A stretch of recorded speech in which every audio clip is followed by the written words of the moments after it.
at the stumps, bowls here, leg stump line, straight to square leg, taken by Mitchell Marsh. Stark gets Jaiswal's second ball. It was catching practice. Bowls to kill, over the wicket, full and out to gully. What a take by Mitchell Marsh. Diving to his left in the gully. That is a screamer. Gill's gone for one. Australia on a roll. That's plucking an apple out of thin air. He'll talk about this catch for the rest of his life. He said a bison can fly. 2 slips, 2 gullies for Kohli. Hazelwood bowls to him. Edge caught. Carey takes the catch. Hazelwood does the business. Kohli's gone for 3. India in disarray. In part edges and he's out immediately. Cummins pitched it perfectly. It brushed the outside edge into the gloves of Carey. And here comes the rain. Stark is unimpressed as he stands below us. Teapot. But this has been the flow of the day. Now it's just about how do we try and take 20 wickets. We've got 6 more to get and then we just assess from there. When the weather allowed, Australia wrought havoc on India with precision bowling and dynamic fielding.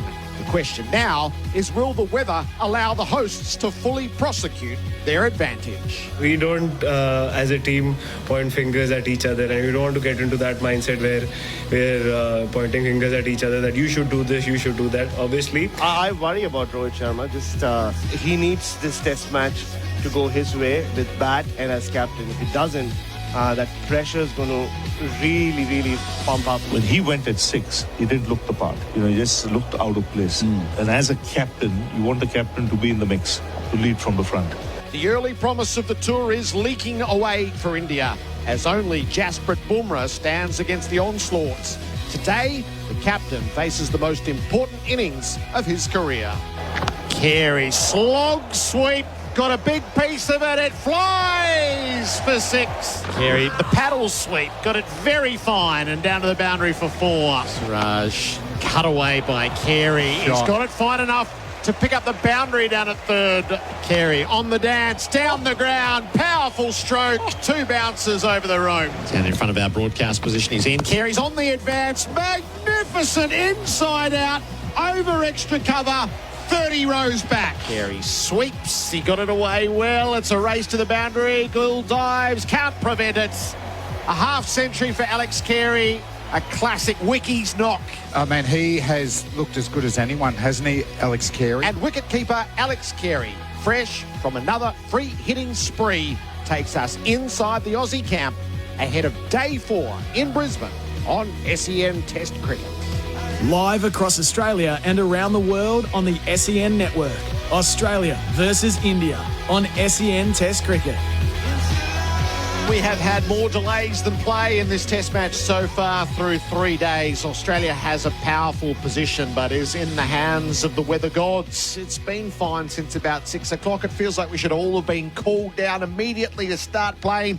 The clouds are massing over the Gabba. I suspect today's a bit like yesterday, an on and off affair. We managed 31 overs yesterday. Australia will hope dearly they get more than that today.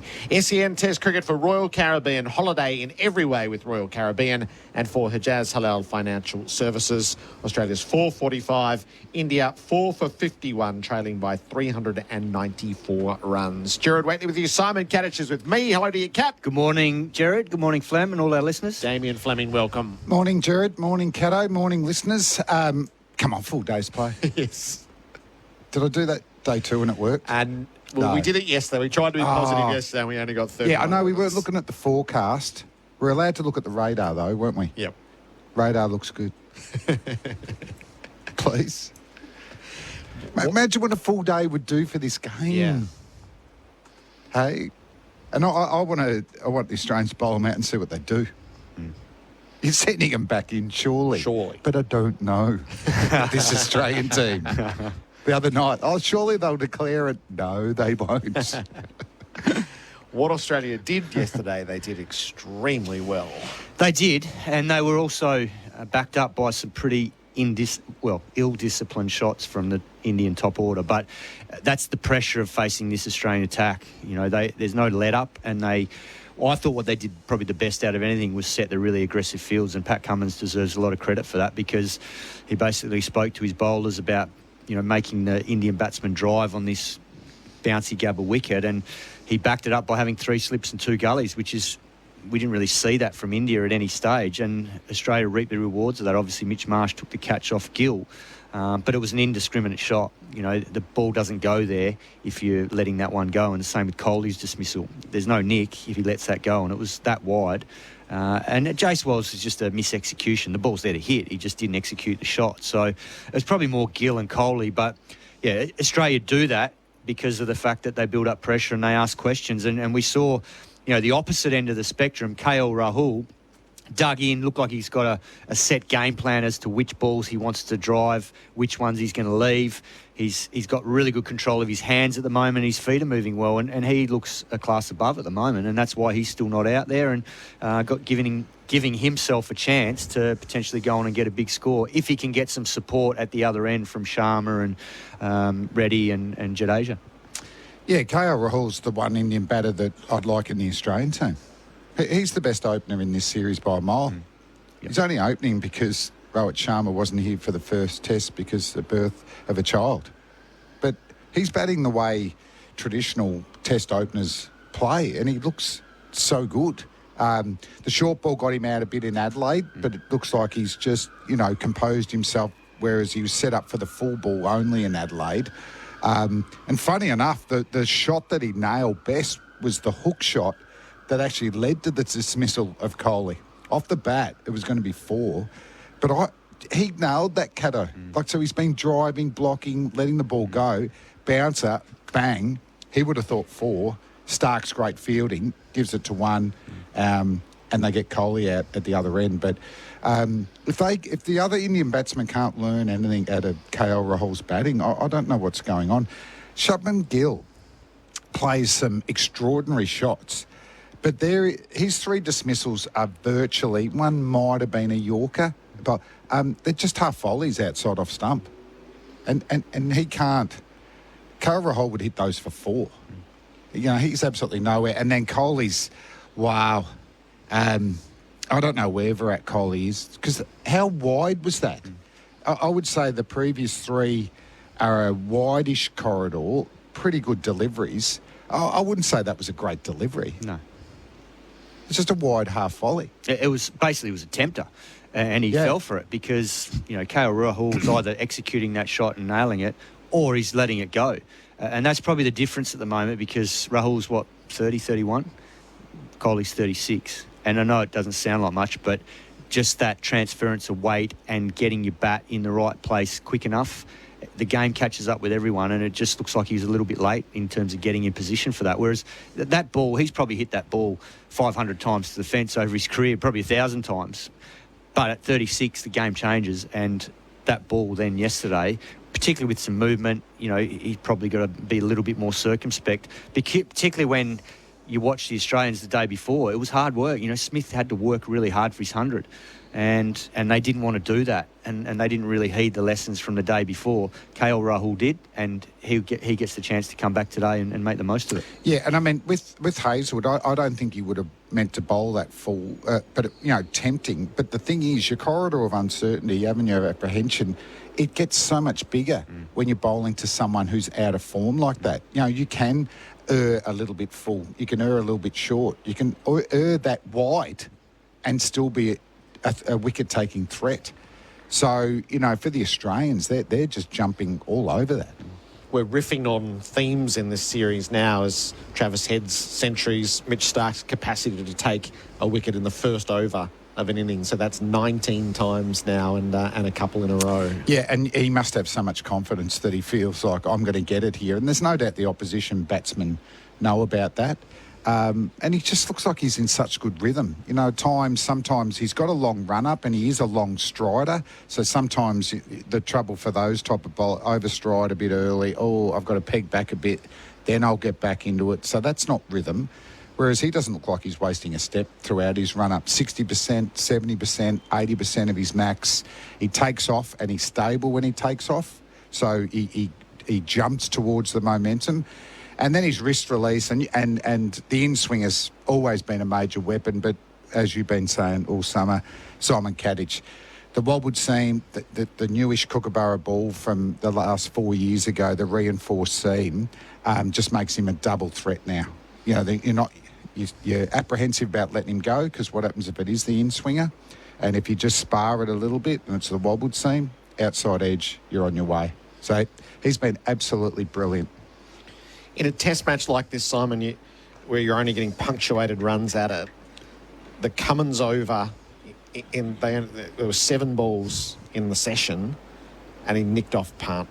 He bowled a perfect over. So the capacity to hit your marks in a really short period of time feel like they're absolutely accentuated in a game like this? They certainly are, and I think that's where the bowling team does have a slight advantage because it's a lot easier for the bowlers to get out there and be sharp in terms of bowling good balls. The batsmen don't get into any rhythm or flow because they walk out there and they've got to start again, and then they go off again and then they start again. And batting is something where once you get going and you get used to the pace and bounce of a wicket and you feel like then you can maybe put a bit more pressure on the bowlers.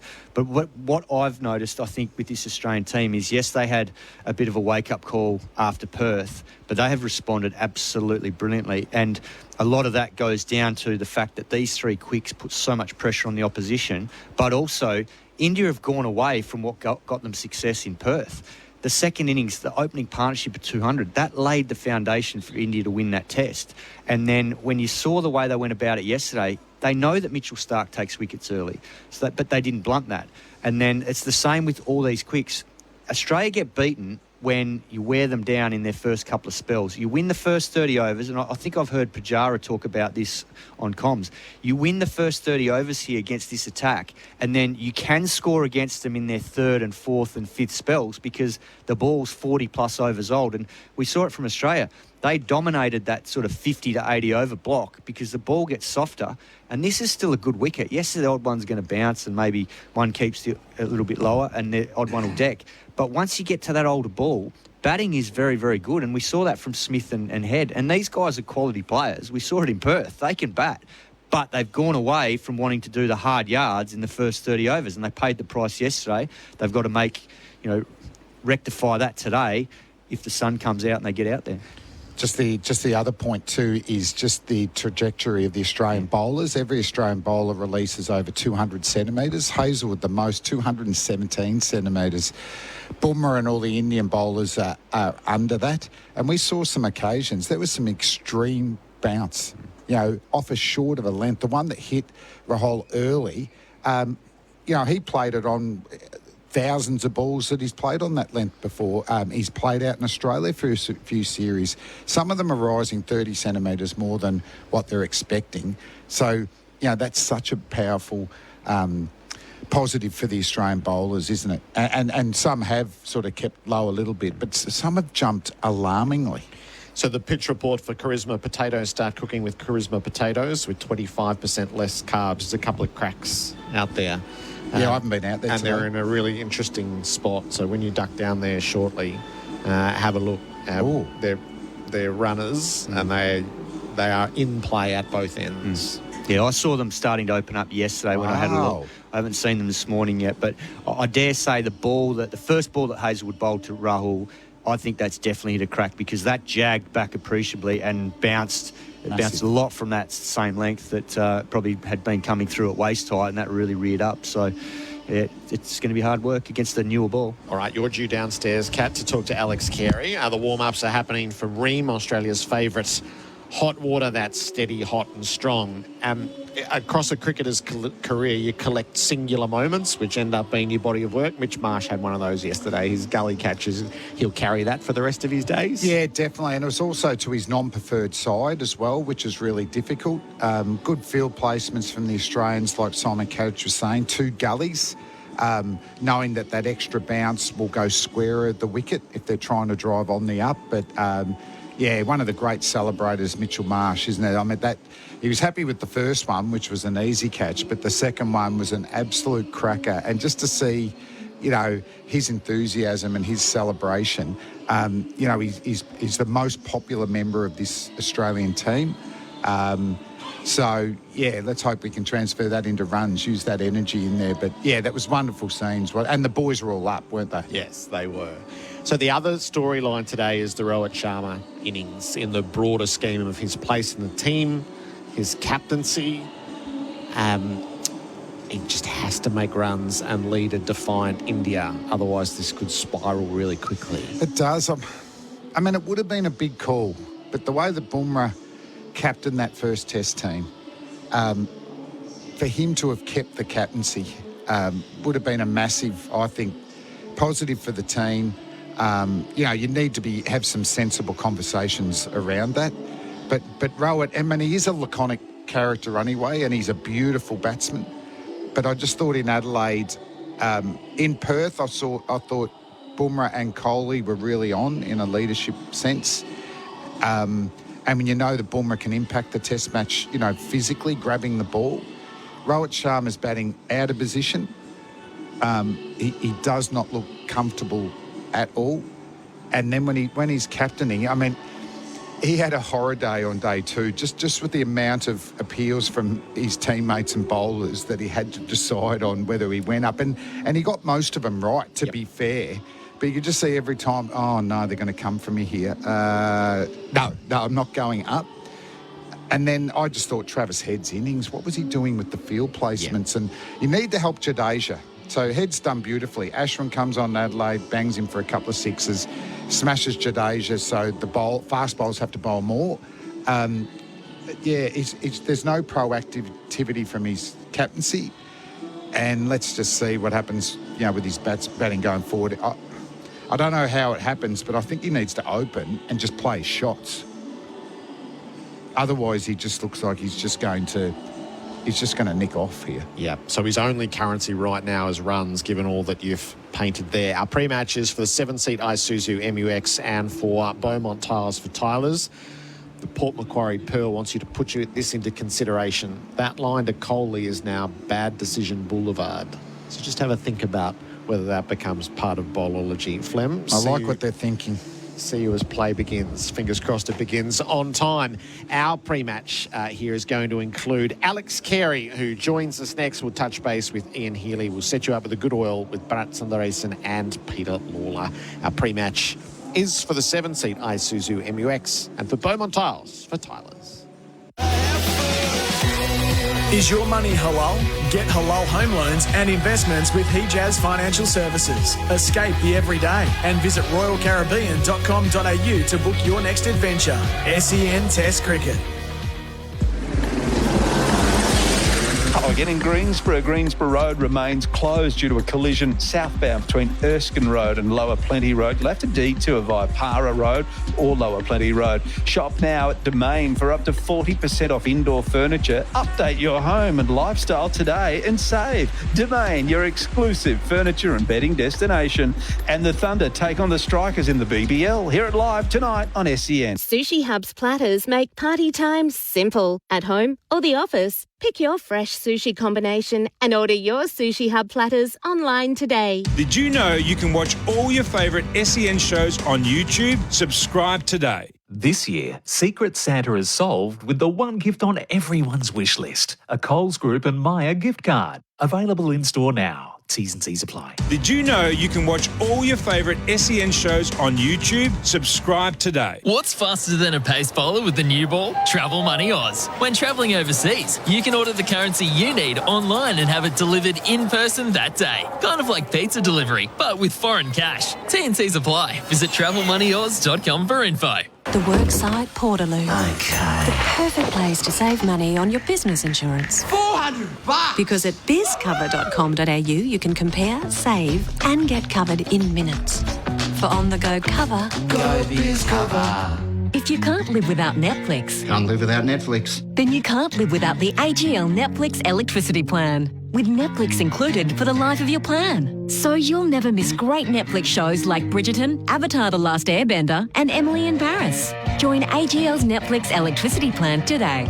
AGL Netflix plan includes Netflix Centre with ads with upgrade tiers at an extra cost. T's and C's apply. Fact sheets containing key details of our plans are available at agl.com.au/VEFS. For clear advice on the right plan for you, contact AGL on 131245. There are millions of energy-sucking exit signs everywhere that require regular maintenance and wasteful replacement. Smarter Lights Australian-made environmental exit signs reduce your carbon footprint because they are super low energy and have no batteries. Even better, they have a 16-year life with no maintenance required. They're National Construction Code compliant and save businesses and communities many millions. Good for you, good for the planet. Smarter Light environmental exit signs. Visit smarterlight.com.au. Betting on NFL? Try PointsBet's new 5 for 25. Answer 5 questions, get $25 odds. Available 3 hours before select NFL games. PointsBet, built different. See the app for restrictions and full T&Cs. Imagine what you could be buying instead.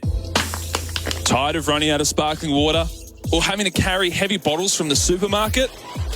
Then get a SodaStream and make fresh sparkling water at home whenever you want.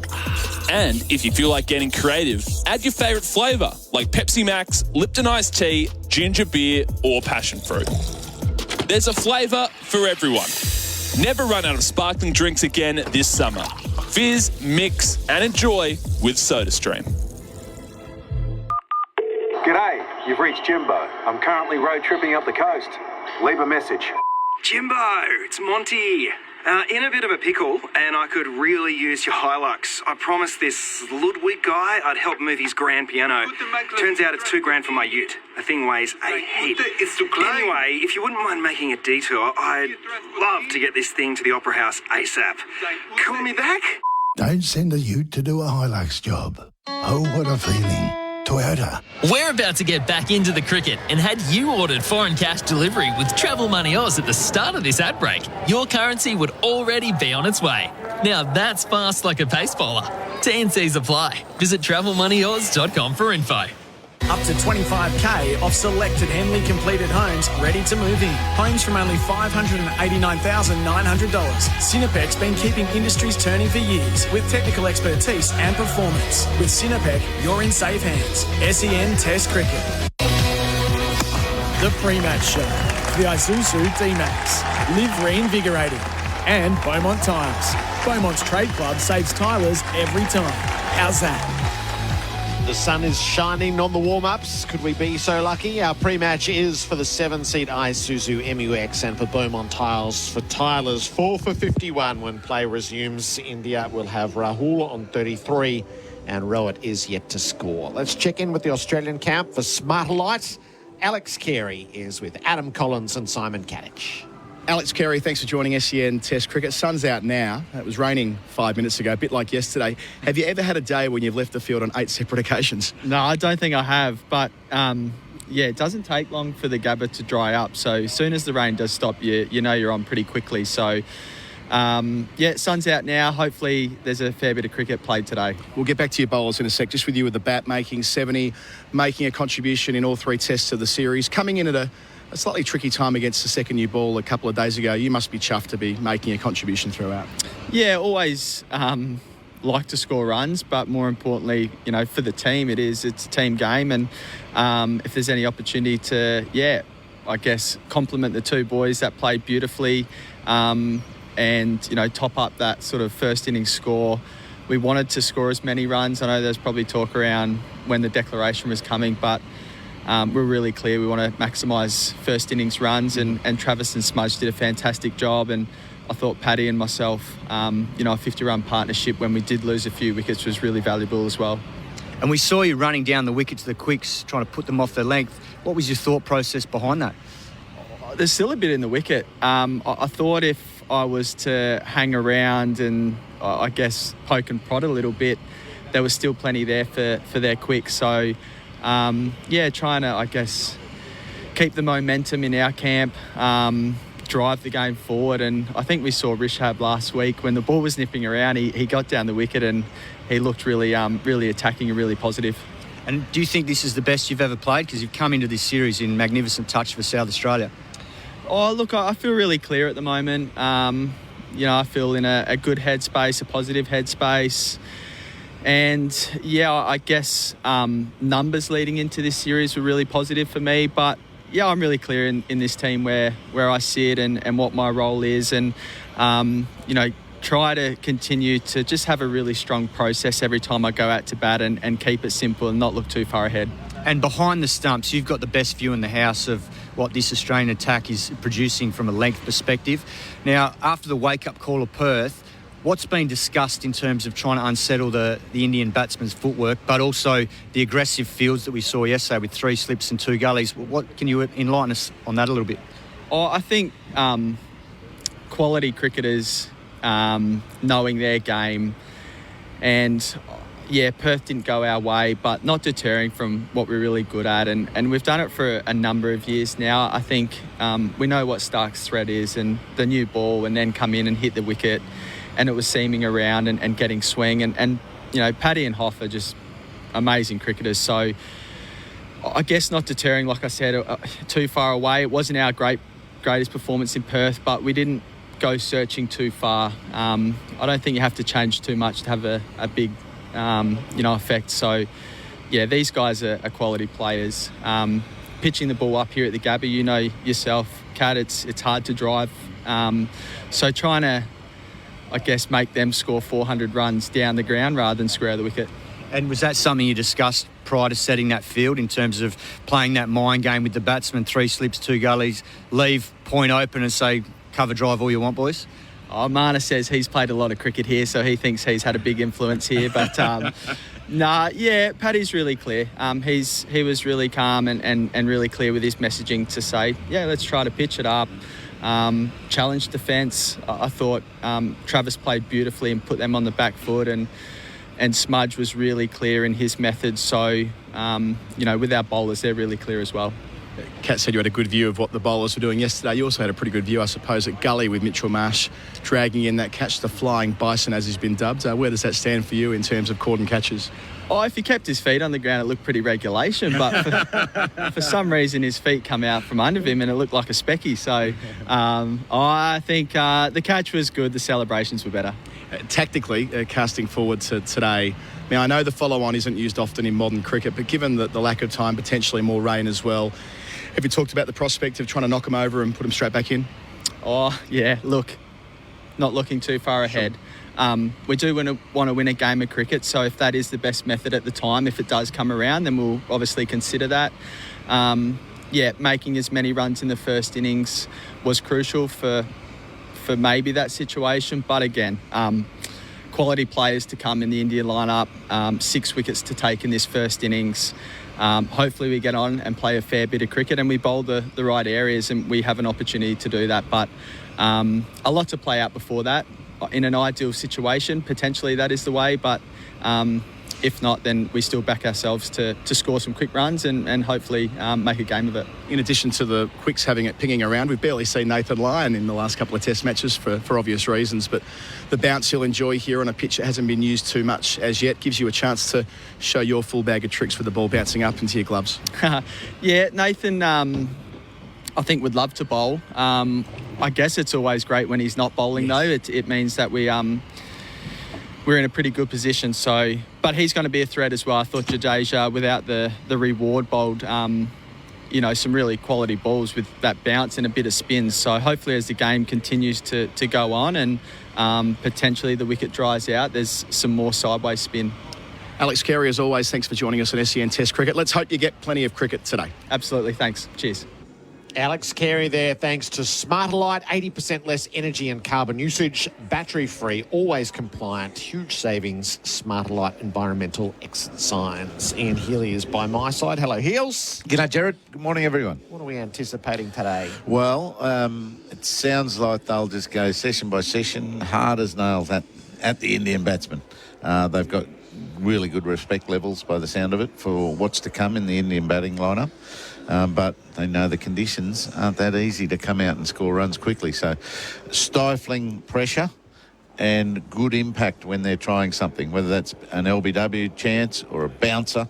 I'm expecting quality from the Australians. Is the follow-on the most likely way to achieve a result across 2 interrupted days? Yeah, I reckon. But I don't think it matters. Yes.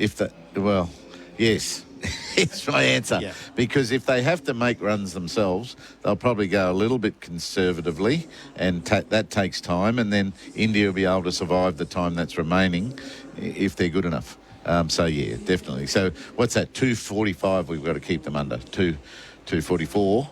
And that means this first session's they've got to be economical and impactful. Yeah, probably significantly fewer, isn't it? Because we both walked here and it is hot. Yes. Yeah.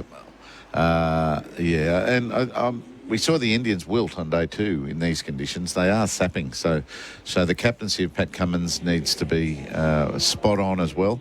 Short, sharp spells. I see Starkey has done a very long warm-up out there today, so he's not sparing himself at all. And good field positioning, attack more than you're defending, and sort of try to open that door for India to play some shots and then close it with either a wicket or rechanging your field placing. So lots of versatility in those decisions. What's local intuition telling you about the weather? Oh, I've been more inspired since getting here. Yep. I thought it was going to be much more like yesterday. That was my thinking. And at 10 o'clock last night, it was pouring. So I thought there's definitely going to be more of yesterday's rain than it seems right now. So I'm a little bit optimistic. Yeah, Simon Katich and I are clinging to our app, which has... Right, you're on the app, eh? It's got you. I'm ignoring the bomb. I'm going with the app. Oh, righto. Well, yesterday's bomb wasn't even as threatening as it turned out. No. Actual conditions. So I don't know what to do. I've gone your route today. I'm looking out. Yep. Looking Up to out, the skies. and it's great at the moment, and there's a bit of pressure about to start. The eastern skies are bright enough. Heels, we'll chat to you right throughout. Our pre-match is for the 7-seat Isuzu MUX and for Beaumont Tiles for Tylers when play starts. India 4 for 51. Pete Lalor, Bharat Sundaresan next. This is SEN Test Cricket for Royal Caribbean. Holiday in every way with Royal Caribbean and for Hijaz Halal Financial Services. Is your money halal? Get halal home loans and investments with Hijaz Financial Services. Escape the everyday and visit royalcaribbean.com.au to book your next adventure. SEN Test Cricket. This Christmas, make like Dasher and rush to Chemist Warehouse for unbeatable prices on all your favourite fragrances. Like Versace Pour Homme EDT 100ml, $69.99. Don't pay $160. Find the perfect fragrance at the perfect price at Chemist Warehouse.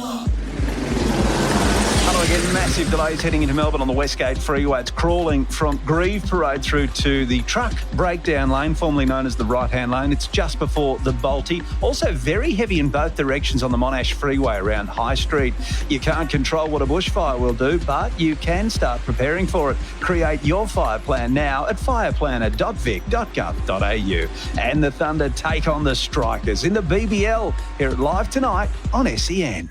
Jolly Christmas Android deals at Telstra, like $500 off Samsung Galaxy S24 Ultra when you buy on a payment plan. Sale ends December 30. Eligibility criteria apply. Did you know you can watch all your favourite SEN shows on YouTube? Subscribe today. For everyday rehydration, choose Hydrolite. Scientifically formulated to rehydrate you faster than water alone. Always read the label and follow the directions for use. Did you know you can watch all your favourite SEN shows on YouTube? Subscribe today. The Worksite Portaloo. Okay. The perfect place to save money on your business insurance. $400! Because at bizcover.com.au you can compare, save and get covered in minutes.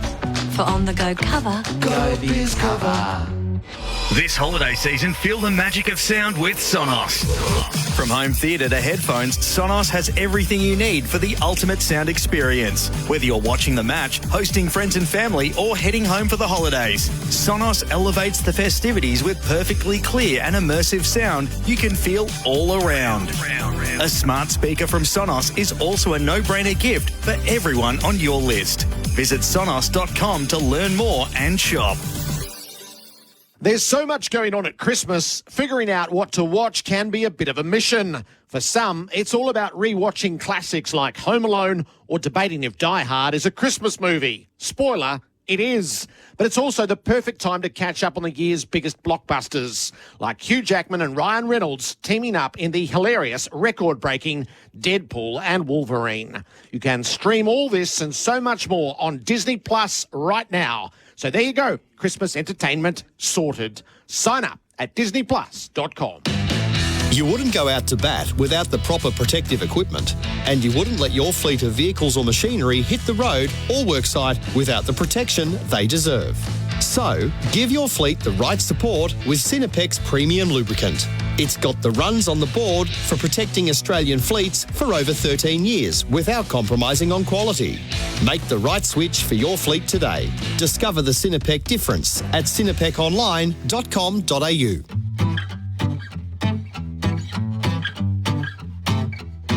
Keep your business moving. Ford's end-of-year drive-away deals are on now, with offers across selected vehicles, like the new Transit Custom Trend long wheelbase, from $56,990 drive away, only until December 31 or while stocks last. So get in quick and visit your local Ford dealer today to find out more. Recommended price at participating dealers. Model year 23.75 only, conditions apply. As you listen to sixes and fours being struck, and you start feeling peckish, why not love a duck? These rich, tasty birds into which you can tuck are as fast to prepare as a quick single snuck. In new heat and eat packs that require no luck, at Coles, Woolies and Independents, all fresh off our truck. But mere cricketing terms can't describe love a duck. So I'll use sledging language. It's as tasty as... Up to 25k off selected Henley completed homes ready to move in. Homes from only $589,900. Cinepec's been keeping industries turning for years with technical expertise and performance. With Cinepec, you're in safe hands. SEN Test Cricket. The first session for MEGT. Build a winning team with apprenticeship experts. Warm-ups are winding down and players not too far away. Our pre-matches for the 7-seat Isuzu MUX and for Beaumont Tiles for tilers. No setup to play is complete without the good oil for Cobram Estate, Australian extra virgin olive oil. It nagged at me all last night, Peter Lawler. It was always Scott and Charlene, but Kylie and Jason. So she had second billing in the character, but always top billing as the pairing. Peter Lawler, good morning. Just been out to the pitch this morning, Gerard. Hello. And Bharat, Sundaresan, welcome, Bharat. Morning, Gerard. I get worried when people talk about those classic shows in Australia. Maybe I should just watch all the reruns just so that I know where I stand as an Australian. Just let people tell you about them. That's easier. What did you see in the middle, Pete? I saw a lot of trouble for Indian batsmen. This pitch has still got a heap of life in it. In fact, this morning, I think it presented greener than it had the last couple of days. It sort of sweated under the nets, but they've got the rollers on it now. We saw yesterday one ball rear up at KL Rahul, and worryingly, we thought it almost broken his wrist. And then another fantastic bouncer from Mitchell Stark to Virat Kohli that Kohli handled very well. But that'll be in the Indians' head, and I think that's part of the Australians' plans, is to really rough the Indian batters up. It's the perfect pitch for it. The right-handers down this end, the Vulture Street end, have got they've got a crack on a length. Down the other end, there's a long crack in the middle, so it might be a bit harder. But this pitch has got some demons in it. Obviously, the sky's got some rain in it. I reckon we'll see short, sharp bursts from Australian bowlers who'll probably then occasionally get to put their feet up. So in a way, it's advantageous to Australia if there are some little breaks there, because the bowlers can just recharge their battery, plug in, and then come back out. We need some rock and roll today, Gerard, to get this show on the road. What did we get? About 30 overs yesterday, 31. didn't we? We need more, but we need more than that today. Certainly need more than that today. I think 4 hours would do. How decisive might today prove, Bharat, as Australia really have India by the throat? Yeah, I can see this tour derailing for India. I know we've seen Indian teams fight back and show a lot of character in recent times, but the way their batting is and the lack of support for Bumrah and the way he's been let to wage this lone battle, if they lose here and lose badly, which should happen if weather doesn't affect the game too adversely. I think this could go really badly for India from here, because you can see, and I mentioned this before the start of the series, this is a different setup. This is not a Ravi Shastri-led Indian team. We saw what they did in Perth, and it was an amazing victory. But yeah, some of the shots yesterday were very concerning. Virat Kohli we will talk about for sure, but even Shubman Gill walking out and just wafting at one so early in his innings, there was no fight, there was no spirit shown by India yesterday. They look like they've got bubbles in their head a little bit, don't they? Like they just look like they've been roughed up a bit by the Australian bowling attack. And we kind of expected that more of that after the first test, because we were so solely focused on Bumrah, but it's a one-man play out there for India. With Australia, you've got Hazelwood, you've got Cummins, you've got Stark. It's relentless, isn't it? I did say to Nathan Lyon the other morning before the start of play, any chance you'll bowl this test? He said, I don't care, mate, I get the same pay. I actually think he should have given some back last test. He only bowled one over, for God's sake. Bumrah was the spokesperson for India last night, which was sort of interesting in its own right. He spoke about a team in transition. I wonder if it's a team in transition toward his leadership. Yes, he spoke like a leader yesterday. I mentioned earlier the wisdom and experience of Crash Craddock, and he was so taken by that press conference. He wanted to know if there has been a more impressive overseas cricketer on these shows in this century, really. The way he goes about his business on the field, the way he talks about it, because he's constantly asked about, being the lone warrior, and he said, look, I don't mind that responsibility. It's a journey for these young fast bowlers to come through the ranks, but you feel for him. We spoke about this yesterday morning as well, after he took his 5th wicket 2 days ago, a celebration. And there's been a lot of talk about the Ilford seconds, Jared, so I just looked up Ilford seconds than the current team, and guess what, there are 2 bowlers called Akash in that team as well. So maybe not the worst comparison. Yeah, exactly. So although I think the Akash here at the Gabba was pretty impressive, even though he had only 1 wicket to show for it, but this cannot continue for too long. Having said that, the one thing they do have here that they didn't have in Adelaide was Ravindra Jadeja, and he's played more as a batting all-rounder away from home for them for the last 4 or 5 years. So the batting is lengthier. But all eyes on Rohit Sharma, just like yesterday.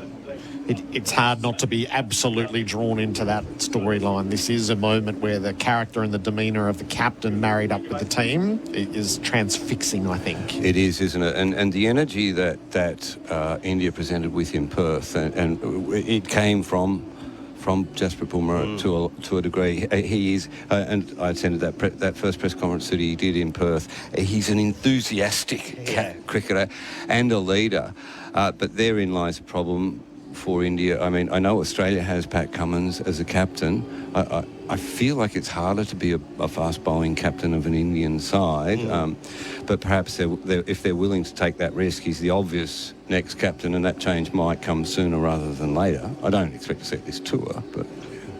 And the other option they have is someone who has captained India in recent times, which is KL Rahul, and he's looked so impressive at the top of the order, and he's batted really well, and he's probably the same age, maybe a year older than Jasprit Bumrah, so he's led India in a series in South Africa, so he's done that job before. And he looked really impressive out there, didn't he? He's the one batsman who looks assured, who's playing proper sort of nerveless cricket in that storm that Australia subjected them to over those many sessions. How many sessions? There were 7 rain delays, weren't there? Yes. 7 rain delays, and then we went off the light with 2 spinners operating. I'm fine with going off for the rain. I can put up with that, even though they play every other sport in the rain. But obviously, you can't play cricket in the rain. But that light thing last night, that really bothered me. I didn't like that at all. What damn? You can tell me, because you can speak and put your official's hat on, but. What on earth is going on there? The batsman cannot be injured by spin bowling. The only people placing themselves at any risk are the fielders in those sorts of conditions. Why does cricket deem that unsuitable to play cricket in when the fielding side wants to keep playing? No, I think it comes down to the umpire's interpretation. It's not just about... they don't just look at the batter facing the bowler, because the ball does get hit into the outfield as well, and it's not just the light around the pitch at times. When it gets that dark, and we were there when they walked out to play, and Mitchell Starc had to finish his over. That's the only reason he was allowed to bowl from this end, and immediately they turned to spin. If Mitchell Starc was not in the middle of an over, I wonder what would have happened. I think Australia might have gone out. They would have obviously wanted one of their fast bowlers, and the umpires would have just jumped in and said, no, you cannot, because it is that dark. So it goes, eventually everything comes down to the umpire's interpretation, and I think they got it right. It was quite dark, and the red ball under lights, it's not what these players... What's it going to hurt? Somebody in the crowd? Somebody in the field? The fielders are keen to go on. They'll sign a waiver. It's not a nanny state. It's a test match. These are big stakes. There's a lot of... There's not just the contest at hand either. There's the people who've paid money to come. There's the broadcasters like SEN who paid a lot of money to cover the test match. The players want to play, but the umpires need to step in and protect them from themselves when I don't really see any danger to them. Yeah, interesting. Yeah, that's an interesting point of view. But again, the umpires are... Interesting. That's a loaded term, Bharat. Come on, do better than that. Say rubbish. That's rubbish. Yeah. We tend to obsess over declarations and follow-ons, but the follow-on's the way, isn't it? I'd say so. Yeah, absolutely. Absolutely. You really wouldn't, as Ian Healy said before, you really don't want to see them bat because they will flick to conservative mode if they have to bat, and they'll bat for too long. I think Australia's hand needs to be forced by India crumbling in the first innings and just turning around. And you're going to whip your bowlers in this situation because you've got others in the shed too. You've got to win this test match. Yeah, you have to. And you can see where India are. They're not out, but they look down in this test match, and Australia want to make the most of whatever time they have. The way they batted yesterday morning, it was pretty clear. They've realized that we don't want to bat again. I know the follow-ons don't get enforced too often these days. It's a muggy day, and from an Indian perspective, what they can do is bat for 50 overs. Put doubts in Pat Cummins' mind. I think that's what they need to do. Even if they don't get too close to that follow-on score, if they can bat for 50, 60 overs, then the ball will really be in Pat Cummins' court. It's important that Australia wins from here, isn't it? This is a 1-1 series. Australia doesn't hold the trophy. India's best chances historically are in the next two tests. Once you're in this sort of position, you've just got to drive it to a victory. But it might be outside their own control. It might be outside their control, but they have the running in this test match, and you don't want that snatched from you by God. Yeah, you don't want God against you. Look, the Indians regrouped after their first innings in Perth, but the conditions were different, and I can't see it happening here. And Jaiswal did score those runs, Kohli scored those runs, KL Rahul's still out there, and as you say, Jadeja's still to come. Yeah, India really do need to. They will salvage something if they bat for 50 overs here. Yeah, that's what they've got to aim to do. Otherwise, if they don't, it's a really long way back in this test and in the series. And hopefully for India and Rohit Sharma's sake, he bats most of those 50 overs, because if he goes early this morning, I think you'll see that have a huge impact on the rest of this team and the rest of this game and the rest of this. Yeah, he becomes the story then, doesn't he? Very much so. Toddy's text through to you, Pete. The easy answer is night vision goggles. All right. They're the ones you get. Have you had a few in the pub, is it? Exactly right. We'll see you for those tonight. Peter Lalor and Bharat Sundaresan, the good oil for Coram Estate, Australia's most awarded extra virgin olive oil. Warm-ups are done for Ream. Ream steady, hot and strong, and play is about to commence. There is sunshine bathing on the Gabba right now. There's some stormy clouds over in the east, but not the threatening clouds that repeatedly brought rain yesterday. Our pre-match concluded. It's been for the 7-seat Isuzu MUX and for Beaumont Tiles for Tylers. It's hot. It's 29 degrees and about 76% humidity.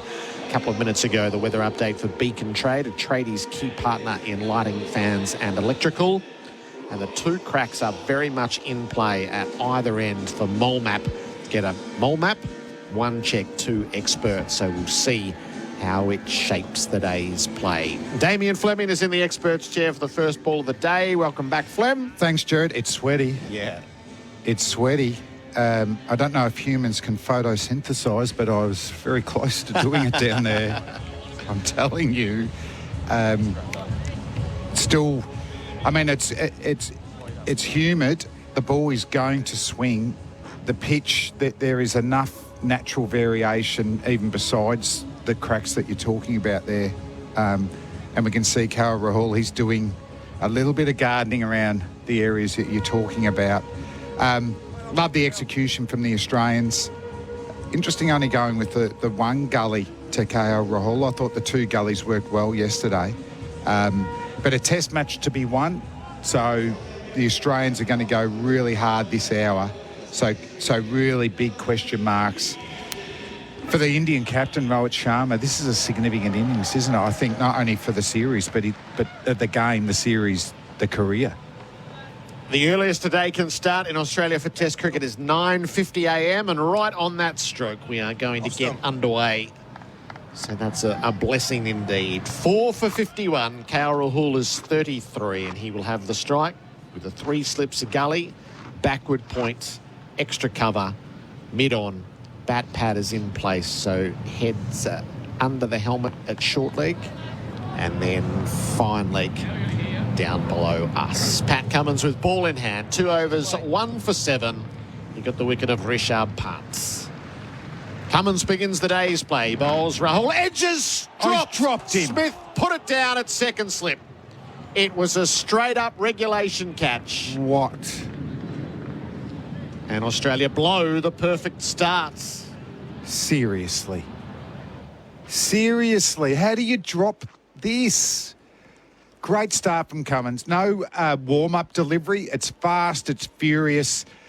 KL Rahul sparring at the ball, and it is almost Fred Truman's test match. You know, he was cupped, wasn't he, around waist high. He didn't have to move. He didn't need to move his hands. He just didn't grasp the catch. As easy a catch as he would ever have seen, Smith. Rahul defends the follow-up delivery.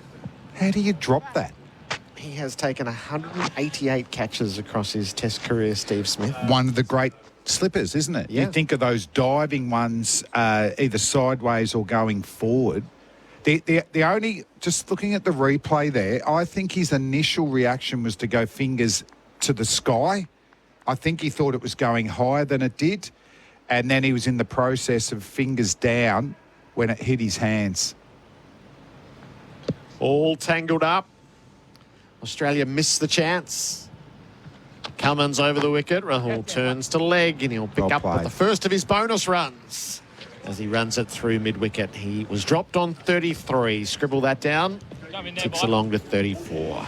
I mean, when you're catching a sky ball, you know, the fingers up in the air, you know, if you drop it, you might get a second chance. But generally in the slip, you go with fingers down and you jump and you ride with it if you get surprised a little bit by the extra carry. So for him, I really did think that he was thinking that was going to go higher than it did. Crucial moment for New Farm, Australian through and through. What a start that would have been. When time is such an issue. And Cummins to Rowett, who leaves outside the off stump. Just everything funneled into I'm not that over moment. it. I'm not over it, Jerry. No, it'll be a little just while, give me I a think. moment. Just brings back memories. Can you just catch the ball? What a good ball. It was first a up. terrific ball first up. Had to play. It was so similar to the punt ball. We had Bailey throwing to McDonald, who was edging the ball to the slips court. They do it every morning. Warm-ups. So they'd had enough of a side up. Rowett faces up, full face of the bat. He defends. Yeah, that's the beauty of Test cricket again. It throws up things that you just don't think are going to happen. And that was a terrific ball. It does show that the pace and the bounce in this pitch are a bonus for these big, quick Australian bowlers. Just getting so much more out of it than all the Indian bowlers besides Jasprit Bumrah. One of those quicks is absent at the start of the day's play, Flem, which I wonder if that offers a note of concern. Rowett defends the last ball of Cummins over. So Josh Hazlewood is not on the field. Josh Inglis is the substitute. And he's obviously coming back from injury, Hazlewood. And this is the race to 20 wickets with potentially the follow-on. So we'll wait to hear from the Australian camp, but that sort of might magnify the missed chances. If Australia are trying to do this,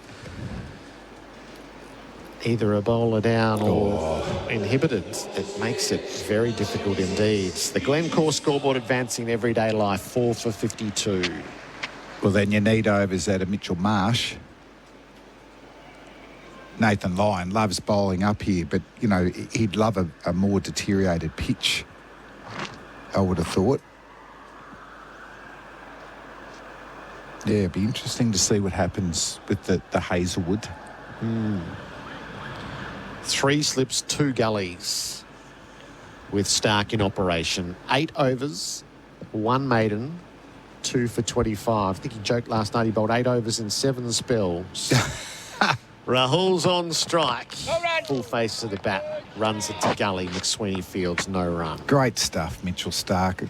Like Pat Cummins, the first ball is on the money. It's fast. It's forcing the batsman to play.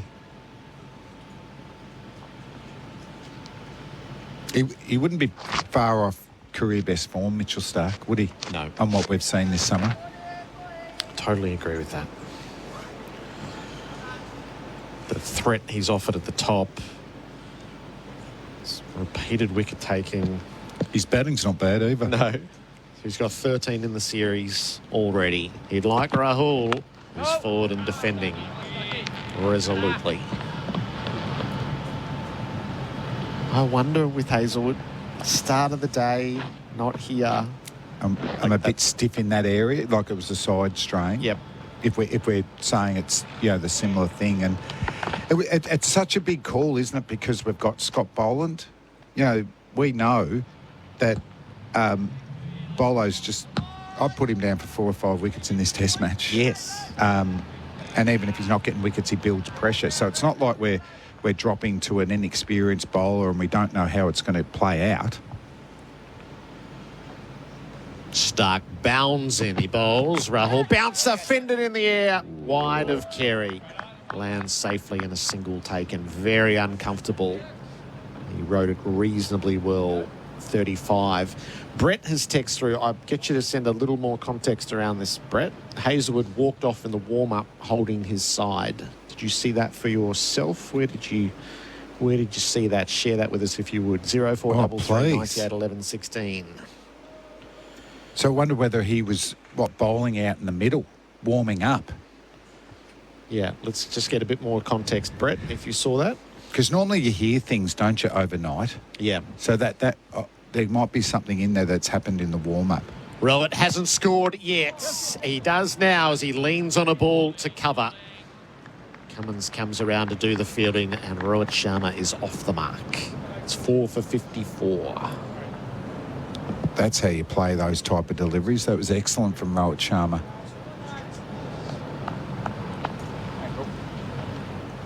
With Stark getting better in his mid-30s, what would you put it down to, do you reckon? Is it just being super sharp? Is it the implementation of the wobble seam to extra effect? Is it the mix of the pink balls a second test and he gets a bag full? Rahul off his pads to backward square. Inglis is into the action.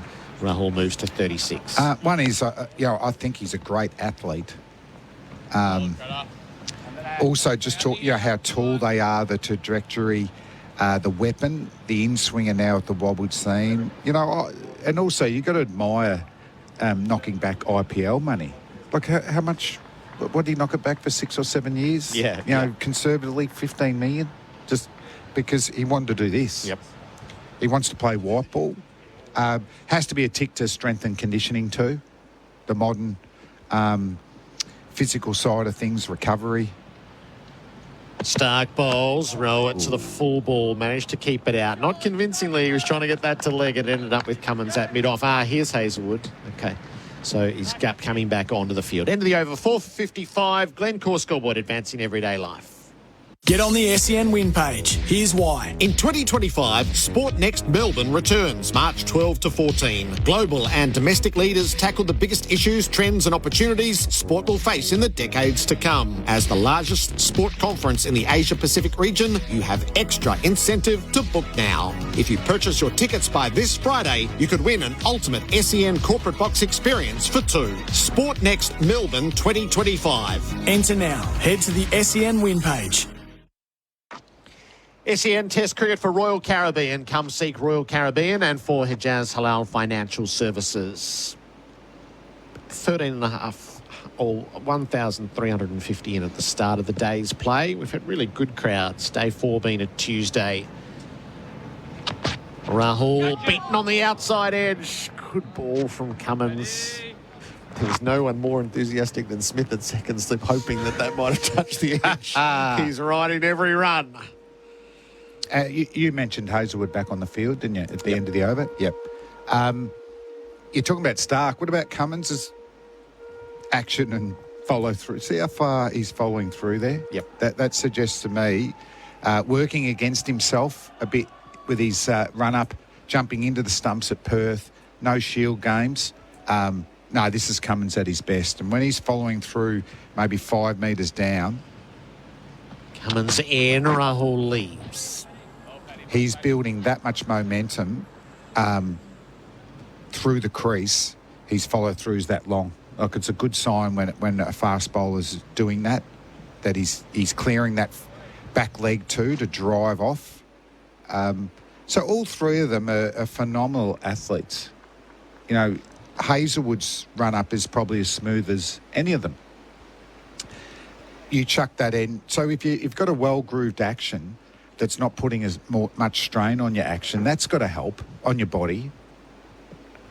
Hazelwood doing some limbering up at mid-on. Cummins bowls. Rahul stayed out of the bouncer. It was a good bouncer too. Rahul shaped initially, then was a little off balance. We know how Stark is patrolling fine leg. Rahul got a taste of that yesterday. How good is it when you see a batsman well set, surprised by a bouncer? That's a beauty.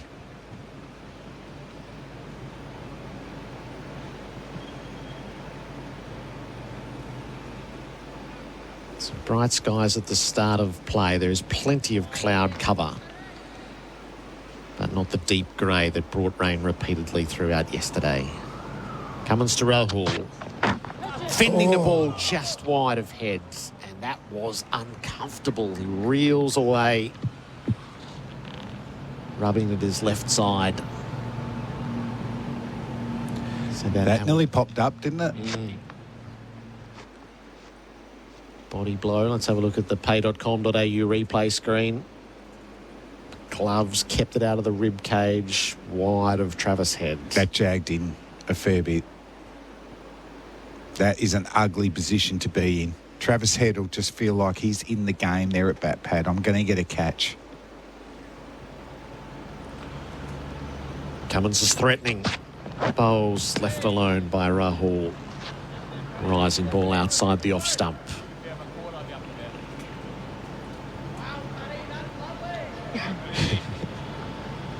Some out on the field, maybe some from the crowd as well. Yep.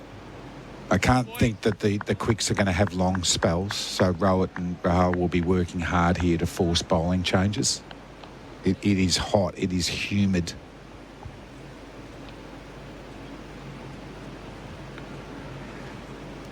One to come in Pat's over.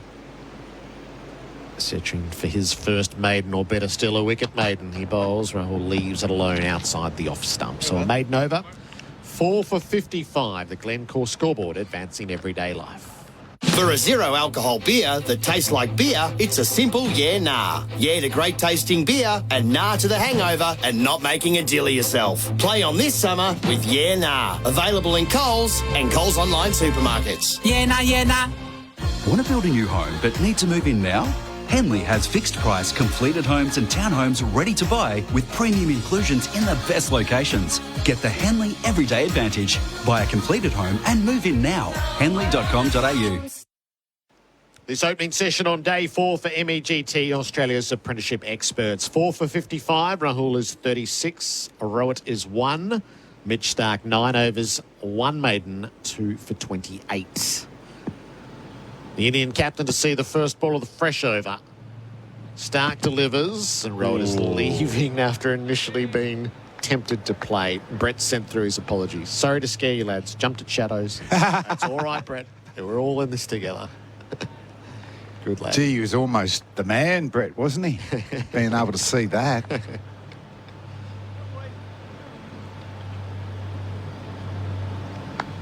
And that would have made it so much more difficult for the Aussies, isn't it? The first bowling change is either Mitchell Marshall, Nathan Lyon. More comfortable for the Indian batsman. Deficit is 390. Rowett leaves fast outside the off stump from Starc. Wonder how Rowett approaches this innings. It's hard to divorce consequence from it, as his natural game is to play shots. If he got out playing loosely in a collapse, that would just add to the magnitude of all that's around him. And yet he's probably not the most natural dig-in player. So you fight your own instincts versus what the consequences of it all are. It's his best method of success here. He's a long time out of big runs. Starc bowls, Rowett is leaving. Well, I wouldn't be changing too much of what he's done today. He's looked very composed. He's let the ball well. A couple of good length deliveries, which, you know, a Gill or Kohli's been caught on the crease. He's actually got forward to the ball and blunted it. So far, he's been unflustered. But is the clock ticking? The clock's definitely ticking. It's just how long is left. He generally sweats on anything short, Gerard. They haven't bowled a lot of short balls to him. Starc in, pitched up onto the pads though and turned away by Rowett to backward square. I think a leg by. Yes, no bat there. 4 for 56. 21st over of this ball. There were 2 with spin last night, so they don't really count.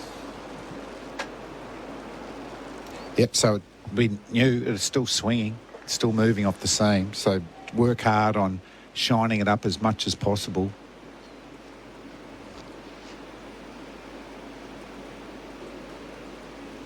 Rahul just makes Starc pause at the top of his mark.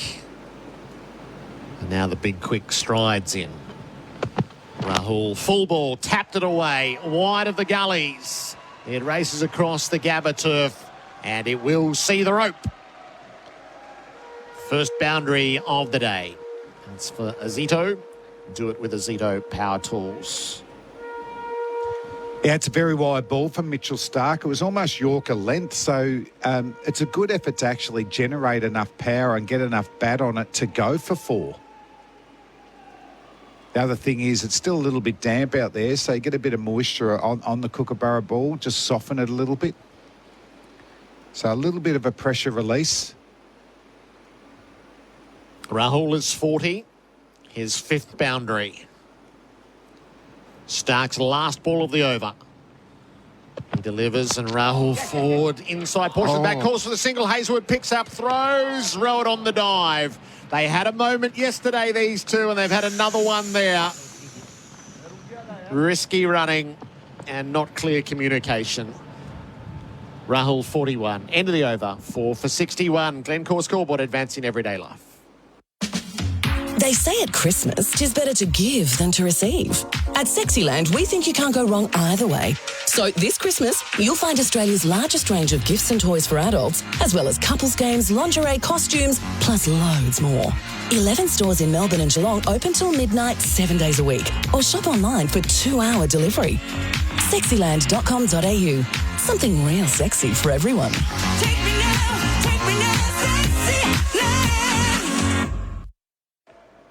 SEN Test Cricket. This session is for MEGT, Australia's apprenticeship experts. 4 for 61. It should have been 5 immediately. The first ball of the day, Steve Smith dropped a regulation edge from KL Rahul. He's 41. Pat Cummins is trying to recreate that moment. He bowls and Rahul turns to leg wide of head under the helmet and takes an easy single. 4 for 62. So these two are not the most secure runners, are they, Damien Fleming? That was a yes call from KL Rahul. Then he looked at Rowett, who wasn't moving, so he stopped. And then he only got going once Rowett committed to running. That was awful. That's what they don't need. Oh, could you imagine? And Rohit Sharma gets burned. Pat Cummins is bowling from the Stanley Street end in this spell. Rowett is on strike and he's beaten on the outside edge. It's a lovely delivery. Our experts for 4 and 20 pies, Australia's original fan food. Ian Healy. Heels, welcome in. Gerard. Morning, everyone. That ball is perfect for Cummins. He's just been a touch short. They've been letting a few go rather than getting beaten by a couple. But, he's onto something. And I'm looking forward to seeing just what field placings they decide at times they don't need and tempt them into some shots. You know, Nathan Lyon is at mid-off. Do we need him? Move him squarer, move him finer, have them hit finer or squarer. Those types of things. And if you can keep on that length, you'll do well.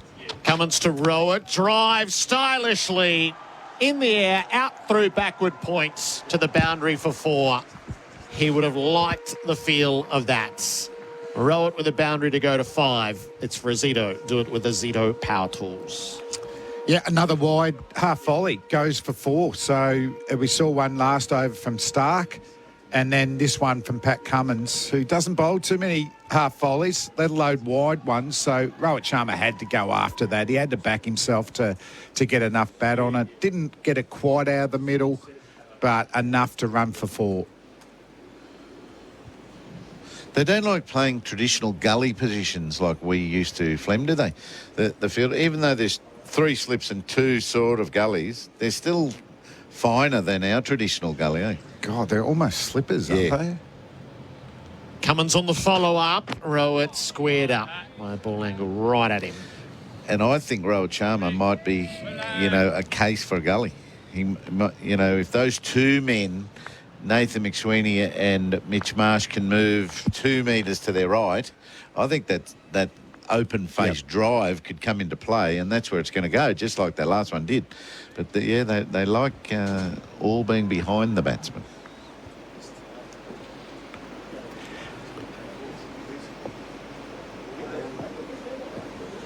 Rowett's on 5.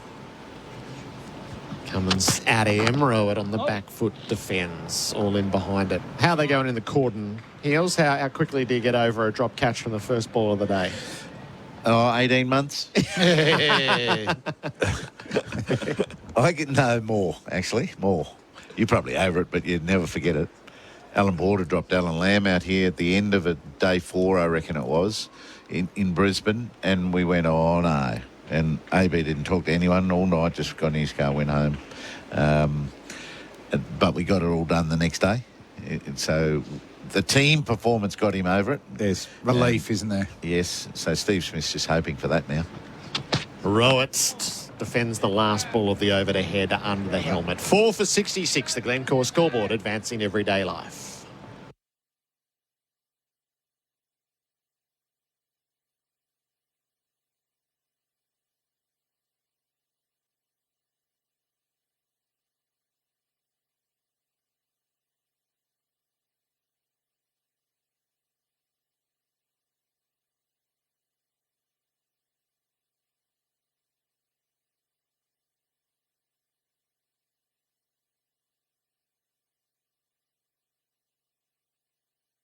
SEN Test Cricket for Henley Homes by a Henley completed home and move in now. How did Steve Smith drop that catch? I didn't mind this in the text. Smith lost his hands again. With his gloves on. Very droll. It's okay, 0433 98 11 16. The pay.com.au replay screen. Was pretty damning in that moment. Mitch Starc begins his 11th over. 1 maiden, 2 for 33. He's bowling to Rahul, who drives, and he'll find runs on the square. Out through points. Quickly out of the cordon came McSweeney to see if he can overhaul it. Big dive, hook slide, well done. Now, will they come for 4? No. They settle on 3. I think a lot of pairs, will we say, would have got 3. But easily. These two are a little bit shaky. Rahul to 45. McSweeney got off the deck quickly, didn't he? He had full frontal dive and then up to his feet, which put the batsmen who were about to turn off. Good stuff. Which we want from the next generation, Heels, of batsmen. You know, be gun fielders. Yes. So, you know, if you're not quite averaging 45, if it's 40, but you're saving runs, you're taking big catches, it all helps in being a handy player for the team. It's forced a change in the field. No more 2 gullies. Oh, inside edge, past the stumps. Rowett just survives. He'll get 4 to the total. A classic French cut. Inside edge, past the woodwork. Rowett is 9 at the boundary for Azito. Do it with Azito power tools. If he meant that, he's a gun. Absolute gun. Just that angle bat, isn't it? Oh, closed dear. face. Yeah, it's a long way from his pads, closed face. And the length created that. Yep. The ball before was a genuine half volley, floated up half volley, drivable by even an out-of-form Rowett Sharma. Starc tries again. Rowett defends a rising delivery across the popping crease. But I would stay in that corridor. I think he's finding it easier when you get straight at his body to be on the back foot, and his back foot play is not bad, actually. So they've moved Mitch Marsh, as Gerard mentioned, from that second gully, that widey slip, to a deep gully. Maybe he could come up into a catching gully before he goes deep, you know, so that gives Mitch Starc a chance to get his length right on that widest line in the hope of a skewed catch to Mitch Marsh. He's pretty deep at the moment.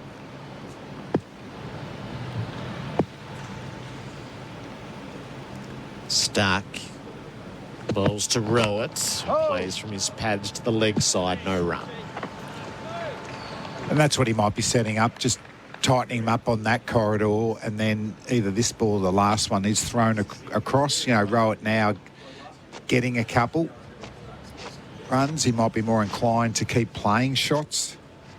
Yes. But to get caught where Mitchell Marsh is, geez, he'd have to hit it a long time in the air. He's in no man's land, isn't he? He's not really catching position and saving a run. Not really saving a run either, because there's a massive gap to his right.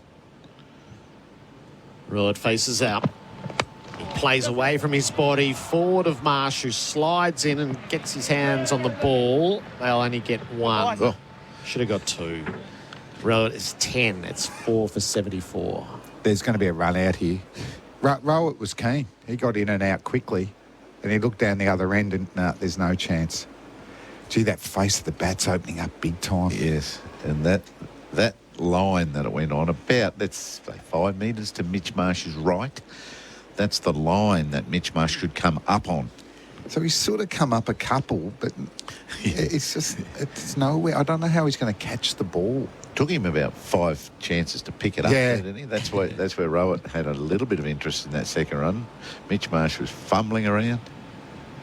Rahul fended the ball down the leg side. They're up in the cordon. There was no touch on the way through. End of the over. 8 from it. 4 for 74 on the Glencore scoreboard, advancing everyday life.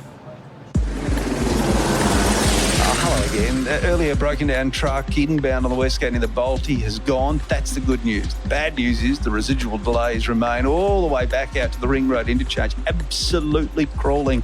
Need help finding that gift this holiday season? Well, look no further. With millions of items to choose from and all in one place, shop amazon.com.au. And the Thunder take on the Strikers in the BBL here at Live Tonight on SEN. SEN Test Cricket for Royal Caribbean. Come seek Royal Caribbean and for Hijaz Halal Financial Services. 4 for 74. First change of gloves, towel and drinks break for the batters, which will be pretty commonplace throughout with the steamy conditions. Is that a use for the old helmet box? The drainage bin out there that we used to keep the helmet in.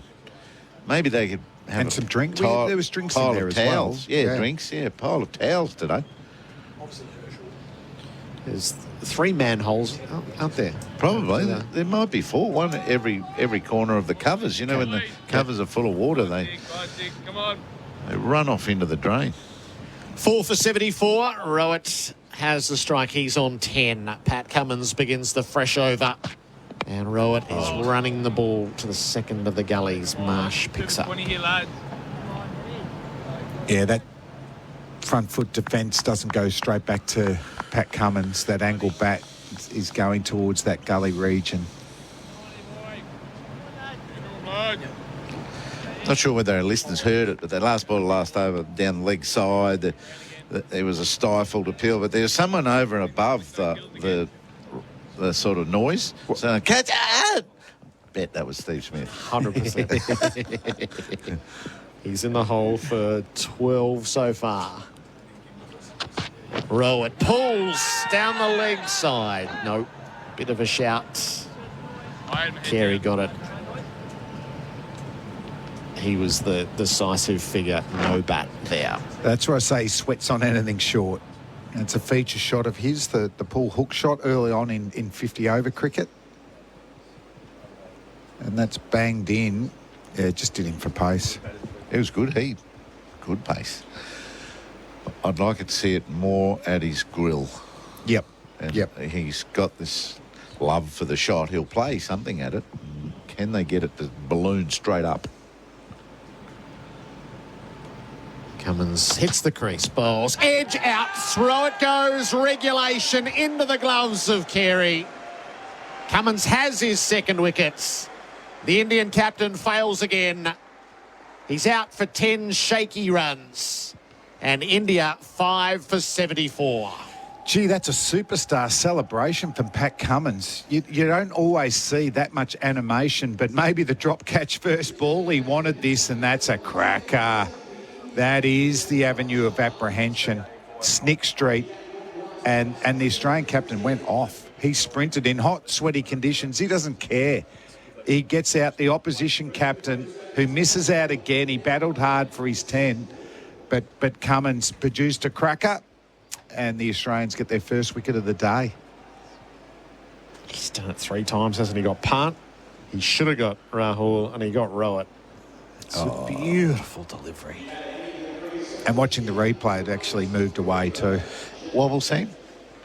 Potentially. I mean, he bowls. It wasn't perfectly upright, but I'm not sure whether you'll interpret it when you see it again on the TV to give it a term or not. Did you just get it wrong? No, he bowls more wobbled seam than anyone because he's not a big swinger of the ball. He bowls a big innie every now and again, but he works on the seam, and normally it's angled towards fine leg for his nip backer. But let's see if we can see if it was angled towards the slips. And it certainly just went away. Whether that was a little bit in the air, that goes with that wobble seam sometimes, for some reason. But that is the perfect length here at the Gabba. Yeah. That's a full length. Australia celebrate the wicket for Tobin Brothers Funerals, a family-owned business since 1934. The first falls. Jadeja is the new man in. Loaded cordon. Cummins bowls to him. Bouncer. Jadeja saw it coming. Brings a test average of 35. 4 test centuries into the side to stiffen up the batting, and goes in ahead of Reddy, who's been super impressive in the series. I'm not sure. No one really likes that sort of bowling. I'm not sure that Jadeja loves the short stuff. No, he doesn't. And of course he they're doesn't. it right now. And Reddy will be the same. He'll be tested big time. Well, we don't know. They haven't tested Reddy enough with short balls. Yeah. He's a beautiful timer of the ball, but he's had a nice introduction to Test cricket. I'm not expecting that today. Short balls at the body. Now, Jadeja likes to give himself room with the shorter balls. So, who knows? Maybe Trav Head, a bat pad, gets a catch. Cummins to Jadeja, covers his stumps to a fuller ball, defends to mid-off. Not sure we need mid-on now. And you want to tell Ravi Jadeja, we got a lot of body stuff coming at you, whether we have or not. But mid-on is Josh Hazlewood at the moment. He might as well go to leg gully. Leg gully. Someone could come right around his armpit there somewhere. What's he got? How many ball? Only one ball left, Heels. Yeah. Next over. I think you do go for the outside edge here.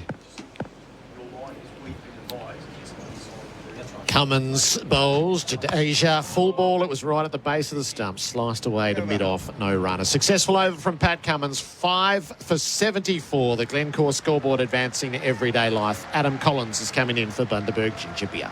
Get 40% off at Bonds. Stock up on your faves with 40% off in Bonds full price stores now. Terms, conditions and some exclusions apply. Visit bonds.com.au for full details. Did you know you can watch all your favourite SEN shows on YouTube? Subscribe today. The 7-seat Isuzu MUX. All the style and substance to keep your family going your own way. From just $51,990 drive away. Visit your local Isuzu U dealer today. Go your own way. T's and C's apply. Session is for MEGT, Australia's apprenticeship experts. Fantastic piece of bowling there from Pat Cummins, Flem. It was, Colo. Yeah, good morning to you. But that perfect length, and you chuck him a little bit of movement, it worked beautifully. So leg gully in to Rahul, dismissed down the leg side in Adelaide. And plenty to aim for on the track as well for Stark. 2 slips of gully, delivers here, and a waft from Rahul outside the line of the off stump. He's there on 45, a play and a miss from the crease, no footwork to speak of. The other thing I liked about the Cummins dismissal, the Frank the Tank celebration, reminiscent of, it was Drew Petrie beating Essendon in a final 10 years ago, wasn't it? Okay. You don't see Cummins get that up and about when No, taking I was wickets. really surprised with that, how much that meant to Pat Cummins. I love seeing it. Love seeing it. He's still doing it. He's still doing something. What's that? He's like got the chest out or something, like he's got his hands cupping his pectoral muscles. Okay. And elbows back, strutting around. There was some joke just going on as well. So he is on fire. He's sucking in the big ones too. It's very hot and sweaty out there. Star cap and bowling here. Vulture Street end, uppercut from Rahul, boundary to 49 for him. So not in complete control, but safe enough when he got just underneath the ball, I suppose. 5 for 78 becomes the score. Boundaries for Azito. Do it with Azito Power Tools. Well, he got a second opportunity, didn't he? He sort of swung and missed it, a similar type delivery the previous one. On this occasion, he edged it, but there's enough bat on it. Maybe he's just backing himself, going, if you give me some width, I'm just going to throw the bat at it. We need to score some runs. Need to put something back on the Aussies. Well, both deliveries, demanded a shot be played at them. You just got to play shots when the balls are there. That shortish and wide, the last 2 deliveries, go for it. That was his 6th boundary, KL Rahul. 49 out of 78 so far. Facing up and playing out through point for his half century. Lovely square drive. May not quite make it to the rope. Dragged in about a metre before it by Mitchell Marsh. So return for 3 and Rahul moves on to 52. He's been so important for India away from home, played beautifully in the second innings at Perth especially. And after being hit on the wrist first ball, it's a gutsy innings as well. It's 5 for 81. He's 52 not out. Yeah, he's been the opener of the series so far. Not that the stats will say he's got much competition, but he's more comfortable off the front foot. I think he can vary his footwork a bit when you push him back. But I love, after getting a couple of shortish deliveries, when he gets a half volley, his head's over the ball. He's got a braced front leg. He's got an excellent bat plane to hit it into the middle of the bat. Doesn't try and overhit it either. Beautiful check drive. So Jadeja to face Stark for the first time. 3 slips of gully behind him. 6-3 field. Stark up, left arm over. Jadeja plays through the cordon, not quite. Nathan Lyons set it backward point. Takes it to his right. He's in the Mitch Marsh position that we were talking about for the right-handers last over. He's deep and he's just behind square, and he was pretty handy. So they're expecting maybe a little bit of aggression from Jadeja to go at something that Stark puts up there for him, because there is a big opportunity for a 4 through cover. Yeah, I think he's getting a leg gully now. They're going to target the body. Not going to allow him just to freeze hands. Jadeja. Averaging 28 this year. Got a ton at Rajkot against England back in February. Facing Stark on that leg stump line. Doesn't get up high enough, though, and he works it in front of the square leg umpire for a couple. He's off the mark with that 5 for 83. I love our text line. They're all over it straight away. This is from Justo in Perth, who's been on our quiz, I think, Flem, last week. The Pat Cummins celebration was mimicking the Bisons from yesterday. Oh, okay, yes. Good call. Excellent call.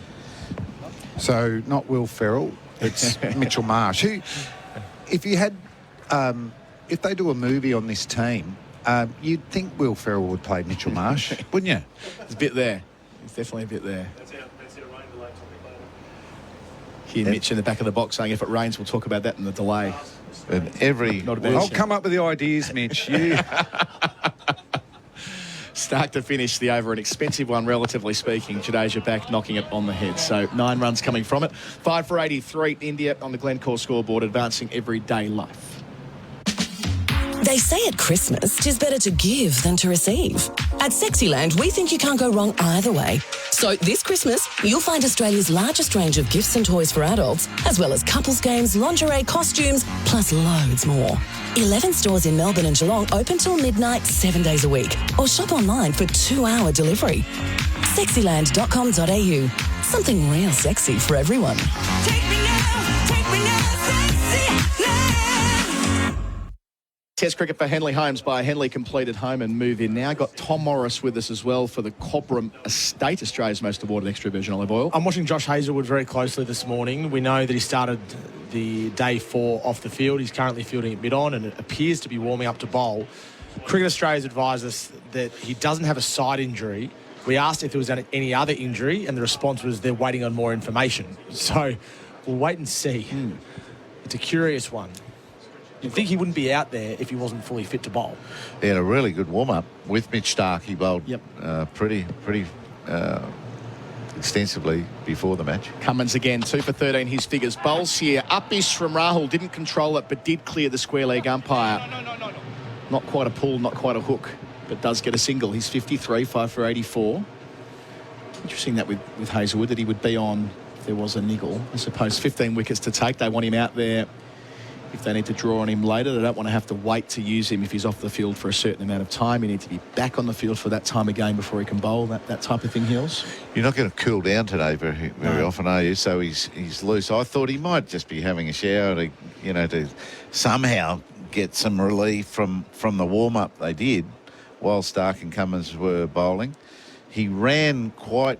I've never really seen him do that. He's changed from mid-on to the right-hander now to mid-on for the left-hander, and he ran that distance, i.e. warming up. So is it a little calf tightness? Something like that they're not sure how it's going to get through. Definitely one to watch. Cummins in here over the wicket. Jadeja plays it late. Quickish shingle. Rahul's through. Takes on McSweeney. He's 3, Jadeja, 5 for 85. Just on Rohit Sharma before we round that off now. He's averaging 26 in Australia, Tommy. He is. And his last 13 test innings, 149 runs at 11.46. And that's all since the start of September. So there's a clear differential between his first 6 months of the year and his second 6 months of the year. Well, he made a couple of hundreds against England, which was as good as you'll see when the series was there to be won. They ended up winning that 4-1, but he's fallen off a cliff. And not opening either. He averages 44 opening, but not doing the job at the moment. Questions to be asked for India. So Rahul, short leg next to him. 4 catches behind him. Cummins in. Stanley Street end. Rahul plays inside the line, lets it pass his outside edge. The cloud covers back at the Gabba here as well. Mentioned the text line, Heels, a moment ago. A reminder here that Australia were all out for 445 yesterday. Yes. Which is the same score that they made in the first innings at Calcutta in 2001. Now, very, very different test match, of course, but it does open up a conversation around the follow-on, which we're getting in that vicinity of for Australia here. India are still miles behind. They're 360 behind, so Australia have a lot of room to work with there and not a lot of time in the test match. We'll go back and forth with Tommy here about follow-ons with this team and in recent times for Australia. The next two partnerships are very important to this follow-on. Yep. You can see Rahul's now playing some shots. Jadeja only plays shots.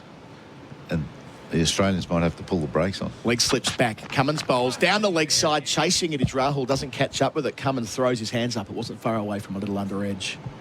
So these two and Reddy are capable of getting him up over the 245. And that's the way they're going to do it. That's probably their first priority today, to not be following on. And so you're not going to do it by blocking. No. So you've got to take advantage of the gaps that have been presented to you. The bowling, any sort of half bad ball, you need to be getting some runs from them. Thanks to Tom in Flemington for reminding me of that, the 445. And we'll get Tom from SEN to tell us more about follow-ons in the next over. Finishing here is Cummins with a bumper. Rahul well underneath it. He's 53, Jadeja's 3. It's 5 for 85.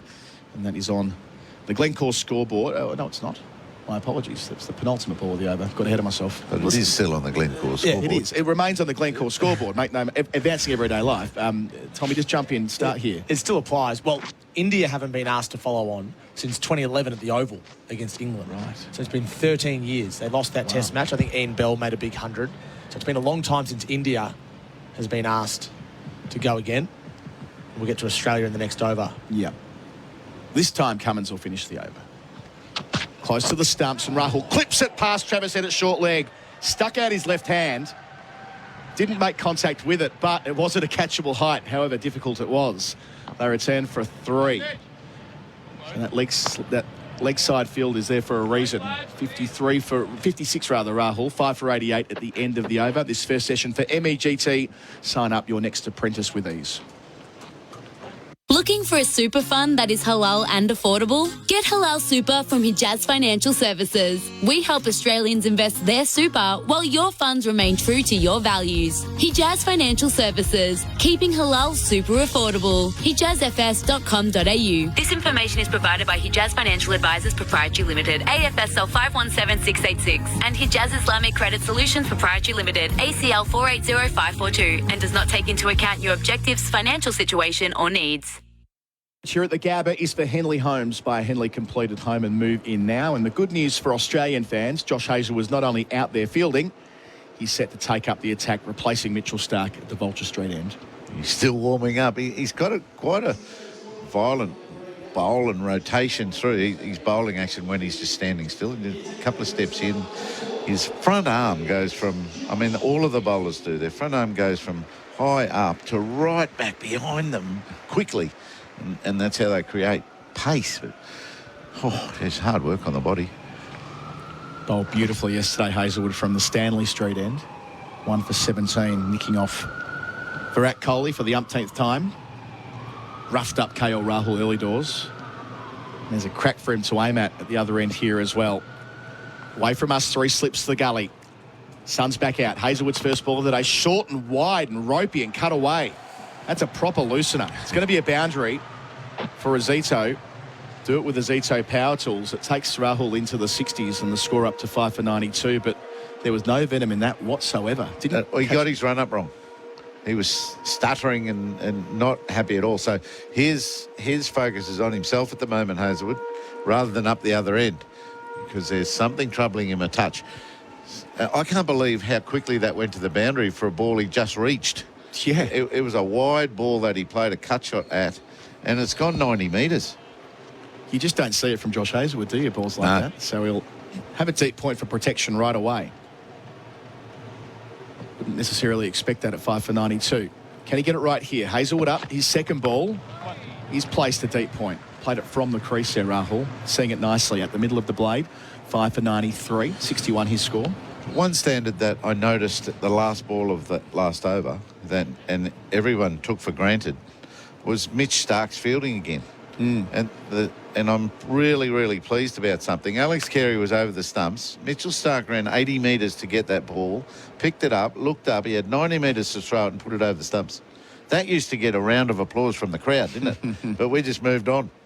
So I'm going to keep an eye on those sorts of standards of the Australian cricket team today, because that is outstanding. And it was a piece of fielding from Stark yesterday which contributed to the Kohli dismissal.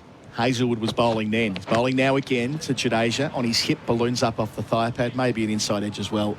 Either way, it's only a single line collects it. It is a leg by 5 for 94. Mentioned Rohit Sharma in Australia. How about Pat Cummins at the Gabba? 42 wickets at 17. Loving life. Take that, won't we? Tom, I want to come back and run through some of that follow-on analysis with you as we go There's a through few the myths in the follow-on debate, isn't there? Yeah, there certainly is. We'll deal with them second. Let's deal with the more recent history first. So Rahul, it's been a solo mission from him so far. Not for the first time away from home for India.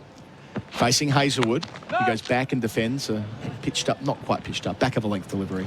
So since Pat Cummins became Test captain, Australia's had 7 chances to enforce the follow-on. They've done it just once. Now, Steve Smith was captain for 2 of these Test matches, filling in for Pat Cummins. Okay. So that era I'm talking about is after Cummins took over from Tim Payne. Yep. Which was the one? The one was against Pakistan in 2019-20. Adelaide. That was the Payne follow-on that he enforced in 1920. Oh, that was, sorry, you're right, yep. It was South Africa, 22-23 at right. Sydney. In Sydney, Yep, got it. Now 2 slips of gully, 2 left in the Hazelwood over. Bowls here. Back off the seam to Rahul, who calls yes and immediately sent back by Jadeja. No idea what he was thinking there. Mitch Marsh races around, no run. So he's done it just once. Yep. Pat Cummins. He's enforced it just once. That was against South Africa in a drawn test at the SCG in 22-23. Similar to this, where they were chasing the game when there was so much rain. Okay. It'll be the only way you could win. And if Australia have to bat again, let's say they've got a lead of 150, that brings India in. Yeah. Because we know how powerful they are in T20. What's a good chase? Worthwhile question to ask. Hazelwood to finish here. Rahul in behind it, deflecting out to the gully region where it's collected by Labuschagne. It ends the over at 5 for 94. Drinks are going to be brought out onto the field. So there's been 1 wicket in that first 50 minutes of play. Rohit Sharma, who was caught behind by Carey from the bowling of Cummins for 10. At that point, India were 5 for 74. Cummins' second wicket. This pair have added a further 20. KL Rahul, 61. Ravindra Jadeja, 3. That's on the Glencore scoreboard, advancing everyday life. And we'll go to our drinks break for Bundaberg Ginger Beer. SEN Test Cricket for Host Plus. Winner of CanStar's Outstanding Value Super Award for the 7th year in a row. That's a plus. Issued by Host Plus Pty Limited. Check the PDS and TND at hostplus.com.au. Want a free loaded donut from Daniel's Donuts? Filled with ice cream and loaded with toppings? Get yours free in-store at Daniel's Donuts this Thursday between 2 and 3 p.m. Excluding Flinders Street petrol and convenience stores. While stocks last. T&Cs apply. Did you know you can watch all your favourite SEN shows on YouTube? Subscribe today. Get 40% off at Bonds. Stock up on your faves with 40% off in Bonds full price stores now. Terms, conditions and some exclusions apply. Visit bonds.com.au for full details. Gerard Whateley here. You've probably heard me broadcasting the Super Bowl, AFL and Test cricket on SEN. There's no better feeling than being there live at these events, and now you can too with pay.com.au. If you're a business, simply pay your bills using pay.com.au, and for every business expense, you'll earn points to use on exclusive events, business class travel and more. Join more than 30,000 business owners and get rewarded for your business payments. Search pay.com.au today.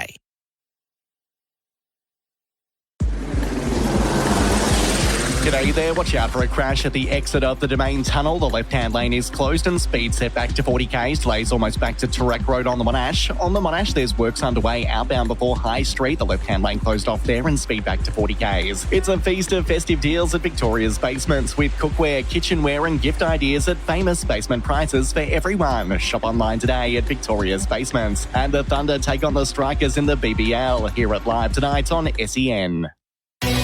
Cummins begins the day's play. Bowls Rahul. Edges. Dropped him. Smith put it down at second slips. Hits the crease. Bowls. Edge out. Throw it goes. Regulation into the gloves of Carey. Cummins has his second wicket. The Indian captain fails again. 49 out of 78 so far. Facing up and playing out through point for his half century. Lovely square drive. Moves on to 52.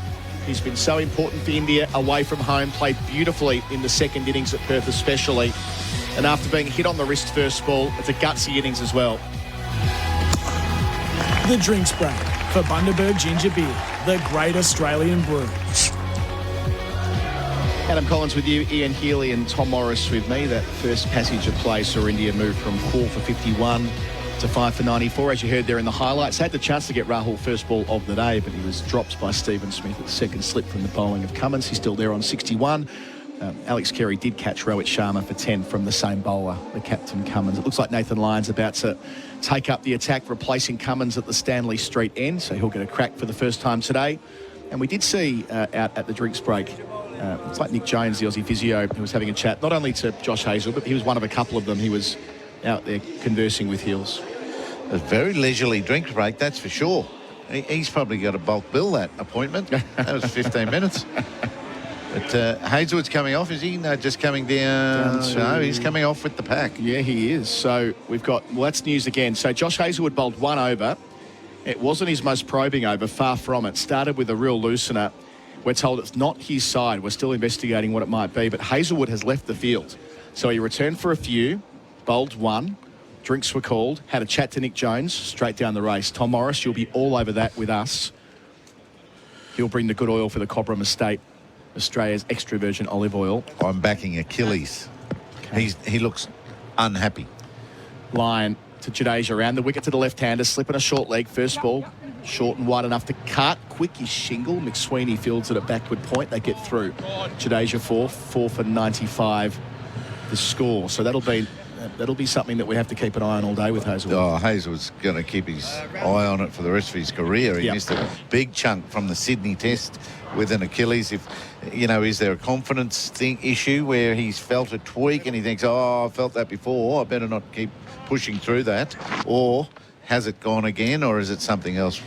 Yeah, it's tough for Josh, and now tough for the Australian attack. And he's never bowled better as well, Hazelwood, over the last Australian season through 2024. His numbers are ridiculous. Bowled beautifully yesterday. Lyon's going to go round the wicket straight away to Rahul. 2 catches on the leg side, and he bisects them. Gets a single. Just round the corner, so there's a short leg, that's head, and a leg slip, that's Smith. Rahul 62, 5 for 96. The ball before that, Nathan McSweeney picked it up from backward square leg and threw it in quite sloppily. Overhead, Carey couldn't reach it to glove it perfectly, but he wasn't near the stumps either. So, come on, get over the stumps and get the ball in. Line up Stanley Street end. Jadeja goes back in defence. 6 for 100, boys. Come on. So Lyon, who remarkably only bowled one over between the third day at Perth. Come on, lads. Come on, guys. And when he bowled yesterday, the third day at Brisbane. It's a long wait in between. There's that one over at Adelaide last week. Line up here, around the wicket, Jadeja, lunging forward in defence. So he's fresh, that's for sure, and he loves bowling at the Gabba. 51 wickets here. Come on, guys. Third most ever in Test cricket. It's a nice change too, and I think it's good for this partnership. They might branch out into some shots, maybe a potential slog sweep. Deepish mid-off too. That's more a catching position. Lyon to Jadeja, who defends the mid-wicket, playing from the crease. So it's Achilles and side strain that has really impacted Hazelwood's last 2 to 3 years, isn't it? I know he played 4 of the 5 Ashes tests, but he missed the World Test Championship final with that side strain, missed the start of the Border Gavaskar Trophy over there with an Achilles. A line to finish here. 2 singles in the over so far. Jadeja watches it past the off stump. Nice bounce there from Lyon to finish. 5 for 96 after 28 overs. India still a long way behind. 3:49 to be precise, with Rahul 62, Jadeja 4, and that's on the Glencore scoreboard, advancing everyday life. If you can't live without Netflix, Can't live without Netflix. then you can't live without the AGL Netflix electricity plan. With Netflix included for the life of your plan. So you'll never miss great Netflix shows like Bridgerton, Avatar The Last Airbender, and Emily in Paris. Join AGL's Netflix electricity plan today. AGL Netflix plan includes Netflix standard with ads with upgrade tiers at an extra cost. T's and C's apply. Fact sheets containing key details of our plans are available at agl.com.au/VEFS. For clear advice on the right plan for you, contact AGL on 131245. And at Test cricket for Henley Homes Builder. Henley completed home and move in now. Last text I'll read out before I jump off here is that a correspondent saying that Ian Healy sounds very similar to Dermot Burton. Both his voice and the way he describes things. Two icons from the 80s and the 90s. Take it as a compliment. The kid. Yeah, I like Dermy. You're the same age, aren't you? Both 60? Don't know. I know he's 60. I am. So. Yeah. There you go. We might be twins. You might have an inch or two on you, the kid. I don't know. Are you listening, Derm? Let us know. A little bit of physical on me. Mitchell Marsh is replacing Hazelwood from our end, Vulture Street end, deflected into the gully. No run. Tommy, better round out the follow-on chat before I jump off as well. So there is this widespread view in cricket that what happened in Eden Gardens in 2001 has made Australia far less inclined to enforce a follow-on afterwards. But in fact, it's pretty much based on the captain of the Australian team at any given time, because after Steve Waugh enforced it in 2001, he also enforced it 7 more times in his career as a Test captain. Ricky Ponting was far less likely to do so, more conservative.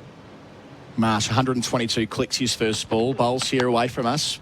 Short enough and wide enough that Rahul can place it to the sweeper at deep point. Mitchell Stark does the fielding. He gets one. He's 63, 5 for 97. So I'm not sure whether it's as true that Australian cricket captains are spooked by 2001 as it is that each philosophy is different based on who the captain is at any given time. Sports science plays a big role in that too. With recovery, you often hear from Aussie captains they don't want to... with back-to-back Test matches being de rigueur now as well. Yeah, Steve Waugh got the chance 7 more times after Calcutta. That was the first time in Calcutta. And he did it every time, and they won every time after that. So, yeah, it's well beyond VVS and Rahul Dravid that things started to change. But fair attack at his disposal, didn't he? True enough. Marsh over the wicket, bowls here. Jadeja steers to the gully. Chance for McSweeney. Throws at the keeper's end. Misses the stumps. There was probably more of an opportunity at the bowler's end, but it was further the throw, and he was a bit off balance as well. 5 for 97. No ball signalled after the fact. We'll see it now on the replay screen for pay.com.au. He's over by a long way. Over by about a shoe or thereabouts. A little shoe. a little shoe. Not a bison shoe. No. 5 for 99, I should say, with the sundry.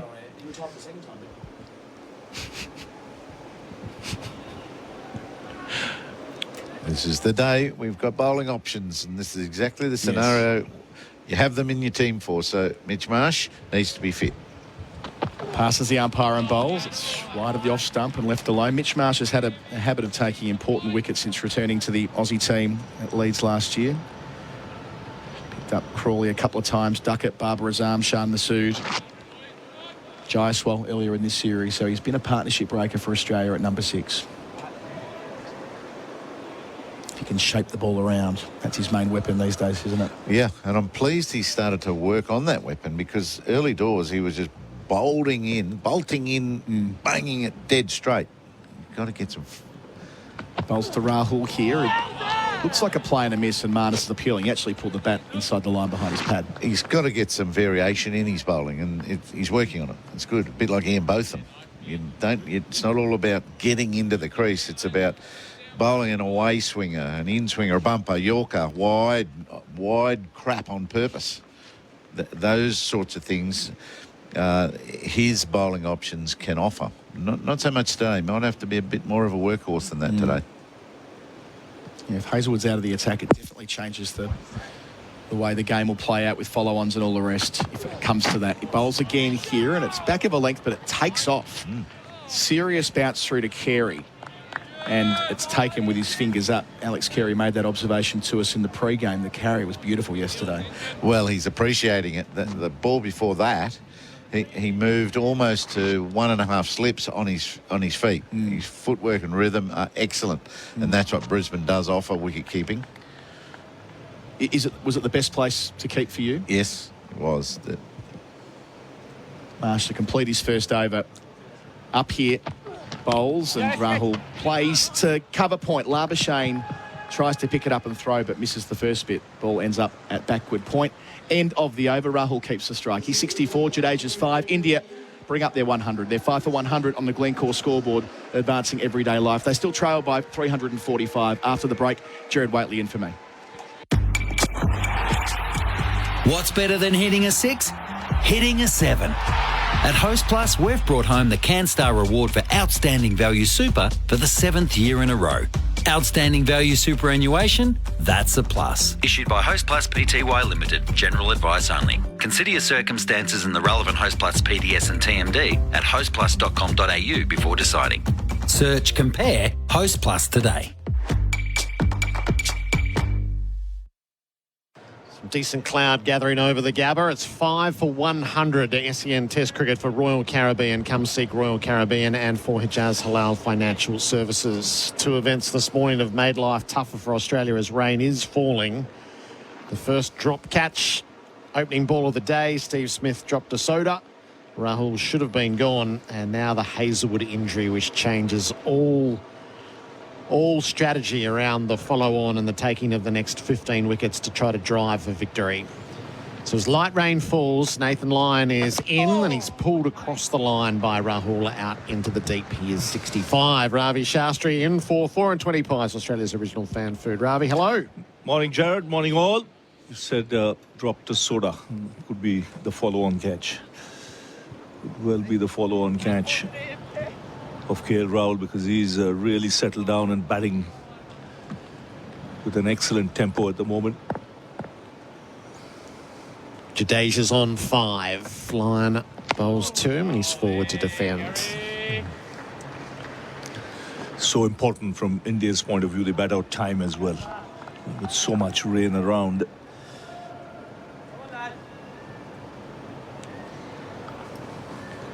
A slip and a short leg, a long off, then there's mid-on, straight mid-wicket and a deep backward square. A short third, a point. Down to sweep is Jadeja, and that will bring Khawaja into play down near fine leg. He keeps it to a single. Jadeja is 6. It's 5 for 102. And the application has been good today. Lost the wicket of Rohit Sharma, but Rahul after that drop catch has been excellent.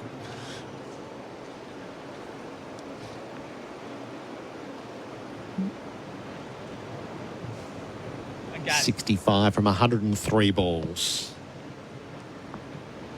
Line around the wickets. Rahul back, covers the stumps, plays it away to vacant cover and takes a single. The motivation to bat time is huge. Ravi, not just the rain, but a bowler down. Bowler down, they would have seen Hazelwood all the more reason to concentrate even harder.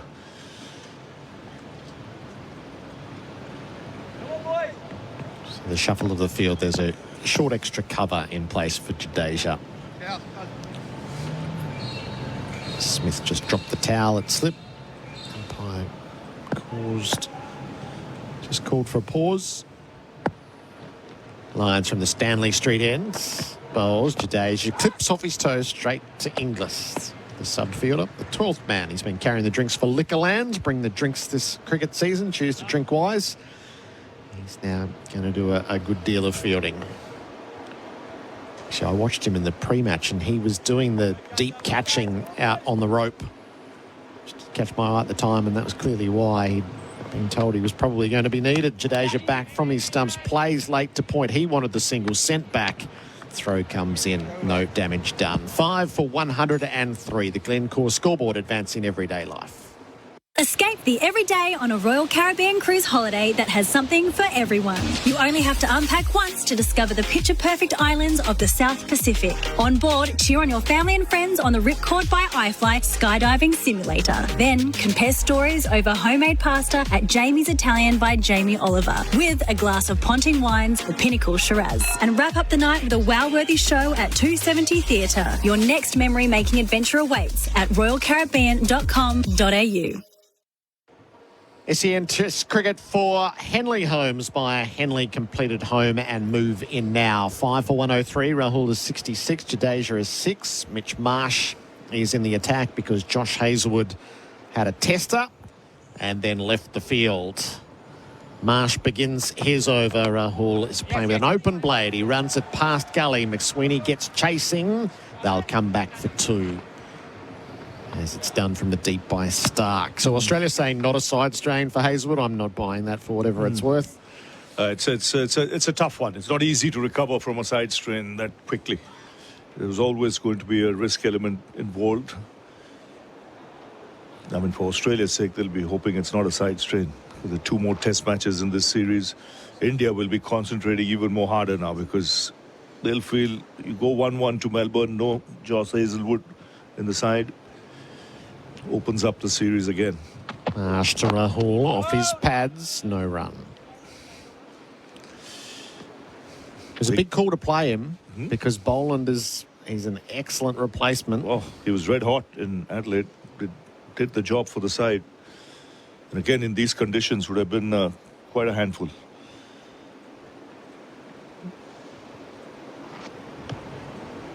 But big moment this for Jadeja as well. Vastly experienced. He's a left-hander. He averages over 40 in Australia.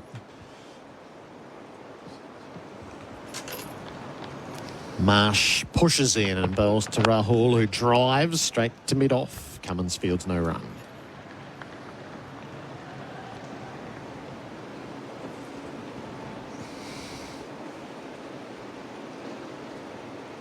We were just talking at the back of the box. So Jadeja owns 7 when he's in the test team. Reddy has looked so good in this series. Would there have been any temptation to give Reddy a look higher? No, I think Jadeja would have got that spot, especially now with Rahul there. Rahul right hand, left hand batting combination is also very handy. Everyone's just pushing down a patch on the pitch at this Vulture Street end, Jadeja and the umpire together.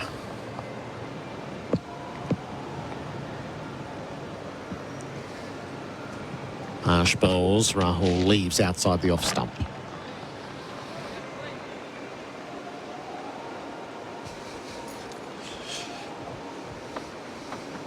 Jadeja does go back to work on this. Obviously just one little patch on the pitch which is causing some bother. It's also letting the umpire know if the bowler is in that area. Well, this ball now 30.4 overs old, and this is where India have to tighten up. They've got to breach this landmark, losing not more than 2 or 3 wickets. That's when Marsh to Rahul forward defence. Australian bowling will be tested. Saw what the top 3 batsmen did for Australia. It made it easier for Smith and Head when they came out as the rain comes down. We're going off. First interruption of the day. It's been lightly raining for about 5 minutes, just a touch heavier now. Not hugely threatening skies, so fingers crossed this is only a brief delay, but it is the first delay of the day. 5 for 105. Rahul is 68. Jadeja is 6. We'll bring Simon Katich in here to join Ravi Shastri. Welcome back, Kat. Morning, Gerard, Ravi, all our listeners. Morning, Simon. It's hard to go past the Hazelwood story right now, isn't it? Yeah, it is. I think, leading into the test, got asked a lot about it, and always felt that it was a 50-50 call purely because, Josh Hazelwood was Australia's best bowler in Perth, but, when Boland comes in, he always gets the job done, particularly in Australia. His record is phenomenal. So, in my mind, it was always, you're probably better off erring on the side of caution because with the side, if you do it properly, it could be at least 6 weeks, and that's potentially, if he's redone it, and we don't know yet, but if he's redone it, then he could pretty much be out for the rest of the Test series. And how does it affect the game? If you put your captain's brain to work, given this is going to be truncated by the weather and all the strategy in the world, it makes it so much harder for Australia to push for victory. It does, particularly when you look at the way that the game is now. The ball's nearly 31 overs old, so they've nearly cracked the back of this new ball. Probably still got maybe 10 overs of hard work. And then if they get through that, I think these two could dig in and bat big, just like Smith and Head did. There's no reason why they can't if they apply themselves, knowing that if they can see out Cummins and Stark, then it gets a little bit easier because Nathan Lyon will be a threat because there'll be some turn and bounce, but these Indian players play spin so well. So the threat of a third quick coming in like Hazelwood, it's just a little bit of a let up for them, and he's a big loss. How did you see the Rowett innings? So he was out for 10, caught behind from Cummins. I thought that was well planned by Cummins. You could see what he was attempting. He was a foot further than the length he was bowling to Rahul. He wanted to draw him forward, and Rohit, we've seen already in this series, a little lazy with his footwork at times, especially that front foot, where it just doesn't go far enough forward. And, as a result, when it's anchored to the crease, your hands play a bigger part. Your bat tends to go towards the line of the ball, and he got the outside edge, but that was good planning, good execution from Pat Cummins. And Rohit Sharma, he's opted to bat at 6. Now, the good thing from India's point of view is Rahul is amongst the runs. Now you don't want to change anything. If anything had to be changed, it might have been for this test match from Rohit's perspective and the captaincy perspective. I just feel when he gets runs, he's much more animated as a captain as well on the field. But having said that, Rahul has batted beautifully. Ticked all the boxes. You need your slice of luck, which he had. You don't get those kind of chances too often, so it's up to you now to make the most of it.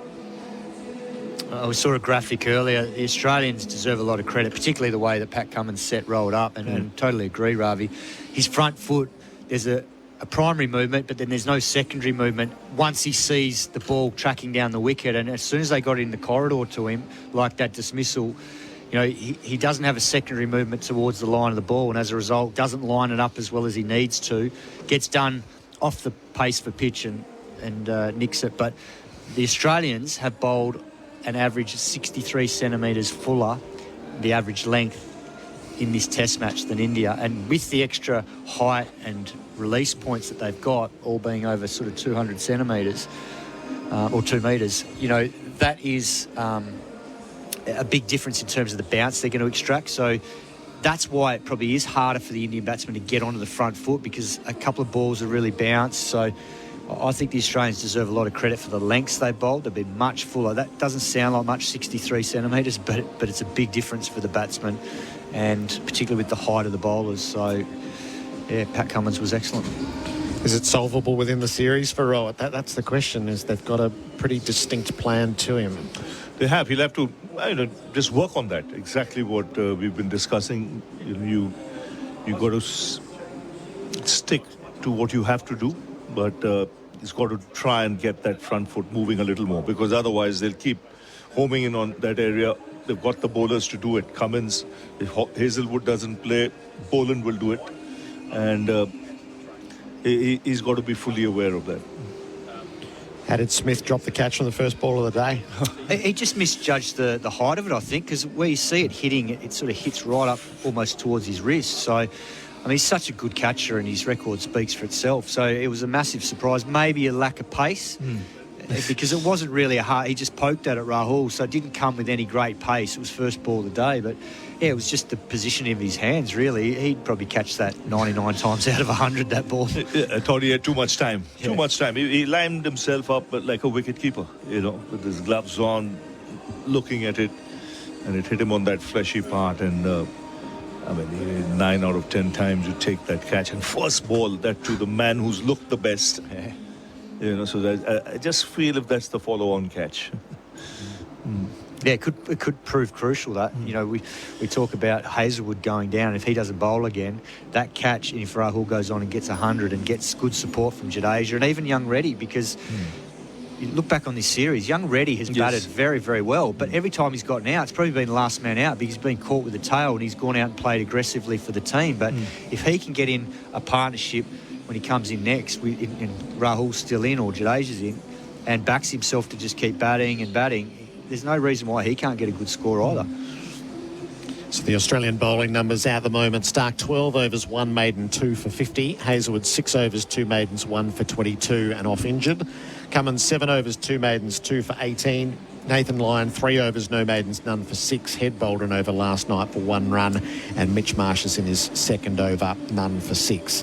Is Cummins' line and So he got Pant with a beautiful ball, he got Rowe with a beautiful ball, and he should have got Rahul with a beautiful ball. He has been so good here. Yeah, in my mind, he and Jasprit Bumrah are the two best in the world because of the areas they bowl and the movement they get off the seam both ways or through the air. And his record before this test, I think it's 41 wickets at about 18 at the Gabba, which is just phenomenal. And he just asked so many questions. And I think since that Perth test where he's a bit underdone, his pace has looked a bit up. It's been up and it's been a bit more zip.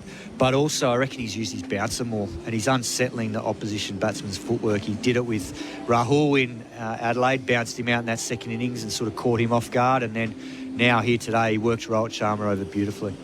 That's a lot of thought being put into that bouncer as well, because it's an effort ball, but the line is excellent. He tucks you up. He comes into that rib cage, into that area under the armpit where, you don't have room as a right-hander to really free your arms and get the ball where you want to. So you end up nicking it or gloving it.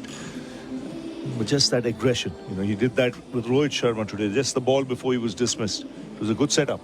It was a good bouncer. And then followed it up with the one pitch further up. So this is, it's probably a well-timed break for Australia. The skies are bright again, and I would expect in a few moments' time we'll start to see some movement in the middle. How soon do you go back to Cummins and Stark? After a break, you start with them, I think. Or I think maybe start one and maybe use Nathan Lyon with Jadeja being out there and just be able to then rotate them in shorter, sharper bursts, particularly if you back Nathan Lyon in to do a roll now from here.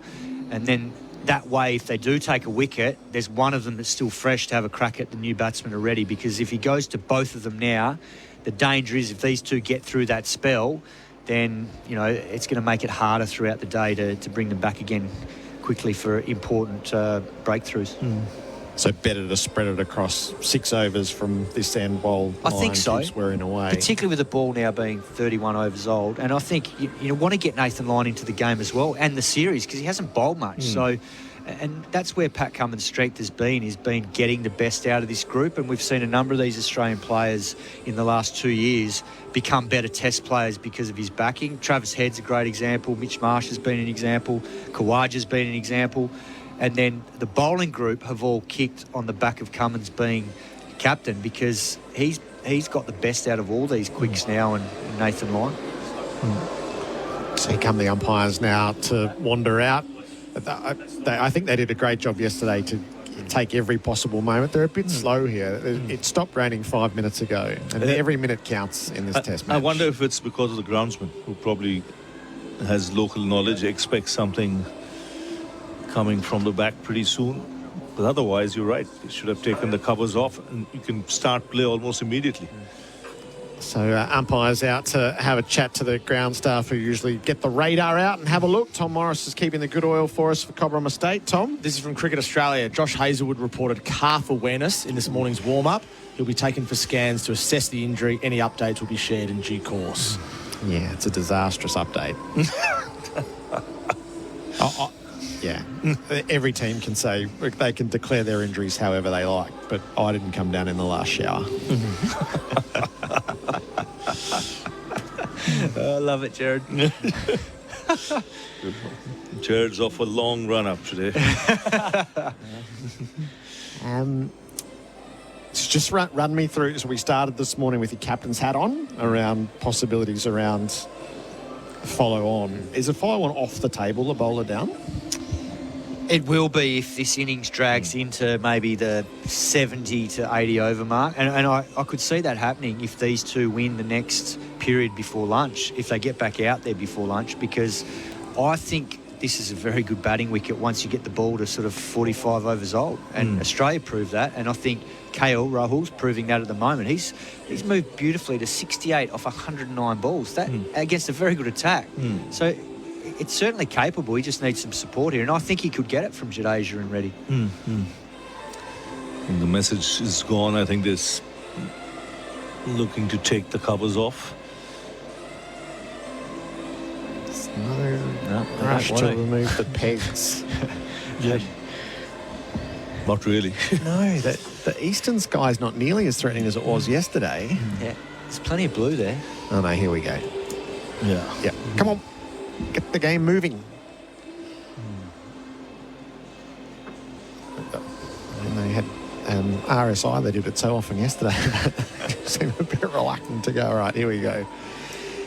So hopefully this is not a long delay. There'll be no need, you would think, to rope the outfields. A couple of thousand people in at the Gabba.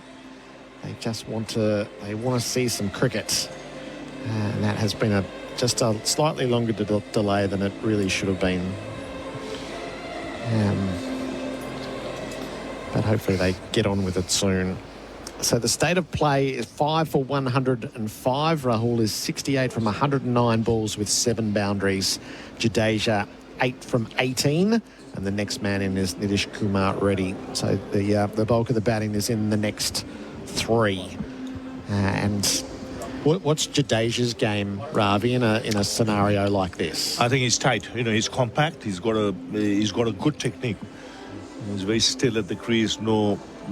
Not too many trigger movements. He leaves well. He plays late. So he can be the ideal foil here for KL Rahul. I think this is the partnership. You've got Nitish Reddy who will come and play freely, but you want him to come after 10 or 15 overs when that ball gets really softer. He can take toll of the bowlers because they will tire out if they're kept in the field for another couple of hours. But I think this break coming at the right time for Australia. Just feet up. Rahul has to start afresh, as does Jadeja. I just felt Rahul was getting some momentum in that last 20 minutes or so. Some good shots. Strike was rotating.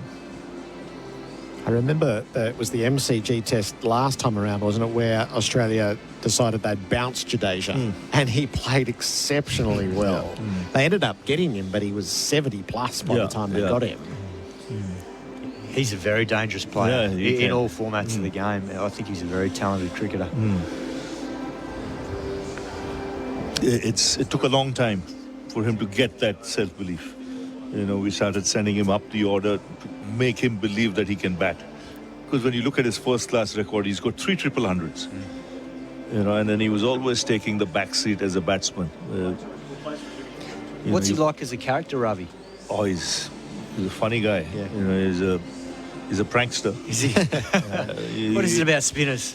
Yeah, and he and Rohit will always be sitting, in the front of the bus, and there'll be something going on there. So just tell him, Rohit, your captain, you can take your own seat. Jaddu will sit next to him. Play's going to resume in 10 minutes at 11:25. So was he a bit slow to believe in himself? Ravi? Yes, as a batsman, no question about that. But then once if you see his scores in the last 3 years, he's averaging, close to 50, especially overseas, and it's made a big difference. He's got some hundreds, he's played some very useful innings, lower down the order. That's the reason when India started touring, he was preferred to Ashwin, because he would do the holding job as a bowler and get you some useful runs lower down the order, and that could be the case today. That's why he's in the side ahead of Ash. Was there a particular moment or tour that you saw him on where he grew into the idea? Yeah, I remember 2017 or 18 tour of England, where he was not playing a test match at the Oval when he came up and he said, had a chat with the coaching staff, me in particular, and where we told him, you got to believe that you're a proper batsman. You can. I don't want you to get your 30s and 40s, but think big. Think 80, 90, 100s. And we need you on the field because he's a gun fielder. He might do the holding job. He can get you a couple of run-outs. So, just a moment of brilliance in the field that can lift the team up. And, he credit to him. He went back, worked hard, worked on the short stuff. Asked the slingers to bowl him a lot of short stuff. And, then very quickly he got one big innings. He got a 70 or 80 and he's not looked back since. Yeah, he's a dangerous character, isn't he? I think he's a fantastic. And he's got cricketer. all the shots, like Simon mentioned. Sometimes you have to tell him, you're a lot more talented than you think. You have so much ability. You got to believe that you have that ability. Yeah. Have we got a result in New Zealand, Tom? We do. Oh, really? Yes, we do. New Zealand have won significantly by 423 runs. So it was a heavy win on day 4, which means the series result is 2-1 to England, and Tim Southey's career has come to an end. He took 2 for in the second innings and was wicketless in the first innings and just missed out on those 100 sixes that he was gunning for as well. Finishing his career with 98 sixes. Ben Stokes didn't bat in the 4th innings because of that hamstring strain. So who took the wickets? Matt Henry took 2, as did Tim Southey. Mitch Santner took 4 for 85 off 14, and Will O'Rourke took 1 for 37 off 12. But he bowled an unbelievable spell, good pace. I think there was one ball clocked at 95 miles an hour. So his figures don't necessarily reflect how important his role was in the 4th innings. So it was Root and Bethel, right? This is just that one partnership. Root 54, Bethel 76, had a good test match, didn't he? Batting at number 3. And other than that, the next highest score was Gus Atkinson, 43 from 41 balls. So the end result for that series is 2-1 to England. All right, play shortly to resume here at the Gabba. The rope is going around the outfield. It's 5 for 105. Rahul is 68. Jadeja is 6. Josh Hazlewood's going to have scans after some calf awareness, the team says, in the warm-up this morning. SEN Test Cricket is for Royal Caribbean. Come seek Royal Caribbean and for Hijaz Halal Financial Services. SEN Test Cricket for Host Plus, winner of CanStar's Outstanding Value Super Award for the 7th year in a row. That's a plus. Issued by Host Plus Pty Limited. Check the PDS and TMD at hostplus.com.au. AirAsia's big sale is on. Fly direct from Melbourne to Kuala Lumpur from only $299. Visit airasia.com and book your holiday now. T's and C's apply. Did you know you can watch all your favourite SEN shows on YouTube? Subscribe today. Want to build a new home but need to move in now? Healy has fixed price completed homes and townhomes ready to buy with premium inclusions in the best locations. Get the Healy Everyday Advantage. Buy a completed home and move in now. Healy.com.au.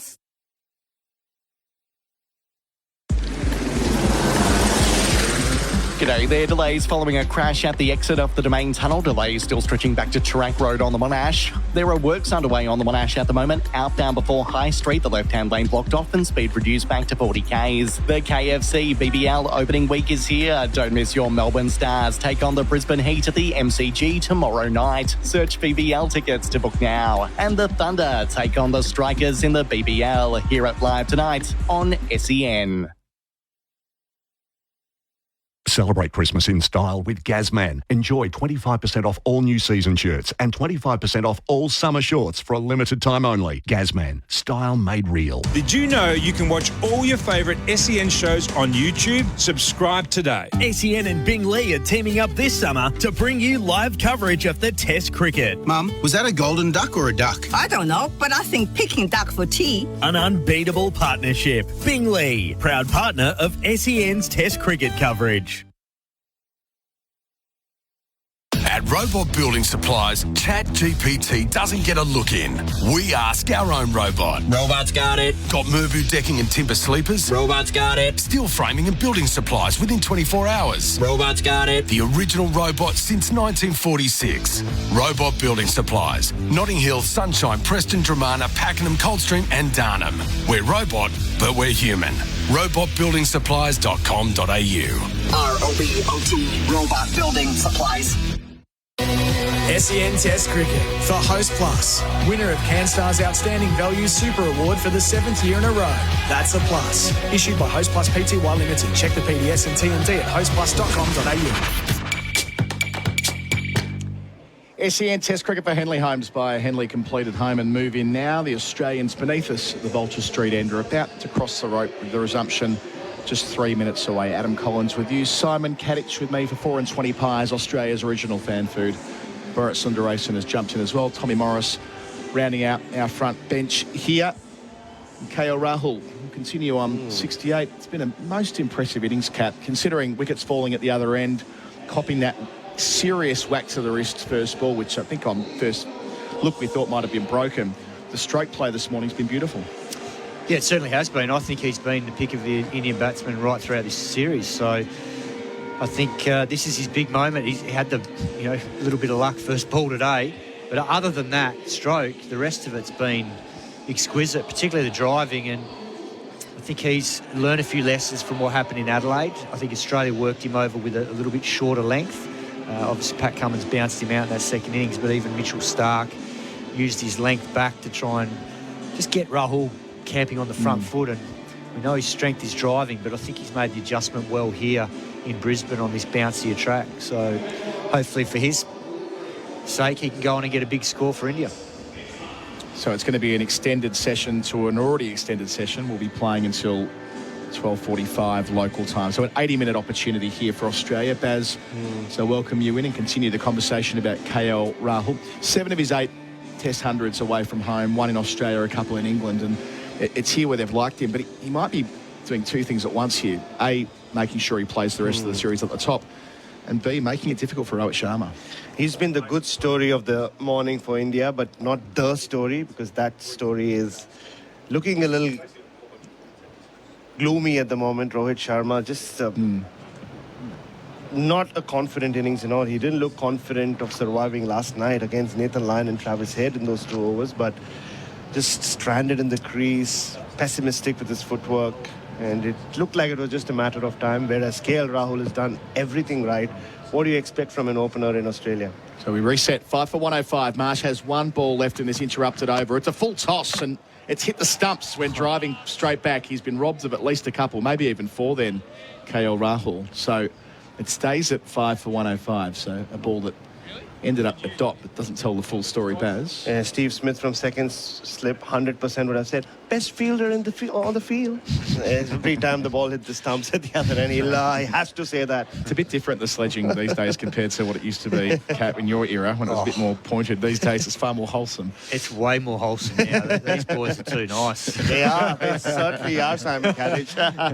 But didn't they pick up on the stump mics a few years ago when Mitch Starc was bowling? He made some reference to sending his bails to Wales or something like that. OK, if you must, Nathan Lyon's going to continue from the Stanley Street end. He's bowled 3 overs, a couple this morning, none for 6. And speaking of how they occupied themselves, Manas Labuschagne just jumped up in the air and tried to touch the spider cam. Almost succeeded in doing that as well. That would have been quite something if he was carried away. So for Jadeja, they've got a man back, I'll call it 2/3 of the way long off, wideish long off as well. And a deep backward square, the rest in close. Short leg a slip. Lyon, wide of the crease. Jadeja, well forward in defence, smothering any spin that's there.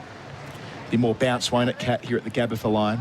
Yeah, I think there will be a little bit of turn as well, but I think it's the bounce that will pose questions here, particularly with the short leg in, and Steve Smith will be hoping for one to grip and catch the outside edge. Lyon's got Jadeja 6 times in Test cricket. Out passing umpire Kettleborough around the wicket. Bowls here, fraction shorter, and Jadeja doesn't make the most of it. So places it awkwardly to mid-wicket where there won't be a run. Josh Inglis does the fielding as the sub. The other story of today, as Tom Morris reported before, it's definitely not a side strain. That much we're being told by everybody. It's a calf issue that they're scanning at the moment, we've been told. Lyon bowls here, and I say calf awareness. That's the modern jargon, isn't it? It's not a calf strain until it's a strain. It's calf awareness. I want to be really clear about that. I'm not entirely sure what that means, but it's a level below strain. Matty Hayden's got calf awareness at the moment after playing a Police 11 game the other day. It's the multicultural 11. Here's line up bowling here to Jadeja, flatter and defended. So just to back over that, what's he done? So I saw him with an ice pack on it yesterday. Well, he's tried to play a big shot and it's come off the outside edge and flown down to third man, and he thought he was going to get away with it, so he took off for runs, and then the guy ran around at third man, took a screamer of a catch apparently, and then next thing you know, he's limping off. He said he pinged his calf on the takeoff. Oh man, injury. Line bowls here, sweeping is Jadeja, getting it square enough that the sweeper, Khawaja, at deep backward square has no chance at all. Lovely shot, Jadeja advances to 10. Boundaries for Zito, do it with the Zito power tools. It's 5 for 109. Yeah, that is a seriously executed sweep shot, that. Great stride into the ball, but also he fetched it out in front of himself and deliberately hit it in front of square leg to take Usman Khawaja and the line that he's on out at deep backward square leg out of the equation. He's a serious number 7, averages 35 in Test cricket. Jadeja facing line here, cutting hard to backward point. There won't be a runner, ends the over, just the boundary from it. 5 for 109 on the Glencore scoreboard, advancing everyday life. Back to Rahul on 68, Jadeja's 10.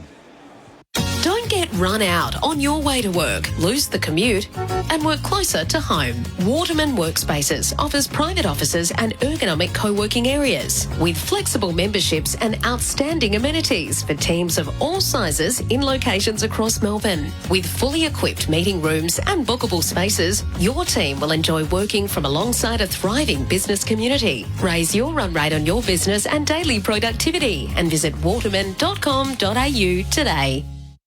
Morris with the good oil for the Cobram Estate Australia's extra virgin olive oil. So we know that Josh Hazlewood has had an injury interrupted a couple of years because of an Achilles and a side strain more recently, and also 18 months ago. But he also missed a couple of T20 internationals against Scotland in September with a calf. Yes. So that is a recurring issue for him as well. Pat Cummins is going to replace Mitch Marsh here, Cap. And having had an Achilles injury, you do a lot of calf raises to try and strengthen that part of your body. 3 slips to gully, bowling to KL Rahul on 68, and he drives straight. Beautiful timing. Hits the sawdust. Denied a boundary by the sawdust. I don't think I've seen that. The straight drive, which was destined to rattle into the rope before the side screen, just beneath us here at the Vulture Street end, and it's made a mess of the pile of dust, which is there, of course, for the wet bowlers' run-ups, and, well, he only gets a couple instead. Gutted. Pat Cummins is an absolute maestro because he's placed the sawdust beautifully. That's how good he is as skipper. He's got the sawdust as an extra fielder along with the stumps last over.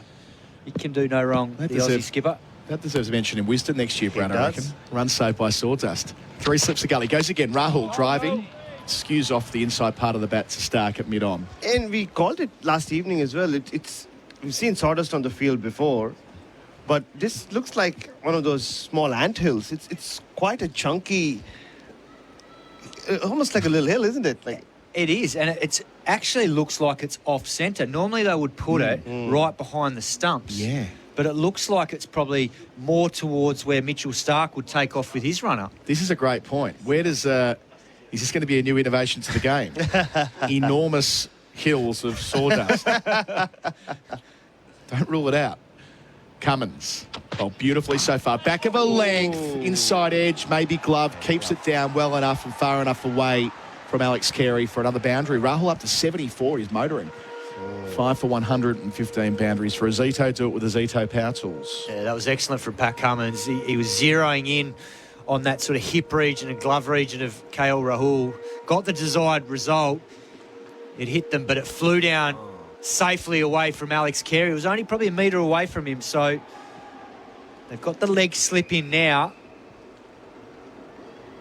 And remembering the second innings in Adelaide, Pat Cummins bounced Rahul out and caught a glove down the leg side, so it's a deliberate plan, this. A trail by 330. Up to the crease, Cummins, bowls Rahul, full and straight, pushing the mid-on, wants a single, but sends Jadeja back. Just on KL Rahul, it reminds me of the innings Murli Vijay played here 10 years ago, and who was KL Rahul's first ever opening partner. And I remember KL Rahul saying this after his innings in Perth, that he learnt a lot from talking about opening the batting with Vijay, who left the ball so well. He had a really good series, and for 2 or 3 year period, he was India's premier opener away from home. 74 from 114 here, Rahul. Facing Cummins, back of the length, wants to cut, back off the seam, adjust the shot, splice of the bat, 1 out to head at cover. 75, 5 for 116. Got 1 ball left in the over. Bharat, am I right in saying that Bumrah was interviewed overnight and suggested that this Indian team's in transition? Well, if it is, and I think he's right, because I think we're seeing, the signs that some of their great players are, towards the back end of their careers. But this man, KL Rahul, I think in this transition phase, his best cricket's going to be played in this next 4 or 5 year period, because he's got the game. He just needs the belief and the consistency in selection and his role, which I think he's going to get now. And Rohit Sharma deserves some credit for that, because he's kept him at the top of the order when he could have come back and just looked after himself, but he didn't. Cummins to finish here around the wicket. Jadeja leaves alone wide of the off stump. So 7 runs from the over at 5 for 116 on the Glencore scoreboard, advancing everyday life. That man Rahul's 75 and Jadeja's 10. Tired of running out of sparkling water? or having to carry heavy bottles from the supermarket? Then get a SodaStream and make fresh sparkling water at home whenever you want. And if you feel like getting creative, add your favourite flavour like Pepsi Max, Lipton Iced Tea, ginger beer or passion fruit. There's a flavour for everyone. Never run out of sparkling drinks again this summer. Fizz, mix and enjoy with SodaStream. For 116 on the Glencore scoreboard.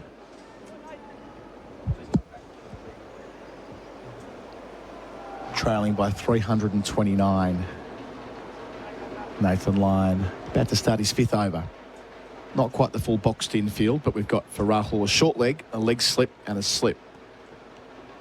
A man back at deep square. He'll go round the wicket, Stanley Street end. Bowls here, wide on the crease, sweeping and stops by Mitchell Marsh, but not entirely. So pace taken off it. They get through for 1. He's 76 at 5 for 117.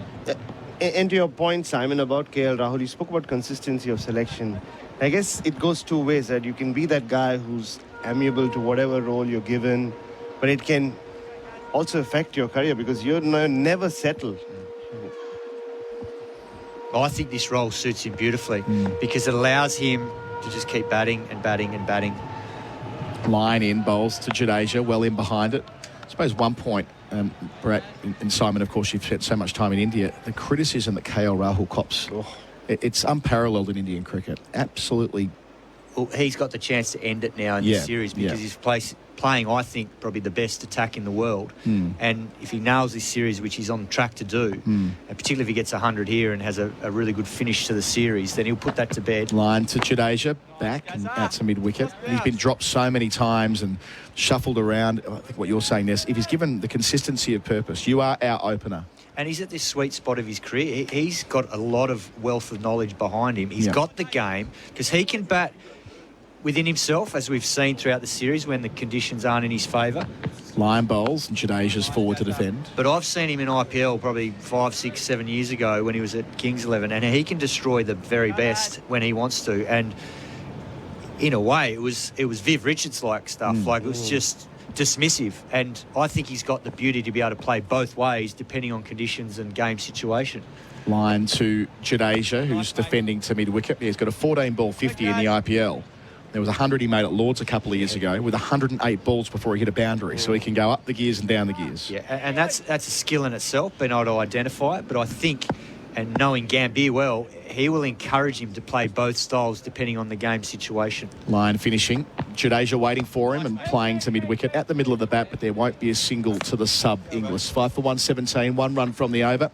That's on the Glencore scoreboard, advancing everyday life. Tonight, if you get absolutely and end up with some weird, we don't care. Just don't drive home. Go out responsibly this silly season with DD. With the Isuzu D-Max X-Terrain, life is reinvigorated. All the power, performance and style you need from just $67,990 drive away. Visit your local Isuzu dealer today. T's and C's apply. Discussion about our leading run scorer, KL Rahul, for Australian outdoor living, bringing backyard dreams to life. Oftentimes that's Tom Morris when he's playing on a Saturday. What do you got for us? What an amazing moment for Hugo Burden, who's played 5 games for Queensland in one-day cricket, who was fielding a couple of overs ago for an over as Mitch Marsh changed his boots. 23 years old. Middle name is Raffles. Hugo Raffles Burden. Love that. I need to know why. Cummins bowls here. Rahul back in defence. Has a leg slip for him now again with the captain bowling to Raffles. I want to know the background to Gold Coast District Cricket Club, 23 years old, right-handed batter. Did you ever do the 12th man job or a sub-fielder before you played for Australia? I did in Perth one year. I think it was a one-day international and I had to take the drinks out and I got on the field maybe for an over or so. Were you petrified? At the Wacker? Oh, definitely. Yeah, definitely. Marnus Labuschagne took a ridiculous catch as the sub. He did. There's some other... That might be a quiz topic at some point, Tommy, or Baz. Famous moments of sub-fielders. Today, the topic, by the way, at lunch is going to be infamous drop catches. After Steve Smith put one down, first ball of the day. I doubt that'll live in infamy, but, you know. Well, it might if KL Rahul goes on to get 200 here and then India go on and win the series. Very, very good point. So he's facing here on 76. Cummins to him here, wider on the crease, leg stump line. pushed out towards wideish mid-on for 1 to Travis Head, 5 for 118. He's 77. I hope he's not one of the answers for the quiz today, but Theodoropoulos always gets around. I was thinking about Theo, for famous subfielders who did drop a catch. I'm sure he's... would he be listening, Theo? Probably watching the telly. Yeah. Given he works for 7. Moved to Melbourne now, no longer lives in Adelaide. Does the footy. Mm-hmm. He's seeing him in Adelaide each year during the test match. Good man, Theo. Doesn't like talking about that catch, but, which is why I bring it up every time.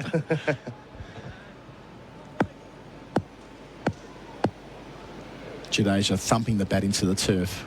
Cummins ran the wicket to him. Leg slip's gone. Bowles here, leaves alone on length outside the line of the off stump. There have been a lot of guys do it. Marcus Stoinis did it before he played for Australia. David Warner, of course. David Warner.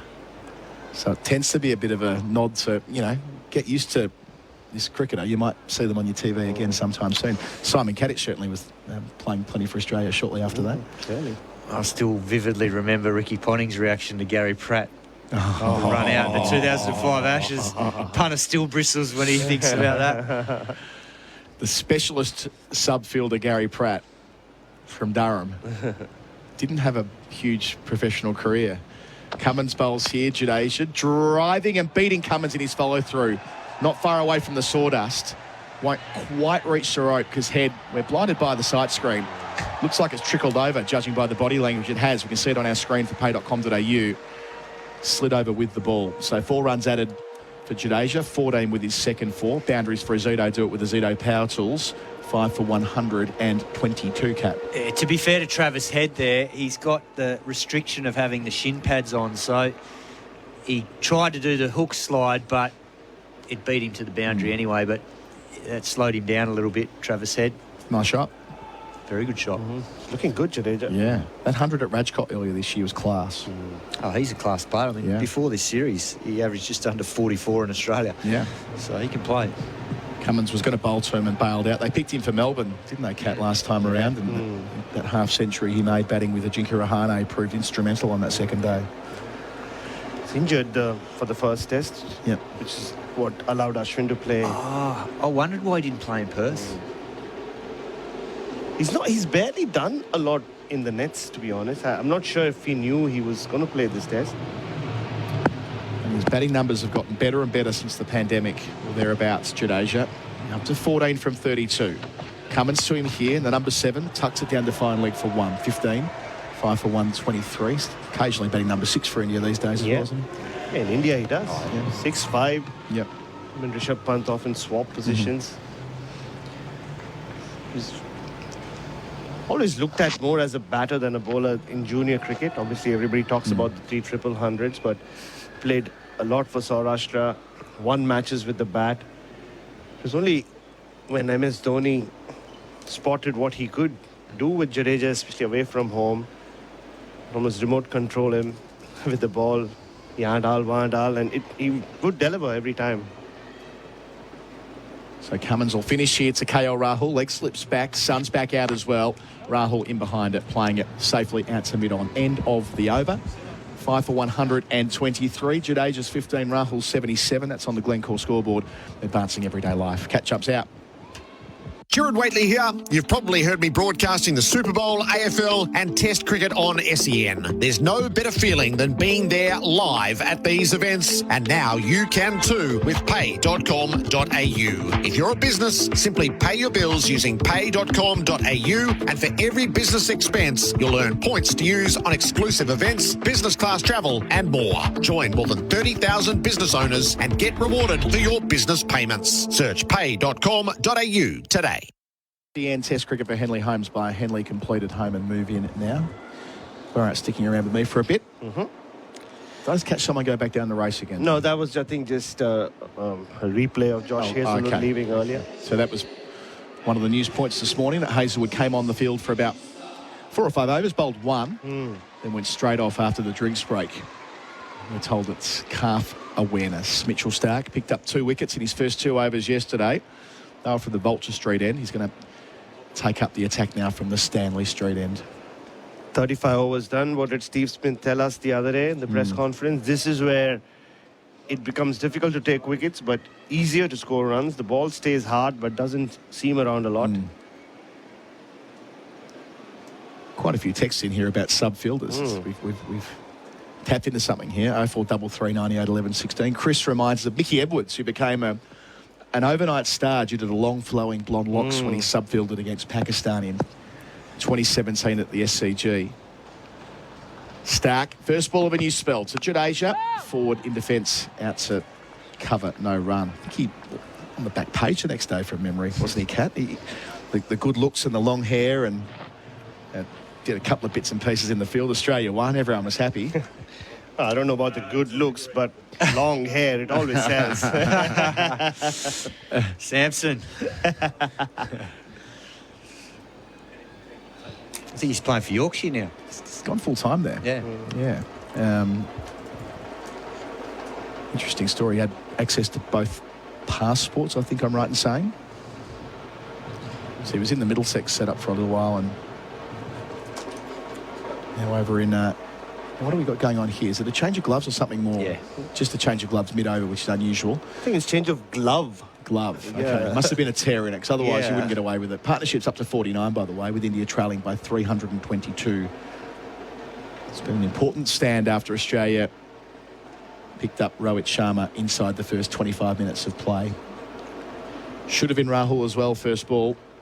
He was dropped on 33, his overnight score, by Steve Smith at second slip. He's still there. Stark up, Stanley Street end.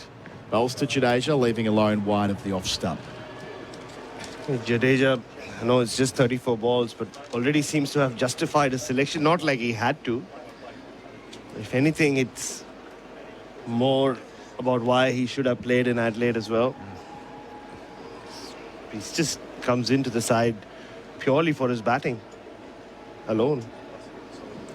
Well, particularly previous experience here in Australia, that counts for something, like knowledge of the wickets and the grounds, and previous success doesn't guarantee you're going to do it next time around, but it gives you something to fall back on and think about the way you went about it, and particularly against most of this Australian team.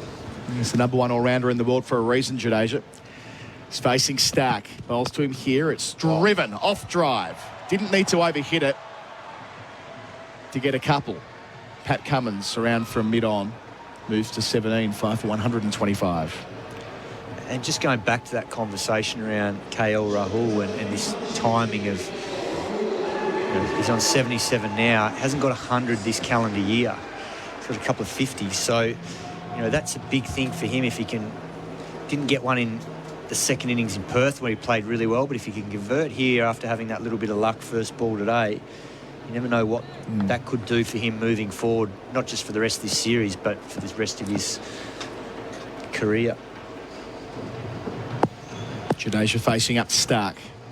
Nice shot, previous ball.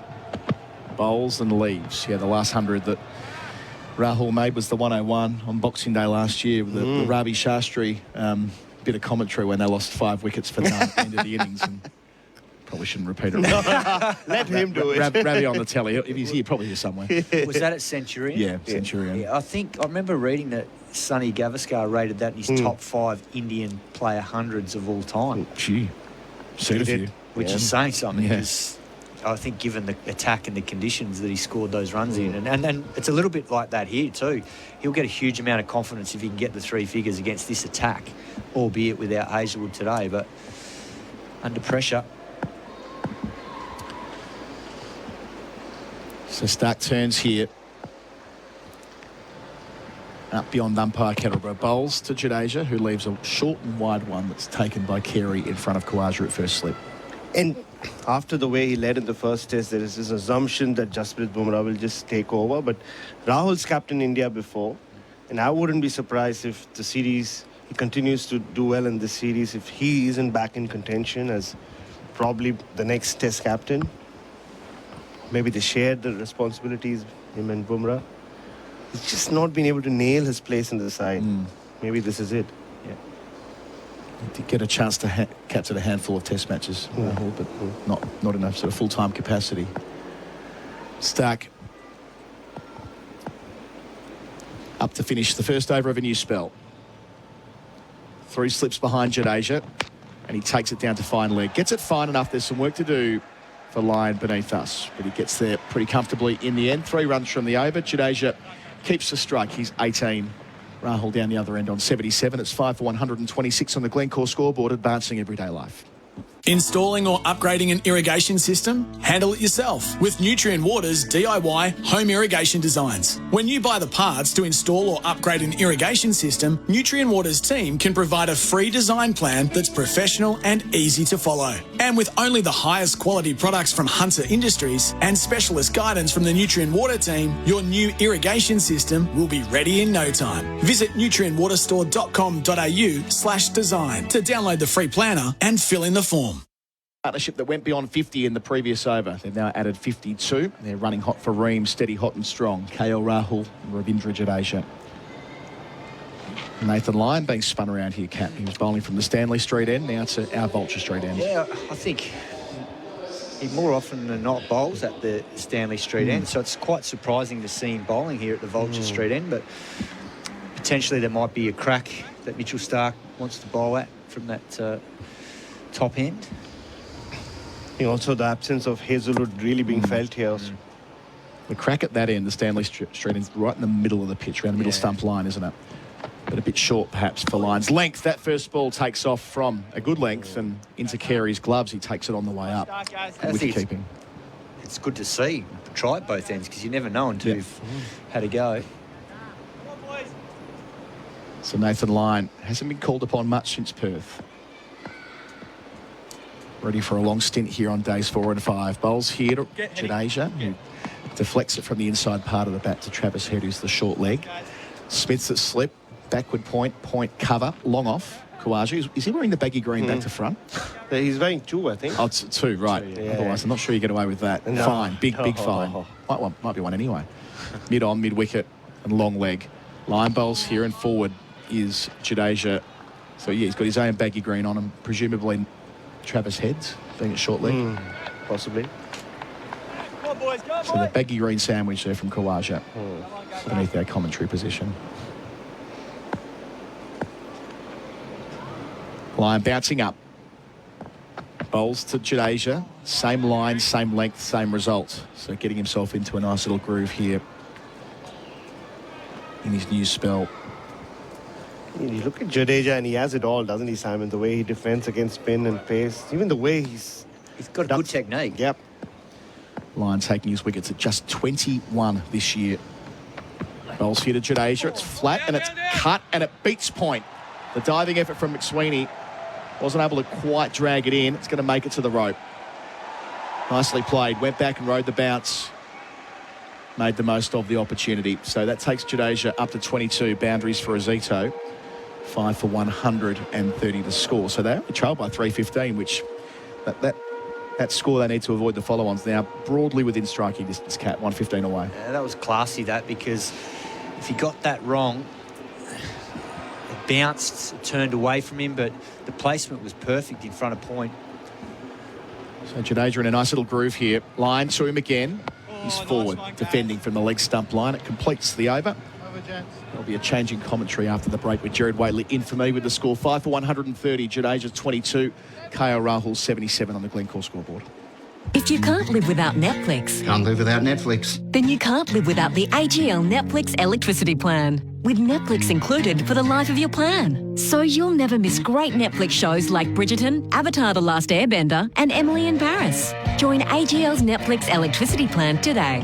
AGL Netflix plan includes Netflix standard with ads with upgrade tiers at an extra cost. T's and C's apply. Fact sheets containing key details of our plans are available at agl.com.au/VEFS. For clear advice on the right plan for you, contact AGL on 131245. SEN Test Cricket for Royal Caribbean. Come seek Royal Caribbean and for Hijaz Halal Financial Services. 5 for 130. There's some classy and stoic batting happening at the moment. Rahul is 77. Jadeja is 22. Australia's tried Cummins at this end. Now Starc at the far end. 13 overs, 1 maiden, 2 for 53. Fresh over begins with Rahul on strike. 2 slips and a gully in place. Starc is over the wicket and Rahul is in behind. Defending cheeky single straight to mid-on. Pick up, throw at the striker's end. Misses. Jadeja carrying his gloves responded quickly to the call and Rahul goes to 78. Bharat Sundaresan is in place for 4 and 20 pies. Australia's original fan food. Hello, Bharat. Afternoon, Jared. Oh, it's still morning. Morning, Gerard. 8 more minutes to go. No, that was well done by Rahul. He saw Travis Head still has the shin pads on. And he had enough time to cross over for the single. And Jadeja is one of the quickest men in cricket. So you don't have to worry about him making his ground. Not sure that he was totally ready between overs. He straps his gloves back on. Owns the concentration and faces up to Stark. Bowls to him and Jadeja leaves tight to the off stump. There's a simplicity to Ravindra Jadeja's cricket, whether it's bowling or batting, very repetitive. As like Simon was saying, he's got a very good technique, defensive technique, but it's easy on the eye. There's nothing complicated about anything he does. And there's been a hallmark of him as a cricketer from the time he burst onto the scene during that Under-19 World Cup under Virat Kohli in 2008.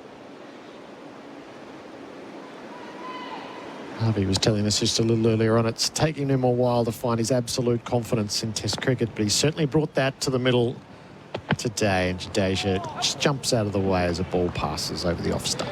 It was under Ravi Shastri's reign that it really happened, where more than his bowling day, him and Bharat Arun, the bowling coach, spent a lot of time with Jadeja in England in 2018 and said, we back you as a batter as well. So you start playing, start thinking like an all-rounder. And apparently he turned around and said, nobody's ever said that to me. They've always spoken to me as a bowler who can bat, not a genuine all-rounder. Yep. And that turned his career around. Hear him tapping heavily away. Settles himself as Stark is on approach. Jadeja leaves.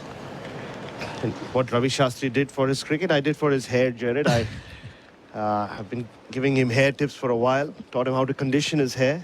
I didn't do it myself. I just pointed him in the right direction. And both his cricket and his hair are in great form. He's got good curls. Yeah, nice thick hair. Not like mine, very different, but yeah, you still need to condition it. Crucial moments in life, a new farm Australian through and through. 2 to come in the Stark over. Australia being well and truly held at bay now. The mood around the game has changed considerably. Stark to Jadeja, 4 defending now. Pad before bat, Stark is asking. This is the question, and this is a worthy discussion.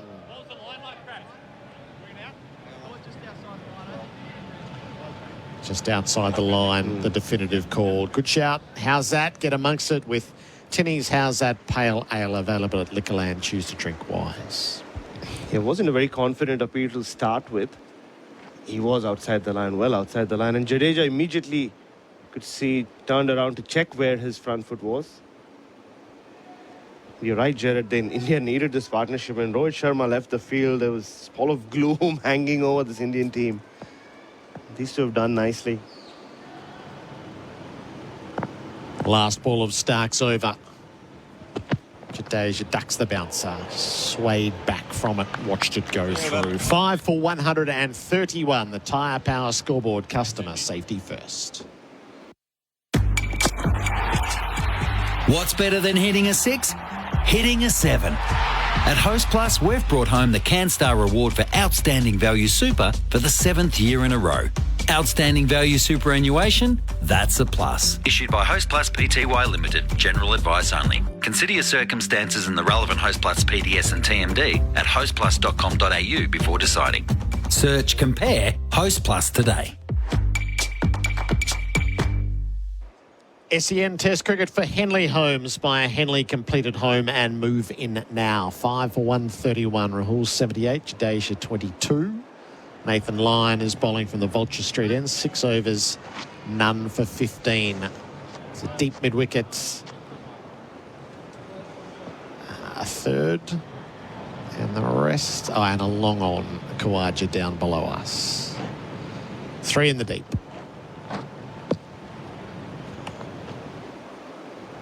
Lyon to Rahul. Leans a long way forward. Strokes the ball to Inglis. Just on that Rohit Sharma dismissal, Gerard, maybe this is just me sitting there with my wrestling hat on, which is most times. This moment when he just before he entered the dugout or the dressing room. Line to Rahul, turns around the corner, no single. Where his head was down, just walking past the dugout, took his gloves off, just dropped them there and walked away. Looked very poignant in that moment. The Undertaker leaving his kit in the middle of the ring, you'll remember a few WrestleManias ago. Rahul with line unfurling, tucks around the corner again to head. Yeah, he will get a second innings, you'd think. If India can somehow leave unscathed from Brisbane and go to Melbourne 1-all, it gives them a good chance to finish the series strongly. Rahul, a couple of movements on the crease and defends. Because just speaking to the selectors and people positions of power within Indian cricket, I don't think anybody is ready for Rohit to move, or for them to move on from Rohit anytime soon. They want him for at least another year at the top.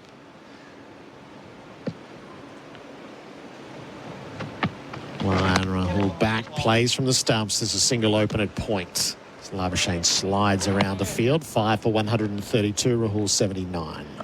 Especially with that big series coming up in England in 6 months' time, another 5 test match series for them.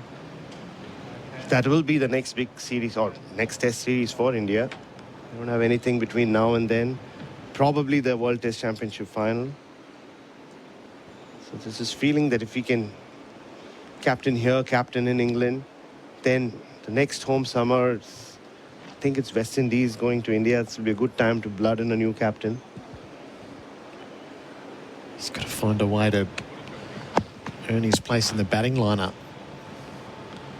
Last ball of Lions over. Jadeja back, cutting. He won't beat the fields. Took off, then headed back because McSweeney was right on the job. 5 for 132. That is on the Tyre Power scoreboard. Customer safety first.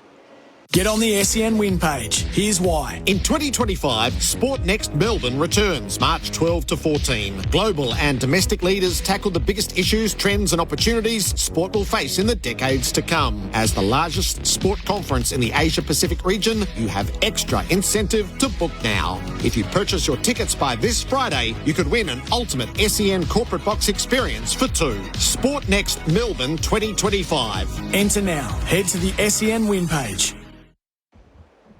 Leading wicket taker before you dig, before every job search, before you dig online every time. Mitch Starc 2 for 50, Pat Cummins 2 for 18.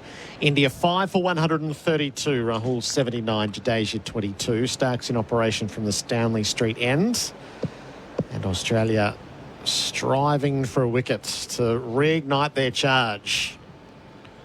Rahul faces up and he defends the first ball of the over to the offside. For Bundaberg Ginger Beer, we just flip the chairs here. Ian Healy is back in. Heels welcome. Thanks, Jared. Different mood now, isn't it? Yes. Normal wicket again. Ball's pretty flat. Good length deliveries aren't worrying the batsman as much as once was the case. But we wouldn't like it too easy, would we? We've got to battle our way through here. The Australians, they've got to maintain standards, as I talked about before, and maintain lengths and try a thing or two relevant to where your field placings are and just see what happens. Don't worry about whether the follow-on's coming. We've the ability to win this match just one session at a time. Starc bowls. Rising delivery, got behind Rahul and almost tipped the bails. Defended, then suddenly it was behind him. He was scampering for it. It was too close to the stumps to do anything about, and it goes a breath past. Fast ball, good effort by Starc. Really bent his back. Gets it up. Logo on the shirt type height. The angled bat just keeps it outside off rather than cannoning back onto the stumps. The pay.com.au replay screen. Nothing gets the pulse going. Like the batter desperately searching for the ball and seeing it go past. Starc tries again. Bowls, bouncer Rahul pulls him away down into the deep. Inglis on patrol at fine leg. a single taken, 5 for 133. With the absence of Hazelwood, it makes it very difficult for someone to bowl a cranky spell. Want someone to get fired up, bowl short, consistently, set your fields where they need to be, and just, maybe say a word or two at this partnership, and in the hope that they want to retaliate with some stroke play. But we haven't got enough energy. There's no bowlers left. Cummins and Stark have got to do their stuff, and that leaves Lyon and Marsh. So maybe we have to go spin. Travis Head, Nathan McSweeney, try to bowl variety so that the batsmen have got to keep thinking. Jadeja has the strike. Stark outside the off stump. Good pace. No real threat, though. So the Hazelwood discussion looms so heavily over the day's play now. Was it a mistake to play him? I'm not so definitely in your camp that it's side. So I think an Achilles would scare the hell out of me too, and he'd be much more aware of that part of his body since that Sydney test.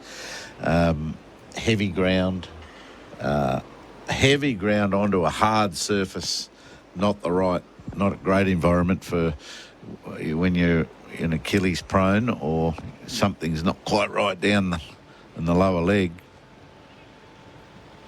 Stark bowls, Jadeja tucks to leg, calls for the cheap single, and it is absolutely there. Well judged, 5 for 134. But he himself will be questioning his career. He's getting some older age, repetitious, work rate related injuries that are keeping him out. I think I've heard in the corridors here of the last 34 tests he's played 16. So that durability is now being questioned by himself even. Scotty Boland and young quicks around the country start to get loose. Boland was in the team. Hazelwood took his place, bowled 5 overs yesterday, didn't get through the warm-up today, and is currently having scans. Rahul leans on a ball and he places it past the square leg umpire, and he'll be able to come back for 2, go to 82. It's 5 for 136. That is on the Tyre Power scoreboard. Customer safety first. G'day there. Watch out for a multi-car crash on the Westgate Freeway. Inbound before Williamstown Road, through right-hand lanes closed. Delays back to the Princess Freeway. Use Geelong Road instead. In Cranbourne, a crash on the South Gippsland Highway, southbound up to Thompson's Road. 'Tis the season for low prices at Dan Murphy's. Heart rate at $3.75 milk cans, 10-pack, 2 for $80 for My Dance members. Ends Wednesday. Choose to drink wise. T&C supply. And the Thunder take on the Strikers in the BBL. Hear it live tonight on SEN. India doing it with ease with Dynabreeze industrial strength heavy duty fans. Wickets fell yesterday at 4, 6, 22 and 44. The drop catch to open the day when the score was on 51. Rowett departed on 74, but this partnership is now worth 62. 5 for 136. Rahul 82. Jadeja is 23. Ian Healy's on duty. Yep, there's a few hands on hips around the Australian side. It seems quiet to me at the moment. Can't really hear many effects. Have you got anything? Or is it feeling quiet to you too? Much quieter than they were earlier on. Someone needs to fire something up. It's a good partnership. And Jadeja faces up to line, back to cut, and he will beat McSweeney at points. Beautifully played. McSweeney on the chase, the dive. He hooks it back in and saves a run. Excellent out cricket from McSweeney. Lovely shot from Jadeja. He's 26. India 5 for 139. I'll go back to that out cricket too, because I did it once before this morning. He's done a brilliant job diving, this time left hand, and it's not a full-on frontal dive. It's a side slide. He gets up very quickly and he throws it back in 80 metres, right to the gloves of Alex Carey. That's the way. So we're just with the third umpire checking. It's all clear. Yeah, nah. 0% alcohol, 100% beer. 3 runs fully registered. Rahul to take the strike. A slip and a short leg in place. Line over the wicket bowls. A long way forward to defend safely. It's good bowling. Nice guys. Maybe Marnus Labuschagne for a short ball spell. Oh, don't. Heels, please. It's not that desperate. Would you storm out of your commentary stint again? I might hand over. Yeah, that's right. Your handover. That says rubbish. Rolls on 82. He's back and covering to the offside. But, is it a leg spin session we need? Is it some deliveries outside the leg stump of the right-hander and tempting the left-handed Jadeja into a slog sweep maybe? I think it's time for maybe an experiment or two before lunch. Deficit is 306. Rahul sweeps, and he does it pretty well. Down to fine legs. Stark comes around in the big floppy. Keeps it to a single. 5 for 140. The captain is so short-suited now, isn't he? He's got 2 quicks, of which he's won. Marsh, who really is on restricted overs. You can't overextend Mitch Marsh, and they're well aware of that. Lyon can hold down an end, but there's not a lot happening at the moment. Now, maybe that will change as time goes on, and then everything else is bits and pieces. Yeah, but you've sometimes got to use your bits and pieces, and this day might be one of them. Jadeja faces up to Lyon, clips the ball to mid-on, but he won't find a run. Cummins is there. Lino's a bit pedestrian. Same pace, same trajectory, a little too often at times. Maybe that is it. Who's it covered? Is that Josh Inglis? Yep. Inglis into real short. Nice short point, silly mid-off. Try to get some things happening. Last ball of Lyons over. Jadeja to see it. He smothers the spin.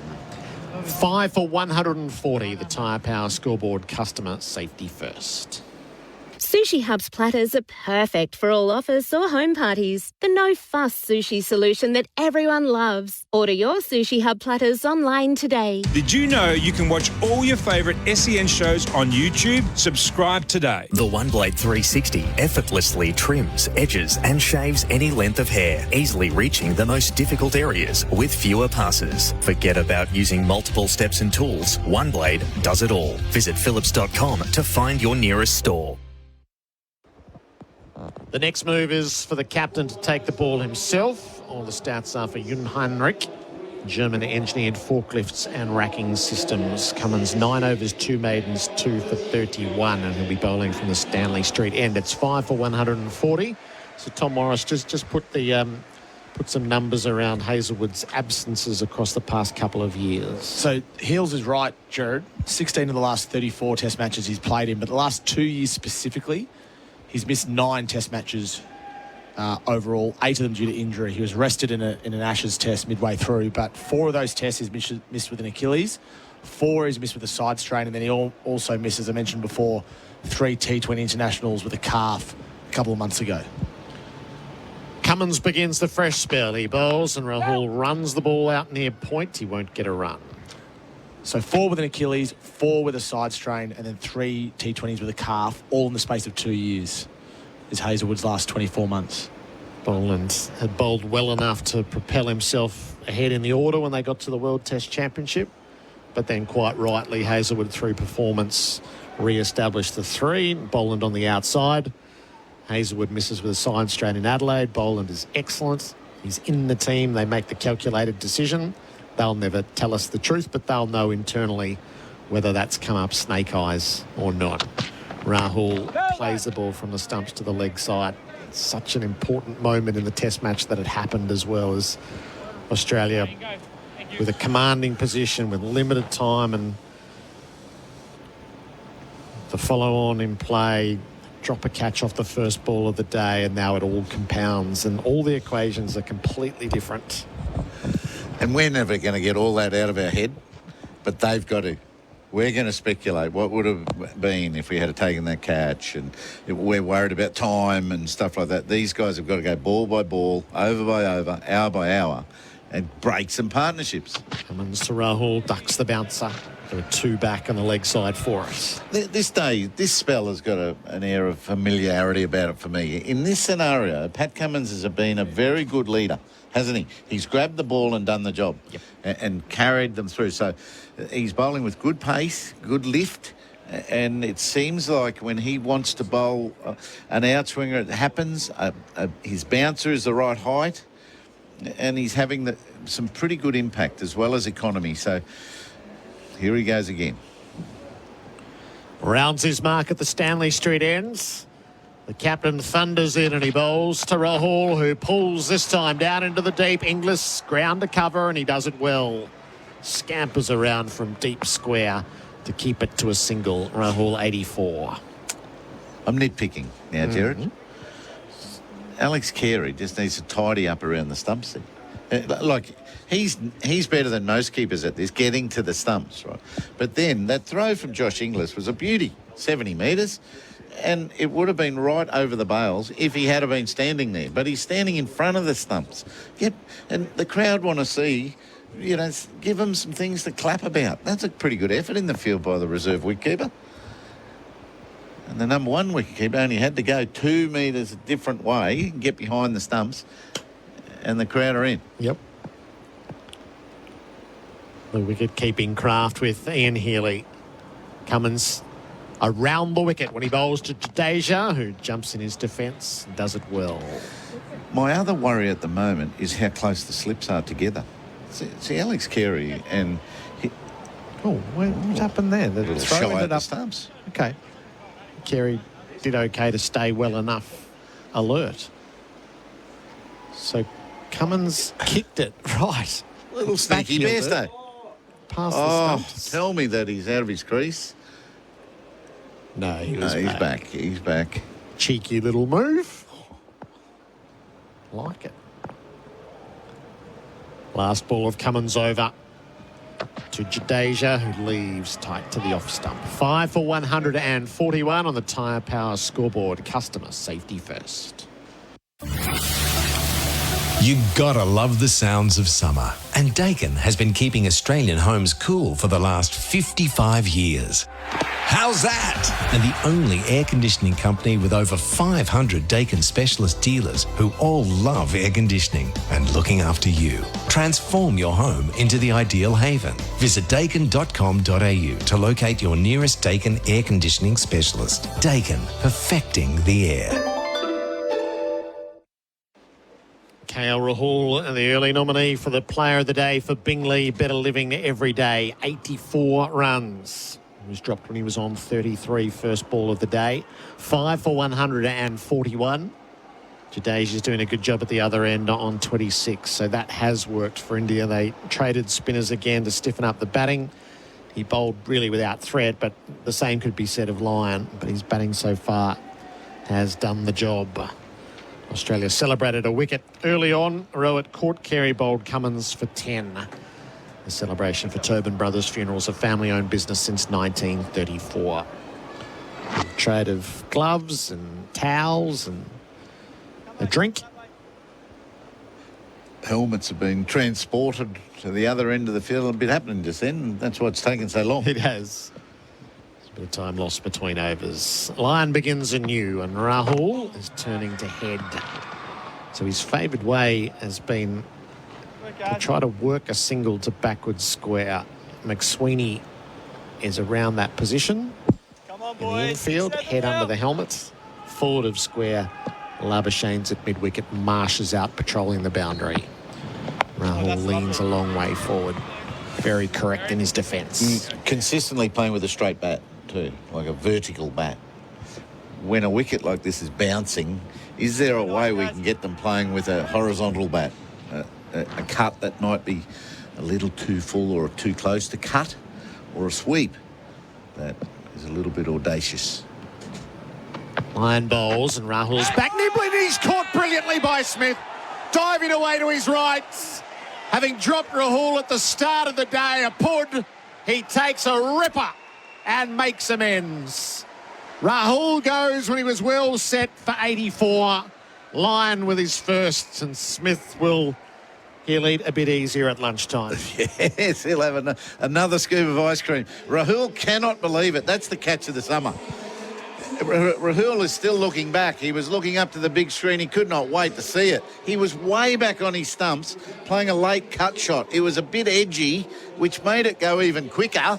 and Smith's anticipation, then skill level, nails it. Rahul cannot believe it. He's gone.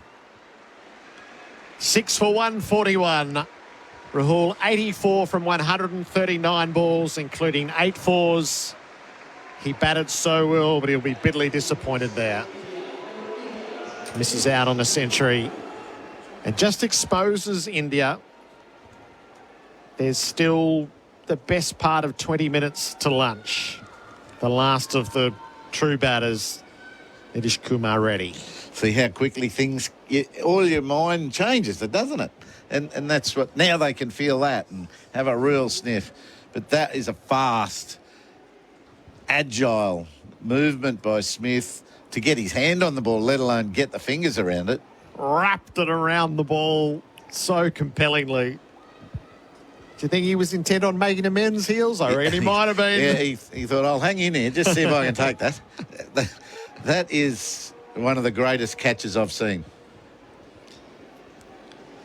They have been such a combination, Spinner and first slip, Lyon and Smith, and one of their very best in the collection. Does it open India up? Lyon to Reddy. He's forward to defend his first ball. Okay. A little look in here. We're 7 with 300 on the board. Come on with Heady. Come on, lad. It's the chat that's returned in the middle. Yeah. Reddy 163 at 54 in the series. Lyon to him. Reddy drives, whips it away through extra cover and out to the boundary for 4. That's doing the business. That's through the biz covers. Save with biz cover. Business insurance on the go. Absolutely full stride. He got his front foot. He even modified it and got it out further, which enabled him to be right over the top of the ball. Beautiful shot. Last ball of the over. A successful over from Nathan Lyon. He bowls to Reddy, who's back and turning around the corner. The deficit is 300 neat. It's 6 for 145 as we'll change on the way to lunch for SEN Test Cricket for Henley Homes. Buy a Henley completed home and move in now. Take a trip to the North Pole aboard Chadstone's Enchanted Elevator. Have a personalised Christmas card created with a hand-drawn portrait of your family. And shop your Christmas list until 9 tonight. Did you know you can watch all your favourite SEN shows on YouTube? Subscribe today. Looking for a halal super fund? Talk to Hijaz Financial Services. Keeping halal super affordable. HijazFS.com.au. This information is provided by Hijaz Financial Advisors Proprietary Limited, AFSL 517686, and Hijaz Islamic Credit Solutions Proprietary Limited, ACL 480542, and does not take into account your objectives, financial situation, or needs. It's without a doubt the moment of the session. The catch from Stephen Smith to remove KL Rahul for 84. A partnership of 67, which was nagging. He's got both first and second moment of the session. He does. Well put. Put a little montage of Steve Smith together. So Australia get a little opportunity here. 24 minutes until lunch. 300 they trail by India. Jadeja waits for Cummins, Stanley Street end, leaving alone outside the line of the off-stump. Sundaresan jumping in as well. Ian Healy next to me. I'm Adam Collins. Hello, Baz. Adam Heels. G'day, Bharat. Steve Smith. I just heard you talk about how he's provided the 2 moments of the day. But you associate Steve Smith more with those catches, the one that he just plucked out of thin air. Yeah. More than the straightforward ones, don't you? Does it so often. He's a funny old duck on that front. There are so many times Smith's put down catches that seem inexplicable. Then he takes some remarkable snaffles as well. Cummins up, Stanley Street and down the leg side. Did he catch up with it? There was a noise, but it was the studs on the turf taken by Carey moving to his right. We've got Tom Morris with some numbers on this as well. Well, the most catches by a bowler-fielder combination in Test history is Murali and Mahela J. Wardener. They're 77 catches, I think from just 88 matches. It's quite remarkable. But second is Nathan Lyon and Steve Smith. 58 times they've combined. Can I get you to look up for me Warren Healy, please, Tom? Well, Warren Taylor will be more than me. Oh, sorry, right. And he won't be far off 56, I think you just said. Jadeja here. It's a square leg. It was up-ish, not far away from Mitchell Marsh, but he was in front of the square leg umpire. They'll get a couple, and they'll get a third as well. For a moment, it looks like it's going to be hard yakka for Reddy, but he's through. Judasia's 29. It's 6 for 148. Of course, that's not right anyway because it's fielder you're dealing with, not wicketkeeper. That's right. Yeah, but I may as well give it to you while I've got the chance in a moment. I think we were there, Adam. Was it in India last year or maybe during the Ashes when... no, last year in Perth is when Steve Smith Lyon went past Warren Taylor. That's right. That's right. So Warren Taylor, 51 times they combined. Warren Healy, 49 times they combined. It's a big moment. Cummins is a very informed bowler and good rhythm, good pace. They haven't got a short leg in place. They're a pretty regulation field to the new batter. Cummins to ready on 4, bumps him straight away. Bursts through Carey's gloves down to the rope for 4 byes. Well, we spoke to Alex Carey about this morning, about the ball just pinging through yesterday. That's the first time he's not really been able to glove one up high above his head. So the 150 reached by India, 6 for 152. They trail by 293. It hurt too. It was a high bumper. Batsman under it hit the top of his middle and right ring finger, and he flinched. It's stinging at the moment. That'll be ringing for another 10 to 15 minutes. That right hand is taking the glove off and on again. And here we go. Cummins full to ready, who defends, which is unusual for him. An outrageous start to his Test career. I think we're all in on ready, aren't we? We're all with the view this guy's going to be something else. 21 years of age, taking it to the Australians every time he gets an opportunity with the bat. Yeah, but not today. I mean, someone would have suggested to him, see what you can do today, mate. A little bit more pressure on the situation here. And he's probably looking at them going, what are they talking about? 21 years of age. Yeah, I know. They don't feel pressure at all. They don't feel the consequences, do they? So that's why I wouldn't mind seeing a bat pad, short leg. I don't want something to balloon off the shoulder of a bat. 3 slips of gully for Cummins. Bowls hit a ready, back of a length. Through to the gloves of Carey, left it nice and early. End of the over as well. So 6 for 152. India need 94 further runs to avoid the follow-on, with Jadeja 29 ready on 4. And we've got about 21 minutes until the lunch break.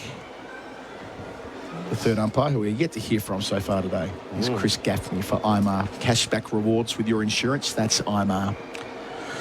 There's 2 reactions I'd like to talk about. Steve Smith is very lively getting back to slips this over. He's up again. He's right. He's got his shoulder twitches happening and he's touching the glasses. And the reaction of Nathan Lyon when he got that wicket, you know, it was more about, you beauty, I've got a wicket. He turned his back on the actual action and the catch, and both fists pumped. And so a bit of relief from him. Even though it was a remarkable catch to get him that wicket. Into the Test match. First wicket for a while. 10th over here, slip, short leg, Jadeja forward, defends to cover, no run. So Nathan Lyon this year, 28 Test wickets at just on 21. It's a good year, isn't it? Yeah, when you consider they just didn't play any Test cricket between Christchurch and Perth, but yeah, earlier in the year, 6 for 65 in the second dig at Wellington. Went through New Zealand on that 4th day, a 10-wicket match there, man of the match. Or was it Green man of the match? It was Green, wasn't it? Green was kind But Lyon would have been 2 Brownlow votes, if you like. 2 Borders. There you go, 2 Border votes, more appropriate. Very consistent last summer. 3 catching men now. Silly point in, sweeping Jadeja, sweeping magnificently. In front of the umpire, got all of it. It races out to the rope at the eastern side of the ground. Jadeja to 33 with the boundary, 6 for 156, 289 away from Australia's first innings tally. He played a sweep shot earlier as well. When Lyon was bowling from the other end, he gets into that position so quickly, Jadeja. Big stride out. So Lyon's got slip, silly point, short leg for Jadeja. Around the wicket to him, it's Fuller. And he takes him out to mid-wicket. Great stop there. It's the sub Josh Inglis. Usually a wicket keeper, but over to his right. He saved a certain boundary, and it was uppish as well. Keen to play shots. Jadeja, 33 from 64, moving through the gears. Lyon to him. Jadeja forward, defending this time to silly point. I just want to believe that the biggest challenge Nathan Lyon had this year was bowling those 6 balls to be in the nets for the renegade recruits. I reverse swept him, slog swept him. I promised to hit him inside out, which I missed. Did you hit any of them? Yes. Oh, right. The first 2 I missed. Are you a left-hander? Line bowls and leaving on length. Bounces into the gloves of Carey. Well outside the off stump is Jadeja. And I took great pride in when once I was done, the shooting was done. As I walked past, I said, thanks for taking it easy. He's like, I'm not taking it easy on you. Took even more pride in the shots that I pulled off. We're at Sundaresan everywhere these days. Everyone's brand ambassador. Line bowls here, and Jadeja gets one to cut, but there's 2 sweepers out there. One of them's Usman Khawaja. The other is Mitchell Marsh. The latter collects from deep point, fires it in. They get back for 2. It's a good throw. Hits the stumps. No overthrows. Jadeja 35, 6 for 158. And it completes the over as well. So we'll have maybe 4 overs, possibly 5, if they get a real wiggle on with Lyon down the other end. So the 2 wickets to fall in the session. Rohit Sharma caught behind from the bowling of Cummins for 10. At that stage, they are 5 for 74. And a 67-run partnership, the biggest of the innings so far, was undone by that combination of Lyon and Smith. KL Rahul, 84. Could have been out first ball today, but by the time he was out, we felt like he was on for 100. 6 for 141, and this pair of them put on 17. 17's been good quality too, hasn't it? That they've put on. They've played all sorts of shots and looking good in defence when that is the option. So, you know, the Australians would love to break this. The Indians, their priority is saving the follow-on. Yes, so they're 88 away from that. If they get to that marker here, Heels, that's where this test match, if provided it doesn't rain again, and of course that's a huge caveat in all of this, could get really interesting. How Australia take on a second innings, whether they dangle the carrot to give themselves a chance here. Cummins, Stanley Street end, bowls here to Reddy. First ball, the new over, play and a miss outside the line of the off stump. So that game within a game, Heels. If Australia don't get to enforce the follow-on, if Reddy gets going here with Jadeja, let's say, and they've got a lead of 180, 190 or something like that, do you think we're at the point of the series where, if there's sufficient time, Australia might set them, let's call it 320, 330, a similar score to what India chased here 4 years ago, or would it be more safety first? It'll be time-based, I reckon. They've got to give themselves enough time to get them out or it's off. Yep. Because India can come at anything. We can play that game as well, I reckon, here. Cummins bowls here, Reddy down the leg side. So 88 away. Let's give them a 199 lead for this hypothetical. So they get the follow-on dealt with deep into the second session. 4 sessions left in the test match. If Australia went out there and batted with real positivity and say a 30-over session tonight, go at 4s, get that lead to 320, giving themselves a full day 5. How about that? A little bit more. They can go longer if that's the case. Okay, I think, you know, 70 overs bowling. 70 overs. And then you know what India can do with a 70 over. Cummins 3 slips in a gully, down the leg side, turned down to fine leg. It's collected just inside the rope. 1 added, 6 for 159, Reddy's 5. Bharat will probably get an indication then of just how desperate they are to win a game and not lose one, or draw, you know, and get a draw with this World Test Championship. Yeah, well, the last time this came up was in Lahore. That's not a bad reference point, because Australia got heavily criticised by some former players when Pakistan got off to a really good start in pursuit of, well, they were set 351. And Pakistan were none down overnight. They might have had 60 or 70 racked up by that point with Abdullah Shafiq batting like a millionaire. Yep.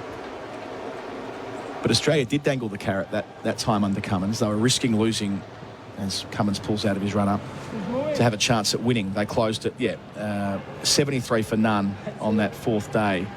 But because Pakistan were also going for the win, it opened up opportunities. It's like the old-fashioned idea of dangling that carrot. It may be what Australia need to do in that situation. Otherwise, India can shut up shop. You have to be good at whatever you do. Yep. Whether you're bowling to a total or whether you're batting and you want to win. Do India want to be desperate for a win and then shut up shop too late? Could get fun.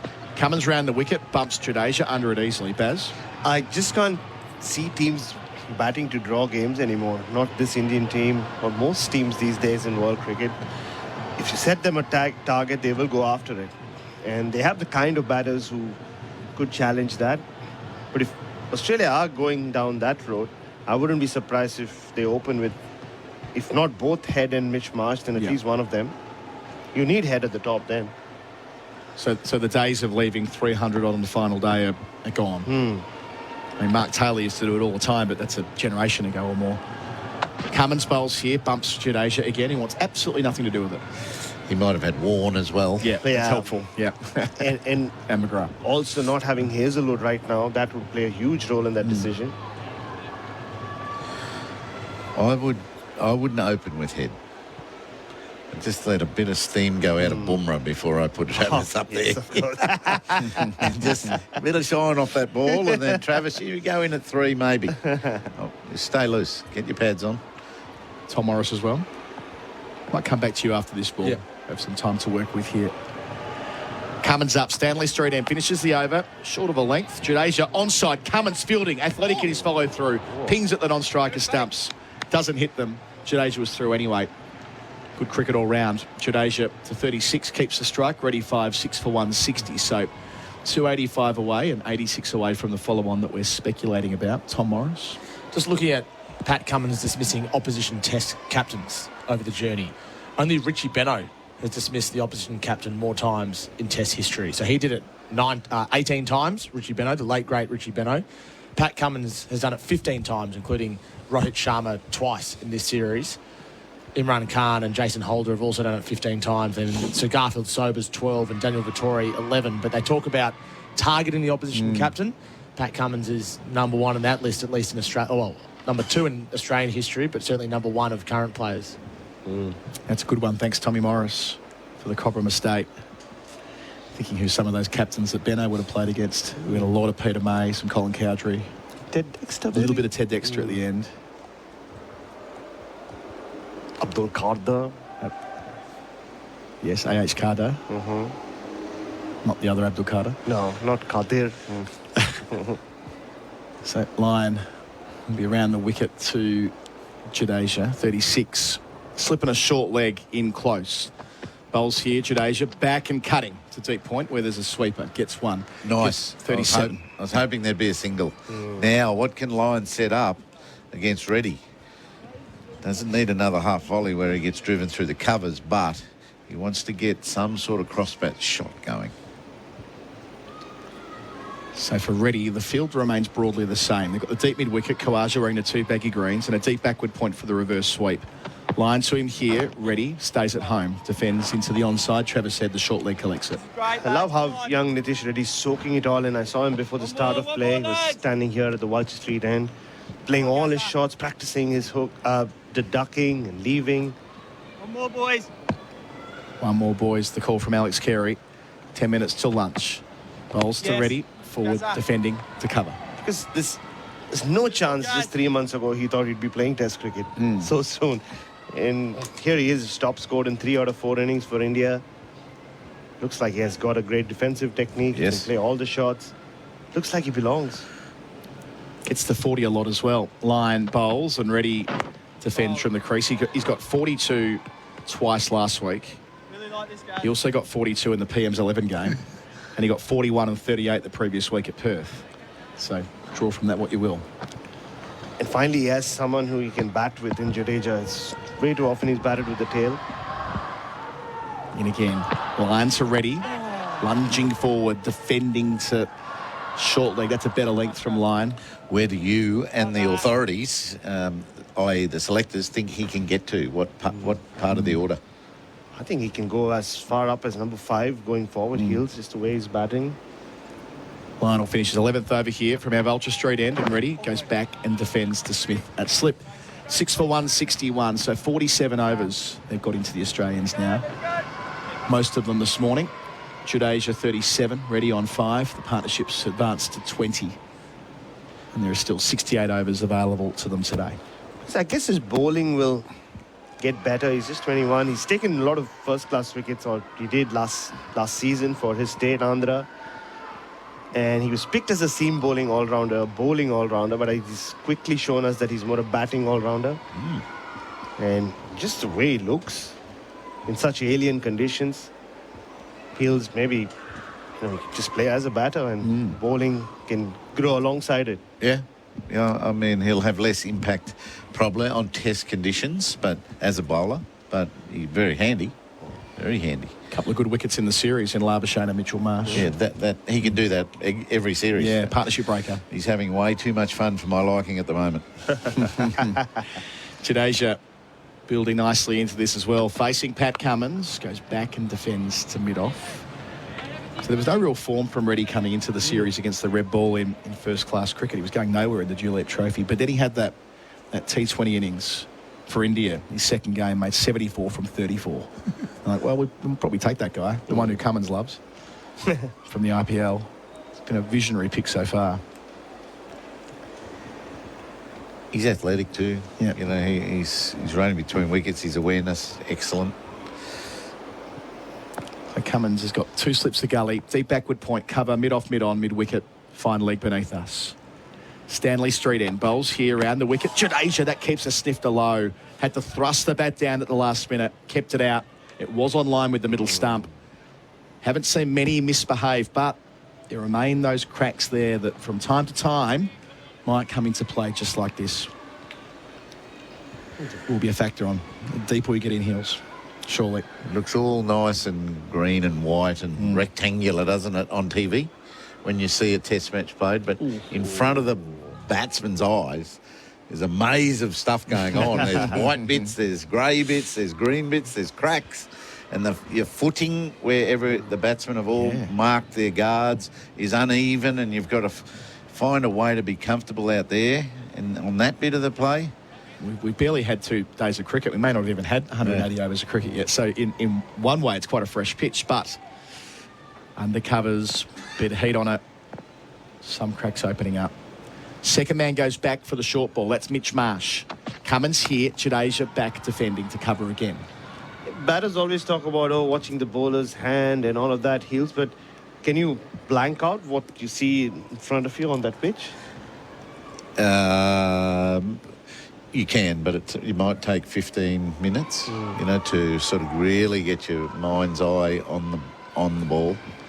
And some days when it really is playing up and down, it's nearly impossible. You do start to spectate. What's this one going to do? You predict in your mind, is this one going to stay up or is it going to shoot low? Poor thoughts. Cummins, 2 wickets in the innings so far. Bowls to Jadeja, upish towards deep backward square. Gets it between the 2 fielders. Line with work to do. A diving stop in concert with Marsh gets the ball back to the wicketkeeper. By that stage, they've returned for a couple.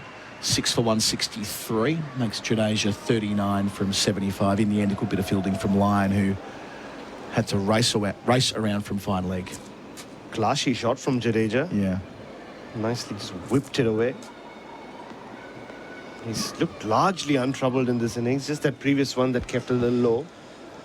Even there, his bat came down quite quickly. So the cloud's back out, but it stayed dry with the exception of a 25-minute burst earlier in the session, thus the later lunch here at the Gabba. 4 minutes until the long break. Cummins over the wicket, Jadeja clipping in that direction again. Along the ground, wants to. Will he take on Line? He will take on Line, who nurses the throw in. The run out wasn't on, so Jadeja advances to the 40s. Final ball of the over is 41. Reddy's on 5 at 6 for 165. My apologies, there's still 1 ball to come in the over. I've done that twice this morning. I wonder why. You're just not concentrating, mate. Just marginally ahead of the game. I'm a little bit concerned of something in the slips cordon now again. Those helmets are in the way, aren't they? Look where Alex Carey's decided just to put the helmets just between, a little bit behind him and in between him and Khawaja. Great point. Cummins bowls. Jadeja drops the gloves on a short ball. Now it's the end of the over, 6 for 165. We've had the sawdust stop the ball once today. If the helmets did as well, there'll be the 5 penalty runs at play. Australia have 3 lids out there right now. What if it went bang bang, ricocheted onto a second helmet? Is it 8? Wouldn't we love that? It should be. That would be fun. 10 run penalty for the double helmets. So the change of bowling No, not a change of bowling. I think Tommy's got something. I thought it was going to be that one. We talk about overrate all the time. Yep. The Indian support staff was going to run on and offer a drink to the batters. The batters wanted a drink, and the umpires waved them away. Just one over to a lunch, it makes sense, but you rarely see the umpires actually do that. Fair enough. Yes. Yep. Fair enough. There'll be very little criticism of umpires who sort of enforce those rules, so I don't know why it doesn't get done more often. So the Tyre Power scoreboard, customer safety first, 280 the deficit for India at this point. Last over before the break. Line bowls, full face of the bat out to mid-off where Cummins is fielding from Reddy, who's 5. Oh, Gaza. Ian Healy with me for 4 and 20 pies, Australia's original fan food. You can hear Carey through the FX mic as we used to hear Healy when Warren was bowling. Line delivers here, flights it up, out to mid-off again. Cummins busy. Wild Warney. Did that start at the very beginning of Warney's journey? The bold chain and all the rest? Yeah. No, and like every bowler, that's how I was.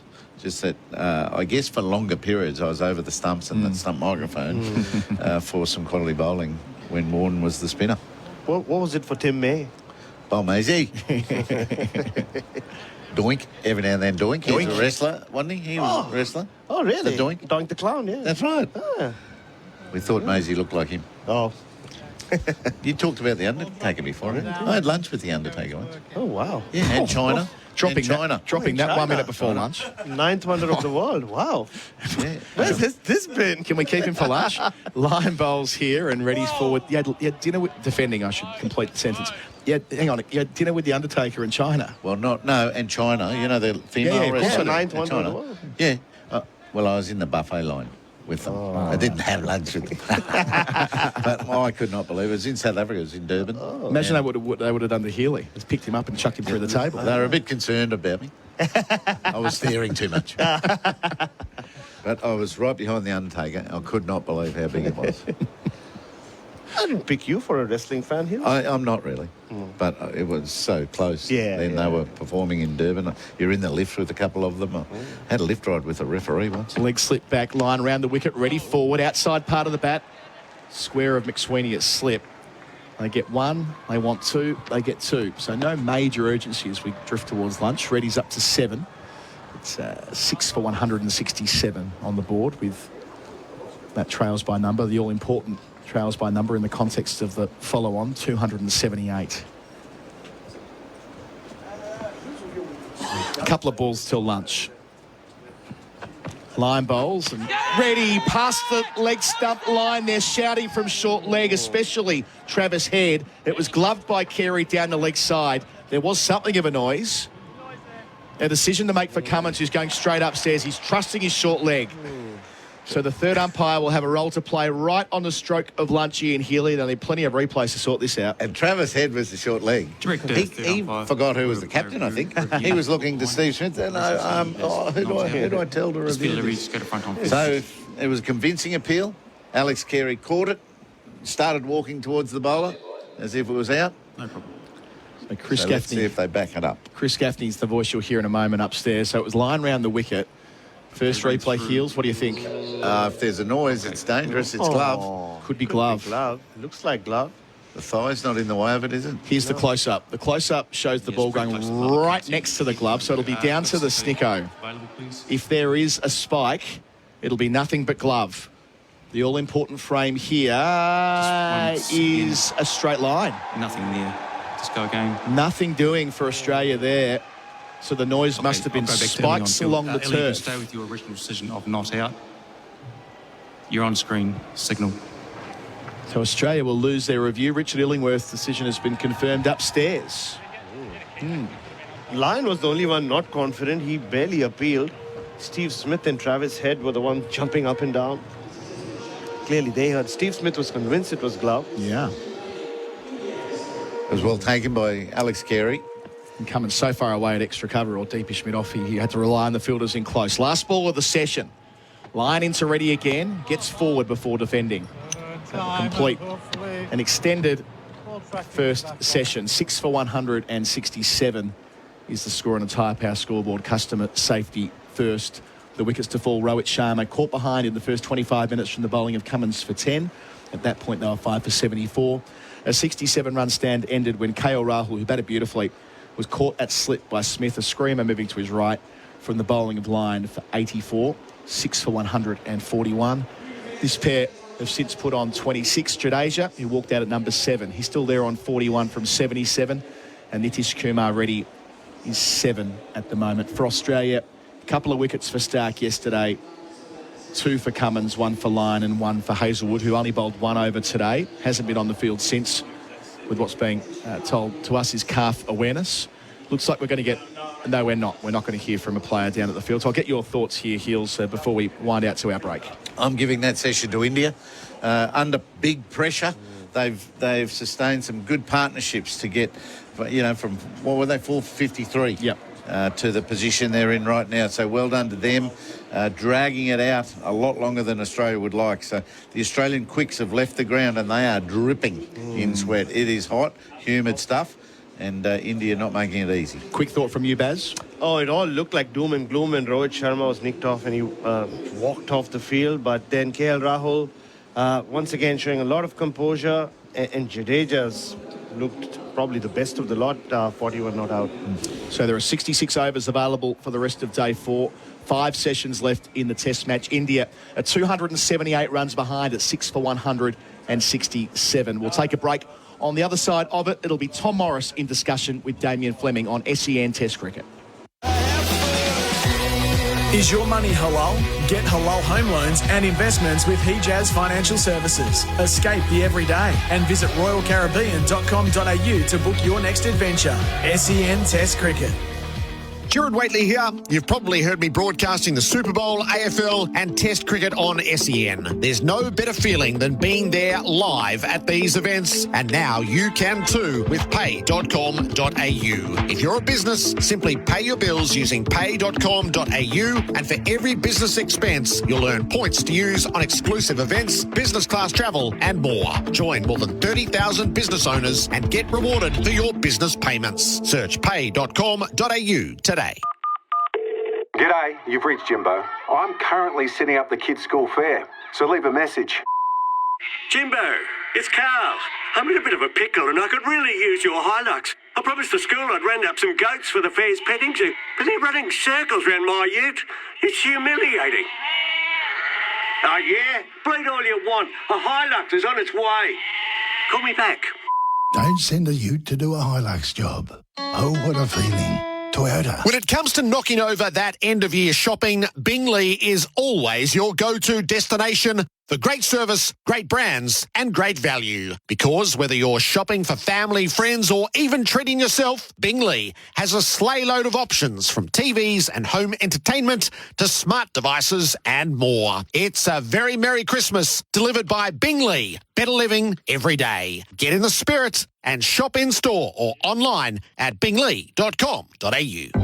At Ozito, we know for you it's about leaving your mark. It's a statement, making every task uniquely yours. Ozito doesn't just have your back, we're right there with you, powering your DIY journey.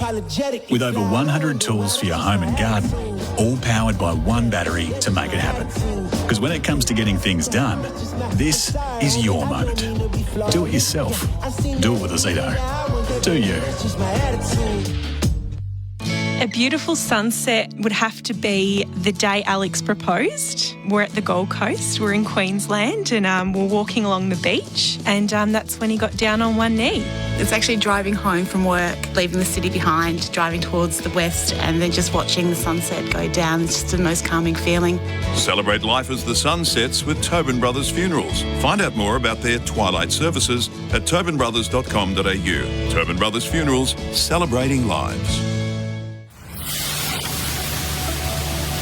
You've got to love the sounds of summer. And Dakin has been keeping Australian homes cool for the last 55 years. How's that? You'll be bowled over with the range of air conditioning solutions to suit any home design.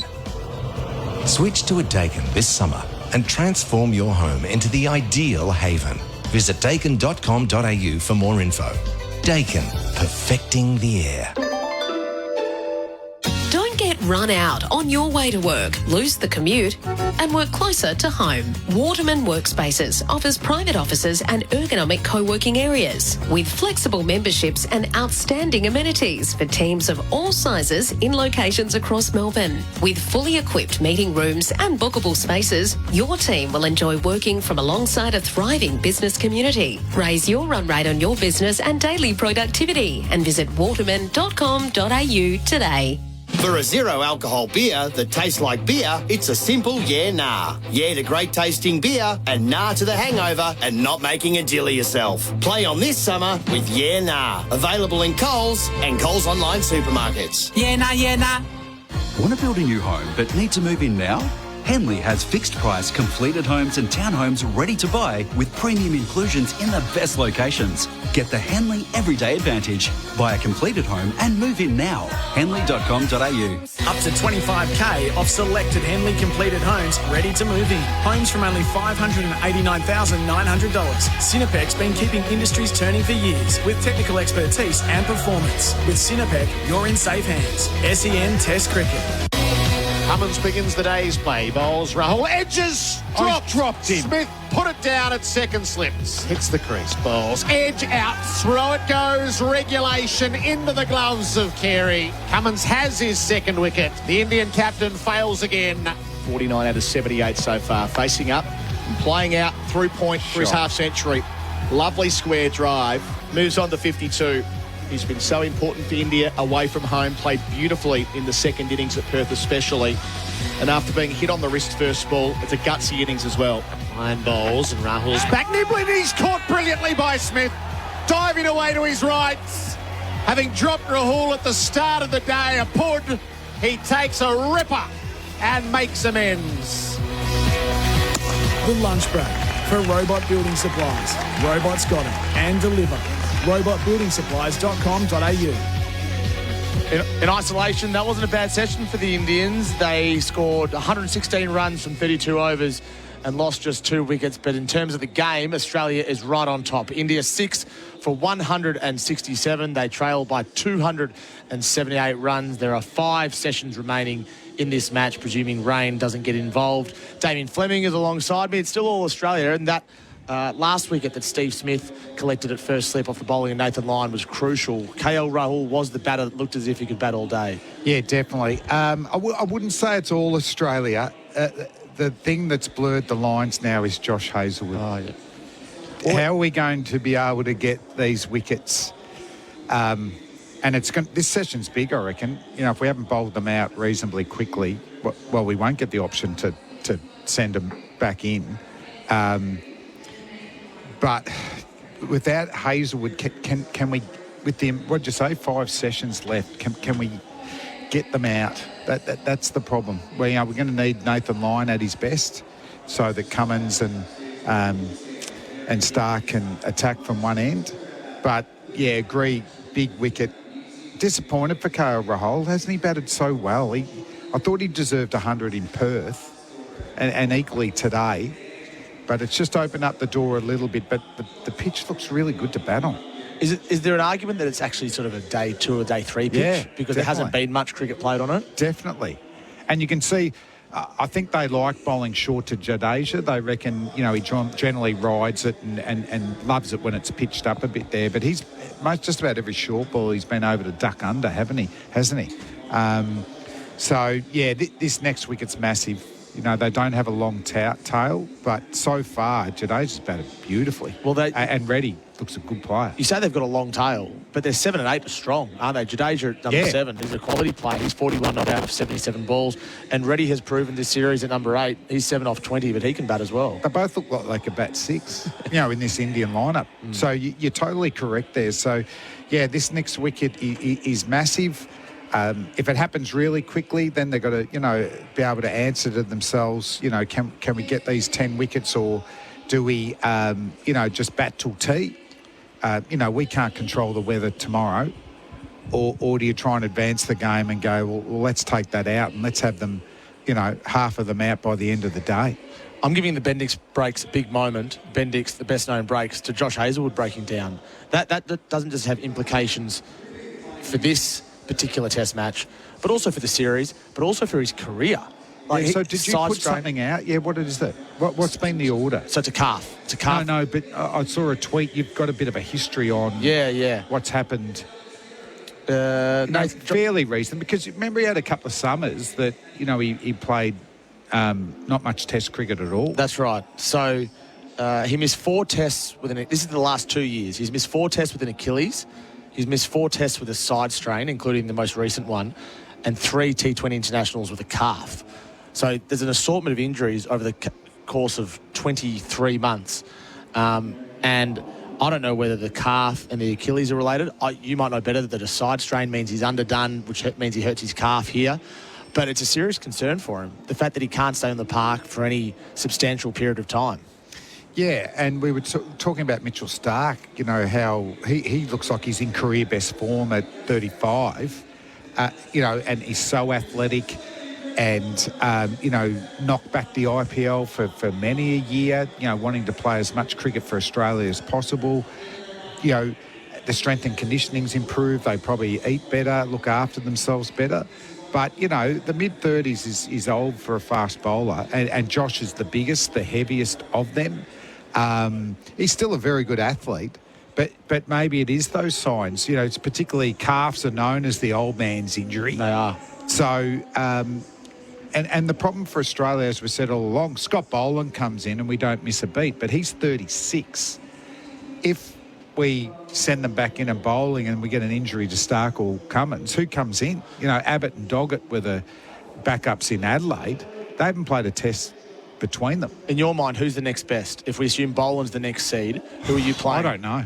Yeah. You're going to have to give me time to think about Richardson? That. Oh, if he was fit and firing, because we already know he can get wickets at Test match. He might have finished with a 5 at Adelaide and got injured. So I'd have the most faith in Richardson. I like Spencer Johnson, but now he's injured after bowling a lot in a thing. Doggett's been around the mark for a few years, but he had some good years, bad years. But obviously the 6 for against India A didn't hurt. And then Abbott, I don't think's a superstar, but, he'd be steady. Yeah, wouldn't he? And he's very good with the bat, very good in the field. But that's not a long-term solution, is it? Or we just go to a Victorian and pick Vernon Fernandez O'Neill. He's the highest wicket taker in the Shield this season. Pick him at the G. Yeah, and I mean, Ferguson's only 23.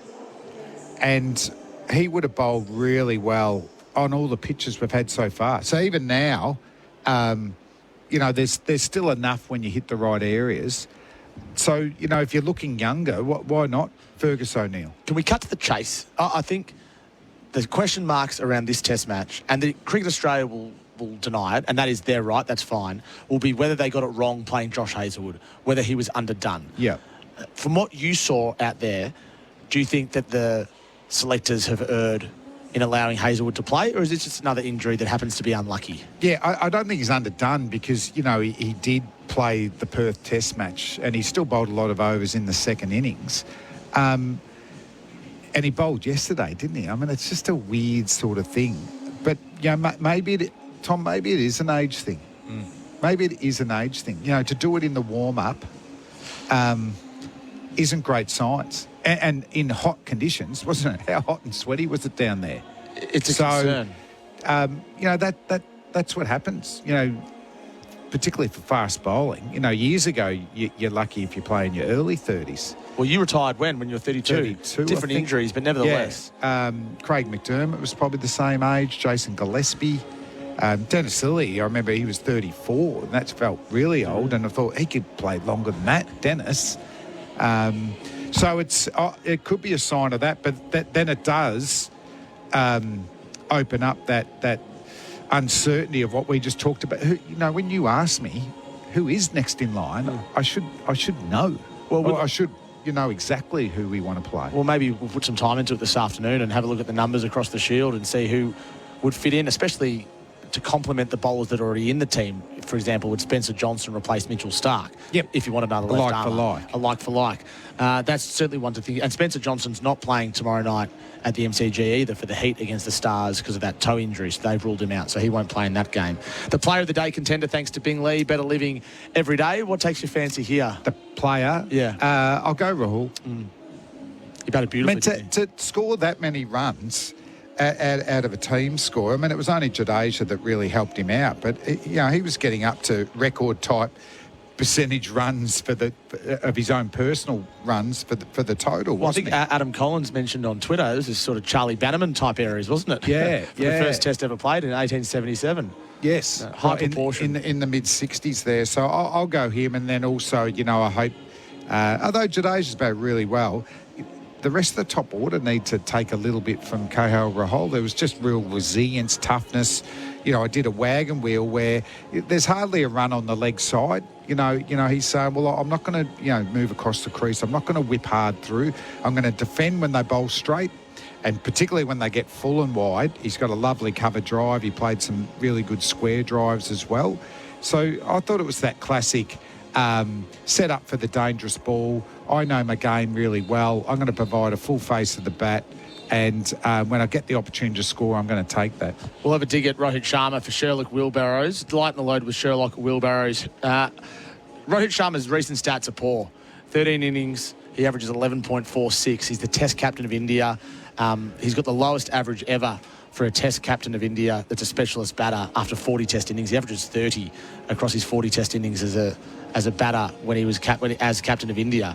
How concerned are you about him for this series? Yeah, well, geez, you'd love to be able to chat to him, wouldn't you? You'd like to know the inner sanctum there. When do you give up? Like Kohli gave it up and kept playing. What, mid-series maybe? Well, I thought the proactive thing to do, and it was never going to happen, was Bumrah captain that first Test win. To just keep the captaincy. Keep it rolling. Because, it sounds like he'll be the next captain. So you said that at the time, didn't you? Yeah, I did it a bit. It's worse if you did it now, isn't it? It's like, oh, my God, Rohit's cooked here. Yeah. And then Rohit could have slipped back into the team and not had the pressure of the captaincy. I don't think he's comfortable in the middle order. He batted a little bit better today, didn't he? But I think you go his opening and play your shots. And there's no room for him there with KL Rahul batting so well and Jaiswal's innings in Perth. Even though Jaiswal's struggled in the first innings of Test matches, that 160 keeps him up there for a while. Yeah, and he's the future. He's the superstar, isn't he? So, they're equally got some... And it's a shame because, he was going to be one of those players that, dominant white ball player, but just couldn't make the adjustment to red ball cricket. And it wasn't until he went to Open that his career thrived. And... it's the way it's going now, it's going to finish, with a sad decline. But he's been a better player than that. But you chuck on the pressure of captaincy, and they've got to back themselves to get a draw here. It's 1-1. Yep. Fresh Test match. But, do they not think that Rohit's the best person to captain and bat at 6 or 5 going forward? Hasn't batted middle order in Test cricket before this series since 2018. Quick one before we get to a break. What about Nisa or Lance Morris? How do you rate those two? Well, Nisa's hasn't been fit. I think Nisa's hamstring. Yep. If you're just trying to... If he was fit, well, he's the next man in. But I think he's 34 as well. Lance Morris, but he's a little bit more advanced than Spencer Johnson, that he's played more red ball cricket, but he hasn't played a lot of red ball cricket. And we're talking back-to-back Test matches. There's a big workload coming, that's for sure. Flem, thank you. We'll see you across the afternoon. This is the lunch break for Robot Building Supplies, and that was the dig from the job site to your backyard. Lighten the load with Sherlock. The quiz is up next, the world famous quiz.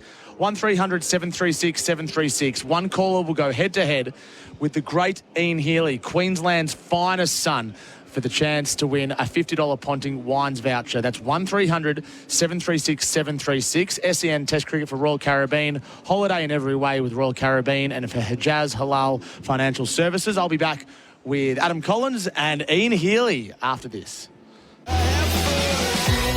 Is your money halal?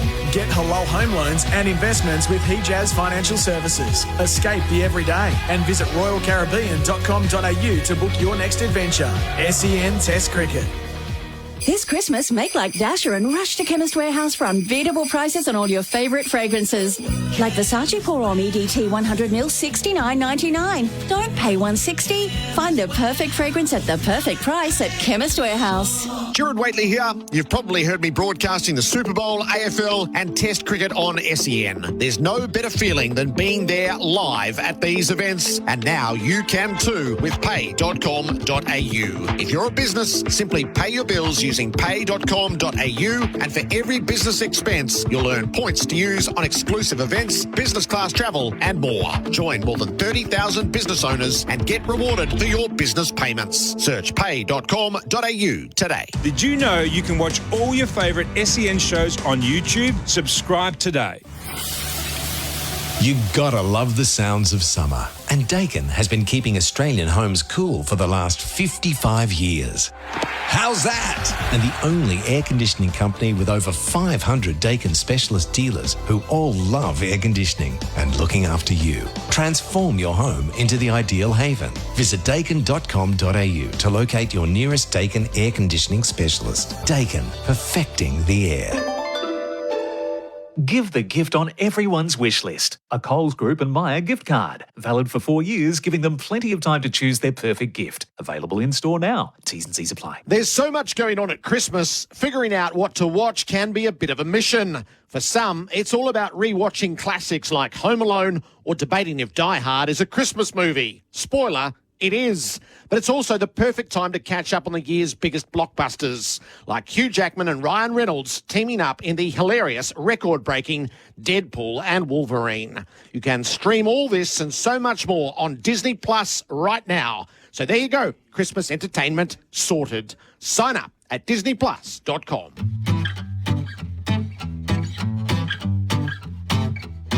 Keep your business moving. Ford's end-of-year drive-away deals are on now, with offers across selected vehicles, like the new Transit Custom Trend long wheelbase, from $56,990 drive away, only until December 31 or while stocks last. So get in quick and visit your local Ford dealer today to find out more. Recommended price at participating dealers. Model year 23.75 only, conditions apply. I have been to a twilight market recently up in Darwin. Been to market twilight nights? I think it's the atmosphere. The lights just come on, the feel, it's just a buzz. Well, I've been to the Twilight Zoo one. That was pretty cool. And also just mixes it up a bit. Something a little bit different. Celebrate life as the sun sets with Tobin Brothers Funerals. Find out more about their twilight services at tobinbrothers.com.au. Tobin Brothers Funerals, celebrating lives. Leave your weekday worries behind on a Royal Caribbean cruise holiday where every day is the weekend. From bumper cars with your crew to a couple's massage for the both of you. Save up to 60% off your second guest, while kids sail from just $59 a day. Plus, book now with a half-price deposit. Whether you're looking to dial up your weekend with a short getaway or escape to the South Pacific, get on board with Royal Caribbean. Conditions apply. Visit royalcaribbean.com.au now. For over a decade, Junheinrich has led the way in lithium-ion technology for material handling. Compared to lead-acid, lithium-ion batteries save up to 20% in both energy efficiency and CO2 emissions. They deliver long run times, faster charging speeds, and a service life 3 times longer than traditional alternatives, which will hit you for 6. German-engineered, Junheinrich is your trusted partner in safe, efficient, and sustainable material handling. Visit junheinrich.com.au or call 131 687. Up to 25k off selected Henley completed homes ready to move in. Homes from only $589,900. Cinepec's been keeping industries turning for years with technical expertise and performance. With Cinepec, you're in safe hands. SEN Test Cricket. Line 2, ready, drives, whips it away, through extra cover and out to the boundary for 4. Nice cover drive. Switch and save on your business insurance in minutes. For on-the-go cover, go Biz Cover. It's a lunch break for Robot Building Supplies. From stumps to roof, we will bowl you away with our better prices. India 6 for 167 at lunch on day 4. They trail by 278, losing a couple of wickets this morning. Jadesia's still there on 41, batting with Reddy on 7. But being the lunch break, it's time for the... your lunchtime quiz with Adam Collins and Tom Morris. Got a stick, Tommy. What? How did that happen? I feel for Bharat. He's done every day of this Hey, series. Baz, you snooze, you lose, brother. So Tom Morris is sitting in because Brat's being a big TV star right now at lunch. Let him do the TV. TV doesn't really matter anyway. It's all about the interaction of radio. Ian Healy's with us for the quiz today. Heel's back. I'm going to dob on both of you. What? You've backed against Bharat. Yeah, we are. Got yourself. Look at you. I don't care. You're like two radio heads. Oh, we're in. Yeah.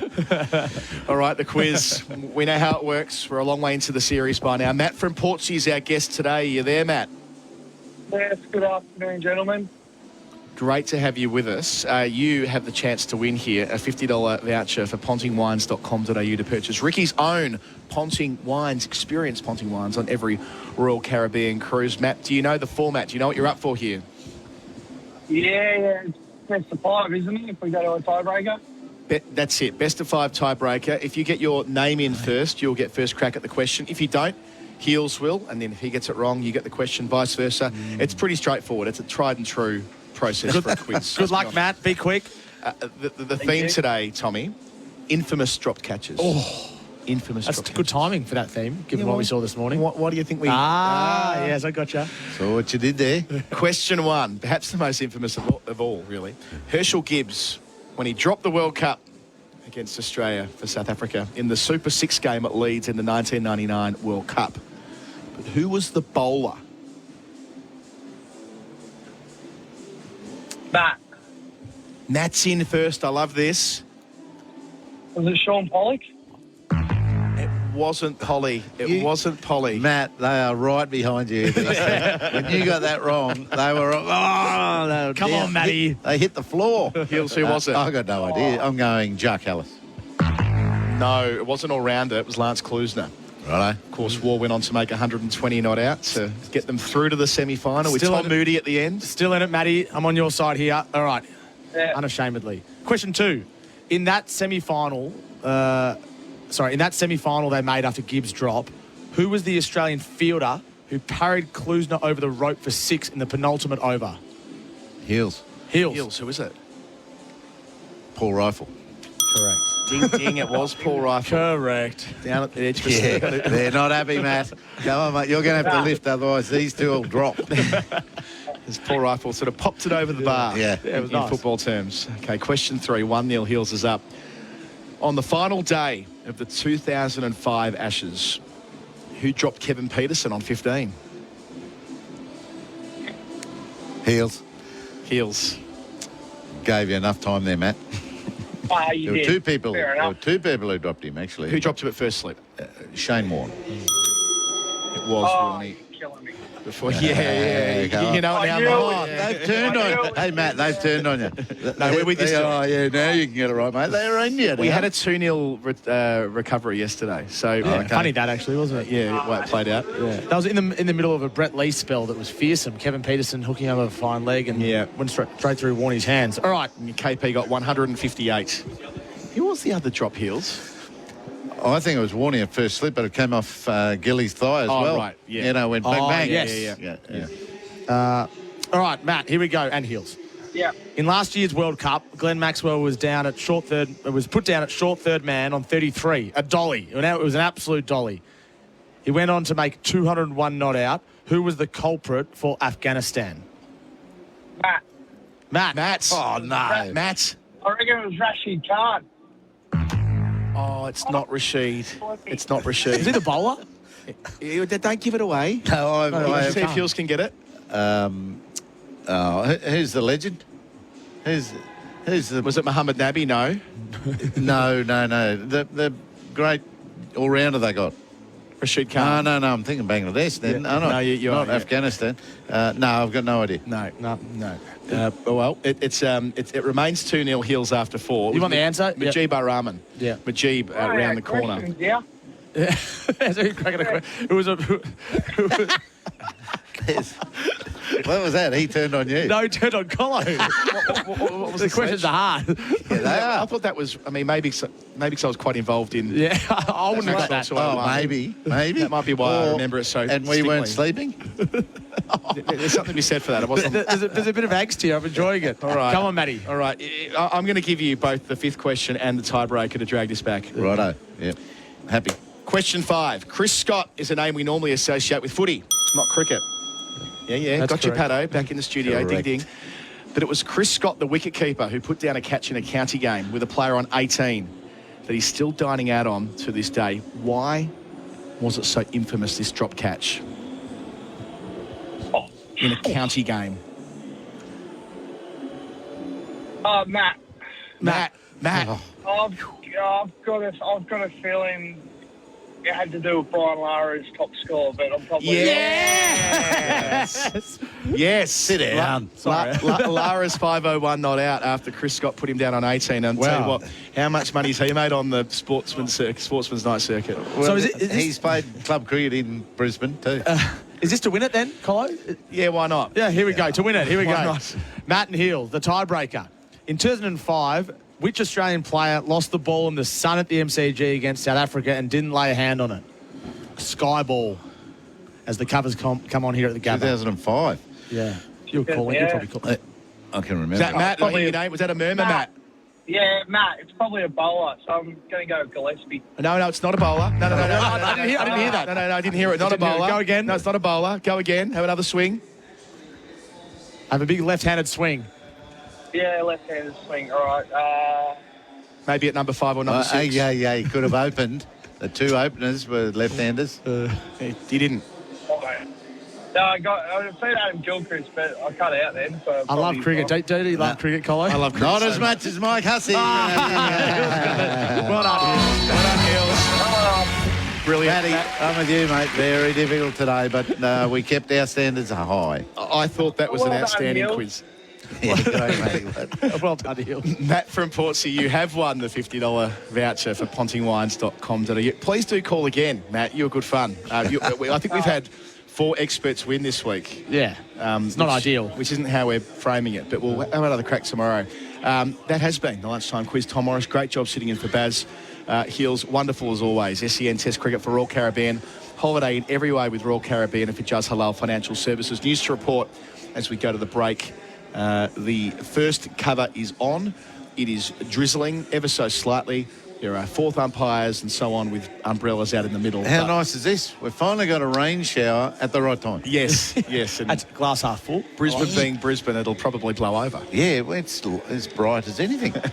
Get the sunglasses on. 6 for 167 India. They trail by 278 with 5 sessions left in this test match. Jadeja 41, ready on 7. Back in a moment with Gerard Whateley, hopefully for the second session when the rain stops. Let's will it in. Is your money halal? Get halal home loans and investments with Hijaz Financial Services. Escape the everyday and visit royalcaribbean.com.au to book your next adventure. SEN Test Cricket. What's better than hitting a 6? Hitting a 7. At Host Plus, we've brought home the CanStar Award for Outstanding Value Super for the 7th year in a row. Outstanding Value Superannuation? That's a plus. Issued by Host Plus Pty Limited. General advice only. Consider your circumstances and the relevant Host Plus PDS and TMD at hostplus.com.au before deciding. Search Compare Host Plus today.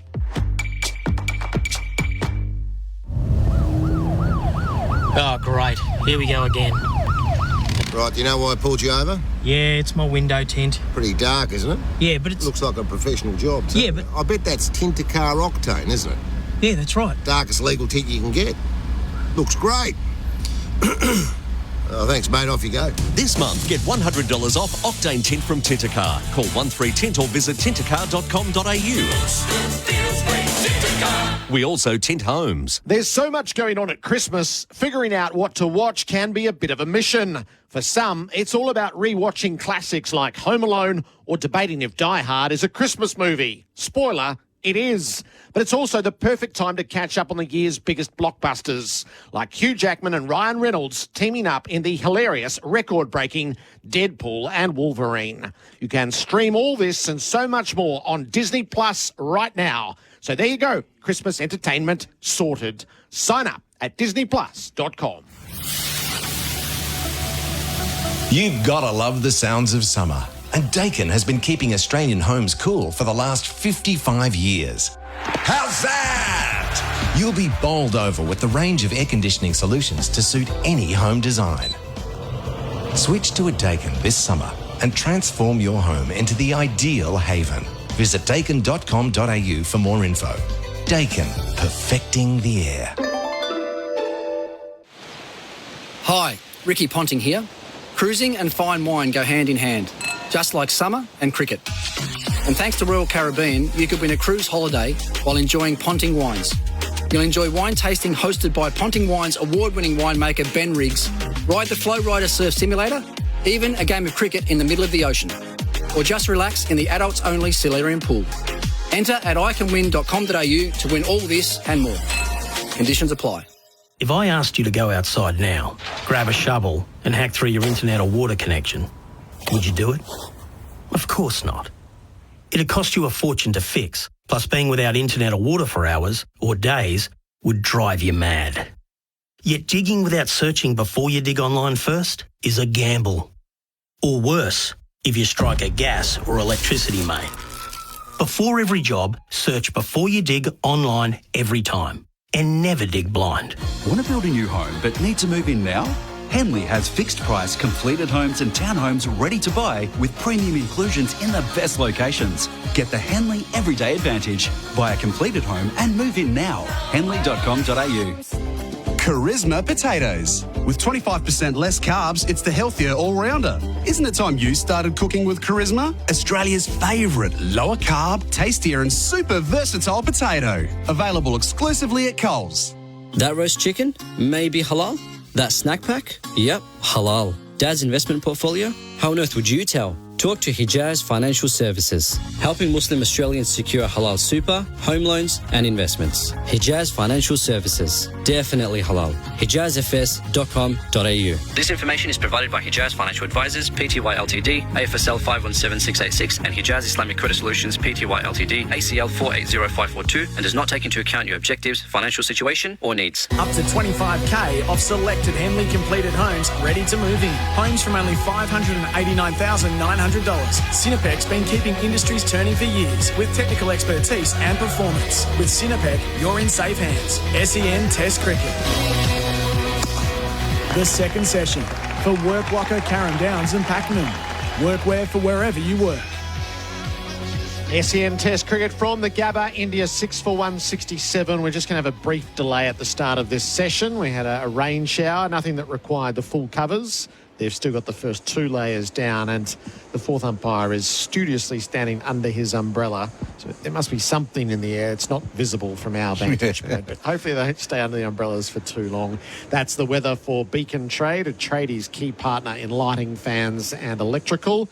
It's hot and humid. That much is absolutely clear. It's 29 degrees and 69% humidity. So there's a little bit of relief on that front. The pitch is just covered for the moment for Mole Map. Get a Mole Map, one check, two experts. Ian Healy and Gerard Whateley with you as we await this session of play. Shall we just riff on that theme from the quiz? Do you have a drop catch that haunts you? Is that rude? A little bit. Yeah. It's a little bit personal. I'll get last day. You know, we beat the West Indies finally after attempting it for 10 years and more. 10 years of my life. We won in Jamaica. Jimmy Adams was going to be the big wicket on the last day. Mm-hmm. The wicket was flat, and all that red dirt. I dropped two. I dropped him twice. I dropped him twice. And I don't know whether it was him twice or another left-hander as well as him, but quite early off Paul Rifle's bowling, it was like a Steve Smith one this morning. Right. Straight into my midriff, and I put it down. then you're a wreck, of course. And not long after that, a second one came and dropped it as well. I said, can the catches go somewhere else? Like, hit them to someone else. I can't catch today. I don't know why. So, yeah, they're still fairly vivid, those two. Is that 99? It'll be 95. Oh, 95. When we'd won, and it was the Jamaican Test where the War Boys were so good with the bat, and we were, going well. And I just had an average last day. You're looking up the scorecard. Searching for it. Yeah. Oh, you're going to really rub it in, aren't you? Just want to see how much it cost you, that's all. I'm going to say Jimmy Adams might have made 40. I don't know why. You got it? Yeah, he only made 18. 18, righto, jeez. And was there another left-hander around him? So we've got Williams, Richardson, Lara, Adams, Winston Benjamin, Hooper, Arthurton. Might have been Arthurton. Yep. Before Warney got him. Brown, Ambrose, Walsh, Benjamin.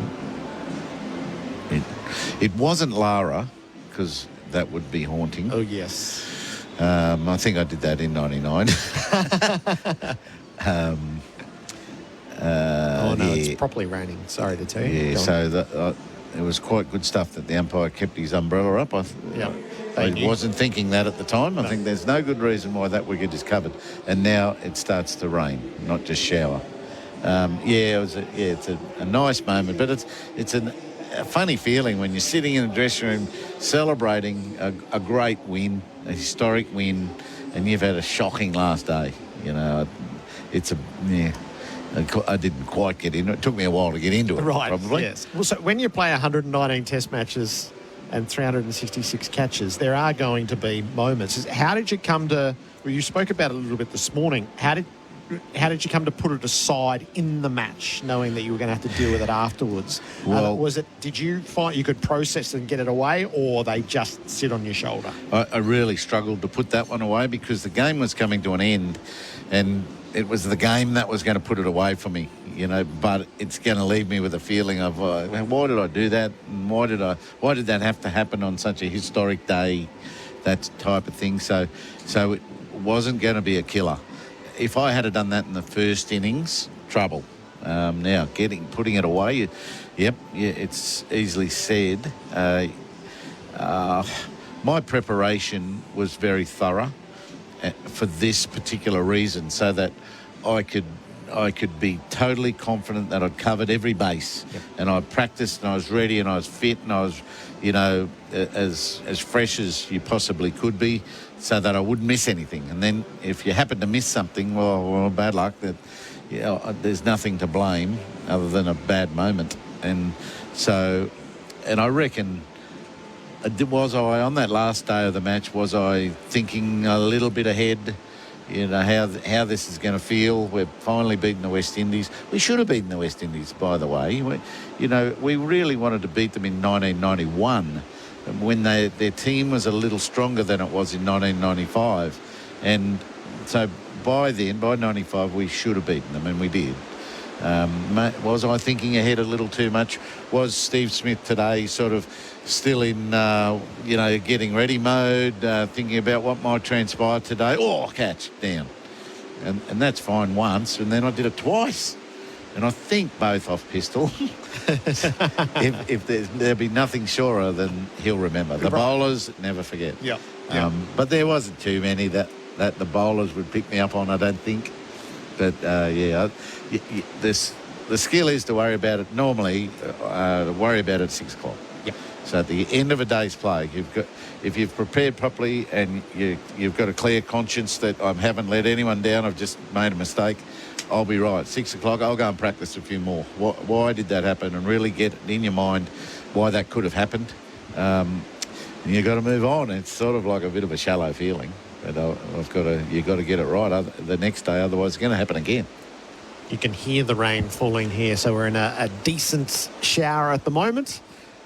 It's a little threatening over on the east, but we'll just wait and see. It's quality groundsmanship, that, wasn't it? Yes, it was. If they were ready for something that was on the radar somewhere, and could smell it on the breeze. Yeah, something like that. And the fourth umpire went along with them, kept his umpire up, kept his umbrella up, let alone when it wasn't even raining. So there's no question watching Smith today as every run from Rahul hurt him. Every time there was a little bit of a shout, he was the most vociferous appealer. And then when the next chance came, he's taken an absolute ripper to get rid of him. Is it hard not to obsess over the batter that you've missed and count the runs? Oh, my God, I'm 20 in the hole here, I'm 40 in the hole here. I think impossible. You know, you will always carry that until he's out.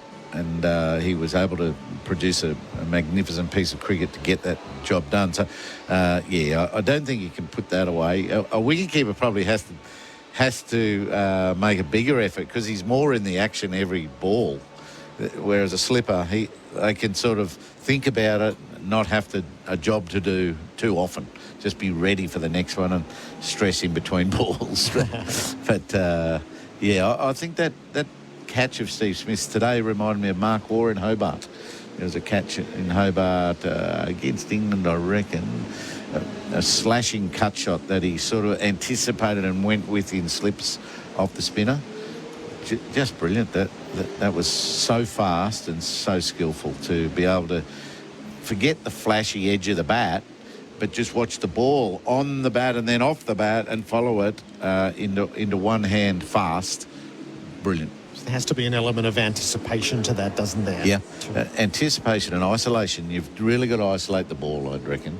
Not the shot that he's about to attempt, because you can be too high spectating. Oh, here comes a flashy cut. There's not enough time after that. He stayed low enough and he must have isolated the ball very well.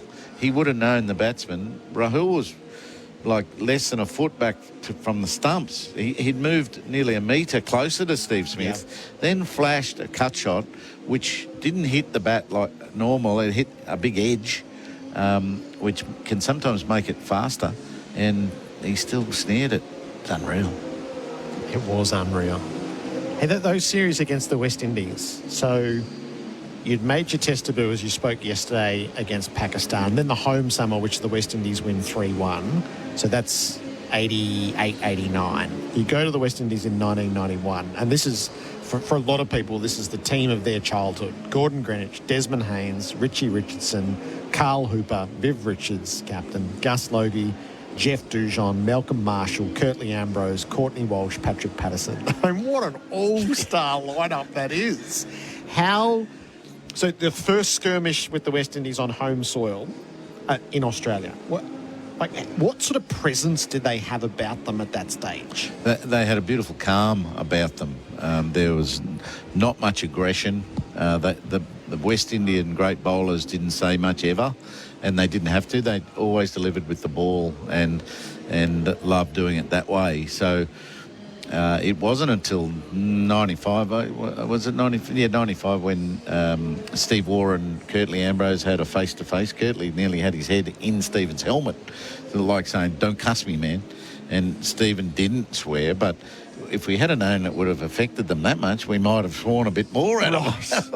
But yeah, he took offence at thinking, don't cuss me. Like, I think Stephen said, "Get back and bowl, you big idiot," something like that. In his helmet, you wouldn't have been able to hear it, but Curtly thought he said, he swore at him, but he didn't. They had a very calm, confident, skillful demeanour, which was very difficult to break. You had to play some serious cricket to break that, or to level with it, to compete with it. And we were starting to do it in different ways. We got cleaned up in Brisbane here in less than 3 days, but the rest of that series was a bit better. We in Adelaide, which was in early February, we sort of were on we had them 4 down, surviving for a draw. So we took a bit of heart into our next 2 tours. We then went to England that year. Yep. And, for a team who were very unknown and not highly rated, that's us, we did well. We won. Yes. And so, when you come off hard cricket and you feel as if you're improving a bit, you're a much better cricketer. I love cricketers and captains putting their team under pressure. Don't set 600 if you can set 450 at times, so that the bowlers have got to bowl well. You can't lead all the time. You've got to learn to stay in games by either batting well the second innings or bowling well to get wickets and get them out so that you stay in front. And captains challenging players to get better. That's how you get better. You don't get better necessarily by front running so often. So when you're a young lad and the West Indies were tormenting Australia before you come to the side, was it intimidating, or how did you handle it as a youngster? And did you think there was some previous scarring there when you're the fresh face? And there's a lot of these who have been worked over by the West Indies repeatedly for 5 or 6 summers. Yeah, we didn't have a whole lot of scars, I think, because our team was quite new. And the very senior young blokes like a Stephen Moore, who had been in the side since '86. Now he's had 3 years in this side. It just seemed very natural that it was time for us to click. Yep. But we weren't worried about clicking. We were trying to compete every day, every session, and we were pretty good cricketers. Probably, I don't think we knew how good we were, but we slowly put some things together. We had to get behind border a lot. I remember I was here in 1984 watching David Boone debut against the West Indies. I went, oh, wow. Yeah. Like a young Malcolm Marshall was nailing everyone. And he stood resolute and copped heaps on the body, batting at 6. So he was in the side. Jeff Marsh had some experience. Graham Wood was still around and copping a few at the top of the order. So we had a desire to get better, and we loved what we were trying to do, play for Australia. We just loved that. So I guess the recipe was pretty good for future, but we didn't know it at the time. It was just day by day. So you'd done a bit by the time you arrive in March 1991, as you say, the Ashes success, and you have the makings of a good team. I read out that all-star lineup. Australia's first test team is Jeff Marsh, Mark Taylor, David Boone, Alan Border, Dean Jones, Mark Waugh, Greg Matthews, Ian Healy, Craig McDermott, Merv Hughes and Mike Whitney. So that's the bones of a good team right there. Do you remember your first impressions of the West Indies? Yes, and that test in Jamaica, right? Mm-hmm. So we had 2 games in Jamaica. We played the weekend before at Sabina Park against Jamaica, I think. And Courtney was playing for Jamaica, and our big plan that tour was to take it to their middle and lower order, their lower order bowlers, and make batting as unenjoyable for them as it was for our tail. Yep. And that's a dangerous, courageous ploy. I wasn't quite happy with it. But when I got out there to bat at 5 down, when we lost the 6th wicket, we were nearly all out. The bowlers weren't that happy to engage. So we wanted to get a bit of that in there, right?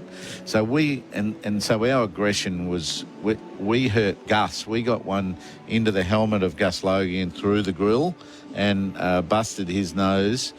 We'd broken Gordon Greenwich's toe with a searing Yorker, probably from Billy, and then they filled Billy in. They got one through his grill, and he then played with the zipper, 10 stitches zipper above his right eye.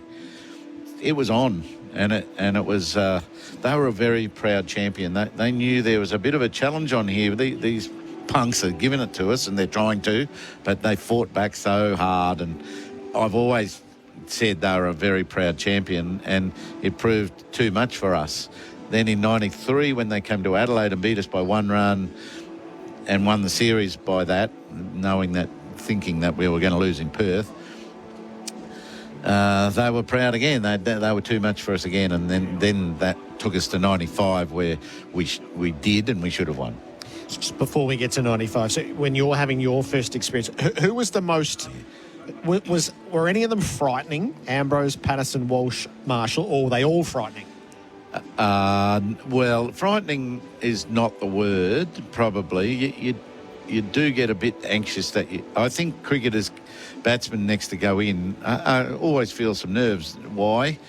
I think it's mainly because they might do something silly early in their innings that looks bad, and they let people down, themselves down, and the public and the media then start to climb in.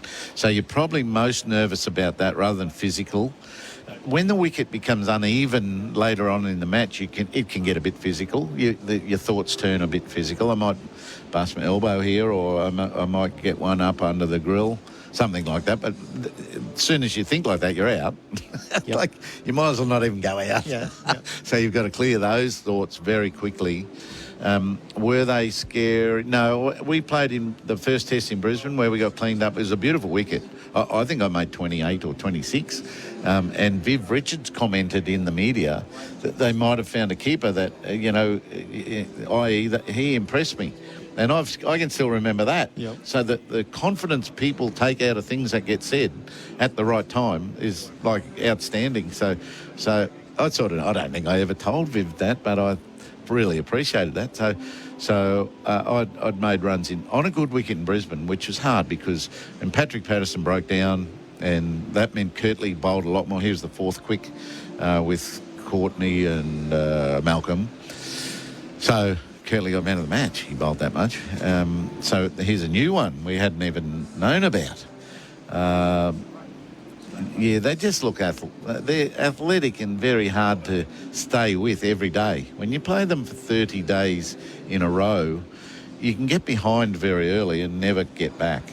So we were a pretty resilient bunch of blokes who didn't know much, probably. We were just liking it. It was a bit scary at times, but... a second innings batting where we had to post some runs. It was good pressure levels, but that sometimes we didn't come up well against. But, if there's a desire there to do it next time, which we had, you're probably going to get better. So Georgetown's your second test match on their soil. You make 53 and 47. Did I get run out twice? I reckon you did. How'd you get run out twice in a test match? Was that 91, was it? That's 91. Right. Run out 53. Yeah, I could have had 250s against Run out them. 47. Yeah, what was I? Anyway, I got run out. I can't remember how I got run out the first time, I think. The second one, Desmond Haynes was fielding at backward point. As I hit this ball, I'm happy to hit this ball, and that's enough. I'm playing pretty well. And it goes forward of point. And I think Desi is not the fastest now. I got there and I took off for a single. I look up, like 3 steps into my single, Roger Harper's there. Where's he? He was down at deep backward square leg last time I looked. Anyway, he ran me out through the stumps down and cost me a second 50 maybe. But yeah, that was who made runs? Is that Richie Rich? Richie Rich hit the hardest ball, I reckon, at Guyana. 182. Did he make 182? Yeah. Haynes made 111 and Richie made 182. They put on 297 for the second wicket. There was a cue to bat against us. Who, Merv Hughes' figures, please? Merv, 20 overs, 4 maidens, none for 93. He went at 4.6. Right. Well, Richie hit a ball, a square drive, off his Stuart Surridge bat, and it had a little, like a runner, a board around the room, around the ground. It bounced back to point, right? So he didn't have to even go and get it. It was an amazing shot, and I'll never forget it. Probably even Richie probably won't forget it. It was another day at Guyana in a one-dayer. Gee, they were taking it to us. And I thought that was the first time we were going to see a score more than well into the 400s. But we pegged it back a little bit in that one day. We probably didn't peg it back much, but they didn't go all out. They're unpegging things here at the Gabba. The umpires have been out to the middle, so the ground staff have begun their work. So if I was taking a guess, maybe 20 minutes, 15 or 20 minutes time. So that first tour, so that's 91. The West Indies win 2-1, 5-test series. And then you mentioned the next summer in Australia. That team did a lot of winning, right? But does the Adelaide loss hold a torturous place in your heart? Yeah, for a couple of reasons. I made a pair, I think, and I didn't contribute on that last day when the runs were getting tight. Then Tim May and Craig McDermott put on a stunning last wicket partnership, or second last wicket partnership. I can't remember. I think it was last. and they put on like 40 odd. They put needed 42 to win when they were together. So we're in trouble. We're done. And I've contributed nothing. I think Tubby got a pair that game too. He got 1 and 7. It was close enough, Yes. Tubby. But my keeping was incredible. One of the best stumpings I've ever achieved was Desmond Haynes off the bowling of Tim May, a full toss down the leg side, and he just swapped his feet over and got him. So keeping great, batting no good. That I don't like that bit, that I couldn't contribute more with the bat. Then I blame Craig McDermott for getting so close. Yes. Just get out, mate, with 40 behind, not take it right down to the wire, please. How did AB take that? Because we all saw him throw the ball down. He had a shine up on that ball too. He was shining it for the whole last session. We were shattered. We knew the pressure that we were going to be under in Perth. Full stop. We needed it done there, and we didn't bat well enough in that second innings. That full second innings wasn't good enough by many of us. So, that I'd say torturous. Yeah, I think that's a good word. So it was 1-1 when it should have been 2-0. And you know what? I've never been convinced of that Craig McDermott hit it. Yep. So he had his eyes that tightly shut. He didn't even know what it is. His hands would have been numb. And it did it clip. You can make yourself believe it hit his grill of his visor if you're watching it with different biases, Yeah. And then you can make yourself believe it did hit the back of his Gabba bat on the way through to Junior Murray. But was anyone going to pull them back? The West Indies were nearly in the pavilion. Yes, they were running around and they had stumps in their hand, didn't they? They'd grab stumps. I'd love to see an umpire say, not down. But they, you couldn't stop them. They were off. That was a big afternoon, wasn't it? And in Perth, the West Indies win by an innings and 25 runs. I think I made a duck there. 7 for 25. You'd made 3 ducks in a row at that stage. Yeah, well, I was a bit nervous. So I believe you would be. And then Ian Bishop closed the deal. So that's the backdrop to when you go to the West Indies in 95. A bit like when Australia go back to India in 2004. Well, how resolute were you all? Right, this has to be it. Now's the time to break the stranglehold. Yeah, I think our main attitude was now's the time. We should be winning this. So we weren't that desperate to win. We had some challenges that they were down to just 2 great quicks. I might be getting mixed up with 99. So this is Ambrose Walsh and then Kenny Benjamin and Winston Benjamin. Well, okay, that's so 2 great I mean, the Benjis are good, but they're not one of the greats. And even in 99, Kirtley and Courtney held us at bay as well. So we thought, righto, we should be able to cope there. There's not 4 of them now that you need to be scared of and physical against. So So we just set about playing as well as we could, I guess, and still it was hard. There's some very atmospheric first days and first sessions, and having to counteract some good fast bowling with loud musical crowds.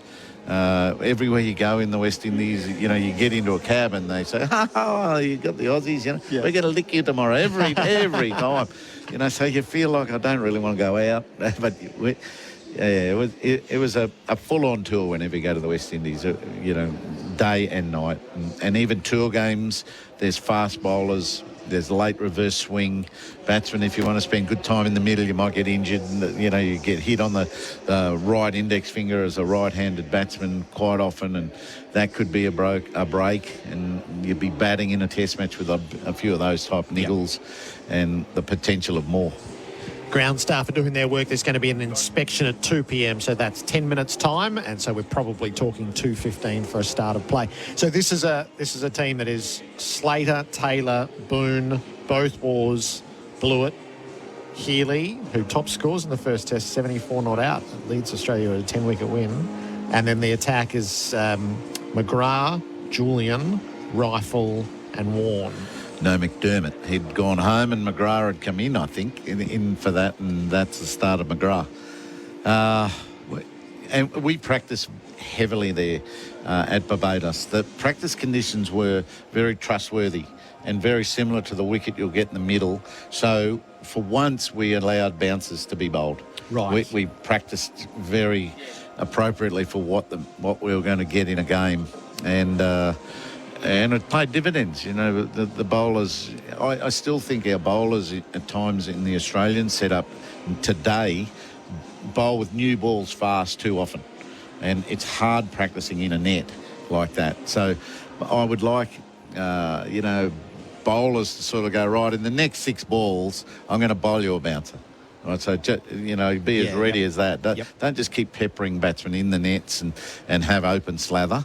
But that particular test match, we'd prepared very, very well for fast bowling. So you win the first test, the second's a draw, the West Indies win the third, so the fourth is a decider as you come back to Jamaica. Yeah, and it was big, and it was the atmosphere was big and quite aggressive, and there's a cage that goes down the right side of the ground at Sabina Park, and that must be the what do they call it, not the members, the general admission over there. The animal cage. They were screaming, whistling, singing. Oh, they had everything going, and so it was on, and the War Boys were outstanding. Bluey played a very good innings that particular first innings. Very punchy pull shots and cut shots, and got plenty of shots away right when we needed it as well. Yeah, so Richie Richardson makes 100. They bat first, 265, and then one of the moments of Steve Waugh's career. So Mark makes 126, Steve makes 200, and Blewett makes 69. You post 531. And did I get caught behind? You were caught Lara bowled Benjamin. No, I think it was in the Jamaican tour match. I've got a photograph of it. My head is back. I'm off the ground, both feet spread eagled in the air. My bat and gloves in front of my face. I've got one of the brutest of balls caught behind. Just flicked my glove. So, it wasn't that game though. So, that partnership was incredible. It sustained a lot of body blows. It was hot. And they kept it going, both of them, the two War Boys. They took Australia from 3 for 73 to 4 for 304. And then what were Paul Rifle's figures in the fourth innings? 4 for 47. 18 overs, 5 maidens, 4 for 47. And Warney took 4 as well. I think I put a helmet on for the first time to Warney. Right. There were 2 balls that had pitched outside leg. One went between my ankles and one went over my head. Mark Taylor said, go and get a helmet on. I said, no, I'll be right. He said, no, you get a helmet on, because if you get hit, I've got to do it. Yeah. I don't want to do it. So it was one of the first times with a helmet in Jamaica. So you win by an innings. You bowl the West Indies out for 213, win by an innings and 53 runs. So the moment is achieved. What are your memories of the sense of achievement and the celebration? They were good. And Hooksy came into the rooms. The Fox cameras probably, he was covering the tour. We were in the room. So I remember that vividly. The photograph we've got is the joy on faces is huge. So, and then we just went through stages then of inebriation, if you like, but jubilation, then settle, talk, reflect, then a bit of inebriation. Stephen Waugh walking down the corridor of the hotel, putting his key in every door in case it was his. He had no idea where his room was, still in his spikes and whites. Later on that night, we found out he was a robber, came into his room, and he woke up, so he's still in his spikes and whites. Right. And someone was in his room. He sort of woke up and said, like that, and someone ran out of his room. Oh, my God. So, but we push on. We meet in the morning at the foyer. We find out all these stories that morning. And we had a nice little reflection by the pool in Jamaica. So with the Frank Worrell, the Frank Worrell Trophy. So nice times. One thing we made sure we didn't do is miss an opportunity to enjoy. Yeah. If you don't enjoy what you've achieved or commiserate with what you've just produced, you're probably not going to move on well enough for your next effort. So we were good at that, and it was a nice couple of days in Jamaica. So where did that sit, the 89 Ashes, which was iconic for all sorts of reasons when you're a grossly underestimated team and forging your way. And then for a generation, we've been terrorised by the West Indies, and you finally get Australia's moment. How do you sort of balance those two up? Yeah, it was great that finally someone's beaten the West Indies home and away for 15 years. They hadn't been beaten. And as I said, we should have beaten them. So I think the Ashes surprised. We're a bit proactive in winning the Ashes. Yeah. We're a bit premature for everyone's knowledge of what we had up our sleeves. We didn't even know what was up our sleeves, actually. But we got to beat England before anyone knew us. So I sort of put that higher. But it's good for everyone that finally someone's got the West Indies at home, so that might become easier over the years. Beautiful, Heels. Thanks for sharing that with us. Yeah, no worries, Jerry. Nice chat, mate. Stumps are in. The inspection's a few minutes away, so hopefully play's not too far away. When it resumes, India will be 6 for 167. We're going to bring Colo and Bharat in here. SEN Test Cricket is for Royal Caribbean. Come seek Royal Caribbean, and for Hijaz Halal Financial Services. Winner of CanStar's Outstanding Value Super Award for the 7th year in a row. That's a plus. Issued by Host Plus Pty Limited. Check the PDS and TMD at hostplus.com.au. G'day there. Delays following a multi-car crash on the Westgate Freeway inbound before Williamstown Road. It's also slow again from the Westgate Bridge through the Burnley Tunnel. And a burst water main in Boxhill South, Middleborough Road near Clarice Road. Would you text while carving the Christmas ham? If you wouldn't do it anywhere else, why do it on the road? Don't let a car change who you are. Safer driving starts with you. Brought to you by the Australian Government. And the Thunder take on the Strikers in the BBL. Hear it live tonight on SEN.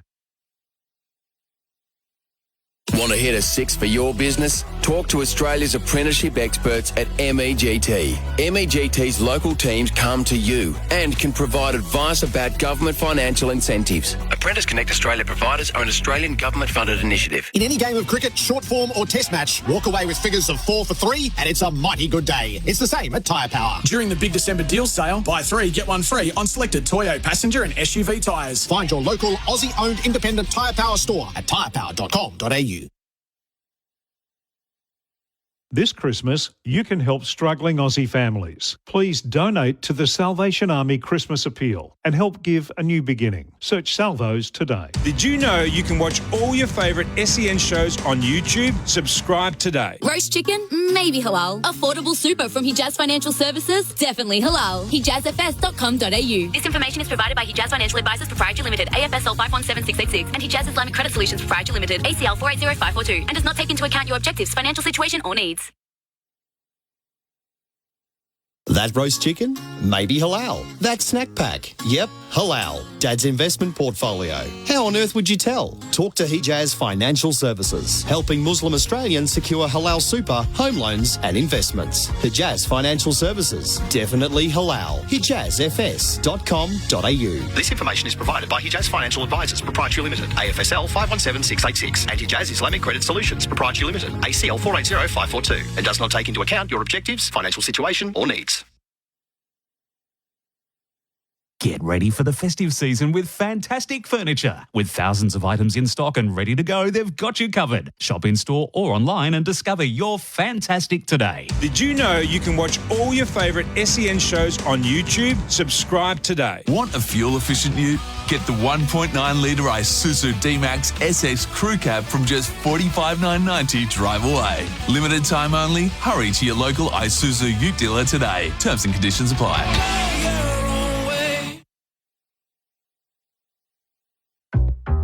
Been in an accident that wasn't your fault? Why should you be inconvenienced? Right to Drive will get you back on the road in no time with a like-for-like replacement vehicle. Doesn't matter if it's your work van or ute, they'll deliver straight to your door at no cost to you. Search Right to Drive today. If it's not your fault and you need a ride, call Right to Drive. If it's not your fault and you need a ride, call Right to Drive. T's and C's apply. Want a free loaded donut from Daniel's Donuts? Filled with ice cream and loaded with toppings? Get yours free in-store at Daniel's Donuts this Thursday between 2 and 3 p.m. Excluding Flinders Street petrol and convenience stores. While stocks last. T&Cs apply. Did you know you can watch all your favourite SEN shows on YouTube? Subscribe today. Take a trip to the North Pole aboard Chadstone's Enchanted Elevator. Have a personalised Christmas card created with a hand-drawn portrait of your family. And shop your Christmas list until 9 tonight. The 7-seat Isuzu MUX. All the style and substance to keep your family going your own way. From just $51,990 drive away. Visit your local Isuzu U dealer today. Go your own way. T's and C's apply. Roast chicken? Maybe halal? Home loans from Hijaz Financial Services? Definitely halal. HijazFS.com.au. This information is provided by Hijaz Financial Advisors, Pty Ltd, AFSL 517686, and Hijaz Islamic Credit Solutions, Pty Ltd, ACL 480542, and does not take into account your objectives, financial situation, or needs. Get a jolly Android deal this Christmas at Telstra, like $500 off the Google Pixel 9 Pro when you buy on a payment plan. Sale ends December 30. Eligibility criteria apply. Did you know you can watch all your favourite SEN shows on YouTube? Subscribe today. With the Isuzu D-Max X-Terrain, life is reinvigorated. All the power, performance and style you need from just $67,990 drive away. Visit your local Isuzu U dealer today. T's and C's apply.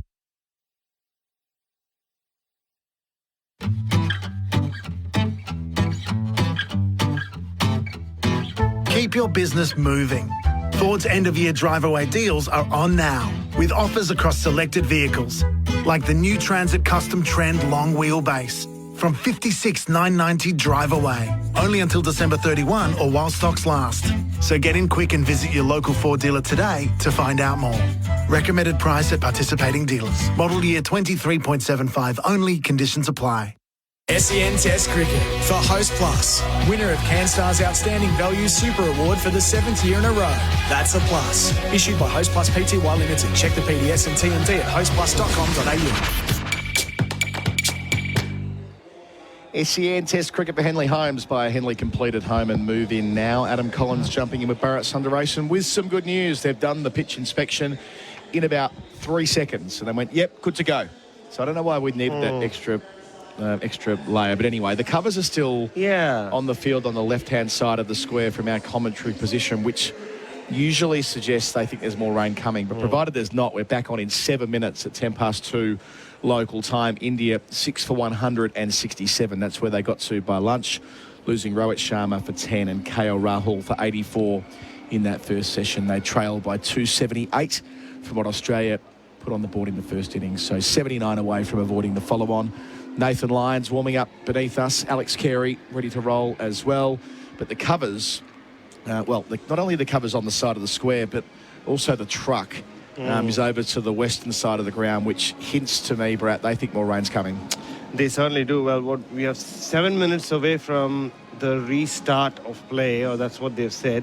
But obviously it carries the rider of if there is no rain. But this, you're right, the big cover, what do you call it? Is it a tractor kind of thing? Yeah, let's go with that. Yeah, it's a tractor. It is a tractor. A tractor is. with covers on the back of it. Yeah. I thought he was going to start reversing the vehicle. He isn't. So the Australians have just... Oh, here we go. The covers are coming off the side of the square. Yeah. The big truck's still there, and the Aussie players are starting to slowly file out. But yeah, there's no reason why we won't get on at 2:10 unless it starts raining again. Yeah. Which has been the problem throughout the last couple of days. Yeah, the guy driving that tractor is just... This is body language of someone who's at a fuel station. His mates just jumped off to buy him a cup of coffee. That's how relaxed he looks right now. And I think he is, finally the vehicle's moving. So everybody not required on the ground. Yeah. We've got a message in. A few people in Brisbane have been helpfully our weather correspondents through the last 2 days. And Dave believes there's rain in North Brisbane and it's pouring. Look, you know what? There's no correlation between where it's raining at the moment, where it might be raining soon. We're in Queensland. So where else but Queensland, as the commercial said once upon a time. Hey, Baz, I don't know where Tommy is, but let's do a little bit of On This Day. We started this yesterday, or maybe 2 days ago, in one of the rain delays on day 2, where we're just going to take a drift through the years on the day that we're at for Tobin Brothers Funerals. a family-owned business since 1934. Tommy's walked in as well, but he's going to be jealous of this. He's looking at me like, what are you doing? Why are you doing this, guys? He can look it up and join in as we go. Yeah. But we got some bits and pieces to nip through here. So 2012, this was where England defeated India in India, and this was a massive deal. You would have covered that series for the Express, where Alistair Cook hit 3 tons and they won the series 2-1. Peterson did his best away from home as well. One of the greatest innings I've had the privilege of writing about, Kevin Peterson, smashing it around the Wankhede Stadium in Mumbai. It really was breathtaking the way he took down Harbhajan Singh, young R. Ashwin and Pragyan Ojha. But yeah, also the test match where Ravindra Jadeja, who's unbeaten on 41 here, made his test debut on one of the dullest pitches you can ever imagine there in Nagpur. Was that the Joe Root debut as well, Nagpur? Yes. Yep. Joe Root and Ravindra Jadeja making their debuts. Have I ever told you about how I interviewed Joe Root 2 weeks before his test debut? This is the right time to tell me that. Yeah, there you go. So the test match finishes in Bombay. Yep. So it's 1-1. And D.Y. Patil, which has seen a few IPL finals in Navi Mumbai and outskirts of Mumbai. So England Lions were having a training session. Now, the BCCI weren't aware that the England Lions were given access to that stadium. It was a local promoter. Right. And Steve Finn was injured for the start of the series, and the English management was using the England Lions to bring him back to fitness or test his fitness. So I went there. I was the only journalist there, as you would expect, to keep an eye on Steve Finn.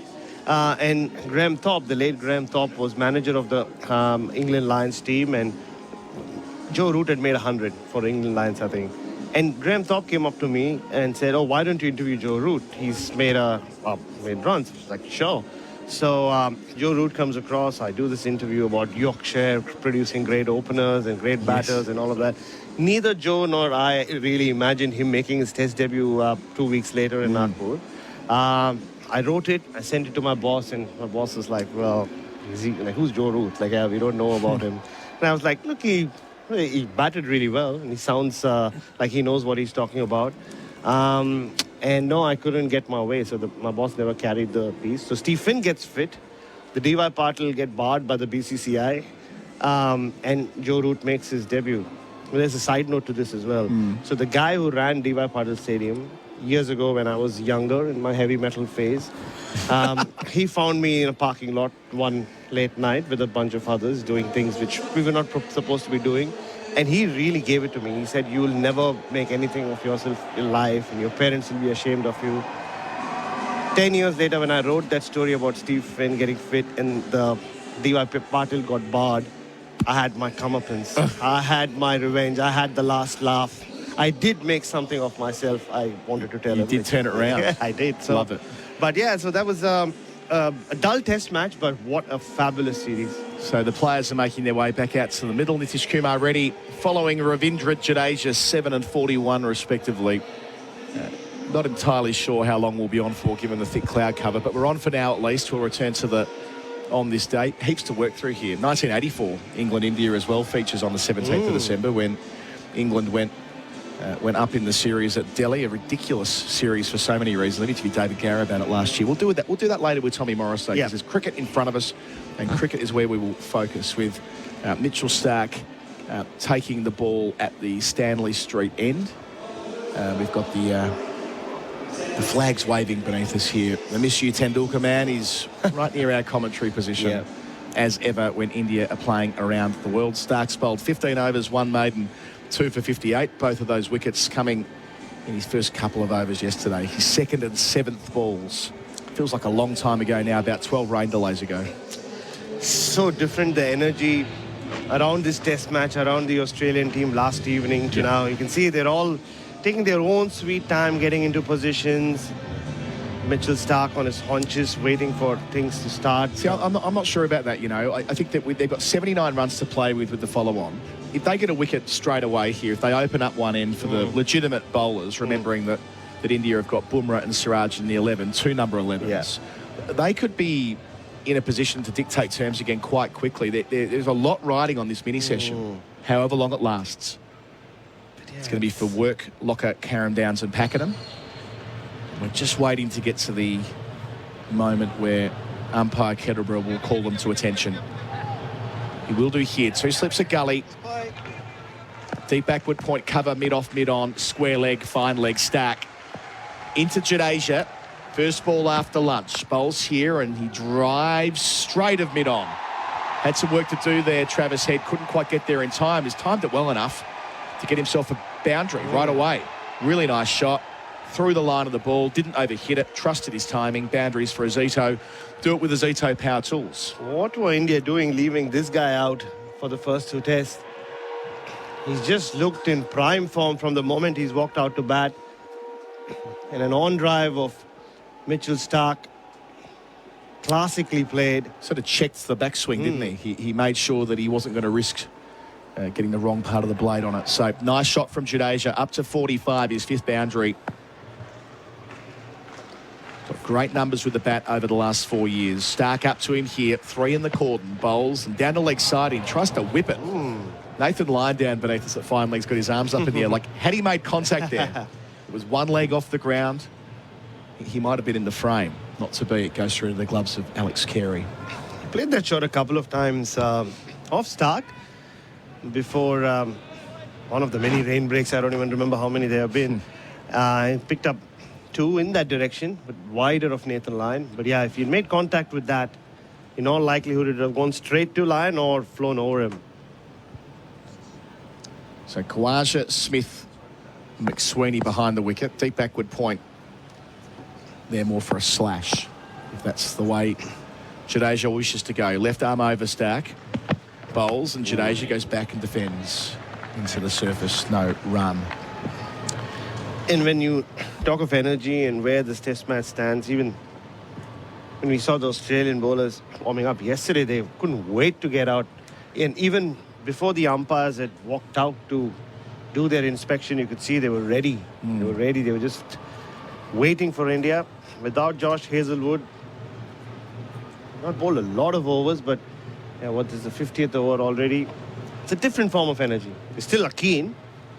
Still back themselves, I'm sure, to knock out India in this first innings very quickly.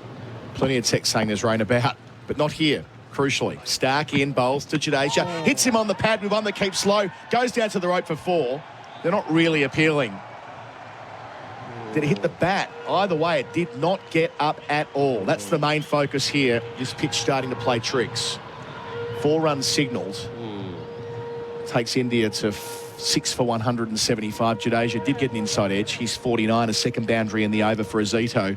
Do it with the Azito Power Tools. See where it lands. It looked like it was landed near the... Hey, that's an interesting call. It went near, nowhere near a glove or bat. He's gotten lucky there. Anyway. Oh, he'll take that. 1 away. Tommy Morris with us as well. Cobra mistake. That's it. Just looking at Ravi Jadeja's test record against Mitchell Starc before this innings. 77 runs from 99 balls. By far the most productive bowler that Jadeja has faced for Australia. He loves facing Mitchell Starc. Yeah, loves batting against Australia, Jadeja. He's on 49 and he plays it to mid-wicket, takes a single, gets through easily and raises a half century. Gets to that milestone in 82 balls. Gives it the sword celebration, much to the delight of the Indian fans here at the Gabba, and now raises his bat to the dressing room as well. Jadeja, 50 not out, moves India along to 6 for 176. And when he walked in this morning at 5 for 74, well, they were in a real spot of bother. Now they're 70 runs away from avoiding the follow-on and making it that much harder for Australia to win this test match. Well, he's into warrior mode. He's generally in warrior mode. Loves to bring out that sword when he celebrates, and he's looked in pristine form with the bat. Crucial runs. He's done it so often for India in Test cricket, home and away. Being a real thorn in Australia's flesh. Last ball of the Starc over. Up now to Nitish Kumar. Reddy bounces him over the helmet comfortably. End of 50 overs. 6 for 176. Reddy 7. Jadeja an even 50. They trail by 269 on the Holman Plumbing scoreboard, Australia's trusted plumbing supplier. Today again, there's a broken down truck on the Ring Road Greensborough bound at Pascoe Road and a broken down truck on the Ring Road Altona bound before Dalton Road. Left-hand lanes are closed in both circumstances there. Also debris on the Monash Freeway, that's outbound between Springvale Road and Wellington Road, and that's slowing things down a bit. The speed limit's down to 40. Enjoy 20 times flyby points on selected drinks at First Choice Liquor Market, like selected 4-pack cans of White Claw Hard Seltzer Natural Lime. Ends today. Choose to drink wise. T's and C's apply. And that's the latest SEN traffic. Tom Morris with the good oil for the Cobram Estate, Australia's extra virgin olive oil on Jadasia's half-century. Yeah, 22 half-centuries he has in his Test career now. He's 6th versus Australia and he's 3rd in Australia. He's got an excellent record, averaging 35 overall. Adds to that 22 50s, 4 centuries. One of five. All the half centuries were no hundreds against the Aussies. A couple against England, and the same number of 50s as his coach, Gautam Gambhir. Yeah, nice one. Oh, there you go. That's good. Classier batter than Gautam Gambhir. Gautam Gambhir had his shots, but more gritty. Line round the wicket. It's gloomy here now at the Gabba. Wide of the crease. His first ball after lunch bounces over the off stump, but Jadeja leaves it alone on length. We saw that ball in the previous over though. Hit a crack and. It didn't quite go underground, but we're talking sort of like knee height, a ball that should have got to at least rib height. So line making some tweaks. Josh Inglis being sent back at deep mid-wicket. Not all the way. Still wearing the sun hat, despite no sun to be seen at the moment. Only 3 men on the leg side. Line up, bowling, wide of the crease, sweeping. In the direction of exactly where he popped Josh Inglis. So he knows what he's doing, Nathan Lyon. He's been around for a while. He's 51, 6 for 177. And so much so that he had also moved Travis Head from short leg to silly point. Yeah. Just sharing a joke with Jadeja. Quick view. I think Jadasia's a good enough player now to put the sword away in less than 100. Yeah, I think it goes beyond the whole cricket thing. Like, it's become his gimmick. Totally. But do it when you get 3 figures. Yeah, 3 figures, Because he gets the 50 so often now. His record over the last few years is terrific. Fair enough. A lot of 50s at Test level for Jadeja since 2019. Around the wicket line.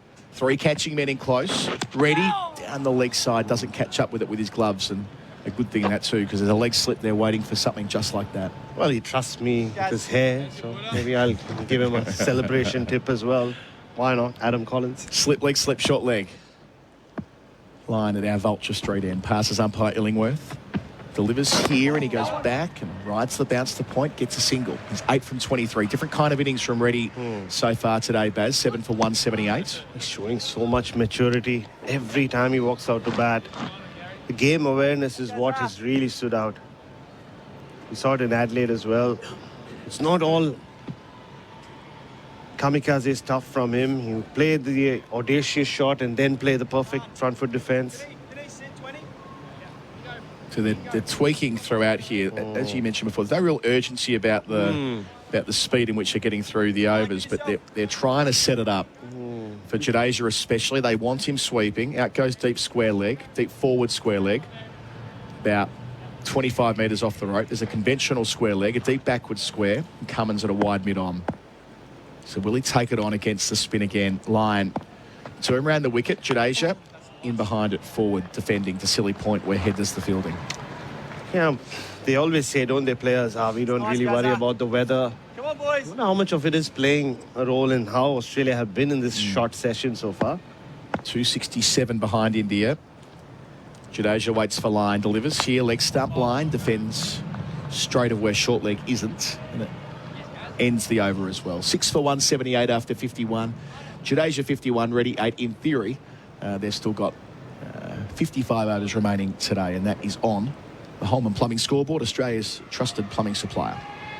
Want a fuel-efficient ute? Get the 1.9 litre Isuzu D-Max SX Crew Cab from just $45,990 drive away. Limited time only. Hurry to your local Isuzu ute dealer today. Terms and conditions apply. At Ozito, we know for you it's about leaving your mark. With over 100 tools for your home and garden, all powered by one battery to make it happen. Because when it comes to getting things done, do it yourself. Do it with Ozito. Do you? Test cricket for Henley Holmes by a Henley complete at home and move in now. Australia need to make the most of this. One more wicket just to open up India's lower order. Get a look at the bowlers.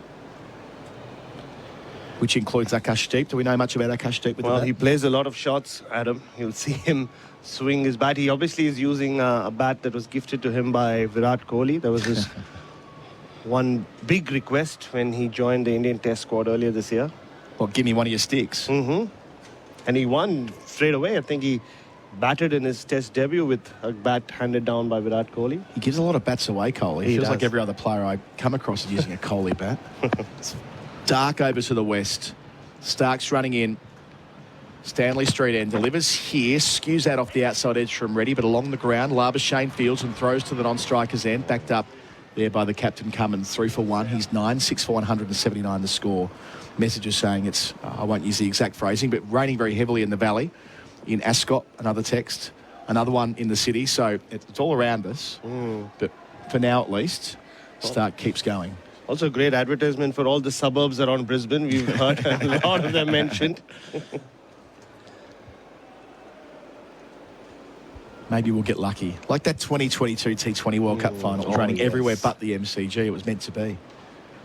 Well, Birmingham last year, that final day of the Test match between Australia and England. Here's Stark, bowls to Jadeja, off stump line, defended down the pitch. Stark collects in his follow-through. 67 away from avoiding the follow-on. That's the most important number on the board right now. Just seeing Jadeja bat today, Adam, I wonder why he doesn't get mentioned more often when we talk of classy left-handers or the classiest left-handers in world cricket. Maybe because of the position he bats in, 6 or 7, but he is so easy on the eye, isn't he? Yeah, not wrong. Nice numbers as well. Average of 36 at Test level. Stark bowling in the low 140s. Into Jadeja, 2 slips a gully. Jadeja drives nicely, but only to cover. Labuschagne throws at the non-striker's end for the second time in the over, but misses. I think Jadeja was through. Made a lovely noise out the middle of the bat. He did. So quick as well, Jadeja. But Reddy responded well. Watching the replay for pay.com.au, he was home even had it been a direct hit. Had that 1 year where Labuschagne couldn't miss, didn't we? Was there 4 direct hit runouts in 2022? Babar Azam, I remember, famously. Yes. On a flat pitch in Rawalpindi, wasn't it? Rawalpindi, yeah, that was a long old 5 days at Pindi. Not that we would have wanted to have been anywhere else in SEN Test cricket. What a great trip. They put on 39 from 54. Ready back on strike to Stark. Short of a length. Knocked into the onside off the hip. Mitch Marsh does the fielding. 6 for 180. Tom Morris. The best all-rounders in the world, according to the ICC. Jadeja is number 1. Ravi Ashwin also playing in this game. Or not playing in this game, is number 3. Number 19 is Nathan Lyon, ahead of Mitch Marsh, according to the ICC. Yeah, you can almost ignore, with the all-rounders, you can take a view about the top 3 or 4, and then it becomes a bit of a floor system. Yeah. Pat Cummins is in there as well. Umbrellas are coming up. Yeah, Broly up. The photographers beneath us have got their umbrellas up, and it's raining here at the Gabba. So this might be the last ball. Stark up to the crease. 5th ball of the over, down the leg side. Doesn't make the most of it. The covers are being brought on right away. Heavy rain. Yeah. Immediately the call's been made by umpire Kettleborough. So we have gotten 13 minutes of cricket. We've had 2.5 overs. There have been 4 runs added, no wickets, and not an awful lot gained in terms of moving the game ahead. So they still trail by 265. The batters race off. The bowlers fraction slower. Nathan Lyon grabs a towel. And the Hessian goes down for, gosh, how many times in this Test match has the Hessian come down? The curators or the ground staff must be sick of the bloody thing. And Donovan Kosh must down be... and up. The 4th umpire, Donovan Kosh, must be sick of that umbrella. Yes. So, our expert for 4 and 20 pies is Bharat Sundaresan, Australia's original fan food. Your assessment on how Australia, bearing in mind there's 54.1 overs left today in theory. Let's say they get 30 more overs to go. Just how crucial it is that they find a way to finish India off quickly. No, they have to. If there is any possibility of them, enforcing a follow-on, and that's the only way you see them genuinely being a result, because we don't know what the forecast for tomorrow, and we can't really read much into forecasts anymore in this city, as we've learned over the last few days.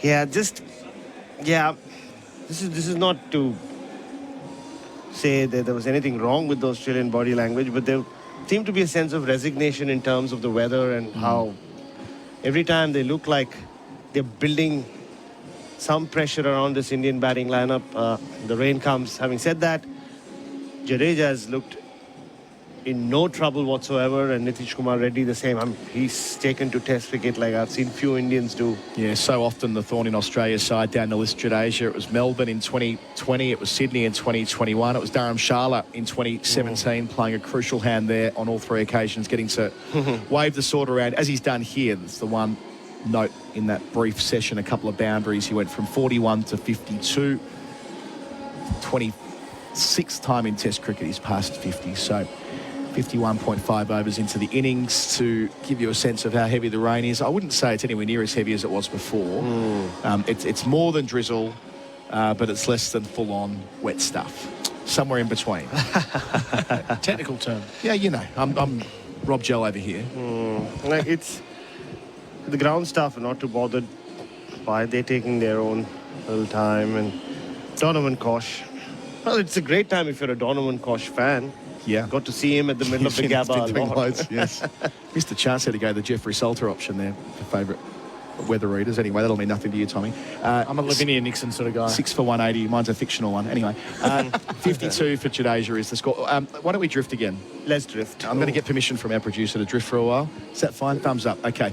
Back to the 17th of December. 1984. So that test at Delhi, where England levelled it up and went on to win the series, because the previous reference point was 28 years since they'd won in India. That's true. That's a wild series, the 84-85, because they arrived upon the assassination of the Prime Minister, Indira Gandhi, got shipped off to Sri Lanka for a number of weeks when they worked out whether the tour would continue.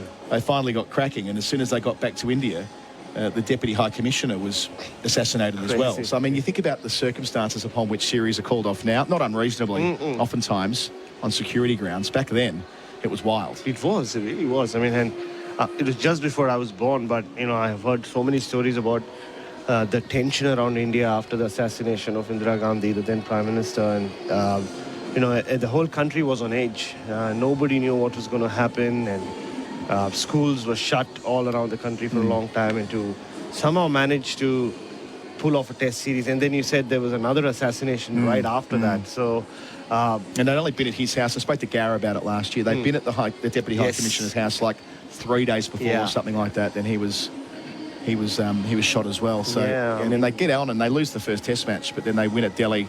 It's also a test where so many people got sick that they had to start recruiting people out of the dressing room to go on radio on Test Match Special. It was the first time they'd gone to India, and they shipped out of the dressing room a relatively young Vic Marks, who's still doing the job to this day, 40 years later. So a moment in time there in Delhi on the 17th of December 1984, when India lost to England by 8 wickets at the Kotla in Delhi.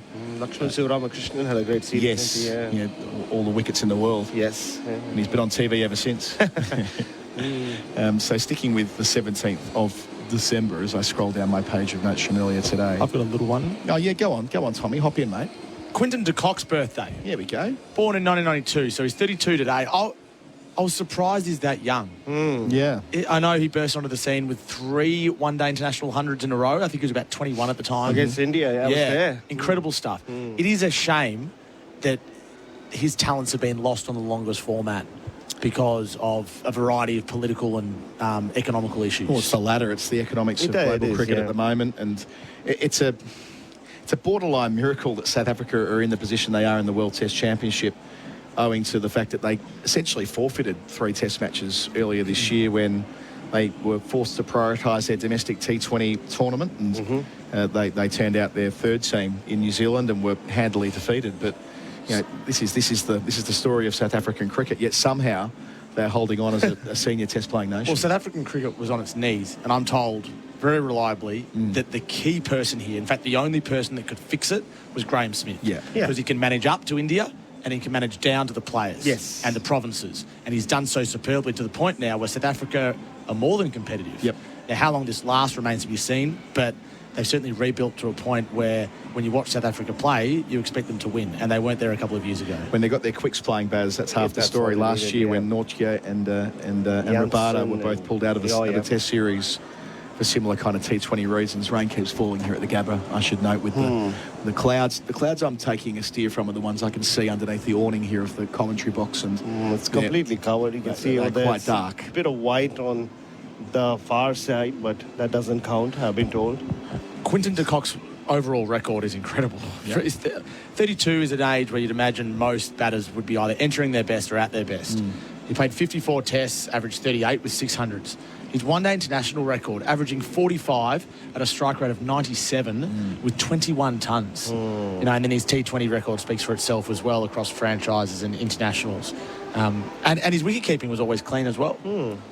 I mean, you spoke about the 300s he made in back-to-back games. I was there.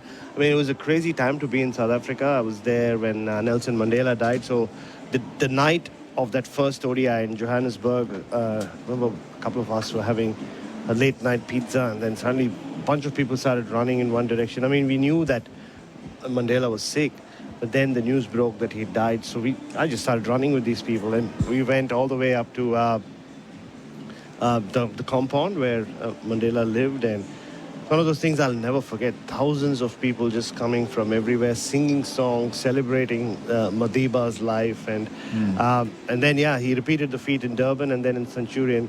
But what I remember most is Ishant Sharma then coming for the press conference. The last game got rained off, but there was enough time for Quinton de Kock to make 100.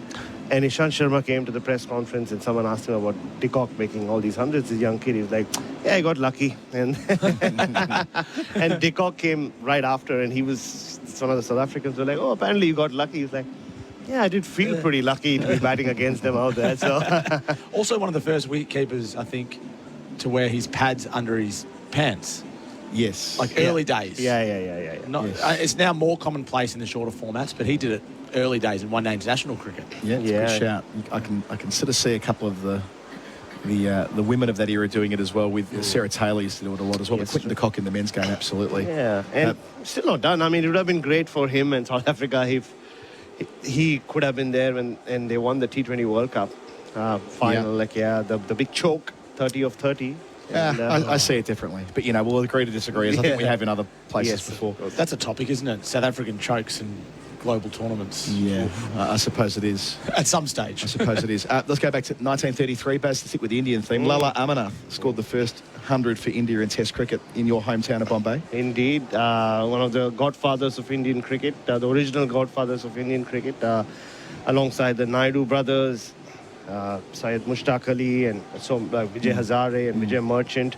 But Lala Amarnath captained India to Australia, didn't he? In India played against Bradman and obviously produced two sons. And it's one of my favorite stats, the fact that Lala Amarnath and Surinder Amarnath, not Mohinder, the more popular of the Amarnaths, both made hundreds on debut. Probably the only father-son duo to do that. Yeah, so decent chance. Yeah. So Mohinder obviously was the biggest star, made a lot of tours to Australia. Sunil Gavaskar was telling me some stories about him, which I cannot repeat on air, only yesterday. And obviously bowled the last ball, Mohinder Amarnath of the World Cup final. That's all of this time. India are the Prudential Cup champions. Michael Holden losing his cool in the end. Greatest pieces of comedy. I can't help myself because that replay of the 1983 World Cup final has been, it's part of our epics, isn't it? Like the Ramayana, Mahabharata followed by the 1983 World Cup final. But Lala Amarnath was, then became an administrator. Selector. He was involved in cricket for a long time. But so one of those names which will always be associated with the early rise of Indian cricket. And he could have been one of those players that played for two countries as well, because he grew up in Lahore. So after partition, he could have switched around, but kept playing Test cricket for India through until 1952. He played 23 times for his country. So let's get back to where I was before. So Nathan, this time last year we were in Perth, Baz. This was the day when Nathan Lyon reached his 500th Test wicket against Pakistan, which was quite the celebration. I think Nathan doesn't often give a lot away about where he sees himself in the game, or statistics, or milestones, or goals, or whatever. He kind of gave us a fair bit that day. I remember interviewing him many years ago when, again, another day when he was reluctant to talk about milestones, and he intimated that he was eyeing off some bowlers ahead of him who were off spinners. think one of them was Graham Swan. I suspect one of them was Graham Swan. And early on in his career, he had an audience with Lance Gibbs in the pub on his first trip to the Caribbean in 2012. And Lance Gibbs finished with, 309 test wickets or whatever it was. And to think that Lyon's gone beyond those two men and taken it 200 plus on. And who knows where Nathan Lyon might be when he finishes. I mean, Tommy, you probably were covering this story earlier in the year when Nathan made it pretty clear that owing to the fact that he missed the majority of the Ashes series in 23, he wants to play until at least 2027 and go to England again. Now, if he does that, he might have 700, probably will have 700 plus. If he plays from now until the end of the Ashes in 2027, he'd have to bowl pretty badly to not get 700. Yeah, good point. He's got 533, so if he continues on the way he's going, and it's not as if there's another spinner that is necessarily ready to step in and dominate. It's a difficult position. We know that. When Todd Murphy played in the Ashes, he was then left out because it's a tough place to play in England. And I think he feels like, and he said this, there is certainly something missing for him, not winning an Ashes series in England and also getting injured the most recent one. He's unfinished business. And winning a series in India, that's another thing, because he's bowled so well in India in the last 2-3 tours. He was incredible last year. And just going back to what we were talking about, the test match in Perth where he knocked off 500. That was his first test since the injury at Lord's. And I remember he spoke to me on SEN cricket on crutches at Lord's after the press conference, and I had to, after 2 or 3 questions, I felt so bad for him. I could see him tearing up. I said, no, it's okay, it's fine. Sorry, Nathan, you seem to be in a lot of pain. And I cut short the interview because of the emotion that was really bursting through him. He realized what the significance of that moment, not just for him, but for the Ashes and for the rest of the team. Those scenes we witnessed when he hobbled out to bat, and hit a couple of boundaries. Didn't he hit a 6, if I'm not mistaken? It's an underrated part of that series. It is. Somehow. They do a great job of it on the Amazon doco that came out, I guess it would have been earlier this year. I think from memory it was earlier this year. I think it was in March, wasn't it? Yeah, where he's waiting on the step in the long room with Jimmy Anderson stood next to him. Jimmy saying to him, what on earth are you doing here? Get upstairs. You're being ridiculous. And Lyon insisted on going down the steps, just like Colin Cowdrey did for that last over with Wes Hall. There are similarities to that remarkable moment. Graham Smith as well, with the plaster cast on, and gutsed it out and found a way to make a contribution. And Australia only won that test match by 40-odd runs. And I'm not saying they won it because Nathan made 15 or so at the end, but it did help build momentum into that second half of the test match. And when Australia got their ball in their hand again on that fourth afternoon, or third afternoon, I think it was, Cummins and Stark were absolutely fired up. They were. It was a big turning point in that test match. And you did mention an audience with Lance Gibbs in a pub. I can tell you from my own experience, it would have lasted a long time. Because the previous year, in 2011, again, I was in Trinidad. It's a preview day of a one-dayer, I think, India, West Indies, and I was just floating around Queen's Park Oval. Someone comes up to me and says, "Oi, someone wants to say hello." I was like, cool. He dragged me there. And, "Do you know who that is, boy?" I said, "Lance Gibbs." "Yeah, Lance Gibbs wants to have a drink with you." Then I sat down. It was 11 a.m. At around 10 p.m., I was allowed to leave. And some of the greatest stories... What was the best? I don't think I can. I don't think I can repeat any of them. Okay. Has he got the best nickname ever? The Electrified Tarantula? Yeah, it's the greatest. Hard to get better than that. Yeah, that's the best. And the one thing I do remember is he kept telling me about how big his hands and his fingers were. I imagine he said it more as the day went on. Incrementally more. Yeah. Look, he used some Caribbean slang words, which I don't know what they mean, so I don't want to say them on radio and get into trouble. But it was great. And Charlie Davis was there as well. Charlie Davis, I'm sure, Adam, you read about before, finished with an average of 54. Yep. But Charlie Davis is, I think the story I remember is speaking about when the great Sir Gary Sobers was captain, and he would say, Gary would win the toss, come back into the dressing room and start pointing at people and say, "You make 50, you make 70, you make 100, I'll make 200. And Charlie's like, we would look around and say, "We know he's going to make 200, but what about us? It's not that easy." 1946. I love this one. The Bradman and Ponsford partnership at the Oval in 1934, the 451, the sort of totemic number for Australian partnerships. The second, was the second best for a long time until Sean Marsh and Adam Voges. The 405 with Barnes and Bradman right at the end of Bradman's career in 46-47 against England. So that was at the SCG on this day when they batted an entire day on the 17th of December when England were coming out after the war on rations and nowhere, and Australia enjoyed it.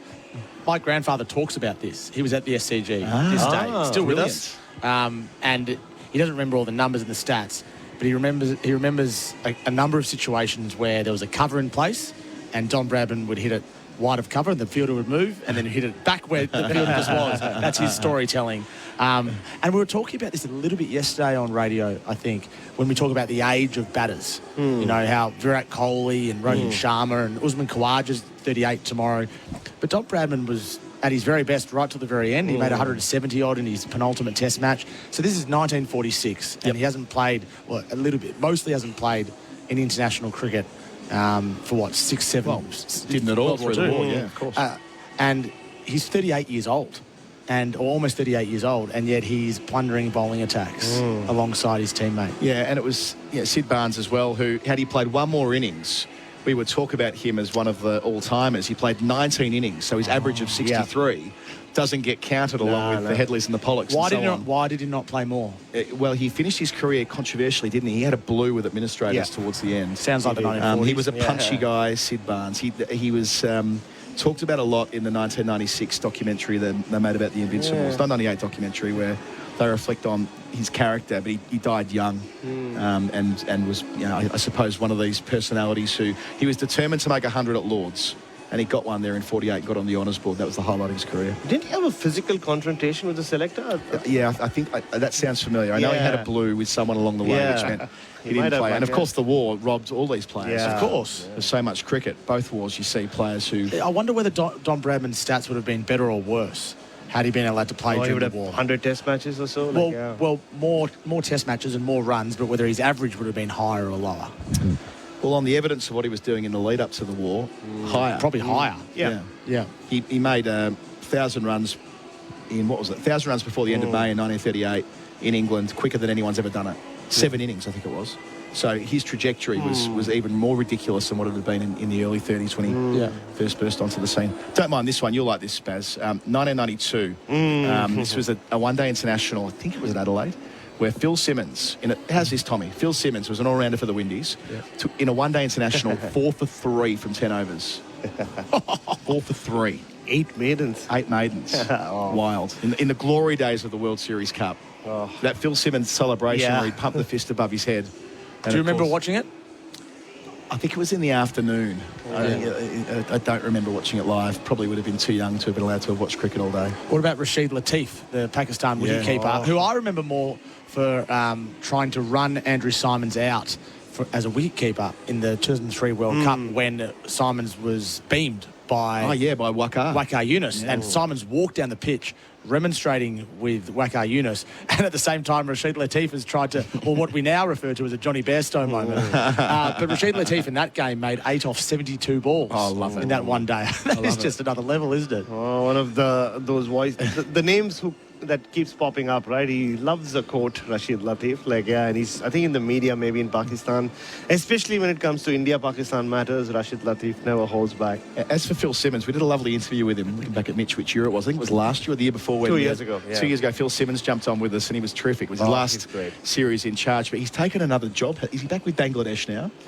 Classic journey. He's coached everywhere, Phil Simmons. Ireland, Zimbabwe. And he's been at Bangladesh before as well, and the Windies most recently. Good man, Phil Simmons. And then 1974, and we were only talking about this the other day. It was the 50th anniversary of Dougie Walter's century in a session. Well, now we're up to the final day of that test match, after the rest day and so on, where Jeff Thompson tore them apart. If you ever want to see fast bowling at its scariest, YouTube Jeff Thompson, 1974 Perth. Genuinely frightening stuff. Took 9 wickets in the match, which gave him 16 in the first 2 test matches, and they were steamrolling them. I just can't fathom these batters in the 70s or 80s or even and earlier than that without helmets. Imagine facing Jeff Thompson without a helmet. Well, that was the test where Colin Cowdery rocks up, missed the first test, comes out at 42 for his 6th tour of Australia, right? He rocks up and he goes and shakes hands with Jeff Thompson. Goes, nice to meet you, I've heard a lot about you. In the middle, and proceeds to get bombarded by Thompson in his pomp. I mean, it's... I remember interviewing Lenny Pascoe 10 years ago, And he told me about the Thomo Pascoe ward that they had because they played for the same club. Yeah. And there was a ward in the hospital, local hospital, which was for people that they hate. Like, yeah. It's a great Christian Ryan piece on that goes to that from the Wisden Cricketers Almanac about, I don't know, maybe 15 years ago. Yeah. About, what Jeff Thompson did to people in club cricket in Sydney. Yeah. Which, I mean, seems altogether... Jeff Thompson playing club cricket is cheat code. As much as anyone playing club cricket can be. Probably not too dissimilar to Sean Tate playing club cricket at his best, although they were wearing helmets then. They weren't wearing helmets with Jeff Thompson. The Ashes in 13-14 as well, Colo, finished on this day. They didn't finish on this day. The Urn... They won it that day. Australia won it on this day in Perth, wasn't it? Was that the day of the Ryan Harris ball, or did they win it? It might have been the day before, and then the next day when Stokes makes 100. That still pops up on my TikTok, that Ryan Harris delivery, all the time. I can't help it. Iconic, wasn't it? And that was just after the George Bailey, Jimmy Anderson over. That's right. 6-2, 6-4, 6-4. He beat him in straight sets. George Bailey's Test career fascinating. 5 Test matches, played an important role culturally in that series. Played that moment when he had that over against Jimmy Anderson was huge. He was a short leg a lot, but really, it's a unique Test career. Yeah, so much success, so short. Unique career overall. He had that crazy series in 2013 in India with the bat in one days when he was captain. Couldn't stop scoring runs. I think made a 156 and another big 100, and he's chasing down totals. He was briefly one of the top 3 ODI batters in the world. Was he captain in 2015 and then dropped when Michael Clark came back? First game he was captain, wasn't he? He captained at Melbourne, and then by the time they got around to play their next game at Hobart against Scotland, they'd already had a chance to get Clark back in, and Clark passed that fitness test. And he batted backwards towards the back end of his career, didn't he? His stance was unbelievable. It was. He had a moment, though, George Bailey. There was a period of time there when he was one of the most impressive one-day batters in the world. Yeah, very much so. And was unlucky not to be in the 11 for the World Cup final, the way they shuffled the pack. Sorry, you go, Baz. No, loved in the IPL as well. Made a big impact for Chennai Super Kings. I said it earlier. So I'm having a long chat with R. Ashwin, who's now back with CSK. And those two won a few titles together. Last one on this day from my list. Aubrey Faulkner was born on this day in 1881, which is a brilliant but tragic story all at once. Baz ultimately died of suicide in 1930. But, I mean, he was the man who dragged South Africa to their first series victory against England, played amazingly well in Australia before the war, a leg spinner who whacked it, and had a test average near enough 50, or didn't he, with the bat? And, again, a statistical anomaly, isn't he? He always pops up, Aubrey Faulkner. Yeah. And before we go on Aubrey Faulkner, go back to Sid Barnes. Oh, sorry, yeah. SID Barnes is my guy. SYD, not so much. Why not SYD? Yeah, everybody goes for him. I've always been a SID. And I think I have a book about the Australian Sid Barnes, and it is a great book. But Aubrey Faulkner, like you said, one of those early stalwarts of South African cricket, much like Lala Amarnath for India.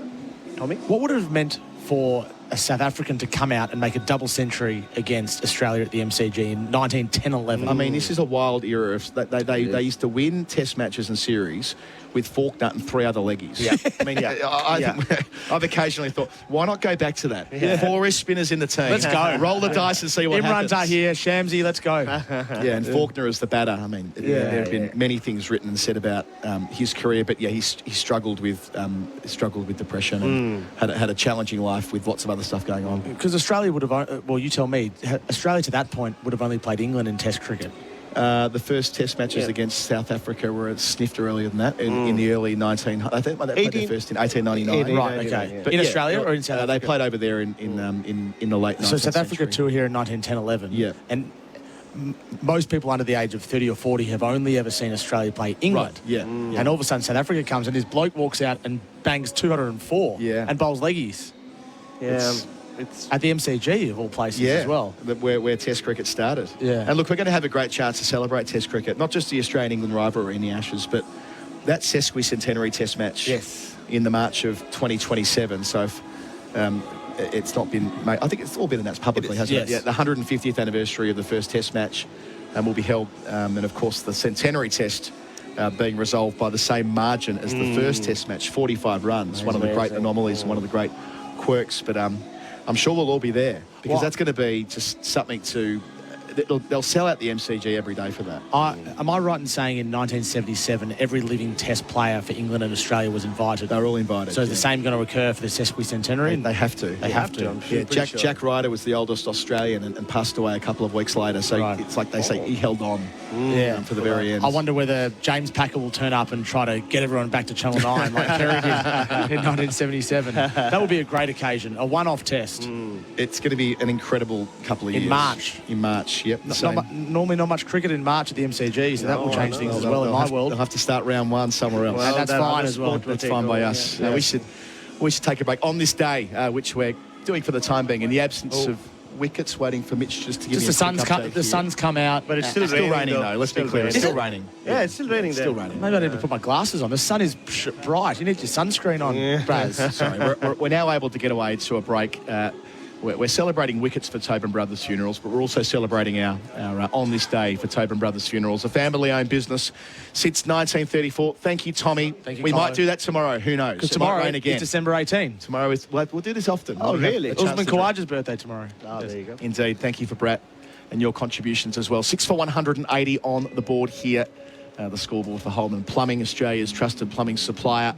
They only added 4 runs after lunch in 2.5 overs, where Jadeja was able to move along to a half century. He's 52. Reddy's there with him on 9. We'll take a break, and on the other side of it, Gerard Whateley will jump in. He'll have company as well. I'm not sure who he's got. Damien Fleming. Some more story time with Flem. Back in a sec. SEN Test Cricket for Host Plus. Winner of CanStar's Outstanding Value Super Award for the 7th year in a row. That's a plus. Issued by Host Plus Pty Limited. Check the PDS and TNT at hostplus.com.au. There's delays with debris on the Monash Freeway. That's outbound between Springvale Road and Wellington Road. We have reports of a crash on the Western Freeway outbound after Hopkins Road and a crash in Cranbourne High Street near Saldon Street. If you see anything on the roads, do call it in on 1300 595 937. Play for $1.1 billion in the USA Mega Lotto and get more zeros in your life. The world's biggest lotteries are at the Lottery Office. Play now at lotteryoffice.com.au. And that's the latest SEN traffic. Afternoon, legends. Another big day smashed. Now tackle your hobbies, side hustles or workouts with Wakey Wakey Caffeine Energy. Boost your energy levels and maintain your focus with 100 milligrams of caffeine plus guarana in every effervescent tablet. That's more caffeine than a 250ml can of Red Bull energy drink with less sugar. Simply drop it into water, let it fizz and tackle tonight. Find Wakey Wakey effervescent tablets and liquid capsules at Coles, Woolworths, Chemist Warehouse and leading pharmacies. Always read the label and follow the directions for use. More guests than chairs? Lombard Party Hire has chairs, tables and marquees to help with your festive season. Book at a Lombard Party store near you. lombard.com.au. Did you know you can watch all your favourite SEN shows on YouTube? Subscribe today. Summer's here and your artificial turf has taken a hit with kids playing, weeds creeping in and those lingering pet odours. Let Turf Glow eliminate bacteria, weeds and moss, making it perfect for families, entertaining outdoors, even cricket pitches. Visit turfglo.com.au. This Christmas, you can help struggling Aussie families. Please donate to the Salvation Army Christmas Appeal and help give a new beginning. Search Salvos today. Did you know you can watch all your favourite SEN shows on YouTube? Subscribe today. Summer's here and your artificial turf has taken a hit with kids playing, weeds creeping in and those lingering pet odours. Let Turf Glow eliminate bacteria, weeds and moss, making it perfect for families, entertaining outdoors, even cricket pitches. Visit turfglo.com.au. Are you a gamer waiting for the deal of the year? Well, wait no longer. End-of-year offers are now on at Harvey Norman across the Acer Nitro gaming range. Acer Nitro V15 comes with the latest Intel Core i7 processor, giving you the gaming performance you need. Buy at Harvey Norman now. No need to wait.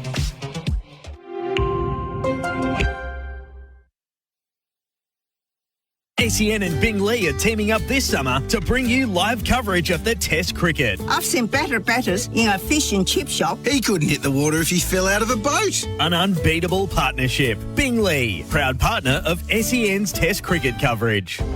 Charisma potatoes. With 25% less carbs, it's the healthier all-rounder. Isn't it time you started cooking with Charisma? Australia's favourite lower carb, tastier and super versatile potato. Available exclusively at Coles. Tonight, if you get absolutely and end up with some weird, we don't care. Just don't drive home. Go out responsibly this silly season with DD. Discover Jubilee, a place of affordable prestige and only 35 minutes from Melbourne CBD. Redefine quality living with house and land packages from $503,600 and amenities like childcare, schools, aquatic centre and gym. Celebrate pride of place. Visit myjubilee.com.au. Get 40% off at Bonds. Stock up on your faves with 40% off in Bonds full price stores now. Terms, conditions and some exclusions apply. Visit bonds.com.au for full details. Did you know you can watch all your favourite SEN shows on YouTube? Subscribe today. Want to hit a 6 for your business? Talk to Australia's apprenticeship experts at MEGT. MEGT's local teams come to you and can provide advice about government financial incentives. Apprentice Connect Australia providers are an Australian government-funded initiative. Get 40% off at Bonds. Stock up on your faves with 40% off in Bonds full price stores now. Terms, conditions and some exclusions apply. Visit bonds.com.au for full details. Did you know you can watch all your favourite SEN shows on YouTube? Subscribe today. Looking for a halal super fund? Talk to Hijaz Financial Services. Keeping halal super affordable. HijazFS.com.au. This information is provided by Hijaz Financial Advisors Proprietary Limited, AFSL 517686, and Hijaz Islamic Credit Solutions Proprietary Limited, ACL 480542, and does not take into account your objectives, financial situation or needs. Hi, Ian Healy here. For 50 years, Sherlock wheelbarrows and carts have been lightening the load for weekend warriors and tradies alike. Built tough to last, so you can count on them season after season. With a wide range plus parts and accessories also available, Sherlock has everything you need. Sherlock wheelbarrows and carts, because quality matters. Explore the full range at sherlocklastslonger.com.au. Available at Bunnings Warehouse. SEN Test Cricket for Host Plus. Winner of CanStar's Outstanding Value Super Award for the 7th year in a row. That's a plus. Issued by Host Plus Pty Limited. Check the PDS and TMD at hostplus.com.au. It's all a bit torturous here at the Gabba. The sun's out, but it's raining. So we've been in a sun shower for a good half an hour, I reckon now. SEN Test Cricket for Royal Caribbean. Come seek Royal Caribbean. And for Hijaz Halal Financial Services. 6 for 180 is the score. Jadeja is 52. Reddy is 9. Damien Fleming is with me for 4 and 20 pies, Australia's original fan food. This was the threat, so we've sort of known, but you start to extrapolate a bit and go, gee, it's getting harder and harder to concoct a result now. Yeah, Def. I mean, Josh Hazelwood's injury was borderline. We are not going to get a result here. So they needed early wickets and Stark and Cummins not to bowl too many overs there. Then you chuck in, a very good partnership. Rahul and Jadeja and Reddy didn't get knocked over straight. I mean, they're 1 wicket away, long tail.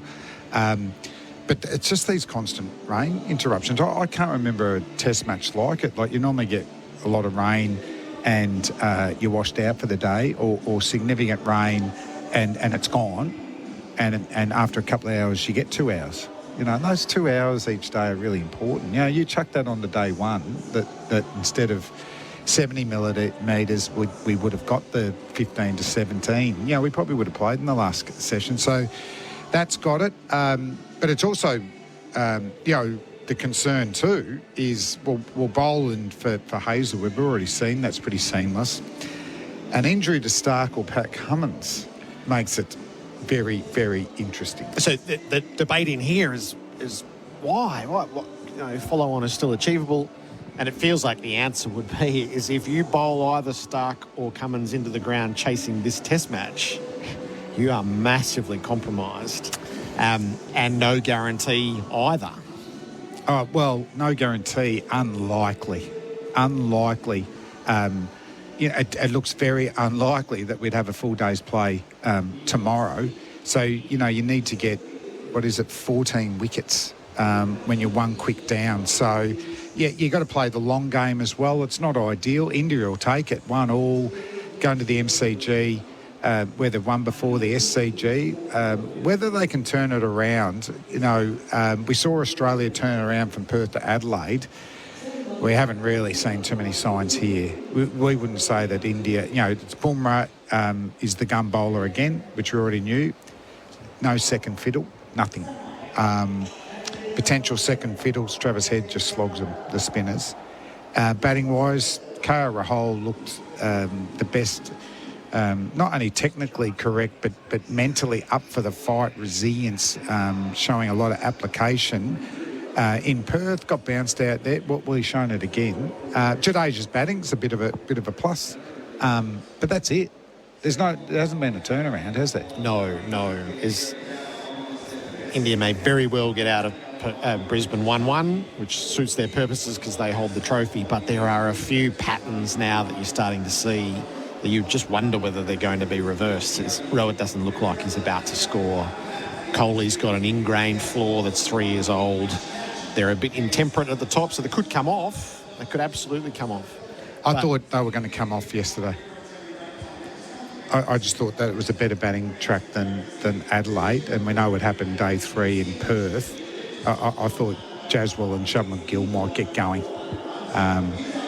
But they've got real problems against full deliveries there. So if you're playing the long game, that they haven't shifted momentum, but can we win if one of Cummins or Stark go down? And we're depleted. Yes. We're not depleted when Boland comes for Hazelwood. We're depleted when if one of them got injured and any other of those bowlers come in Australia. So you have to play the percentages in a 5-test series now. Yeah. And there is a little bit of opportunity for our top order to get some runs. They might be soft runs, but, besides the Bumrah threat, it's pretty open. So, we might get enough rain that just changes that decision anyway. I mean, we're still going to get 4 wickets.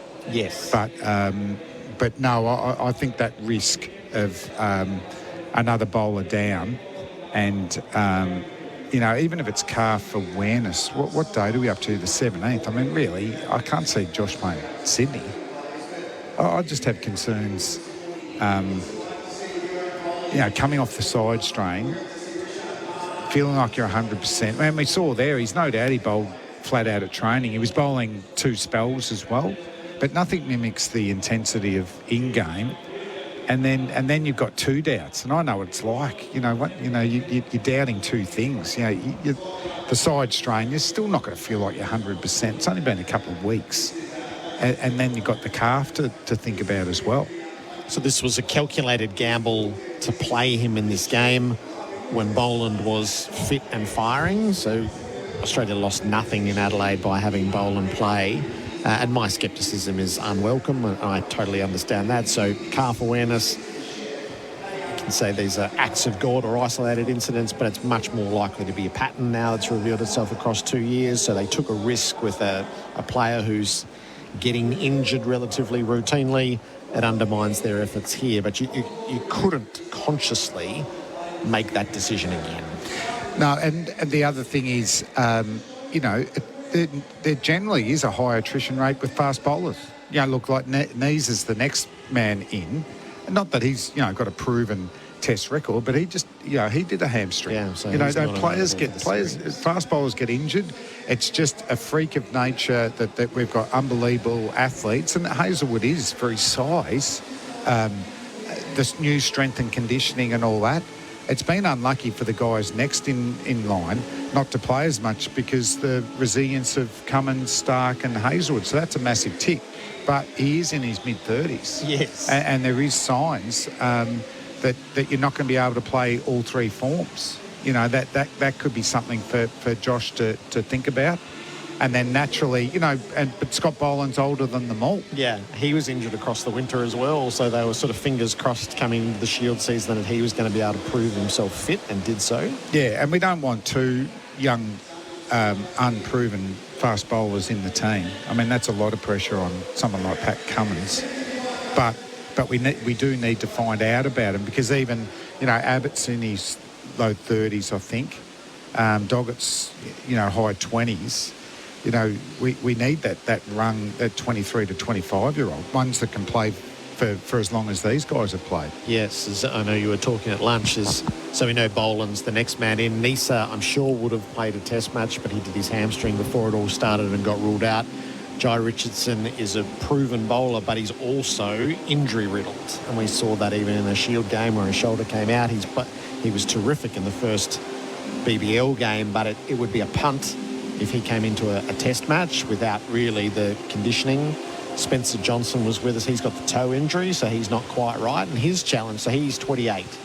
His challenge is to be reliable, dependable, and have the body ready. He said this himself, by the time Stark retires or Hazelwood retires, to be the next guy who actually can take the load and back up test match after test match, and he hasn't been able to do that yet.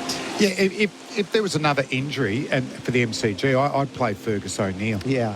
He's at home. He's 23 years of age.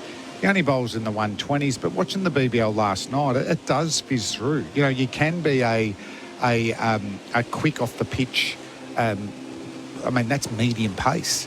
But he's about 6'2", 6'3", and got a really good release. But he moves the ball. I know he's watching a lot of Philander, the way that the great South African medium pacer went about things. And when you talk about, I asked Ponting and guys like, what's it like facing Philander? And the lack of pace can hurt you a bit. That's slow in the air, but but he hardly bowled a straight ball. And it quicken off. It seemed to. It actually can't happen, but it quicken off the pitch a little bit. And maybe Fergus is like that. He's only 23. It'd be a change from these 135 to 145 bowlers there. But he is young enough.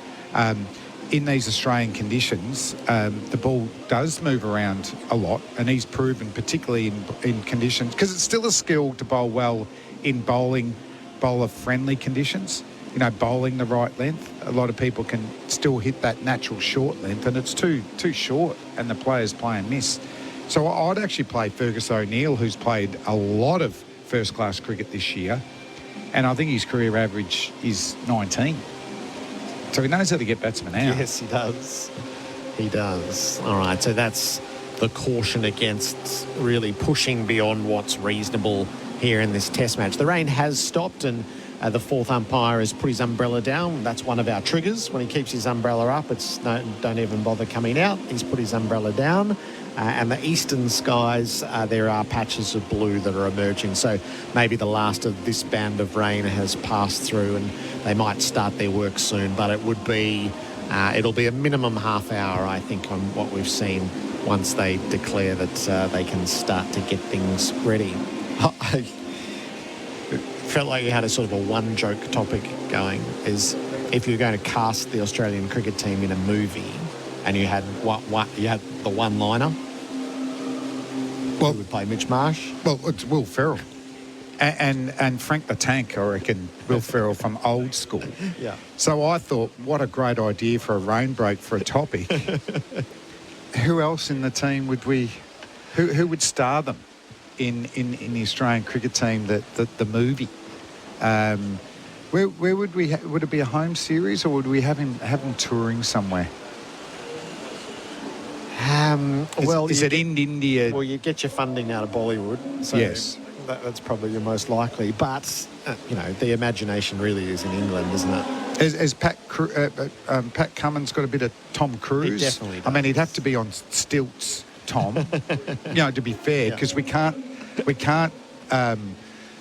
get that many actors to make him look tall. That means we'd have to have 6 actors that are 5'2". Yes.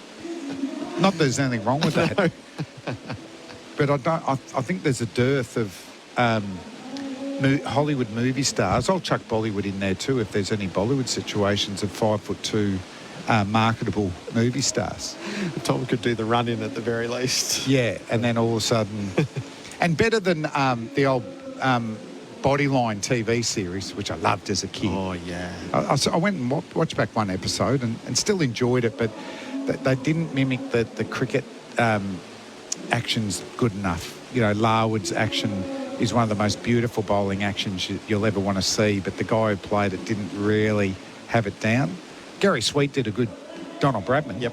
I think Sweetie, I played in a couple of charity games with Gary Sweet, so yeah, he loved it there. But for me, the most obvious one, without thinking too much about, I've given one away about Pat Cummins unless someone else think up something better, but Will Ferrell, and just seeing that reaction with that second catch to get Shubman Gill out, Will Ferrell is a natural to play Mitchell Marsh. The celebration in the gully. Yes. Yeah, you can make that work.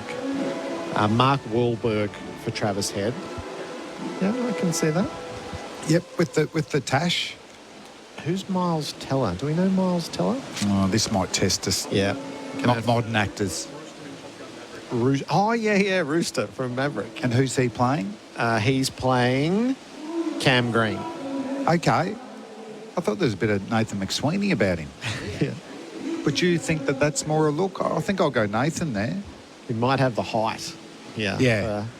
Yeah, all right. Miles Teller. 0433 98 11 16 to play along. Nathan Lyon could be played by Carl Barron.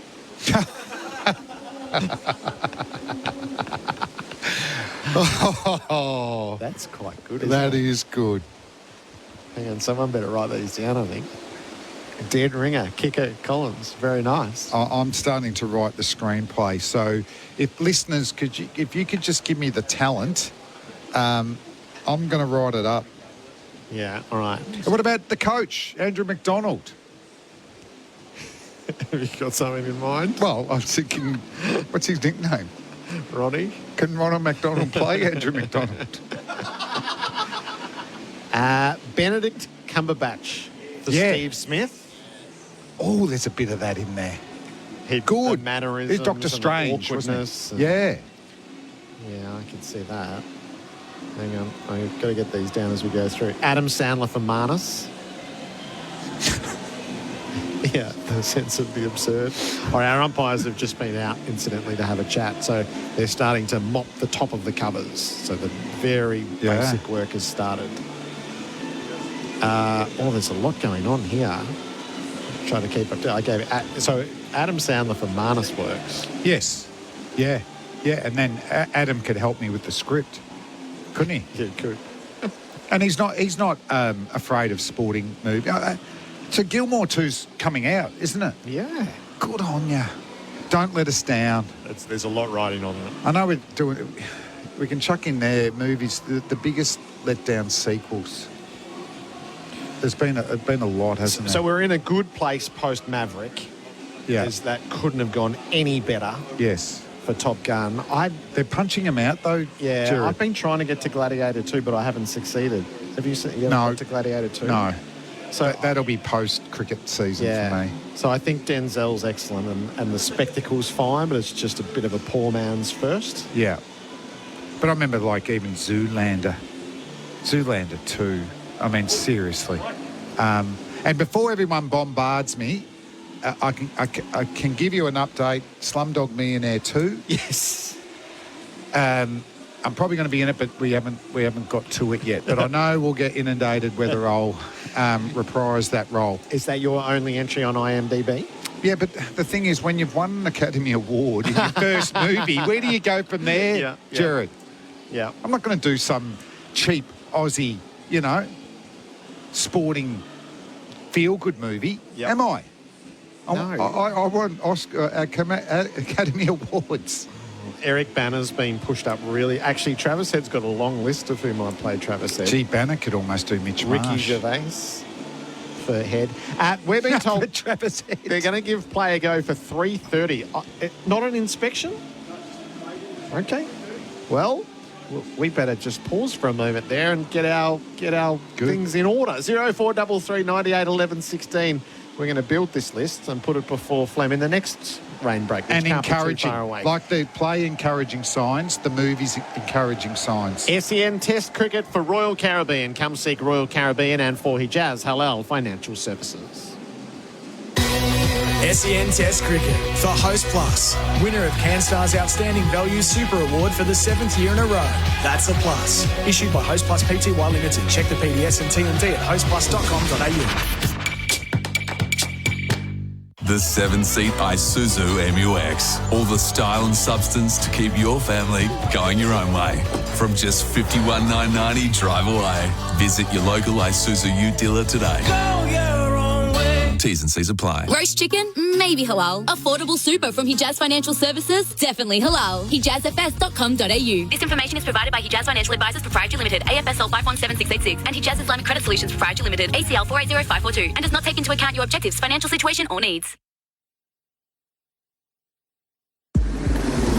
Taking a quick look at your majors, the Monash Freeway is seeing delays outbound from the Burnley Tunnel to Wellington Road and again from Eastlink to Belgrave Hallam Road. The Calder Freeway is slow outbound from the Ring Road to Calder Park Drive. The Hume Freeway is slow outbound off the Ring Road and inbound from O'Hearns Road past Cooper Street. Elsewhere, there's a crash in Clayton Wellington Road at the Princess Highway. The time is now at 3 Point Motors. Enjoy savings across the range, including Mercedes AMG and all-electric models. Visit 3 Point Motors today. T's and C's apply. LMCT 433. And that's the latest SEN traffic. Is your money halal? Get halal home loans and investments with Hijaz Financial Services. Escape the everyday and visit royalcaribbean.com.au to book your next adventure. SEN Test Cricket.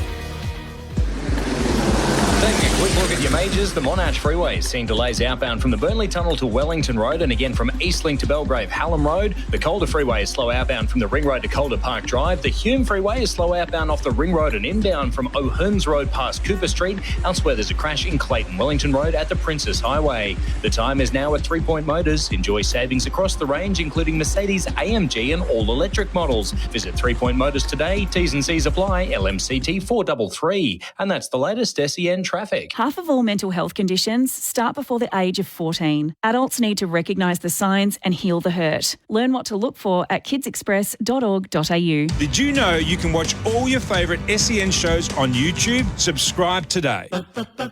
Have you heard the news? Beaumont Tiles, your favourite tile and bathroom specialist, now ranges engineered timber, laminate, vinyl and hybrid flooring. If you're looking for a quick and easy reno and want to save between 20 to 25% on hybrid flooring, get into your local participating Beaumont store today. It's all in stock and ready to go. Yes, you heard right. Beaumont Tiles now ranges all hard flooring. You'll be happy you chose Beaumont's. With the Isuzu D-Max X-Terrain, life is reinvigorated. All the power, performance and style you need from just $67,990 drive away. Visit your local Isuzu U dealer today.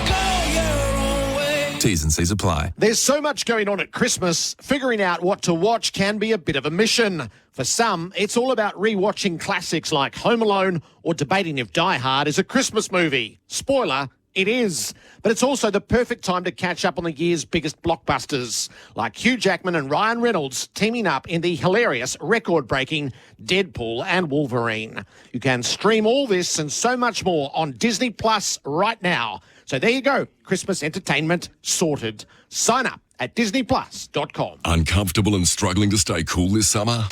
Beat the Aussie heat with Dynabreeze industrial strength heavy duty fans. Whether you're indoors or outdoors, trust Dynabreeze to keep you cool and comfortable on the hottest days. Great for the workshop, home gym or patio.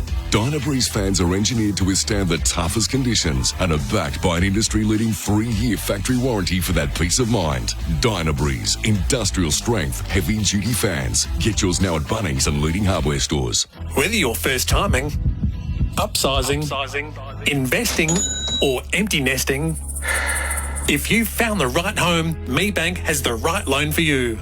With great rates and support from a local mobile banker whenever you need it, there's no better time to let me help with your next move.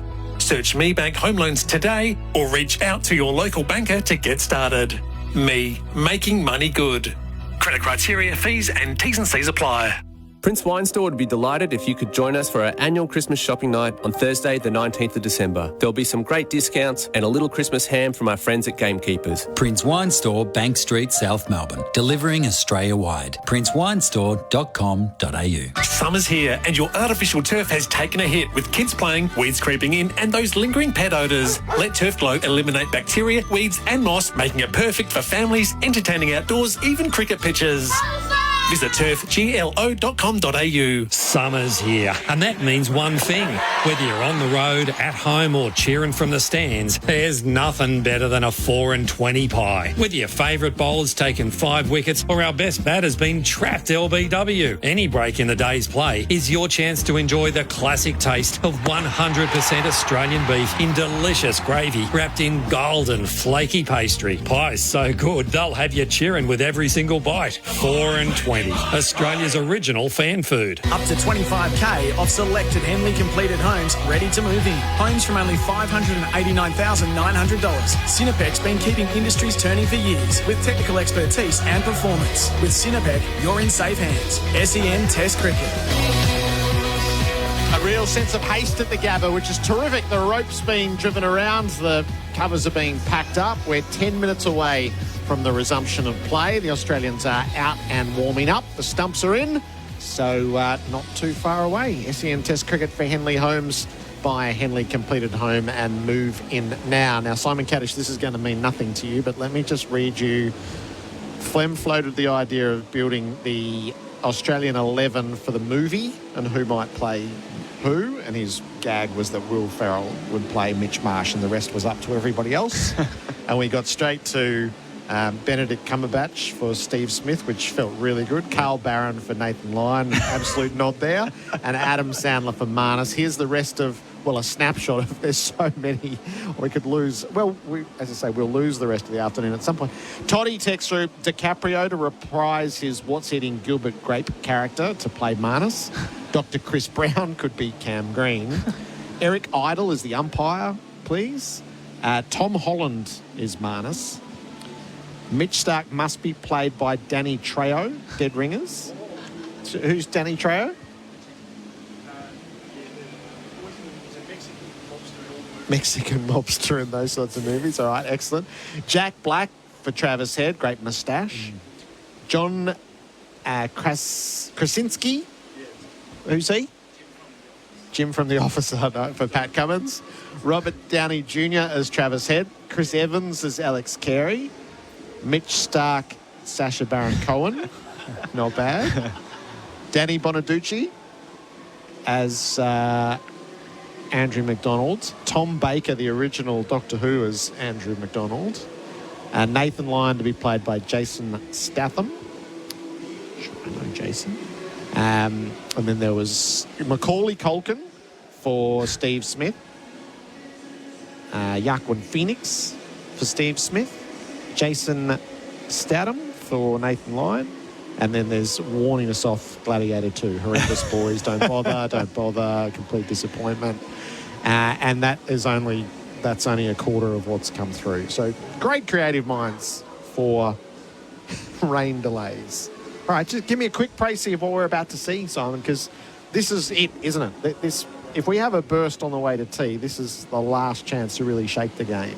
It is, particularly with Jadeja playing the way he has, and he's been well supported by Nitish Reddy Kumar. So I think, the ball's nearly 52 overs old here, so if they can win this first little half an hour period, there's no reason why these two can't dig in and bat well, because the ball's a lot softer.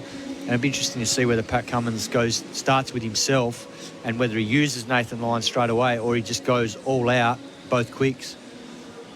All right, let's clear our last break before we can settle into play. Adam Collins will guide you through. SEN Test Cricket is for Royal Caribbean. Come seek Royal Caribbean, and for Hijaz Halal Financial Services. Is your money halal? Get halal home loans and investments with Hijaz Financial Services. Escape the everyday and visit royalcaribbean.com.au to book your next adventure. SEN Test Cricket. Taking a quick look at your majors, the Monash Freeway is seeing delays outbound from the Burnley Tunnel to Wellington Road, and again from Eastlink to Belgrave Hallam Road. The Calder Freeway is slow outbound from the Ring Road to Calder Park Drive. The Hume Freeway is slow outbound off the Ring Road and inbound from O'Hearns Road past Cooper Street. Elsewhere, there's a crash in Clayton Wellington Road at the Princess Highway. The time is now at 3 Point Motors. Enjoy savings across the range, including Mercedes AMG and all-electric models. Visit 3 Point Motors today. T's and C's apply. LMCT 433. And that's the latest SEN traffic. For all your commercial vehicle needs, search Avis Trucks. From trucks, buses, vans and utes, long or short term, search Avis Trucks and browse the range today. Did you know you can watch all your favourite SEN shows on YouTube? Subscribe today. You wouldn't go out to bat without the proper protective equipment, and you wouldn't let your fleet of vehicles or machinery hit the road or worksite without the protection they deserve. So, give your fleet the right support with Sinopec's premium lubricant. It's got the runs on the board for protecting Australian fleets for over 13 years without compromising on quality. Make the right switch for your fleet today. Discover the Sinopec difference at sinopeconline.com.au. Keep your business moving. Ford's end-of-year drive-away deals are on now, with offers across selected vehicles, like the new Transit Custom Trend long wheelbase, from $56,990 drive away, only until December 31 or while stocks last. So get in quick and visit your local Ford dealer today to find out more. Recommended price at participating dealers. Model year 23.75 only, conditions apply. Why do active traders choose IG Online Trading? Because they want more. More insight from experienced market analysts. More flexibility for trading on the go. More live info, more simplicity, more human support, and more markets. IG has thousands. So why do active traders choose IG Online Trading? Because IG gives you more. Search more from IG. Trading involves risk to your capital. IG Australia Proprietary Limited, AFSL 515106. Did you know that Cobram Estate Extra Virgin Olive Oil supports heart health when consuming 2 or more 15ml serves per day as part of a balanced diet? Cobram Estate is made from olives grown in northern Victoria, which are harvested and first cold pressed within 4 to 6 hours to create a premium quality oil. This is why every bottle is fresh and full of flavour, making your food taste even better. Cobram Estate, premium quality, great tasting, and the most awarded Australian extra virgin olive oil. When you're freezing cold or when you're boiling hot, who you gonna call? We're the world. Take advantage of the VEU government rebate and trade in your old gas heater for huge discounts on ducted reverse cycle systems, multi-splits or split systems. With solutions for every budget and all the biggest brands. For your free quote, visit weatherworld.com.au. Who you gonna call? We're the world. For 40 years, Medicare has been the cornerstone of the Australian healthcare system. Now we're investing in Medicare's future to make it stronger, with more investment in bulk billing, enhanced support for mental health and more urgent care clinics. So whether you need a GP often or just now and then, Medicare's here to keep you and your family healthy, now and in the future. Learn more about Medicare benefits at medicare.gov.au/stronger. Authorised by the Australian Government, Canberra. In any game of cricket, short form or test match, walk away with figures of 4 for 3 and it's a mighty good day. It's the same at Tyre Power. During the big December deal sale, buy 3, get 1 free on selected Toyo passenger and SUV tyres. Find your local Aussie-owned independent Tyre Power store at tyrepower.com.au. Up to $25,000 off selected Henley completed homes ready to move in. Homes from only $589,900. Sinopec's been keeping industries turning for years with technical expertise and performance. With Sinopec, you're in safe hands. SEN Test Cricket. Well, good news here at the Gabba. The players are crossing the rope. Our coverage for Henley Homes by a Henley completed home and move in now. So the middle session turned into all of 13 minutes, 2.5 overs, 13 runs. And now we go again with the sun out in Brisbane. Adam Collins and Simon Katich with you. Cats with us for 4 and 20 pies, Australia's original fan food. Let's see how we go here. Let's hope it stays like this, Colo. The sun's out now, but it's been on and off all day. So just to be clear, we have 1 hour until the official tea break. I got confused because the party pies are out there. Oh. It's not officially tea. No. That will come later. That'll be 4:30. So an hour till then, and then there'll, of course, be the extended day with the cut-off 6:20 local time, accounting for slow over rates and all the rest of it. So, 38.1 overs on the board here. In the event we got the vast majority of those in, the game could be a fair way advanced. However, a lot might hinge on what happens in the next 60 minutes.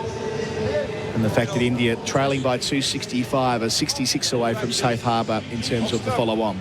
If indeed Australia wish to go that way, given they won't have Hazelwood in the short term at least. Yeah, it'll be an interesting one because I think if Australia do bowl India out here, they've got to take into consideration the forecast for tomorrow as well, and it might be just one of those ones where you have to bite the bullet and do it. And I'd be surprised if they didn't, but yes, the challenge, of course, is that you could get stuck having a day in the dirt without one of your quicks. But of course, they would take the punt with spin, but still, it's all a moot point for the time being. 6 for 180, the score on the Holman Plumbing scoreboard. Australia's trusted plumbing supplier, Mitch Stark. He's going to have first crack from the Stanley Street end. He's had first crack plenty of times across all his interruptions on days 3 and 4. Nitish Kumar Reddy's on 9. He's got 1 ball left in this 17th over of his. So it's 3:30 local time now. Reddy's taken guard. Kettlebrook calls play. 2 slips and the gully. Deep backward point as well. Stark bowls here, and he's in well behind it, Reddy. I note the deep backward point, because that's there for the slash. End of the over. So 66 to avoid the follow-on. Tyre Power scoreboard, customer safety first. Here, Stark then through the FX mic. Nice spell, he said to himself. Jadeja 52, Reddy on 9. So watching that delivery back. It's an older ball now, but there still is some natural shape. That's Stark's arc back towards the right handicap. Yeah, he's had a little bit of shape today. A couple of times the ball's just hinted at coming back in, even though it is 52 overs old now.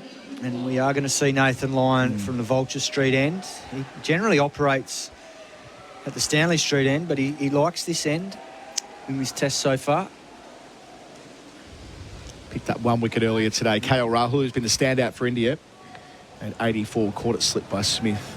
It was a big wicket that, because KL Rahul looked well set and on his way to 100. So Nathan Lyon, he's had a terrific couple of years. Slip at a silly point. Bowls here round the wicket. Jadeja, first ball too short. Places it through the offside. Mitch Marsh is a sweeper at deep point. By the time he greets the ball, they've taken 2. He's 54, 6 for 182. Lyon, the number 7 bowler in the world according to the ICC. Those rankings have never really liked Lyon. He's often found himself sort of in the mid-teens, but number 7 at the moment. Been a little bit short and wide to Jadeja. He's played that shot a couple of times. 2 out on the leg side for the sweep as well. Going back here to defend. They wanted, in that brief session before, they were quite meticulous in how they set up the square leg, deep mid-wicket, deep backward square to get the angle right for maybe a top edge or a miscued sweep. Yeah, they know he likes to play it, but he does play it forward of square leg. Hence the reason there's a catching man there. The wicket against the spin. Lyon to Jadeja. Does kind of, sort of, knocking it to mid-wicket where there won't be a run. Lyon does the fielding off his own bowling. And I guess the difference now too is Travis Head's come over to silly point instead of being at short leg. So I don't feel like short leg was in the game with him playing that sweep shot, but trying to just get in his eye line on the offside. Lyon bouncing in, away from us, bowls to Jadeja, goes back and rides the bounce to Usman Khawaja, who wasn't mid-off, collects it at extra cover. It's 55, 6 for 183, so 262 behind. That's the next major moment in this test match. Can they get into them again? And that relatively brutal lower order, which we saw blown out of the water last week at Adelaide, before these two really get set, acknowledging their partnership now is 42 across 3 or 4 different spurts. Yeah, this is the partnership. Australia have got to break this if they want to try and knock the tail over quickly and potentially enforce the follow-on. We'll go round the wicket line. Bowls to Reddy, who defends to short leg. So Lyon round the wicket. Your thoughts on that? Yeah, he did it to start with at the Vulture Street end, Stanley Street end, I should say. And I was a bit surprised because I thought he got the wicket of KL Rahul over the wicket. Last ball of his over here. Lyon delivers and Reddy's in behind it. And that's Marnus Labuschagne with the special comment. 6 for 183. Jadeja 55. Reddy is 9 on the Holman Plumbing scoreboard, Australia's trusted plumbing supplier. Our middle session for Work Locker, Carrum Downs and Pakenham. Yeah, there's been periods of Lyon's career when he's bowled a lot around the wicket. Often started around the wicket, but that's not been for a while. No, and I think what we saw when he got the wicket of Rahul is that when there is turn and bounce, that line from, and it was probably, I don't know, maybe fifth or sixth stump, it asks the question of whether the right-hander wants to try and force the ball on the offside. And because of the line, KL Rahul decided to try and run the ball to backward point, and he paid the price, nicking it to Steve Smith. So unless he feels like he wants to cramp Nitish Reddy, that might be the only reason why he's coming around and trying to bowl tight line into leg stump and feed the leg slip or short leg. So Stark about to start over number 18. There'll be a good stat out there somewhere about how many different times he's had to start and restart across a couple of days. 18th over from the Stanley Street end. Bowls here to Jadeja. Wide on the crease to begin. He chops down hard to backward point, gets one. 56, 6 for 184. 261 behind. Yeah, Lyon enjoyed lots of success early in his career around the wicket against India in 2013 and England as well in that Ashes of 13 and 13-14, but it's not been the convention for him. I wonder what the thinking is for Reddy especially. Yeah, I can only think it's maybe to get a bit of bounce and turn from a straighter line and feed one of those two catches, leg slip or short leg. He's quite a conventional player. Stark approaching. Bowling to Reddy. Leaving alone full and wide outside the line of the off stump. Yeah, good discipline there from Reddy. That was a tempter from Mitchell Stark. He just hung it way outside the off stump, hoping that he might play a big drive at it straight after the break. Good discipline just to let it go, have a look, see if there's any shape on offer with this older ball, because sometimes the older ball can tail, you know, Mitchell Stark, if there's any sort of rough on it. Although the square is so lush out there, and given there's been some rain around over these last few days, I can't imagine the ball's really dry and scuffed up.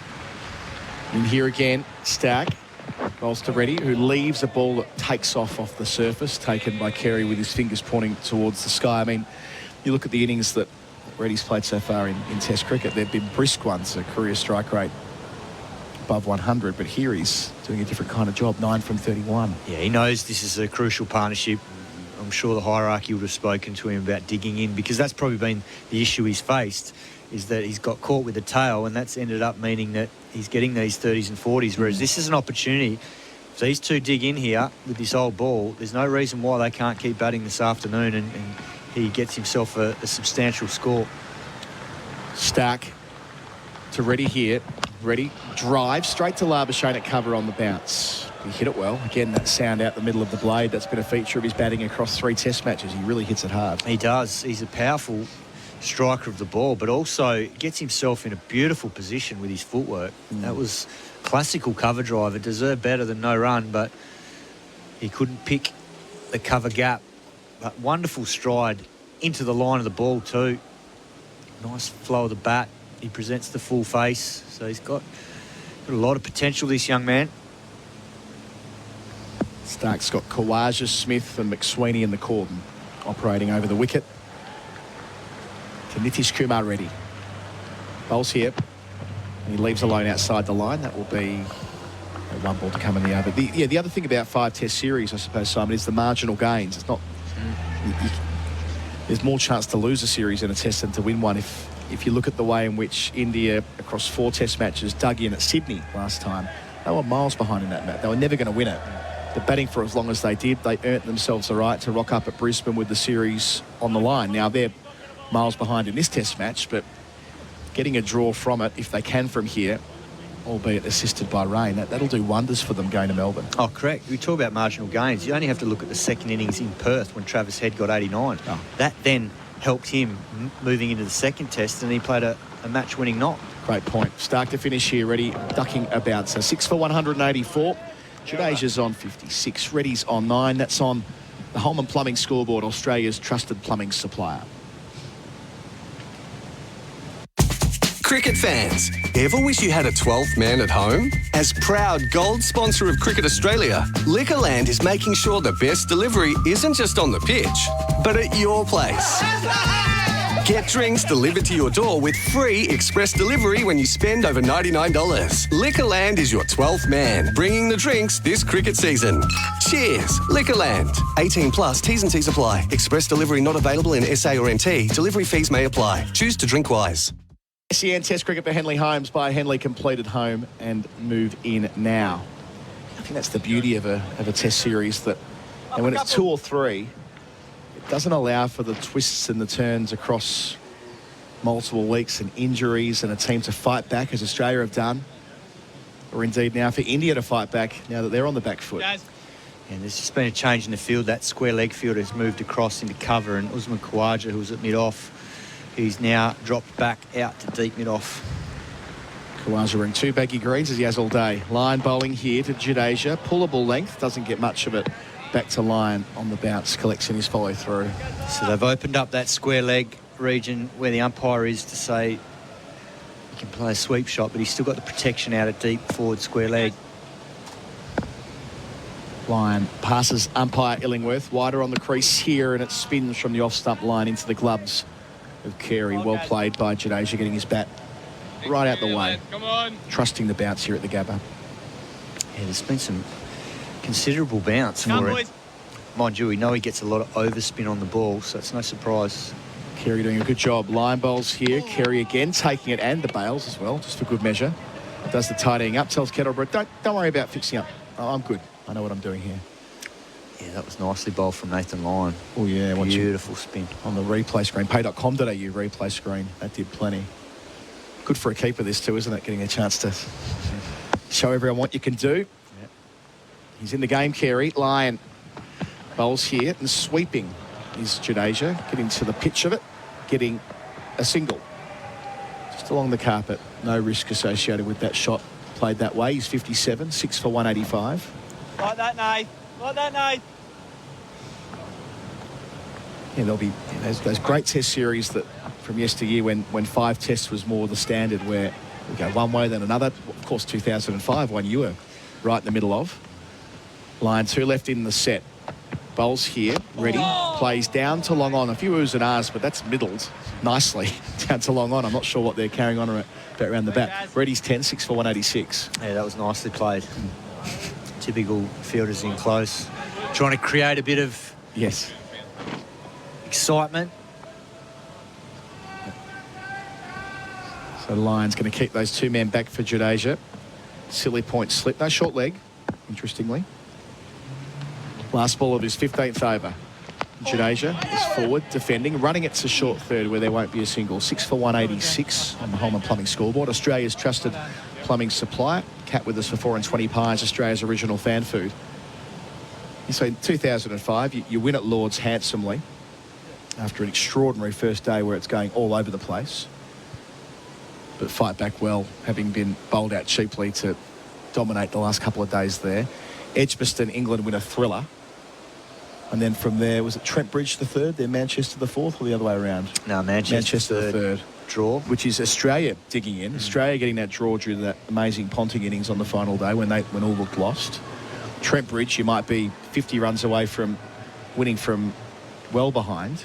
Yeah, they enforced the follow-on, and we if we'd got 180 in front, we'd probably win that test. I think we end up getting about 130 after the run out of Gary Pratt and a couple of dodgy ones. But I'll say it if you won't. One of the worst league before decisions ever to about Simon Katich when he was on about 60-odd.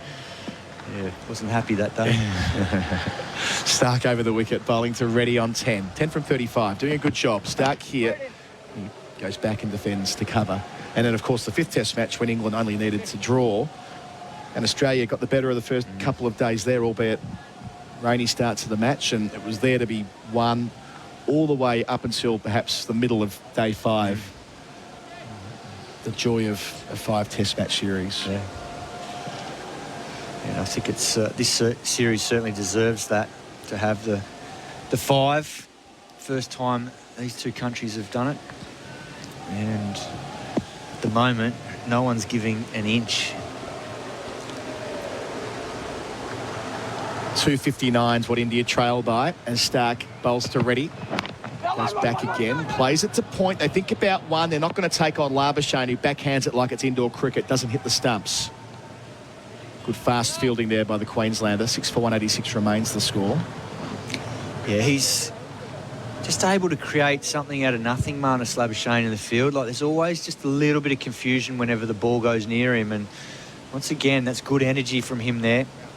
You see him sliding around and throwing at the stumps. He's a hitter. So just enough element of doubt there that Jadeja sent Reddy back. It's building some pressure here. Only 6 runs added in the quarter of an hour since the resumption. Stark changing angles. Round the wicket, Stanley Street end. Fields remains the same, and he leaves alone. A ball that does move, does shape. So Carey's taking it to his left. But a good leave all told, watching it back on the pay.com.au replay screen. Ample movement after it passed the stumps. Yeah, and that favoured around the wicket for Mitchell Stark with the older ball. Just trying to change the angle to create some doubt with the way Reddy's lining the ball up. And that one sailed just wide of off stump and over. He's going to try and get him to play here and see if he can get a little feather through to Carey or the slips. He's halfway through the over. Up beyond umpire Kettleborough, bowls here, and he sways out the way of a short ball that puts him down on his knees. That followed him. Again, that movement that Stark's getting on top here. Yeah, it's a brilliant line. It's one thing bowling short to players, but it's another thing to get the line of it right, that it causes them some real discomfort. And that one just kept coming back on the angle. And in the end, young Reddy played it nicely, dropped the knees, kept the gloves out of the way. So good technique shown by him. Didn't miss the grill by far either. Makes for a lovely photograph for those who might have captured it beneath us. Stark 2 left bowls again here, Reddy. Responds well. Knocking it to point. Wants one to Labuschagne again. Not going to get it. They're really keen on this quick single to point. Not to be.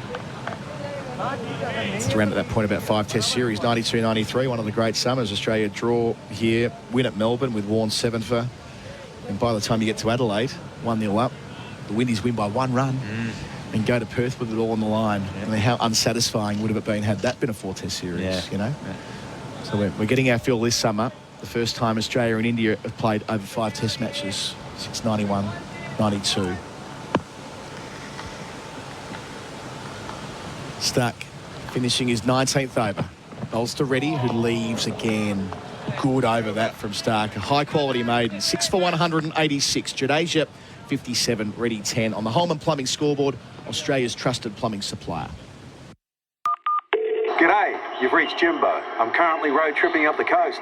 Leave a message. Jimbo, it's Monty. In a bit of a pickle, and I could really use your Hilux. I promised this Ludwig guy I'd help move his grand piano. Turns out it's $2,000 for my ute. The thing weighs a heap. Anyway, if you wouldn't mind making a detour, I'd love to get this thing to the Opera House ASAP. Call me back? Don't send a ute to do a Hilux job. Oh, what a feeling. Toyota. Little session on day 4 for Work Locker, Carrum Downs and Pakenham. Workwear for wherever you work. Nathan Lyon's going to continue. Got Simon Katich with me as ever on SEN Test Cricket. With Lyon away from us. Ultra Street end. Slipping a gully. Slipping a silly point even. Quick single to mid-on. Takes on Cummins. They felt comfortable taking on the Aussies inside the ring, so to speak, throughout the day.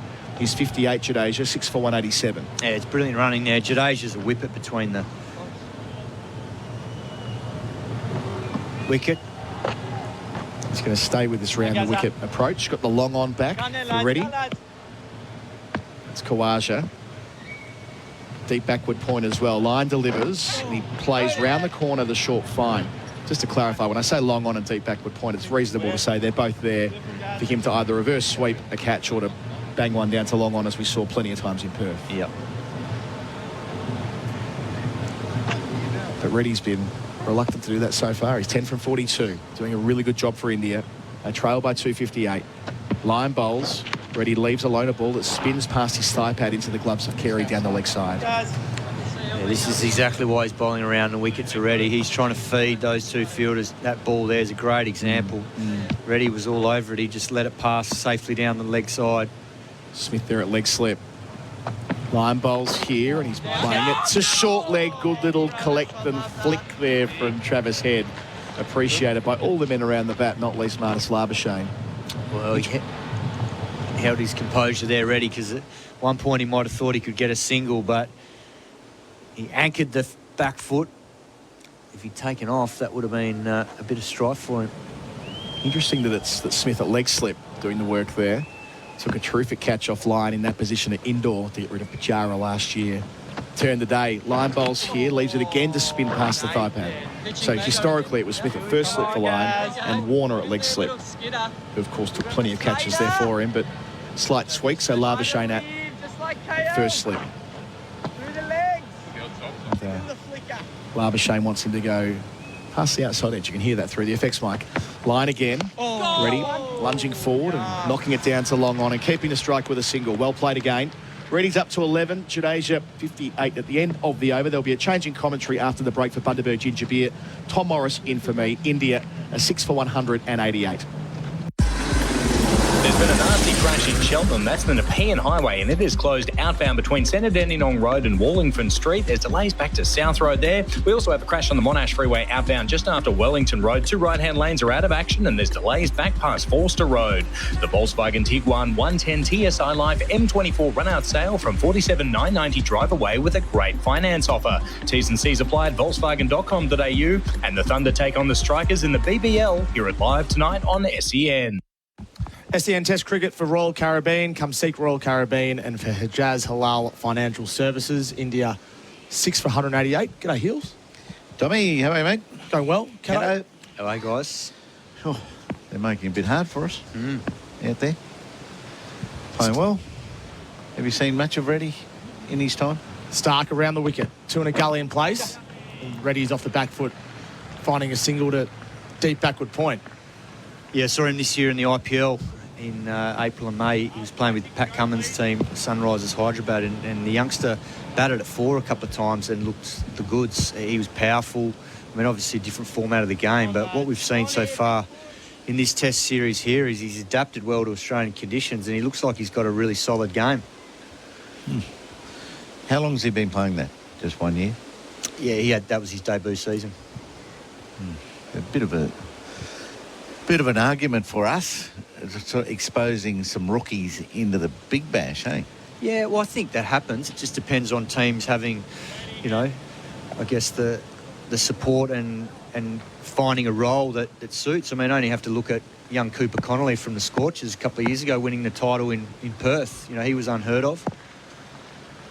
Jadeja facing Stark, and he's on the back foot defending down the wicket for no run. So there's a few teams around that'll, back that young talent in. It's just a matter of, being clear with the role that they play and then being consistent with selection and giving him a good run at it. The Indian Premier League regulations, though, no rookie quotas that need to be on the field at any time. No. Oh, did it start like that, though? Yeah. Yeah. It's been the same. No, it's been that way the whole way. It's just whoever's best 11 gets picked. Oh, okay. I thought there was a quota, or, you had to have a set number of rookies in the 11, just like the international quota, and then I think we've got to do, because he looks so comfortable at 21. Stark's into his 20th over, and he's bowling over the wicket to Jadeja, who's on the front foot. He might get 2 here. There's a man out on the offside, and they'll settle for 1. Big loud call from Ravi Jadeja. How then, Cato, does he make the Indian team at 21? What's his pathway been? Yeah, it's a good question. I mean, I'm not sure what his first-class record is.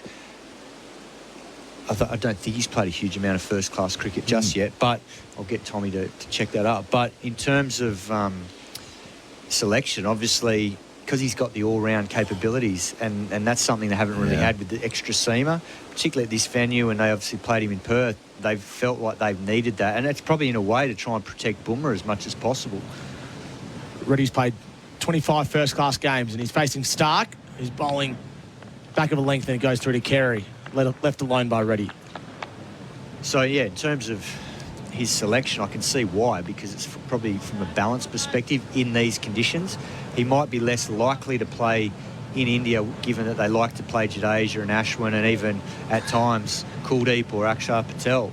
if they want to play 3 spinners and then 2 quicks, but he's going to give them the luxury, and he's looking like he's capable to be able to bat in the top 6, particularly in Indian conditions where there's not the same sort of pace and bounce. Stark already has 2. He'd love a third. He's bowled to Reddy. He's playing it into the onside, fielded by Mitch Marsh for no run again. Australia had, anxiety levels about whether Nathan McSweeney was too young at 25. So we've just got to get younger, I think, somehow. Yeah, I think that'll happen, provided that the players themselves perform and show that they're ready for it. I mean, I look back to when young Smithy started and Khawaja and Phil Hughes, and when I was playing New South Wales, and they were all 18-year-olds, and the reason they got picked because they dominated club cricket, and we had a team with experienced players around them to be able to bring them into the system. Stark gallops in. Reddy's playing to mid-on. There's a half appeal from behind the stumps. There's also a run out on the keeper's end. Stark was more interested than most of his other fielders. Pat Cummins will have to assess here with her on DRS. Did the ball hit him in line? Did he hit it? Was it pad first? A few questions. Cummins accepts that none of them will lead to a DRS review. Reddy survives. That is the end of the over on the Holman Plumbing scoreboard. Australia's trusted plumbing supplier. India 6 for 191.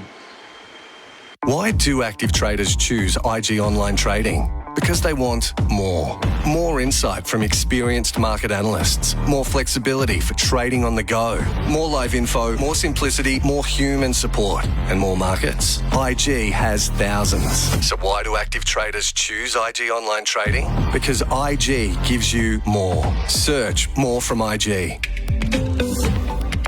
Trading involves risk to your capital. IG Australia Proprietary Limited, AFSL 515106.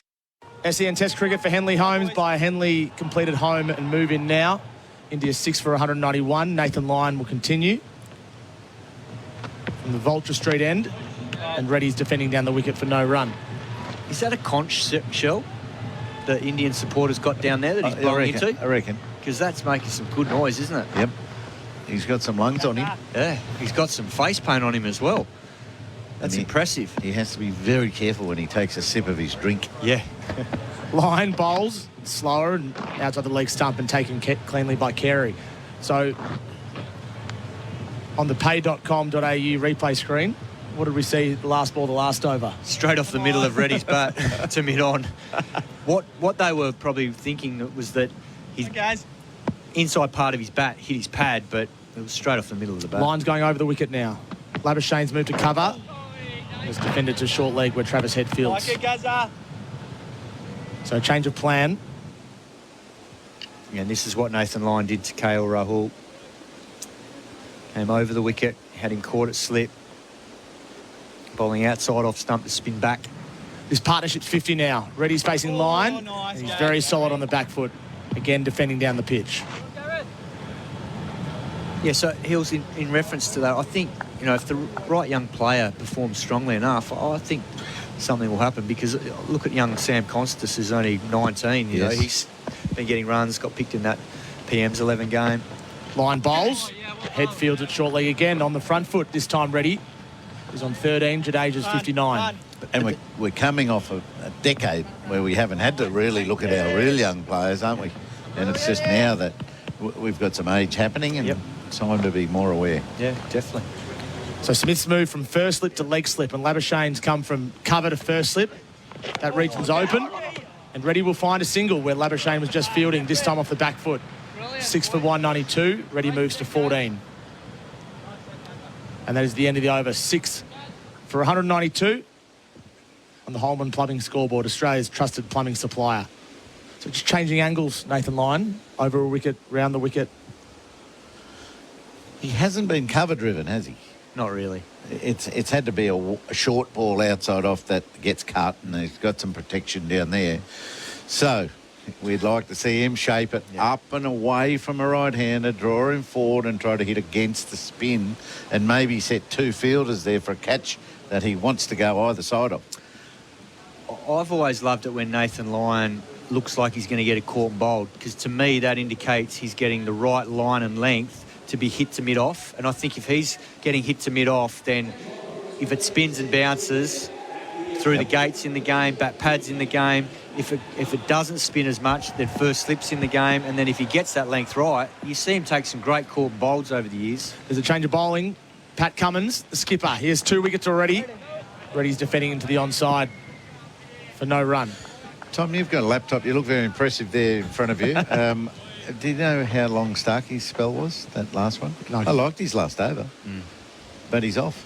So are we going to see a trendy have an over on, over off, over on, over off? Are they trying to rotate more without Josh Hazlewood? I think he had the one ball to finish off, and then I think he's probably bowled a 2 or 3 over spell there. So Cummins has 2 slips in a gully waiting for him. Mitch Marsh is at forward square leg where he took a catch yesterday, albeit to a left-handed opening batter. Reddy is thinking about playing outside the off stump and pulls his bat away at the right moment. Well, the other option here is, does he rip the cover out and put another catcher in and say, let's see a cover drive like they did yesterday? You know, dangle the carrot. There's still 50-odd runs to play with here, and see if the youngster wants to play a big drive. Want to be a hero, youngster? Well, because that's what Australia need here, to expose the tail with 50-odd runs left, and then they've got 2 bites of the cherry and force the follow-on. At the moment, they just look like they're trying to dig in. That was a big leg cutter from Pat Cummins. This is full and it's driven. Lyon has to do some good fielding at deep backward point, and he does beautifully. He'll keep it to 2. Nathan Lyon moving to his left. And that's my exact point. Look where that ball's gone. Catchable height through another gully like we saw yesterday. If the cover man is there, then India are 7 down. So Reddy's moved to 16, India 6 for 194.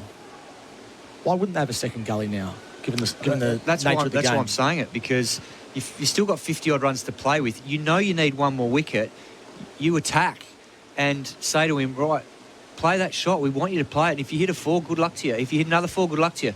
But we're going to get you out and then get the tail in. Cummins has Pant and Sharma already, and he almost had Reddy as well. He played a forward defence, and it just trickled back about half a metre away from leg stump. That's out in Mumbai. Too much bounce in the Brisbane pitch. Oh, no, it goes sideways. Did it stay low? Sideways. Did Cummins' delivery stay low? Maybe good length, and it started to touch low too. It's gone down leg side of the stumps. Yeah, thought it went over. Yeah. That wouldn't happen in India. But no, Cummins, just like Stark's last over, good pace, still on, a little bit of shape. 2 balls ago. Smith was exasperated at second slip. He's waiting for it now. Cummins bowls, and he's out. Cummins gets ready. This time he slides right through him.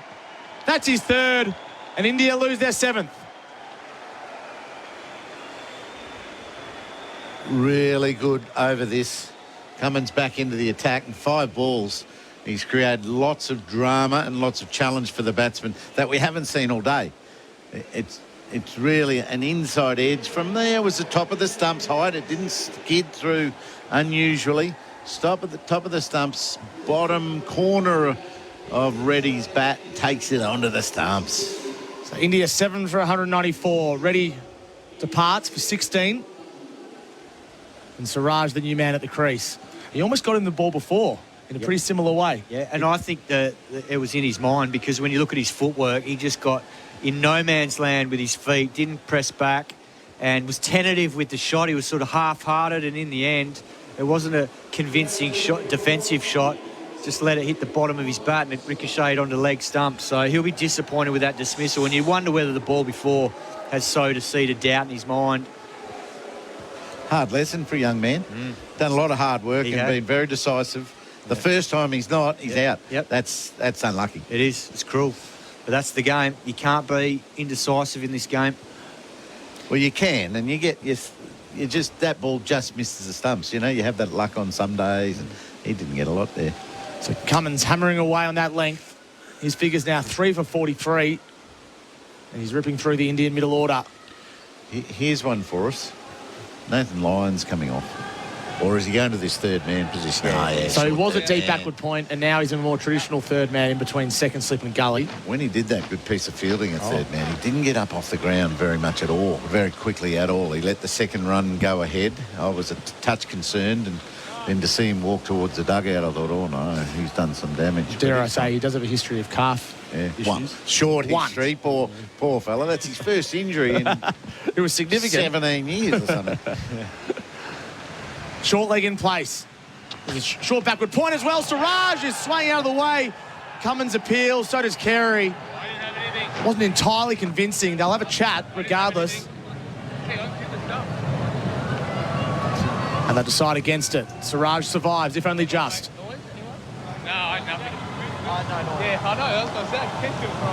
India 7 for 194. Looks to me like Lino is limping. Wasn't far away, Kat. Oh, it's a serious short ball from Pat Cummins. And that's the beauty of that angle that he has, bringing the ball back into the right-hander. They just get cramped as they try to sway out of the way. You can see there, Siraj gets in an awkward position. He's actually better off going the other way and trying to get inside the line of the ball, but he stays leg side of it. And it's trouble. I don't think he's going to last long against that sort of stuff. It's a great chance for him to get very good at that type of delivery, I reckon. Oh, yeah, he's going to get plenty of practice skills. The amount of pressure he's heaped onto the Australian batsman, the Australian bowlers are going to do a bit back to him. So this field spread for Nathan Lyon. There's 5 men on the boundary, but also silly mid-off in place and a first slip, and Jadeja's defending for no run. Yeah, Jadeja's got a choice to make now. Does he trust Siraj and just get in another partnership and try and chip away at that 52 more runs to avoid the follow-on? Or is he going to try to start finding the boundary and take a few risks? Lyon would love another one. He already has one. Jadeja defends again. He's on 59, Jadeja, 103 deliveries. He might just sit tight until the last ball or fifth ball. Travis Head's left foot is right on the pitch. It's silly mid-off.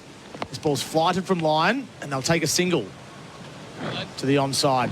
Josh Inglis doing the sub-fielding on for Josh Hazlewood. Brings Siraj on strike, 7 for 195. And I wonder whether Jadeja now will think about just staying down this end and taking Pat Cummins for this spell, because it's only going to be a short spell. I can't imagine he's going to keep going and protect Siraj and the tail from the short stuff. And then that might force Pat Cummins to bowl a quick at Nathan Lyon's end to get hold of Siraj, because I think Siraj is going to be more comfortable facing Nathan Lyon than Pat Cummins. I don't think they'll run. I don't reckon they'll run with 3 balls. Here Cummins. Tactics, he's at a wide mid-off, almost an extra cover. Lines around the wicket to Siraj. He's yet to get off the mark, and he's defending off the front foot. To some cheers or jeers from the crowd. Got a heavily set leg side field. I'd like to see it more offside and bowl outside off. Throw up a nice juicy one for Siraj to see what he wants to do that. Maybe inside edge it, maybe pop it back to the bowler. So they're giving Siraj one to long on. Cover is vacant. This is really flighted from line, and again it's defended down the pitch.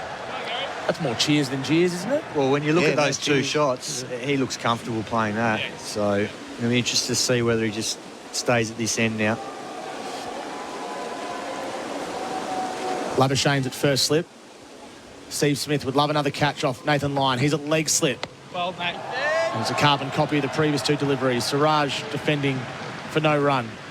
India 7 for 195 on the Type House scoreboard. Customer safety first.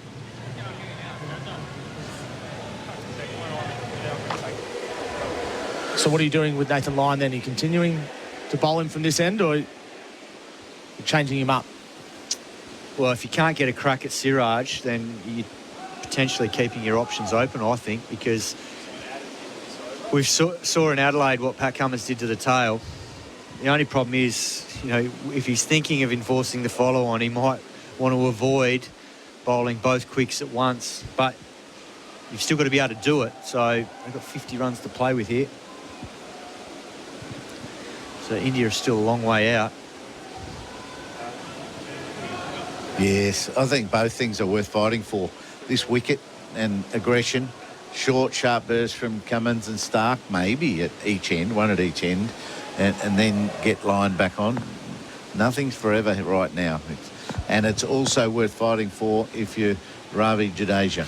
He's facing Cummins now. The field is spread, and he works to fine leg where Nathan Lyon will field, and they won't take the run. So your tactical assessment's bang on, Simon. Yeah, I'm not surprised by this because India know that if they expose Siraj to Pat Cummins here, it could end pretty quickly. So I think Jadeja will try and absorb him as much as he can. It's all about time, eating away at what's left in the game. Yep. Then there's the runs. Can they, get there by spending so much time? Can they get the 51 runs required as well? With a late flurry by Jadeja, a couple of sixes when the last wicket's in with him. Cummins steams in. It's around the wicket to Jadeja, who pops it to where mid-wicket would normally be fielding. They're going to look for 2 here. He's going to be quick. Siraj slipped at the striker's end. He might be out, run out. Head was the fielder at long on. He came in. It was a bounce throw. Marnus Labuschagne took the ball at the bowler's end and will go upstairs. The dive came from Siraj. We got an umpire review for run it. Bowls in. He slipped at the end of his first run, Siraj, and that might be the difference. He's left his bat on the ground and he's back talking to his partner. So he's pretty confident that he's going to be staying, I reckon. Thank you. Ball's coming in. Taken cleanly. That bat's bounced. That'll be out. That's out. Oh! What? No, it's in. Just in. When their bail is removed. Yeah. So his bat bounced, and it was in the air for what appeared like an eternity, and he might just have made his ground. Yeah, just made it. The bat's off the ground there. And it's made it right up near the stickers, hasn't it? It's... Looks like the bail's still attached. Yeah, the bail's not off yet. You're sort of just a split screen, just to confirm. Right up, the bat's 2 feet. Oh, they're all converging. The Australians are all going in thinking there's a chance. You think it's not out, Heels? I don't know. I reckon it's a guess. Not out. No, not I out. reckon the bail hadn't popped up. Just waiting no problem. It's just in between frames there. In between frames, you heard the third umpire say. I'll give it. On that picture, no. Decision pending. That one there, you can't see what the bail is. Not conclusive, we're hearing. You need a split screen to see what the bail is. See what the bail is. You hear the voice of Richard Kettleborough at the bowler's end. No, you can't. But up there it's so much clearer. I've been there. Hear the voice of Marnus Labuschagne agreeing that you can't give it. We're waiting on the decision from the third umpire. Having another look at it. I think when Marnus Labuschagne's hands touch the stumps, he's out. And by the time the bails come off, he's in. Yeah. And Marnus was saying, up there, it's so much clearer with their monitors and in the bunker. So maybe that's good or bad. So we're having a look at the reverse vision now. Are you still convinced, Simon? Yeah, I think he's in. I think so. He's in. But for this argument, I'll say out.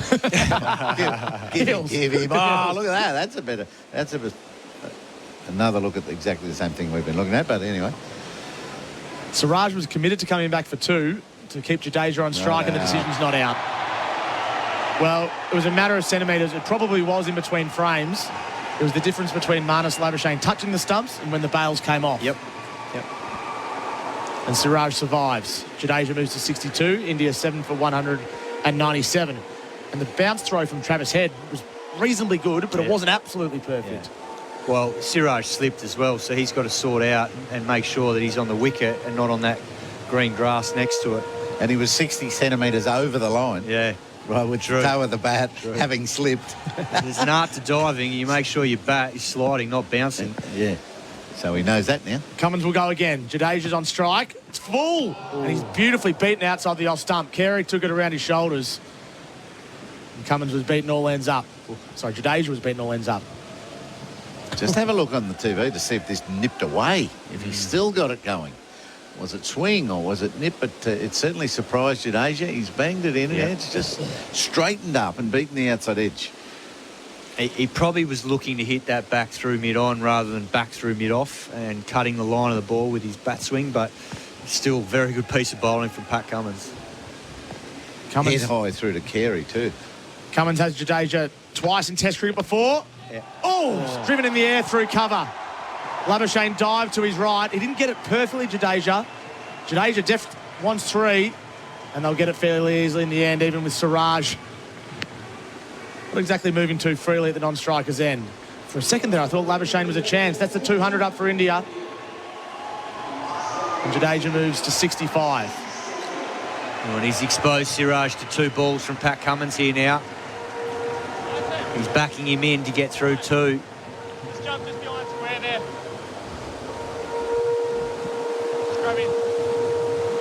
And the runs are still important too, so you can understand why he's taking them. They've got to try and keep bringing it down in sets of 10. Down to 46 now. They need to avoid the follow-on. So predictably, the field was spread for Jadeja. It's raining. And there's a few drops here. Cummins would love to get another delivery in to Siraj, who's yet to get off strike, yet to get off the mark. Heads at forward short leg. They've got a mid-wicket and a backward square leg in place. LB. Tells me it's going to be straight and full. Oh. It's back of a length. Siraj wants 1. Cummins picks up at the... Cummins picked up as the bowler. He turned and threw at the keeper's end, and Siraj would have been out. In the end, they pick up a single through an overthrow. They obviously haven't spoken because they end up taking a single, and halfway down, Jadeja's saying, mate, what are you doing? There's only 1 ball left in the over. So either they've got to decide whether they're going to take every run on offer and expose him, or stay at one end, which he feels safer at, which is against Nathan Lyon. It's comical. He's like a giraffe on ice skates. He's out there. He was on the hard bit of the pitch with probably wettish soles of his, plastic soles and spikes of his shoes. He could have slipped easily there. There's a bit of rain. Cummins is taking some time to set the field now for Jadeja, who'll face the last ball of his over. This over's gone for 5 runs already. Where are we bowling it? Well, have a look at the field. Fine leg, short. A long leg, a square leg and a deep forward square. It's a dot. You're going for a dot. A bouncer dot. Will Jadeja swing at a dot? Overhead smash down the ground. Cummins, last ball of the over. It is short. Jadeja looked to hoik it over fine leg in the end, straight through to Carey. No run. Usman Khawaja was almost a backstop. Yeah, for that. 7 for 201 on the Tyre Power scoreboard. Customer safety first. Would have been good if Khawaja got the catch. Yeah. Oh, it's a good spot. Yeah, he swung hard, but it was probably going to go flat, not right over the boundary. It could have head high to Khawaja on the rope. Thank you. There is a change of bowling. Mitchell Starc is replacing Nathan Lyon from the Vulture Street end. And he'd be bowling to Mohammad Siraj, and one suggests that he'll fancy himself. Yep, this is good from Pat Cummins. Give him no let up here. Both ends, pace. First target is to knock India over. Then they can worry about whether they want to enforce the follow or not. And that's getting heavier. It is raining at the Gabba. Not unusual for the past couple of days. Mitchell Starc has bowled 20 overs, 2 maidens, 2 for 73. So Usman Khawaja will take his place at leg slip. There's also a fly slip, Heels. Yeah, and a square leg halfway back to the rope. Do we need him? Maybe not. He could be more valuable somewhere else, but let's see. Changing commentary. Bundaberg Ginger Beer. Bharat Sundaresan is sided up to my left. Starc, also a left armour. Around the wicket, Siraj is stepping away to the leg side and gets through to Carey. Hello, Baz. Evening, gents. And Mohammad Siraj knows that 95% of the balls he'll face for the rest of the series will be pitched short of length, and they will be targeting his body. But which also is why Mitchell Starc might slip in that Yorker next. He's coming around the wicket. So all the stumps to aim for, because you can see he walks away from the stumps, Siraj. Well, there's a fine third man and a traditional third man in place based on that previous shot. Mitchell Marsh comes up to backward square leg from the boundary. Starc to Siraj. It's short. And Siraj ducks underneath it. How comical was it at the end of the last over or the fifth ball, where I've rarely seen two batters, while trying to complete a single, stand in the middle of the pitch, have an argument, and then complete the single. Having tried to stop the single. Yeah. But they went back, Yeah. didn't they? Then the overthrow, they then took the single. While having the argument. And it looks like they're coming off. The bails are off. The rain isn't necessarily heavier than what it was 5 minutes ago. I'm not seeing this one. Stark's not happy. Oh, Stark's not happy at all. He's standing there going, why are we going off? This is no heavier than it was 3 or 4 minutes ago. Well, Richard Illingworth's having a word with him. You can't play, mate, he says. The Indian batters were understandably keen to get off. Jadeja and Siraj. Oh, well. Anyway, the covers are coming on. We've seen heavier rain, but the umpires have made the call. India 7 for 201. Mitchell Starc having a strong word to Richard Illingworth. Quite right too, I think. I don't think it's hard enough to stop a game of cricket this bit. Not at Whether all. they know more than we do, it better happen soon. If a real downpour comes, it may be justifiable, but no way. Stark's visibly frustrated here. Yeah. He's continually talking to the umpires. He can't quite believe it. He shakes his head.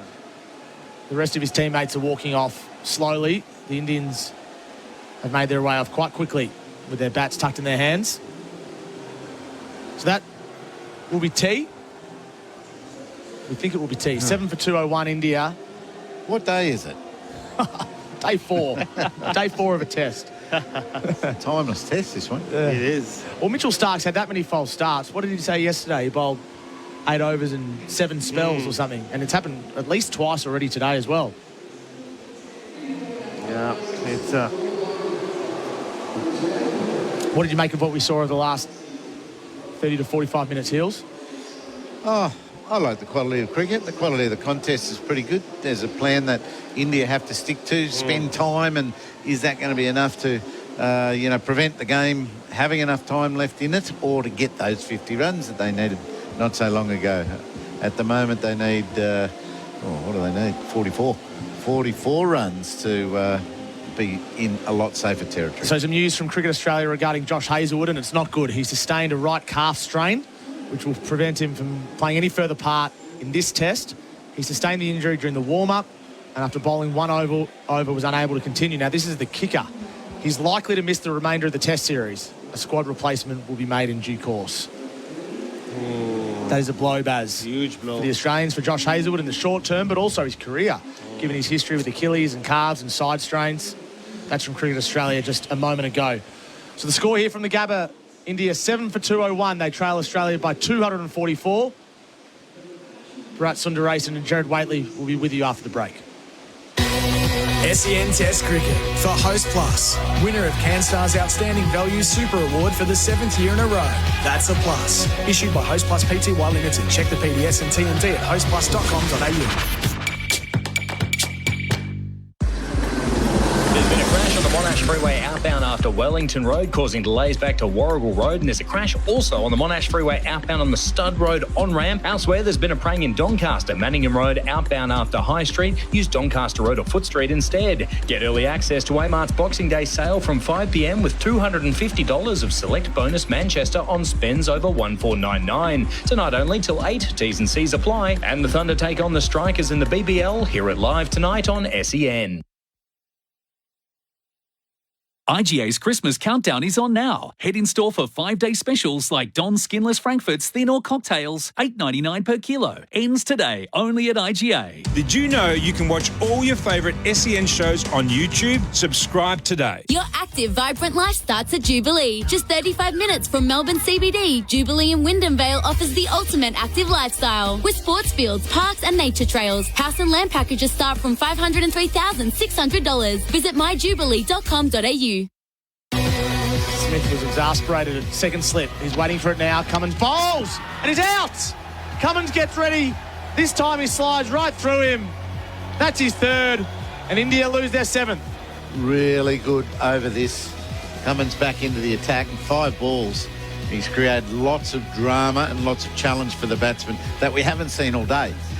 It's really an inside edge. From there was the top of the stumps height. It didn't skid through unusually. Stop at the top of the stumps, bottom corner of Reddy's bat, takes it onto the stumps. The tea break for Dakin, transforming your home into the ideal haven. And for Bundaberg Ginger Beer, the great Australian brew. Probably just a fraction trigger happy with the rain delay, but tea's been taken regardless, so there might be a bit behind this, but just for the moment, I don't blame anyone for being a bit punch drunk with the way the rain has been over a few days. This is the tea break for Dakin, your air conditioning specialist, and for Bundaberg Ginger Beer, the great Australian brew. 7 for 201, Jadeja 65, and Siraj is 1. Bharat, where do we find ourselves? 44 away from avoiding the follow-on. Yeah, I think the energy is gone from this test match, Gerard. It was great that Pat Cummins was able to make a breakthrough like he does so often at the start of a spell, broke the partnership. But with news coming through that Josh Hazlewood can't bowl again in this test, and obviously fears that he'll miss the rest of the series at least. We'll see what happens with Sri Lanka. But with 3 bowlers and a bit of Head and a bit of Manas and a bit of Mitch Marsh, I don't know whether Australia are gung-ho about enforcing the follow-on as they might have been with Hazlewood in the side, despite all the weather interruption. I mean, just look, even if it was at this stage, 44 runs away, 45 runs away from saving the follow-on, and you had Josh Hazlewood in the side, maybe things would have looked different, but yeah, the fizz is gone, hasn't it? Like, and the urgency even from the umpires when they, are out there for the inspection, or vice versa. Just a little bit of light rain, and they were like, you know what, this is going to stick around for a while. Let's just go off and take early tea. The Hazlewood news is the Bendix breaks big moment. Bendix, the best known breaks. My scepticism was unwarranted earlier in the day, a calf injury, so a couple of years of persistent interruptions, and this is most untimely indeed. Really untimely. You feel for Josh Hazlewood. I keep going back to that interview I did with him at the SCG for us, SEN Cricket, 2 years ago before the South Africa test, and how heartbreaking it was for him to, at that point, have missed a lot of cricket and just come back. And then we go to India, and I was in Bangalore when it was he who informed me and the other journalist there that, he's ruled out of that tour. He's worked so hard to come back. He's played 10 test matches on the trot, but, missing last week in Adelaide, and now this one. And the Sri Lanka series is right after, so I think we can assume he will not go to Sri Lanka because you don't need to take 3-4 fast bowlers there. Then he'll have to wait for the West Indies series. Hopefully for Australia, they'll have the World Test Championship final, or wait all the way till that West Indies series. But yeah, even compared to 2022, he's 2 years older. He's been fit overall in terms of whenever he's been on the ground. Rarely has this happened. Mid-match injuries, can't think of too many for Josh Hazlewood in recent years. So it's a pity, but it's also, like I said, taken a lot away from this test match and where it's headed. India's batting, so this will contain the player of the day. The contenders, thanks to Bingley, better living every day. KL Rahul and Ravindra Jadeja have really done the business for them. Oh, Jadeja has been so good. I can't believe he was left out of the first 2 test matches. They went the off-spinner route, but not to have Jadeja in this side when he averages nearly 36 with the bat, and when he averages 45 outside the subcontinent in recent years, was a bold move. But already in one innings, he's shown how valuable he is to this side. And in many ways has potentially pushed India towards saving this test match. Because if he wasn't there, or if he had got out cheaply, India could well have been batting again in the second innings. Yeah, so the strategic choice that they've made in this instance has worked. Yeah, I mean, he was brought in because they realized their batting just wasn't strong enough, just wasn't trust. I mean, they didn't trust their batting anymore. So they bring in Jadeja, batting at 7. This is what he's been doing so consistently in the last 3-4 years since he spoke about the Ravi Shastri influence. And he loves batting against Australia, loves batting in Australia, and he's looked like a proper top 4. He's looked more top 4 than some of those in the top 4, to be honest. Yes. And just the calm of the KL Rahul innings. I think this is probably the best he's looked in Test cricket for a long time. There was that period when he opened alongside Rohit Sharma. I think it was in England 2020, 2021, where it looked like, oh, KL Rahul is back. And then there were injury breaks, and he's been shuffled all around that batting lineup, played different roles for India. He's even captained them in the past. But the blessing in disguise for him, Rohit Sharma missing the first test, has really opened the door for him probably to finally nail down this position, because yes, he was dropped of the first ball by Steve Smith, but he's already faced more balls than anybody else in this series, and he's looked like the opener that India thought he could be 10 years ago when he made his debut down under or here in Australia. It's taken him a while, but hopefully they stick with him there, because right now he looks temperamentally the most sound batter in that top 7. The day started at 4 for 51. It's just hard to keep track of exactly when breaks and rain intervals were, but at lunch it was 6 for 167. So that short session progressed things to 7 for 201.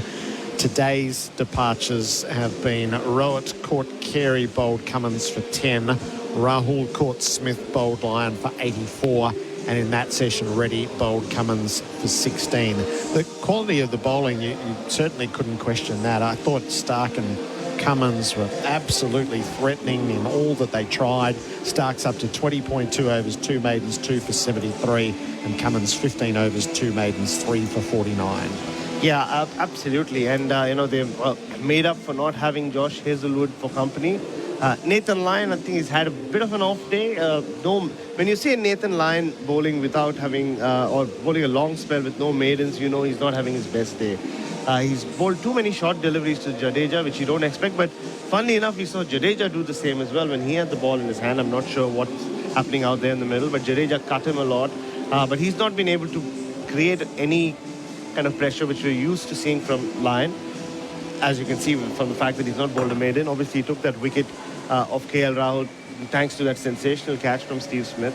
But yeah, overall, Australia have tried, but even before that last restart of play, resumption of play, you could see that it's not the same amount of energy. Last night, they were gung-ho. They were out there even before the umpires had walked out for the inspection. Yeah. Today, they were like, all right, let's just see. Let them go out and ask us to come out, or let us know when they're restarting play.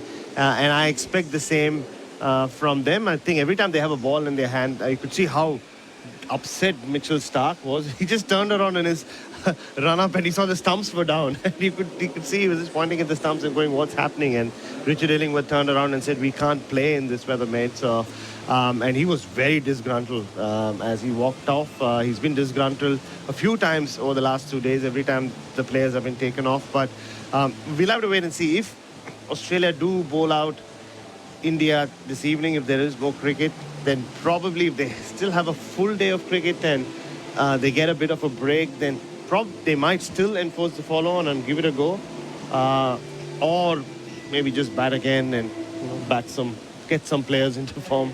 Yes.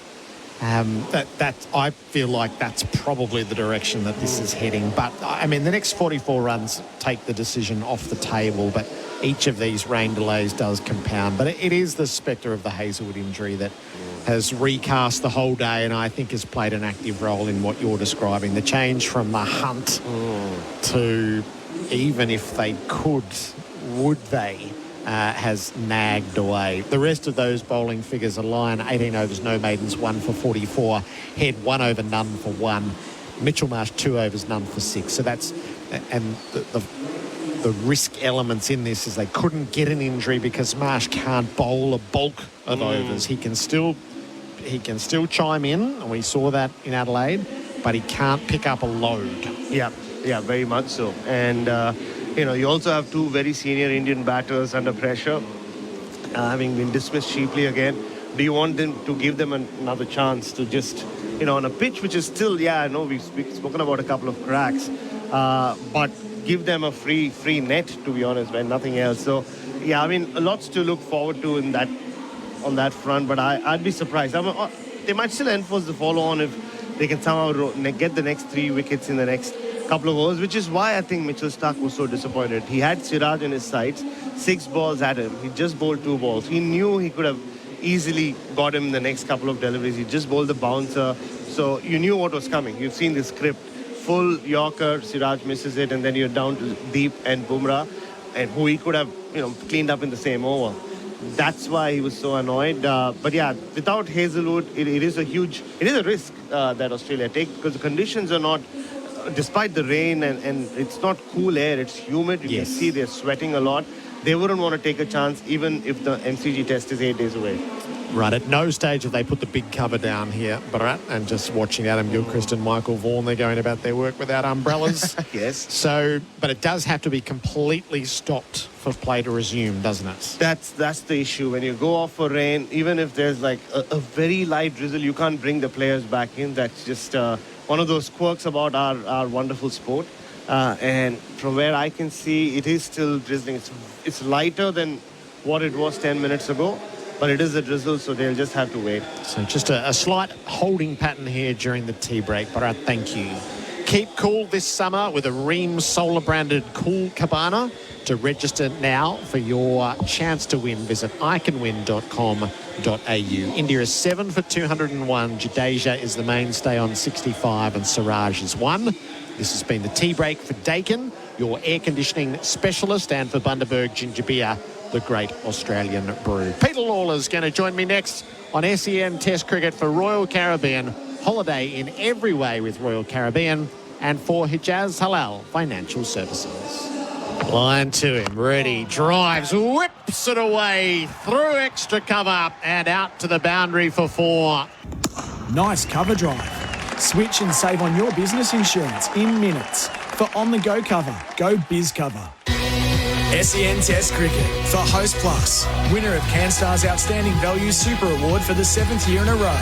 That's a plus. Issued by Host Plus Pty Limited. Check the PDS and TMD at hostplus.com.au. Did you know that Cobram Estate Extra Virgin Olive Oil supports heart health when consuming 2 or more 15ml serves per day as part of a balanced diet? Cobram Estate is made from olives grown in northern Victoria, which are harvested and first cold pressed within 4 to 6 hours to create a premium quality oil. This is why every bottle is fresh and full of flavour, making your food taste even better. Cobram Estate, premium quality, great tasting, and the most awarded Australian extra virgin olive oil. When using a knife in the workplace, safety is critical, and Martor's mission is to reduce cutting accidents by providing safer ways to cut, so you'll have peace of mind knowing your workers are in safe hands. With advanced safety features, Martor's top quality knives, blades and accessories help you reduce the risk of injuries in the workplace. By eliminating cutting accidents, you'll increase your safety record and reduce costs and lost production time. Martor Australia, the safer way to cut. Visit martoraustralia.com.au. The Liquorland last session. Cheers to the cricket. Cheers, Liquorland. Choose to drink wise. We have our fingers crossed for this Liquorland last session. 7 for 201. The deficit is 244. The relevant being 44 there as far as the follow-on debate goes. Jadeja and Siraj are out in the middle. The Australian Cooks was zeroing in on Siraj. The weather, it's probably raining. Probably. For Beacon Trade, a tradie's key partner in lighting, fans and electrical. But we've seen rain. This isn't really rain. And the pitch is just under the 2 light covers. They haven't put the full white tarpaulin down. For mole map, get a mole map. 1 check, 2 experts. When there's news around, he's a hard man to find. Peter Lawler, he's on the beat. Hello to you, Pete. Hi, Gerard. You know, when I flew back from that Adelaide test, that abbreviated Adelaide test, which had followed an abbreviated Perth test, I was listening to SEN, and in fact I was called in to join in the debate. And the debate at that time was, what's the point of a 5-day test? Yes. Well, get back to me now, fellas. Honestly, who's arguing for 4-day tests when we've got this one? It's just, I mean, it feels like it's gone on for a month. It feels like today has gone on for a week. Yeah. It feels like day 8. I concur. Yeah, it's been a grueling, grinding test match. And when we arrived this morning, we thought the only thing that can really stop Australia is the weather. But cricket always has something in store for you, doesn't it? They do. And perhaps we should have learned our lesson over the last 4 to 5 years with Josh Hazlewood. But Joshua Hazlewood is gone. He's bowled one over today. It's had a big influence on proceedings on the way things will unfold from here on in. And he's out of the Border Gavaskar Trophy. Yeah. So terrible news for Josh Hazlewood. You know, you really feel for a bowler in that situation. You really feel for sports people who struggle to get on the field. And he's played less than half the tests available across the last 4 to 5 years.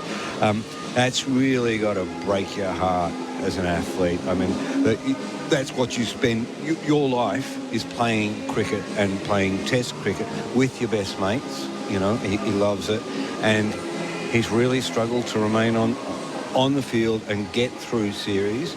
And I really worry now about has there got to be an asterisk against his name when you pick him? I hate saying that because I adore Josh and he's such a good bowler and he tries so hard. But when you're not getting through series at such a regular rate, there's an issue. And I know Pat Cummins and Mitch Stark want him by the side. You know, in tomorrow's Cricket Etal, if I ever get around to writing something, you know, I've dubbed them the Holy Trinity. You know, they're the 3-in-1 to a degree. But they come as a package. And I think, you know, they want him there. And in some ways, maybe that influences how he gets there and why he's there. But you can't... Like, I know that it's not the same injury that he had in Adelaide, wasn't it? Sorry.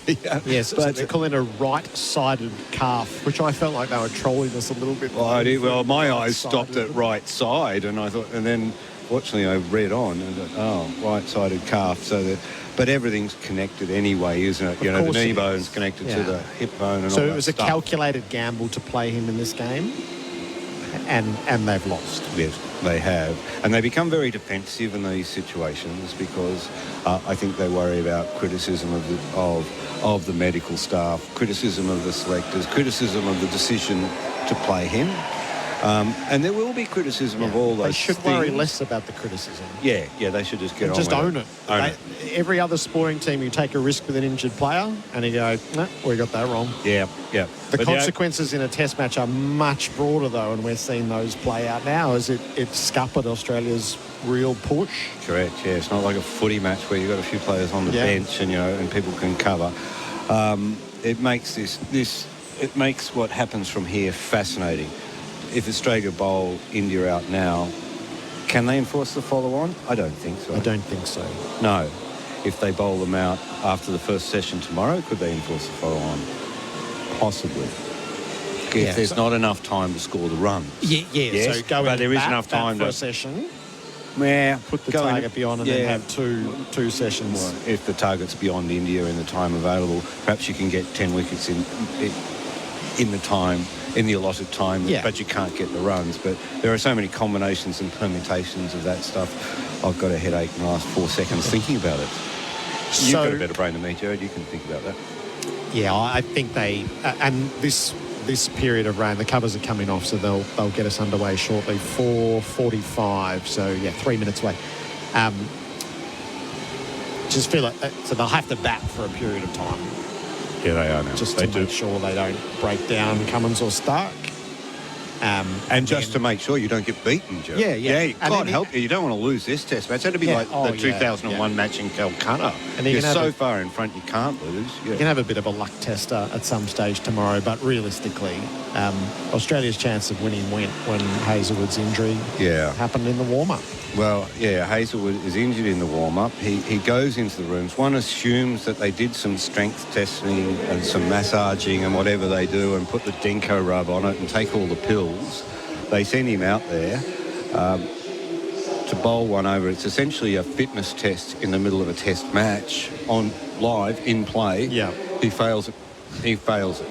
Absolutely. Next thing you know, he's in the ambulance on the way to for the scans and with a proper calf strain. Yeah, it's a proper calf strain, and a fast bowler down. It's grim. It has such an impact on the match, and you really don't want it to have an impact on what's going to happen on Boxing Day. Yeah. So Boland comes in for Boxing Day, where he should have been playing anyway. He's the specialist on that course. Who they bring into the squad is really interesting. And whether that bowler makes their test debut in Sydney, which may very well be the decider in the series. It will certainly be live if there is a draw, because even if Australia's 2-1 up, they have to win the series. The drawn series is no good to them. Whether they don't like playing Boland in back-to-back test matches, which I think has fed into the risk with Hazelwood. Yeah, I hadn't considered that. Well, and Melbourne and Sydney are hard up against each other. Have they showed their hand by including Doggett and Sean Abbott in the squad previously Yes, as cover? but if you said to them one of them now has to play, would they go, no, actually we want to play somebody else? So that's the thing, isn't and they it? have left it open-ended as to what they're doing with the squad. They haven't just said, oh, by the way, we've got 2 already in the squad. That statement left it open-ended is, okay, so if somebody is playing, which one of them is it, or is it somebody else? Somebody else, yeah. I'd have to go and scour the horizon. Like, where are those bowlers at? Lance Morris and those sorts of guys. Spencer Johnson. No, so Johnson's injured. Right. Morris is not next off the rank at the moment. So you are talking. The only one outside of those two is probably Jai Richardson, who bowled the house down in the first BBL game, and whether you trust his body or not. And then Flem is spruiking Fergus O'Neill for the MCG test if something else happened. But I think we're probably talking Sydney. Yeah, I'm not sure about Jai Richardson. Josh Inglis is now fielding. He's a part of the game. He's been carrying the drinks for Liquorland at your 12th man, bringing you the drinks this cricket season. Choose to drink wise. We find ourselves with the players back out on the field, and Simon Katich joins us for 4 and 20 pies, Australia's original fan food. Welcome back, Cats. Good afternoon, Gerard, Peter, all our listeners. There's much to discuss, isn't there? What's going on? Plenty happening. The business of trying to knock these last 3 wickets out, and Australia can make their decision. So Stumps is 20 past 6, is that right? Yep. So an hour and 35 minutes in this final session of play, which is our Liquorland last session. Cheers, Liquorland. Choose to drink wise. Mitch Starc, who was most peeved to have had to leave, he's back. He's on the runway, and he's bowling to Mohammad Siraj, who's forward defending the ball. Out to cover, no run. Forward might be a bit generous. He probably skipped up and down on the spot. He had his feet moving, I think, through nerves rather than any decisive action. Spot on, Gerard. Alarm. I think the foot moved after the ball had hit the bat and gone to cover. Started to take off. 2 slips and a gully. Now, they have put the third in place, so the fly slip. If Siraj gets caught underneath and wafts the bat at it, that's Labuschagne in that position. Starc is around the wickets. Siraj lets it pass. I think Labuschagne might have his hand up to bowl a few overs, but it's going to be pretty desperate before they give him one. Well, the thing is, you'd assume that if they're going to go to a seamer next, it should be Mitch Marsh. Yeah. He's an all-rounder. He's in the team for that, and he's bowled 2 overs. So unless they're worried about him and his That's a good point, Simon. workload coming in, because we saw what happened in Perth. Don't think I've ever seen 2 fielders at third, but Labuschagne and Inglis are now both down there with 2 slips and a gully in place, heads under the helmet. So you imagine Siraj can expect something short. Starc to him, ducks the bouncer decisively. We used to get a guy in Shield cricket, Gerard, Grant Lambert, who would bowl bouncer after bouncer after bouncer, and I don't think we had too many fielders in front of point on both sides. So the bunt up in the air. So at the moment, mid-off is only really there if he decides to pitch up. But when you look at it, he's really the only one in front of the wicket. Short leg's just in front of square, but otherwise everyone else is behind the wicket. So you assume he's going to get peppered here and maybe have the odd full ball attacking the stumps. Starc striding in. Bowles and Siraj is forward edging. Carey flew across and takes a blinder. Australia have taken a couple of lovely catches today, and the keeper is in on the act. Starc works Siraj over, removes him for 1. 8 down for 201. Yeah, that's an absolute screamer from Alex Carey. It was full and pitched up by Mitchell Starc. And Siraj gets the nick.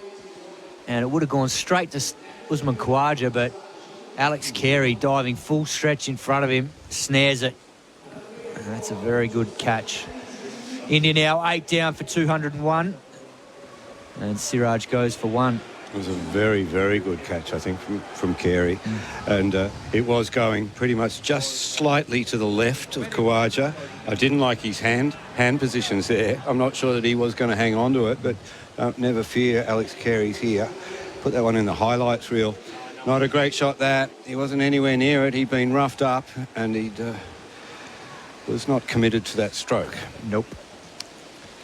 And he bats 9. Oh, no, he's a proper 11. He's an 11, so it says something about these two. He's just got the extended right hand to that Carey, another half an inch, and it was bouncing out of the gloves. Yeah. I had my heart in my mouth when I saw that one flying to him and watched to see if he came up with it, and he certainly did, and he's pretty happy with himself. Now celebrating a wicket for Tobin Brothers Funerals, a family-owned business since 1934. Stark, a wicket maiden, 3 for 73. Carey's 4th catch of the innings. He's removed Kohli, Part, Rowett and Siraj. 3 short balls did the damage there. Yeah. 3 short balls had him on the back of his heels. He didn't want to commit to that shot at all. So no nonsense from Cummins. He's going to be at the Stanley Street end. Jadeja has the strike. So they spread the field. 6 in the deep, 3 in the cordon. Cummins around the wicket, bowls. Siraj back to Cuts, out to Inglis at the deep points. Too early to take the single. There's so much to like about Mitchell Starc. I mean, you remember that narrative that developed around him when Shane Warne picked on him, and I never said he was soft, but I stand by what I said, as Gideon pointed out this morning in 2 different statements. He's a workhorse, and I mean, we're not... we don't know how often he is playing with niggles. I mean, all fast bowlers do, but he's stoic, and he's a tough, hardened competitor now, veteran fast bowler. Banging them in short in this condition takes a lot of extra effort. Jadeja on 65, Cummins to him. Jadeja drives. It's fielded in the captain's follow through. A bit easier just to float him up on a length, Simon. Yep. He's been magnificent, Mitchell Starc. Smashing them into the pitch. It really does take a lot more effort out of a fast bowler. Oh, yeah. And that's why that's a bit of a concern watching this, that the bowlers really are, you know, they're going at 110%, 120. Oh, sorry, I shouldn't say that. I apologise. But they are bending their back. Yeah, they have both been excellent, Starc and Cummins. Loved it. So Cummins flies in, bowls, bounces up over the top of Jadeja, who let it pass. And when you think about how this innings, it's into its 64th over now, how many breaks there have been, both yesterday and today, that's the one thing that's probably allowed them to continue to keep coming back and bowling spells. So that's helped a little bit, but you've still got to be able to do it. And there's no doubting their class. They both clocked on in Adelaide. Obviously, Hazel didn't play, and Boland was very good, but those two led the charge. Starc, obviously, with a pink ball, which he's brilliant at, but Pat Cummins was back to his best in that second innings, and he's been very good again here today. 4th ball of the over, which is increasingly relevant as Jadeja counts them. He's driving. He will take the single out to long off and leave Bumrah with 2. You're right. Those rain delays have really given them time to catch their breath, get into the rooms, have a massage, get the boots off, and get out there and start at full pace again. They put themselves through a pretty gruelling warm-up before play. So gruelling, in fact, Hazelwood broke in it. It is, but at the end of the day, mate, that's why they're fit, and that's why you train. You know, Pat Cummins had a 2-month sort of block, I think, of training there. Yeah, And he did go to England for the ODIs and then, you know, had an extended break because he hadn't had that for a while. And that's why you do your training. So that's sort of a given. You expect when you come to play a test match, you do everything right to be ready to play for the first ball, and that includes the warm-ups. Line at fly slip, Labuschagne a deep square. Bumrah faces up. He's turning to head under the helmet on the bump. But when you say train, they've actually get the time in to do that strength and conditioning work, which you saw when Mitchell Johnson really wobbled and when his bowling broke down, it was because he had never been granted that time to get into the gym and have a 1 month, 2 month period to build up muscle strength. Because the more you're playing, you're not getting fitter as you play, really, if you're a fast bowler. You're bowling fit, but you might not be physically fit to be able to continue to do it for a 12-month period.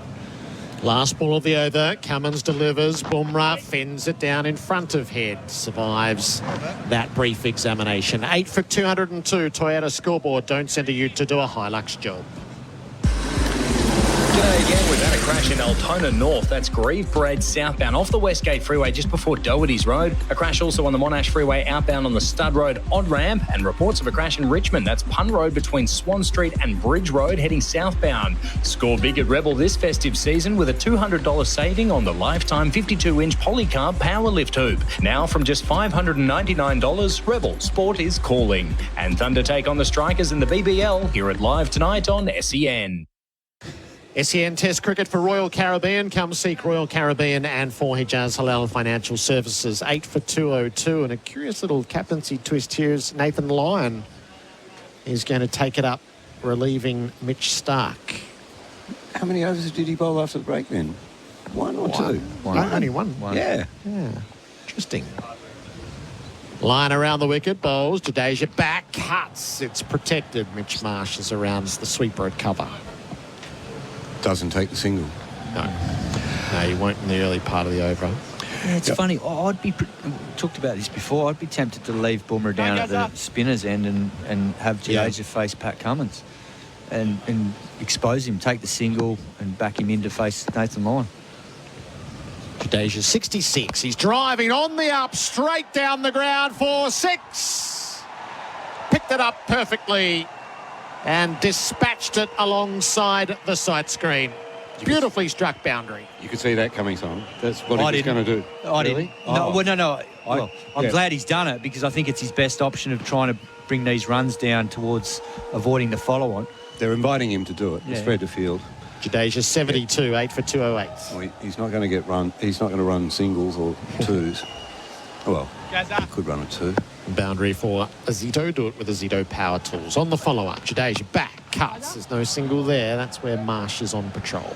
So just back to that Mitchell Johnson thing. In fact, the best thing that happened to Mitchell Johnson, it was he broke down in 2011 in the Test match when Pat Cummins made his debut. He broke down. He got his time away from the game. He got his strength back, and then we saw the best of Mitchell Johnson after that. But the period leading into then had been pretty ropey. Which begs the question that they should have those breaks. Line to Jadeja, smothers the spin, and he will hand the strike to Bumrah with 2 to go in the over.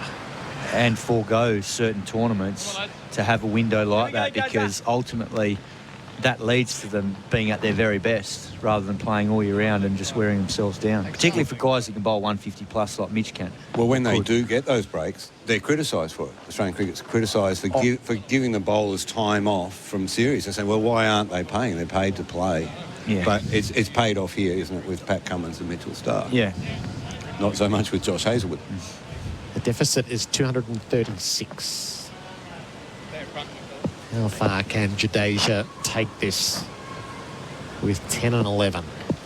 They crowd in around Bumrah.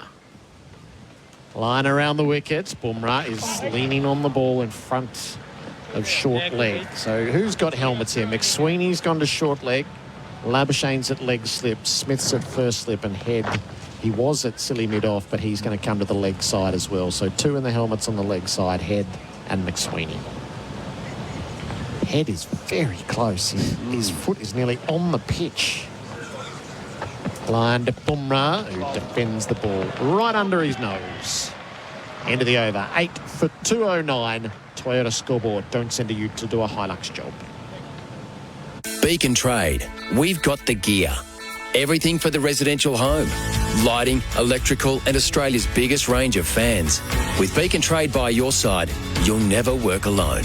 Partner up at beacontrade.com.au. Right now, there's even more reasons to buy a Toro. Purchase a 42-inch E-Time Cutter 60-volt max battery powered ride-on mower and get a bonus 60-volt max flex force string trimmer and leaf blower. T's and C's apply and while stocks last. See torocatalogue.com.au for details.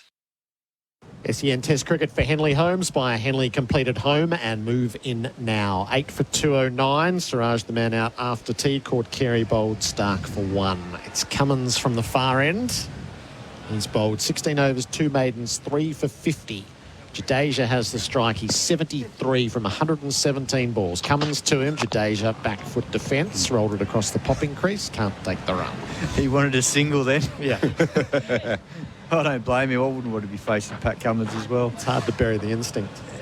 Kat, you were asking about our Missed You Tendulkar guy, and I was just fishing around in my photo library. Our first day in Pune, 2017. He was there. He stopped you outside the ground for a photo, and he had his conch in his hand then. Yeah. It was brilliant before when he fired it up. He's just down there in front of us to the right. Wasn't that a test match? Steve O'Keefe, 2 sixers. After you'd coached him the day before. Jadeja edges over McSweeney at the gully. It heads to the boundary for 4. That bounce that Cummins is getting is troubling the batters, isn't he? You saw the previous delivery. He struggled to get on top of it, and almost that's how Nitish Kumar Reddy was bowled. He didn't quite get on top of it, rolled back on the stumps. Yeah, his record at this venue prior to this test, I think he'd taken 41 wickets at about 18, and it's an ugly wicket to face him on because of the extra pace and bounce. And whether you're left or right-handed, it doesn't matter because Pat Cummins' seam position is so good. And he just got away with that one. 8 for 213. Jadeja 77. The boundary for Azito. Do it with Azito Power Tools. Cummins tries again. Jadeja driving. Beautifully done out to long off. No run to be had. Not yet, at least. Miss You Tendulkar, mate. I saw a documentary on him some years ago. He's phoning it in now. I'm a bit disappointed. He's got the face paint on. But back in the day, and in fact in that photograph you've got there, he's wearing the full body paint. Yeah. He doesn't wear that anymore. No, he's wearing a... It's a shirt. It's a shirt. Yeah, it is. And back in the day, I think it was endangering his health, that paint. Right. It's not good for you. Jadeja across his stumps. Well, he's run that ball almost to Carey, the keeper. Smith comes across to Fields. I wonder where he had a mind to put that. He's broken his bat. It was a slow ball, and he just looks like it ripped his gloves. It was a cutter from Pat Cummins. No, he's looked at that bat and he doesn't want it. So, because the fielder was standing with the bat ready before that ball was bowled, so I don't think he'd be facing up with a broken bat. No, off the gloves, as you point out, the pay.com.au replay screen. Yeah, but Miss You Tendulkar, he was putting that stuff on. It was house paint or something. Oh my goodness! He's not like Maker, right? I mean, he was just some bloke at home, and he had nothing to do with his life, and he thought he would devote himself to that. He rode his bicycle the width of India to follow test matches for a while. They do devotion like no one else on earth, Indian cricket fans. Yeah. Now he's got another bat, but he can't bring it on. Not yet. No. Umpire said, come on. Jadeja 77. Cummins is over the wicket to him. Jadeja tried the uppercut, missed. It is protected down there. Inglis has gone out as Pete breaks the Bundaberg ginger beer bottles. McSweeney and Inglis are back at third, and Lyons at fine leg. Oh, there's 2 thirds and 2 fine legs here. Bloody hell. And Mitch Marsh is just in front of square, otherwise there'd be a no ball. Okay. Cordon's been emptied. Steve Smith has gone over to mid-wicket. Kawaja's in the gully. Last ball of the over, so Cummins has got to bounce him, doesn't he? Digs in, bounce him. Jadeja goes after it. Mitch's Marsh is in play. Great diving catch. Came up at deep square, propelled forwards, and again the big man flies. Jadeja goes for 77. Cummins has got 4. 1 left. 9 for 213. Yeah, he didn't deserve to end like that. It was a magnificent innings from Jadeja, but he took it on, and it got big on him. It was a well-directed bounce. He had to take that from above his head. Not easy to control, keep down. And Mitch Marsh, the bison, roaming out in the prairie. He just decided... Brilliant. to land forward and take the catch. The earth started to rumble as he landed too. Jadeja gone for 77 off 123 balls. Like the bison goring one of those tourists in a national park, wasn't it? Third catch of the innings, and they've all been very good. That one in particular, he's taken that just above the grass. Could have easily jarred out of his hands. He's got big mitts for a bison. They usually have hoofs, don't they? Deficit is 232. Celebrate the wicket for Tobin Brothers Funerals, a family-owned business since 1934, and Mitch Starc is going to come and try to mop up. Well, the thing he did well the most was the fact that as his head was falling, and we know how heavy it is, he braced with those elbows to help the landing. And the big fella showed very good composure under pressure there. Not easy to land when that big rock starts heading towards the turf. He loves it, the big fella. Look at him. He does. He loves to play his part. Chest just puffs out a little bit more, doesn't it? He's paid his way. Wonderful character. He bowled at 2 overs but taken 3 catches. They love having him in the team, but he's also a very good cricker, and he's really proved himself to be a very good fielder in this innings alone. Yeah. So, Captain Cat, just ahead of time, if you were the captain, would you enforce the follow-on given the circumstances or not? Can I say shit, yeah? We're trying to win a test. Get up, boys, you're going again. Got a new ball, you go again. Never. I used to love enforcing it in Shield cricket. Yeah. You didn't bowl, did you, Simon? You're not needed, mate. The boys did the job for us. I love your nasty streak. Bumrah faces up to Starc. He's shaping at a ball that kept rising past his shoulder and through to Carey. Well, my point is, too, is that they bowled 66 overs, but it's been spread out over probably, 8 hours now, given all the breaks and stuff from yesterday to now. So if they do bat again, they're actually not going to be batting for long because they still got to give themselves enough overs to then bowl India out tomorrow. So there's only 23 overs remaining today, so there's only really one option. They have to. Okay. Fly slip, fine leg, deep backward square and deep backward point. Starc to Bumrah. He's fending the ball off his hip down to fine leg. He was on the swivel. Simon, you're comfortable with this lead? Well, Australia can bat again if they get more than 230. Yeah. Are you on centre there? I can't. 9 for 215. There is that. Sorry, mate. No, it's just been a long day, Simon. Fair enough. Mind you, Mitch Marsh thought they had to take 14 wickets late yesterday when they were 4 down. I'm still recovering from the bison roaming the prairie. Right up there with the wind. Shastri had the bison can fly. Mitch Starc around the pile of sawdust. Sets in from the Vulture Street end. Akash deep faces the music. It was a Yorker. He jagged down and kept it out.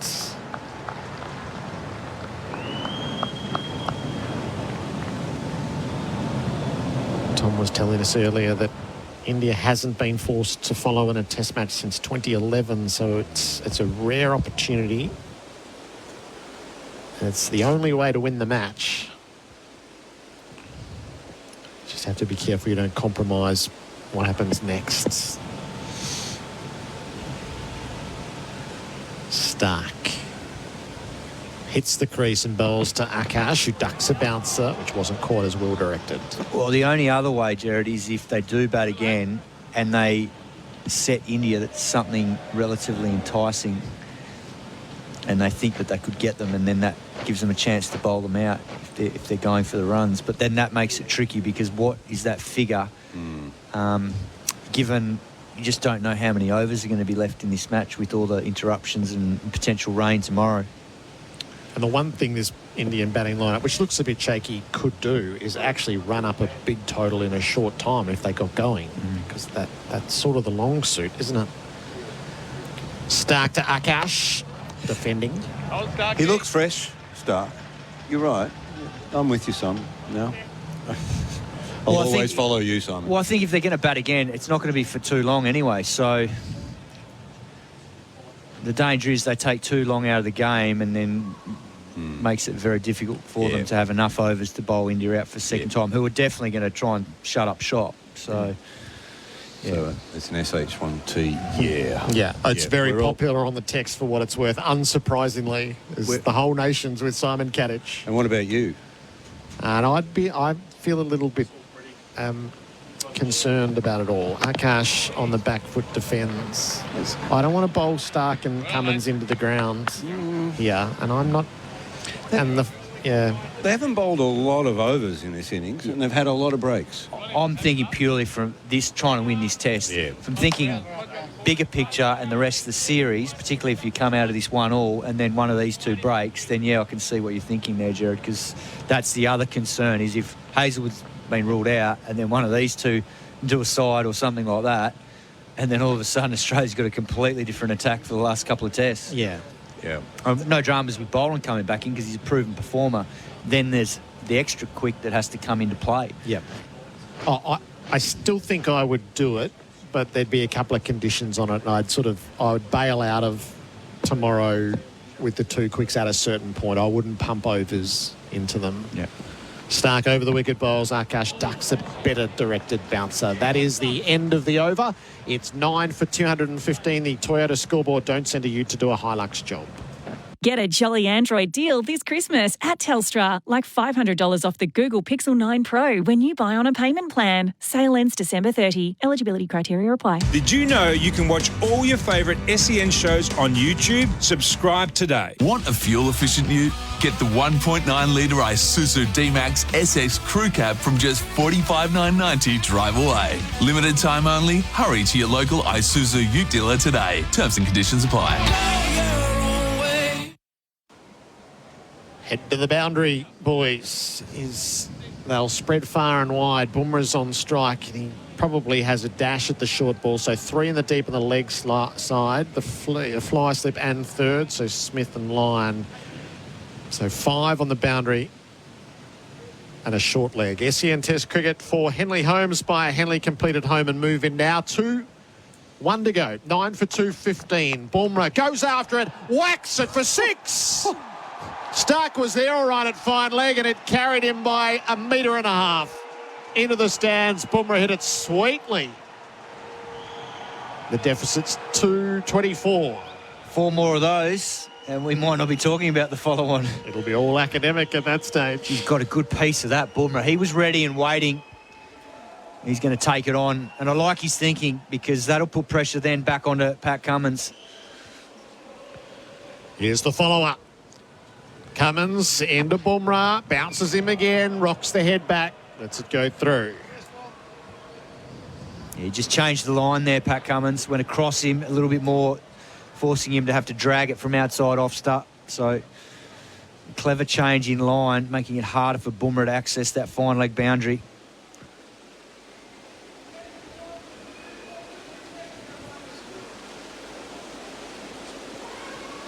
Bumrah upright in his stance, bat twitching and flexing.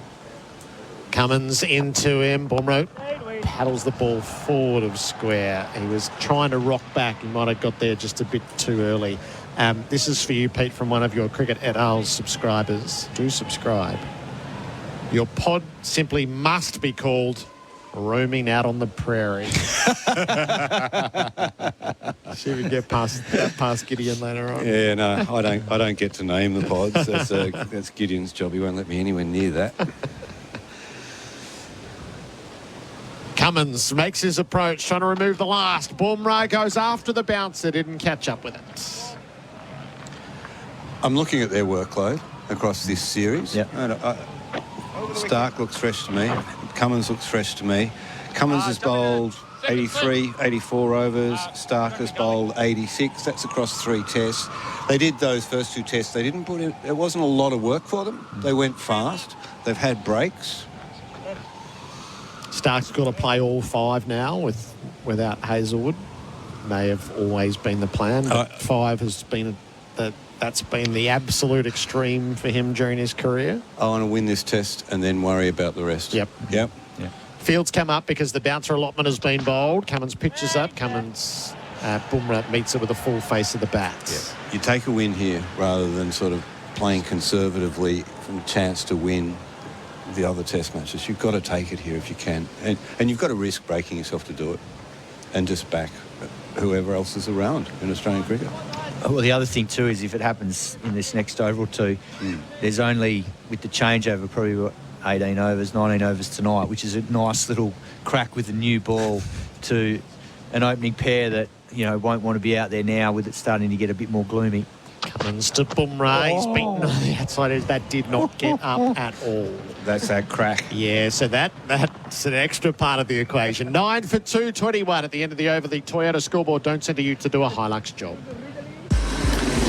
G'day again. We've had a crash in Altona North. That's Grieve Parade southbound off the Westgate Freeway just before Doherty's Road. A crash also on the Monash Freeway outbound on the Stud Road odd ramp. And reports of a crash in Richmond. That's Pun Road between Swan Street and Bridge Road heading southbound. Score big at Rebel this festive season with a $200 saving on the lifetime 52-inch polycarb power lift hoop. Now from just $599, Rebel Sport is calling. And Thunder take on the Strikers in the BBL here at Live tonight on SEN. 9 for 221, Bumrah 7. Akash is yet to score. Mitch Stark 3 for 75. This session, the Liquorland last session. Cheers Liquorland, choose to drink wise. Stark bounds in, bowls. Akash, it was at him. He just managed to flinch inside the line. There's been a sense that the Australian bowlers in particular have almost approached this series like a tournament. But that they were going to, you know, they did look flat in that, a little underdone in that first test, and they look at the peak of their, like they're coming to the peak of their fitness now. So I think we'll factor that in. Come on, boys. 2 slips gully and the 4 in the deep as we've described.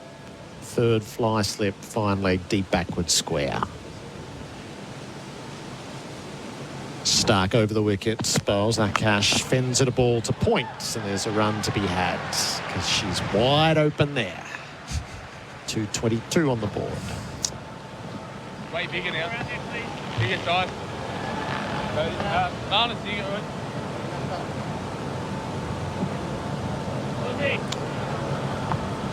I half expect to see Mitch Marsh chewing on grass out there.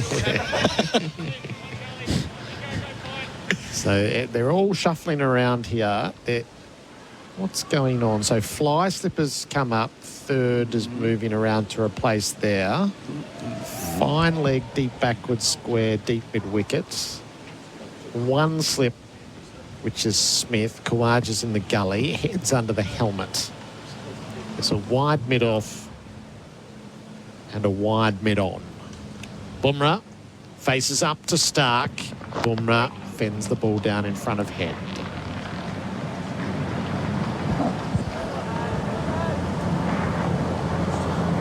You need a Glenn McGrath in these situations, don't you? Glenn McGrath could bowl all day. I think a couple of times he bowled 18 over spells, but he was like that long distance runner. You know, that person has that gift that they don't really have to stop. They're just gifted. Clouds coming in from the east a little ominously.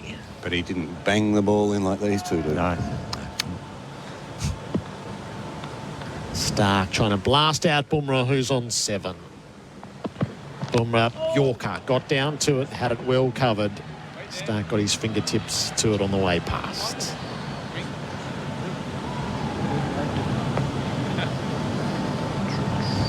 And then there's tomorrow's forecast, which...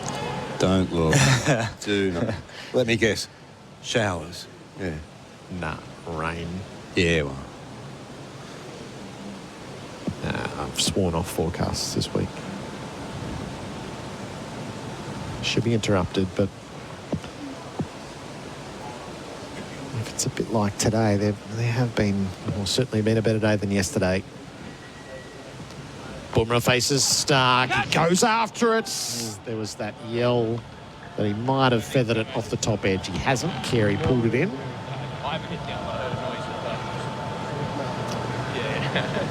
Hold on this. First one. That's Head talking to Bumrah. Nice little exchange.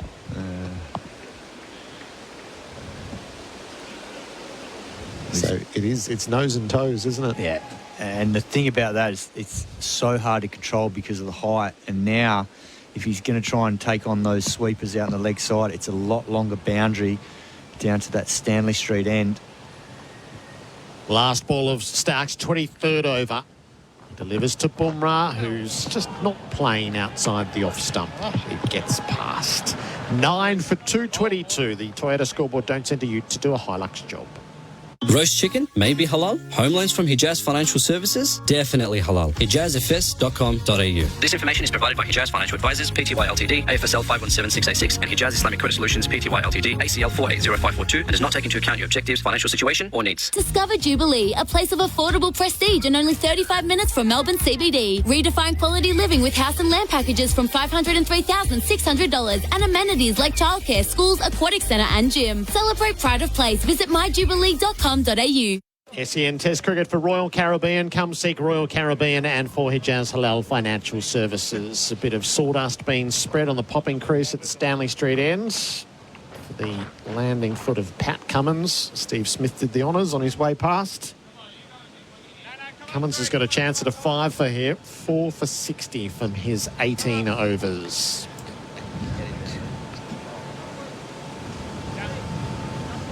And they're not going to start with everybody back with Akash on strike. So a little bit different to the Bumrah approach.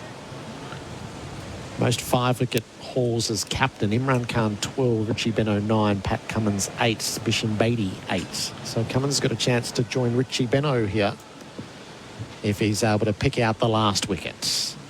He bowls to Akash, who flicked down the leg side, didn't catch up with it.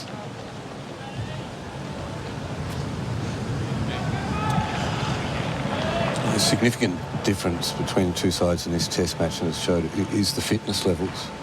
India really wilted when they had a day in the field, didn't they? Yeah. And we're seeing the rehydration drinks coming out after the second over in the third session on day 2, was it? A month ago. 2 slips in the gully, short leg in place.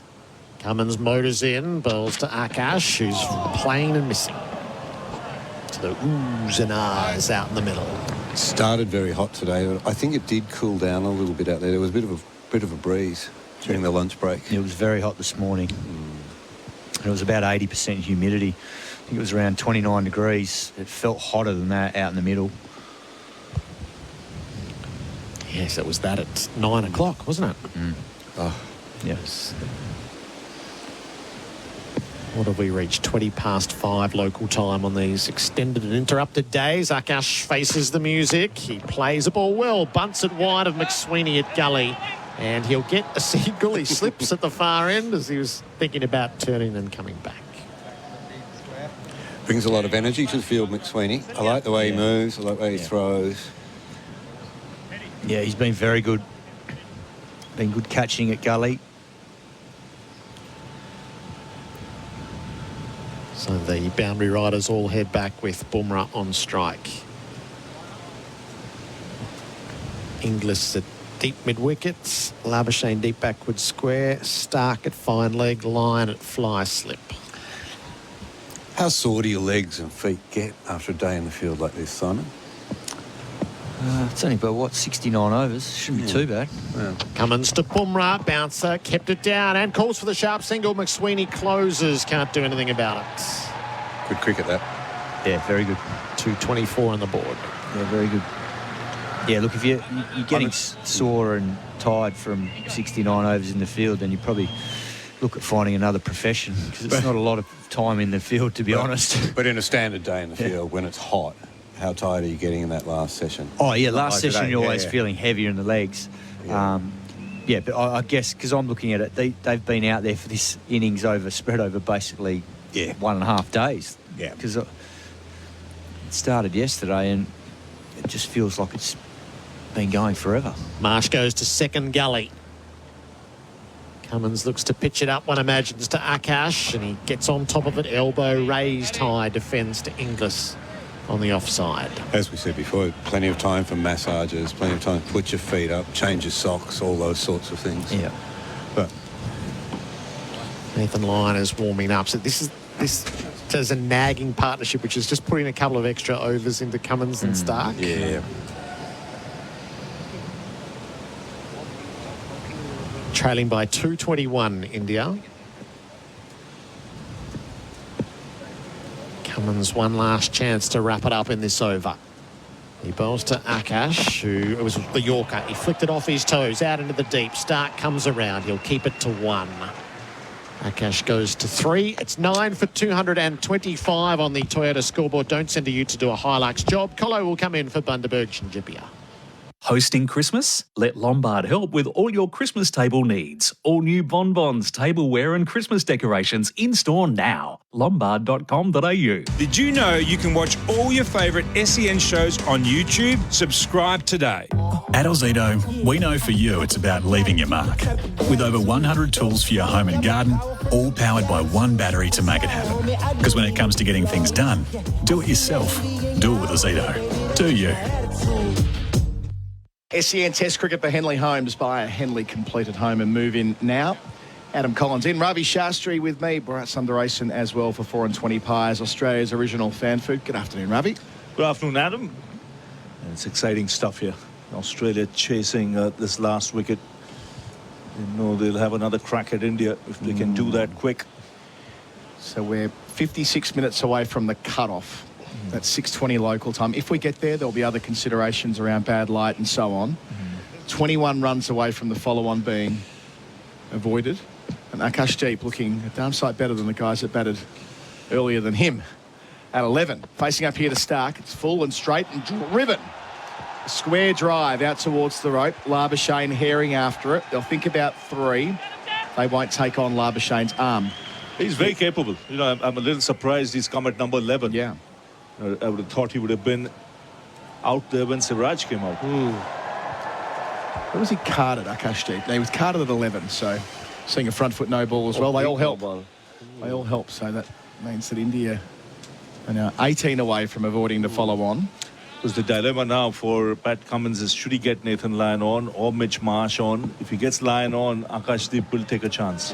Yes, 18 away, 3 lusty blows. Of course, how did Capel never avoid the follow-on all those years ago at Lords? 4 sixes in a row. Eddie Hemmings. Might come back to that. Stark around the wicket. Bowls to Akashdeep. Edging and not reaching second slip. Didn't get anywhere near it, actually. Might have been off the thigh pad either way. Akashdeep's on 5. Bumrah's 8. Were you playing that test match, Ravi? Yes. 1990 at Lords? Yes. Very much. So was it 24 to avoid the... You got a ton there, of course. Of course, you got a ton there. Sorry, I have to tell you, it's Lords, Sorry. you know. Yeah, on the honours board. You do something at Lords, Of course make a you noise did. about it. Otherwise, the scoreboard will in the dressing room. Everyone talks about that Gooch 333. They forget about the Shastri ton. How dare they? After fielding for 600 runs. Stark in here and playing straight is Akash. Straight enough, they think about 1. Bit of a mix-up. Sent back eventually by Bumrah, and rightly so, stays at 9 for 228.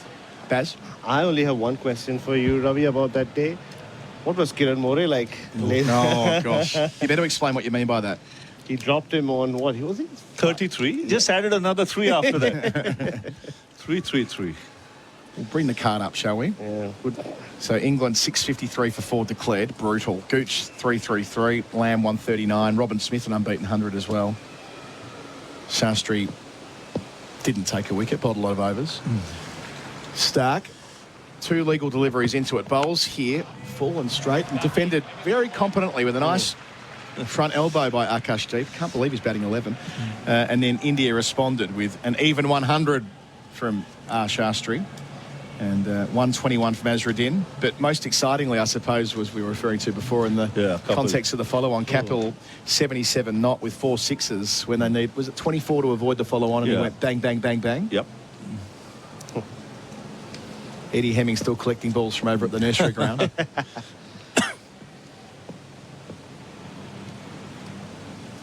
Stark.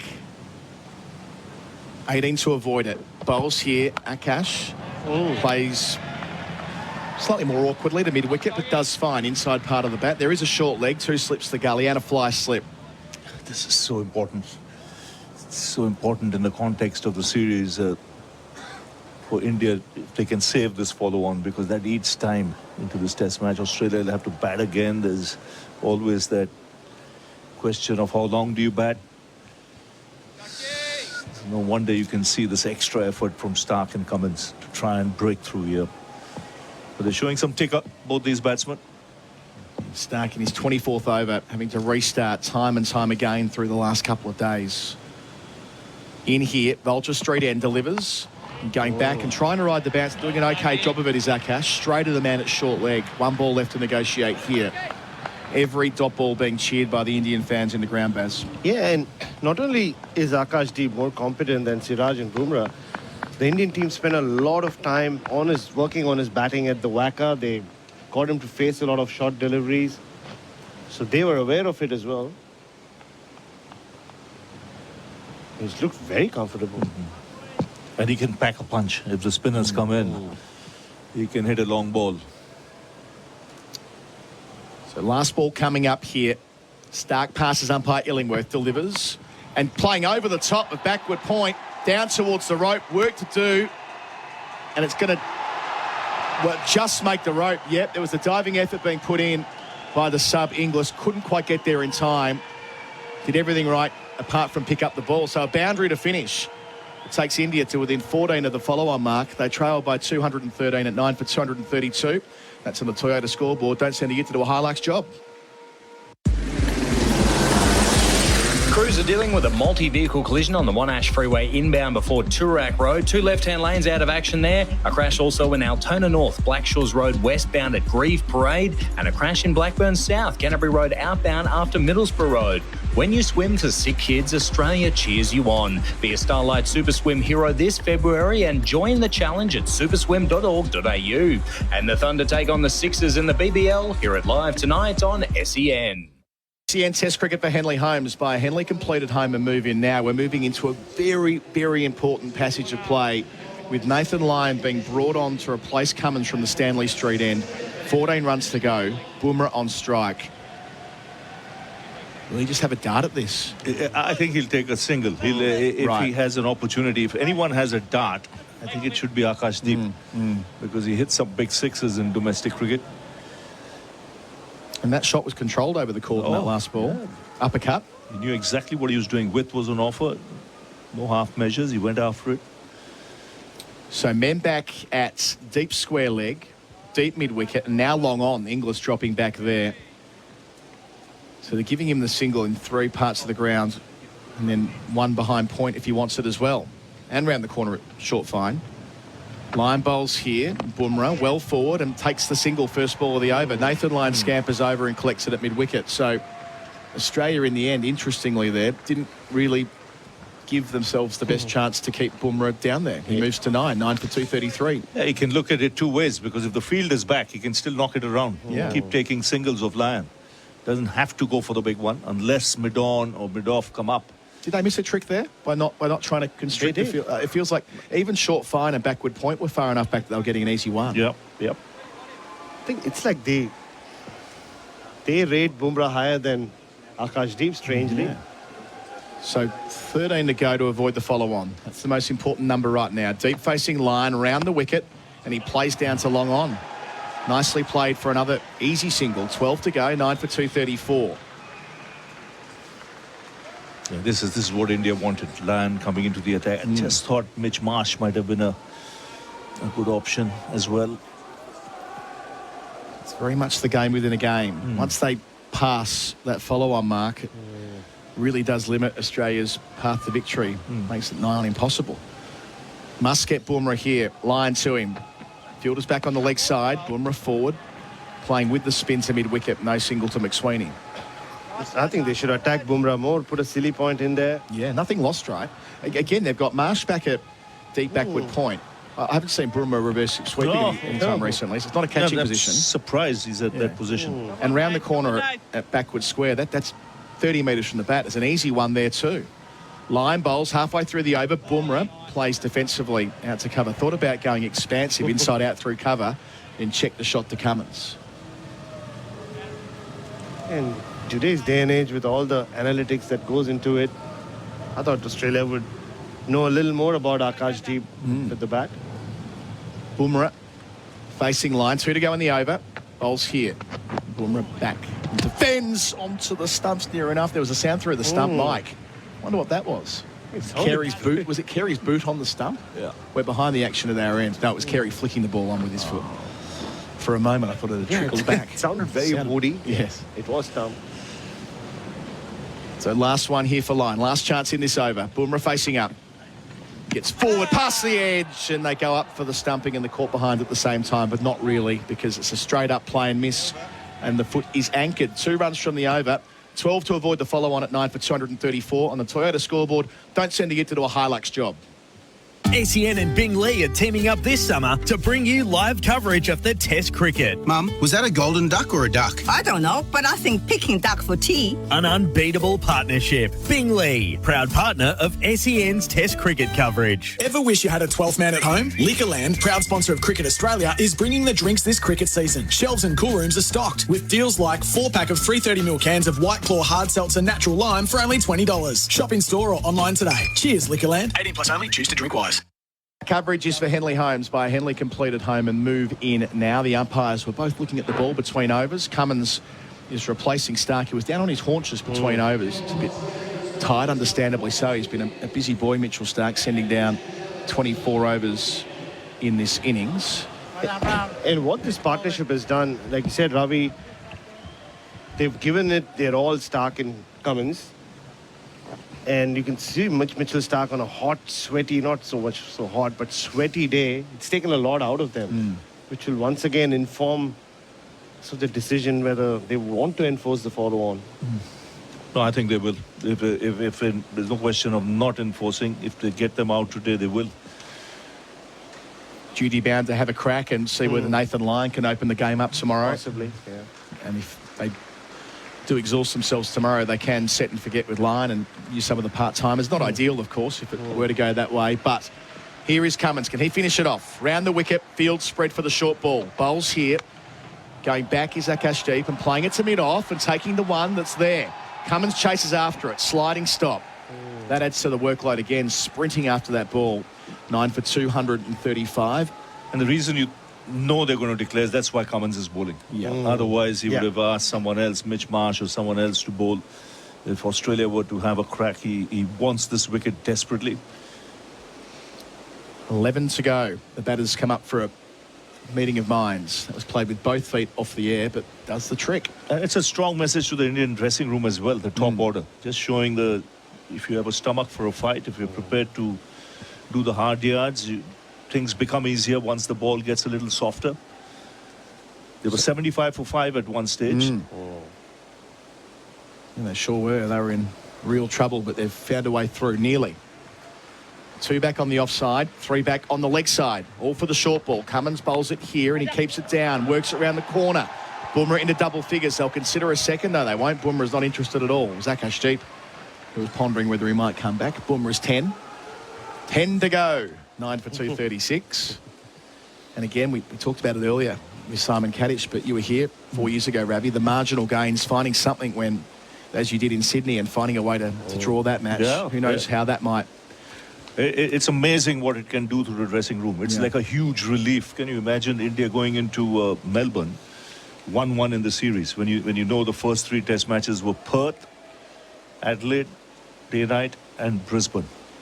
And they'll take it 1-1 into Melbourne, Sydney with the series on the line.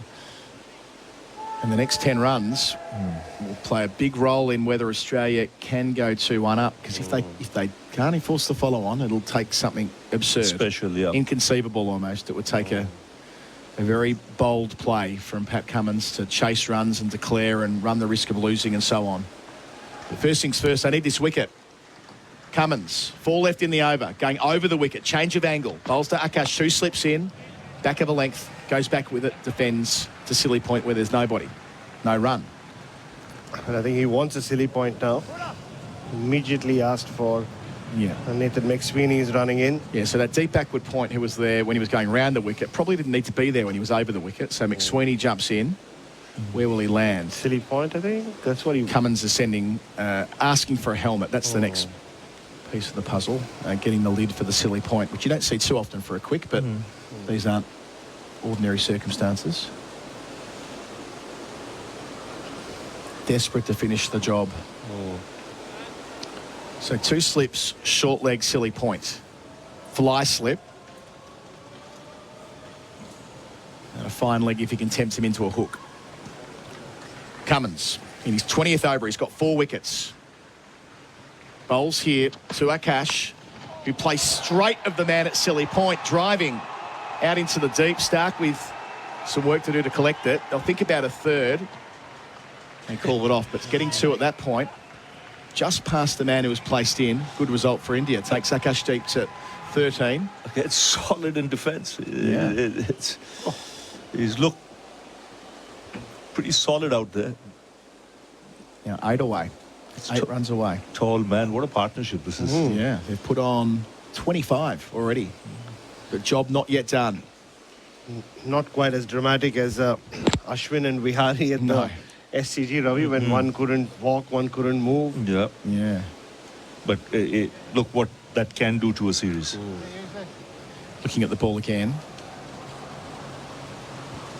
Pat Cummins going up and getting his towel back off umpire Illingworth, giving the ball a bit of a dry, changing the field once more. Marnus Labuschagne jumping over to the offside. He was previously at square leg. Inglis drops back to fly slip again. So tweaking every ball, trying to keep Akash deep thinking. He's 13 from 23. So even though they're not batting out for a draw right now, it does have similar energy. Silly point in real close. That's McSweeney. Cummins up.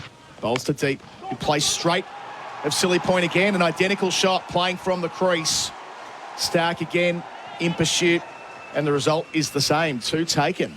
6 from the follow-on. 1 blow in theory at least. At 9 for 240. As you say, Ravi, they were 5 for 74 at one point this morning. Yeah, and this will lift the dressing room. And it sends a strong signal to the top and middle order. You know, how important it is to apply yourself. They've never really fully committed to the bit with the short ball either, have they? Often we just see them bombing number 11s. They did a bit of it. They had 5 men out at the start of this over. But they played well. On this track, you can get underneath it. They've handled it well. So 1 more opportunity for Cummins. Guy with the Indian flag is praying, Adam. Captain away from us, Vulture Street end. Bowls to Akash deep over the wicket and he swings across the line. Thick inside edge down to fine leg. Wasn't far away from sneaking through. Instead he keeps the strike. 5 runs to avoid the follow-on. 9 for 241. Akash 16. Bumrah 10. That's in the Toyota scoreboard. Don't send a ute to do a Hilux job. At Ozito, we know for you it's about leaving your mark. With over 100 tools for your home and garden, all powered by 1 battery to make it happen. Because when it comes to getting things done, do it yourself. Do it with Ozito. Do you? Check Kilmore Toyota's website for all stock available. It's not just Kilmore Toyota, but Seymour Toyota is also in our stable. Visit the range of demonstrator models available for test drive and sale, including Toyota certified pre-owned vehicles. Visit kilmoretoyota.com.au. LMCT 808. Morris with the good oil for the Cobram Estate Australia's extra virgin olive oil as the light meter gets taken from the ground. Just looking at Akash Deep's test record, albeit a short sample, a small sample. His highest test score is 17. What's he on today? 16. But he has faced 49 balls, 34 balls, 36 balls, 3 different occasions at test level. And he does have a first-class 50 as well. So he can hold a bat somewhat. On debut, he batted at 10. He's even batted at 9 in test cricket. And, of course, today he's at 11.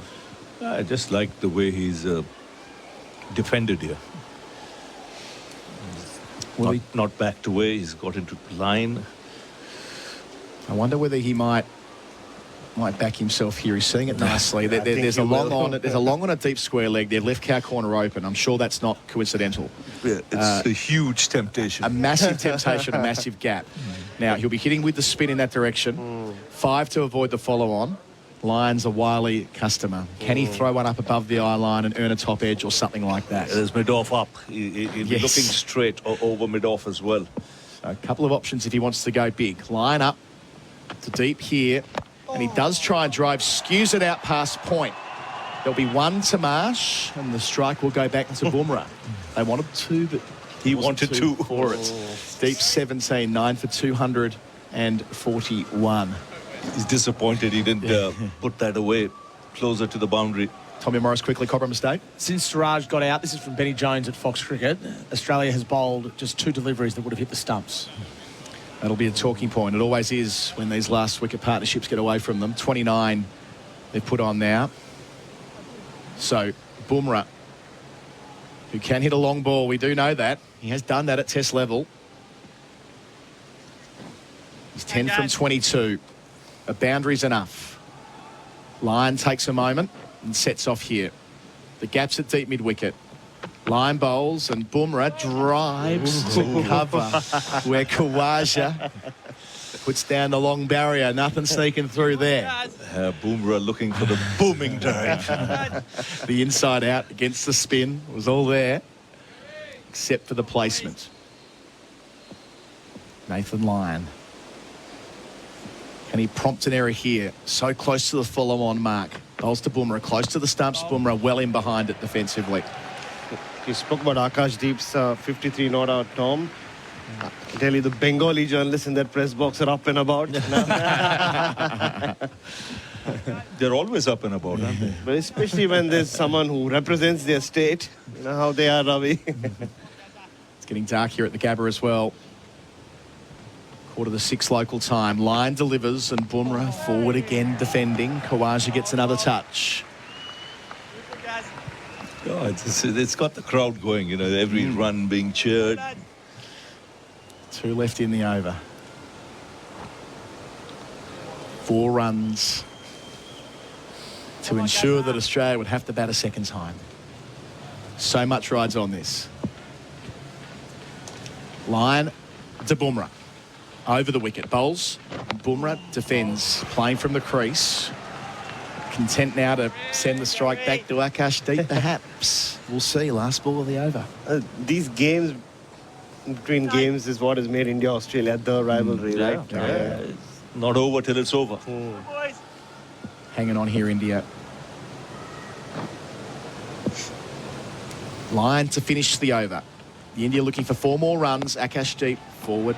My apologies. Bumrah forward and defending. Akash Deep gets the strike back at 9 for 242.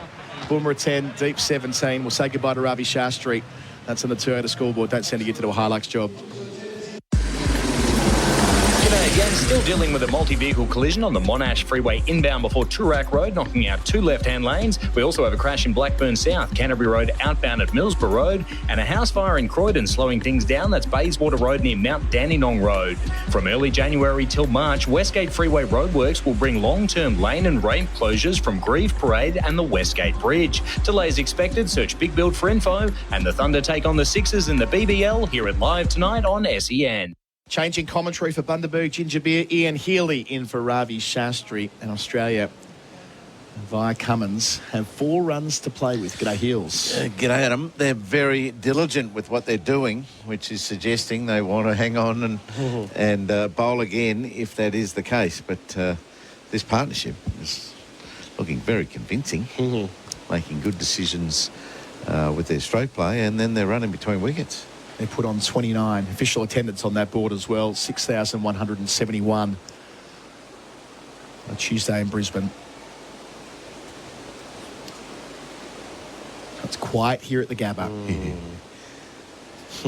Cummins next to the sawdust. Yes, as quiet as it's been through the test match. Short leg, 2 slips a gully, a tweak at backward point. Inglis goes a fraction finer. Fine leg as well for the top edge. Bowling to Akash Deep. Cummins to him, delivers, and he's hit on the pad via the inside edge, going fuller there. So they haven't gone all in on the short stuff, nor have they gone all in on attacking the stumps. They've been kind of somewhere in between. And just, you mentioned the sawdust. How crucial could those 2 runs be? Yes. The sawdust. The KL Rahul sawdust. Yeah. Kept it to 2 and not 4. Yeah. Yeah, I'm sure it'll be talked about at the highest levels if it does deny India getting beyond this follow-on mark. Oh, we need a sawdust box now, do we? We've got to put it down underground. Do love some controversy in these contests. Cummins to Akash deep. Back of a leg to the gully. Doesn't drag it down. Ever so close to doing so. McSweeney's been brilliant in there throughout the series. Did get a look, but instead it's 4 runs. And that means India have avoided the follow-on. Akash deep up to 21 with the boundary. India 9 for 246. At one stage today, they were 5 for 74. The Indian flags are waving. That is a significant moment in this test match, Ian Healy, and nearly, just nearly, a McSweeney screamer. It was a great delivery. It steepled at him. He backed away in the air and just flayed at it. Got it for 4. Cummins bowls here and deep, plays into the offside no run. It was probably a foot above where he was, but he gave it everything, like a football goalkeeper, diving up into the top corner. Wasn't to be. Tommy Morris. What a time for Deep's highest test score as well. Oh, seen the dressing room. Pay.com.au screen. I've never seen him that excited. And you expect him for Virat Kohli. Virat Kohli fired up. He's not willing to relent at this stage. I know he didn't make any runs yesterday, but Kohli wants to stay in the scrap heels. I didn't see Nathan McSweeney or Usman Khawaja clapping a whole lot. No. They're back in the firing line now. Yeah, they sure are. Kohli happy for now. Cummins bowls to Akash on 21 and he swings high and long towards mid-wicket. That's gone miles back. Might have hit the second deck. Bang. Akash Deep celebrates avoiding the follow-on with one of the biggest strikes of the test match. He's 27. India go beyond 250. 9 for 252. Partnerships 39. Have that, Pat Cummins. Rohit Sharma smiling. Virat Kohli's jumping up in the air. Indian flags are waving. He's known to hit big sixes, and the relief of having avoided the follow-on, he just wanted to vent it out. Ooh. Hit the concrete, the back of the bottom deck. Cummins bowls again. Deep defends down the pitch. It nearly got into the second, indeed the top deck it out. Vulture Street end. Some blow that. He's the second best number 11 I've ever seen. Dare I ask? Ashton Agar. Yeah. Very good. Very good. And he's not a number 11, Hills. I wonder if it was a strategic masterstroke. Push Siraj in at 9 while Jadeja was in there. Always one step ahead and so on. Here comes the light meter again. Oh, they're going. That might be it. Oh, he was struggling to see it, wasn't he? The light meter, I mean... What, did they want him to hit it 80 metres over the boundary? Well, there you go. 5:50 local time, which is the scheduled stumps time. We're into the extra time, so this is an interesting little moment here. If they're going off without the option of going to spin,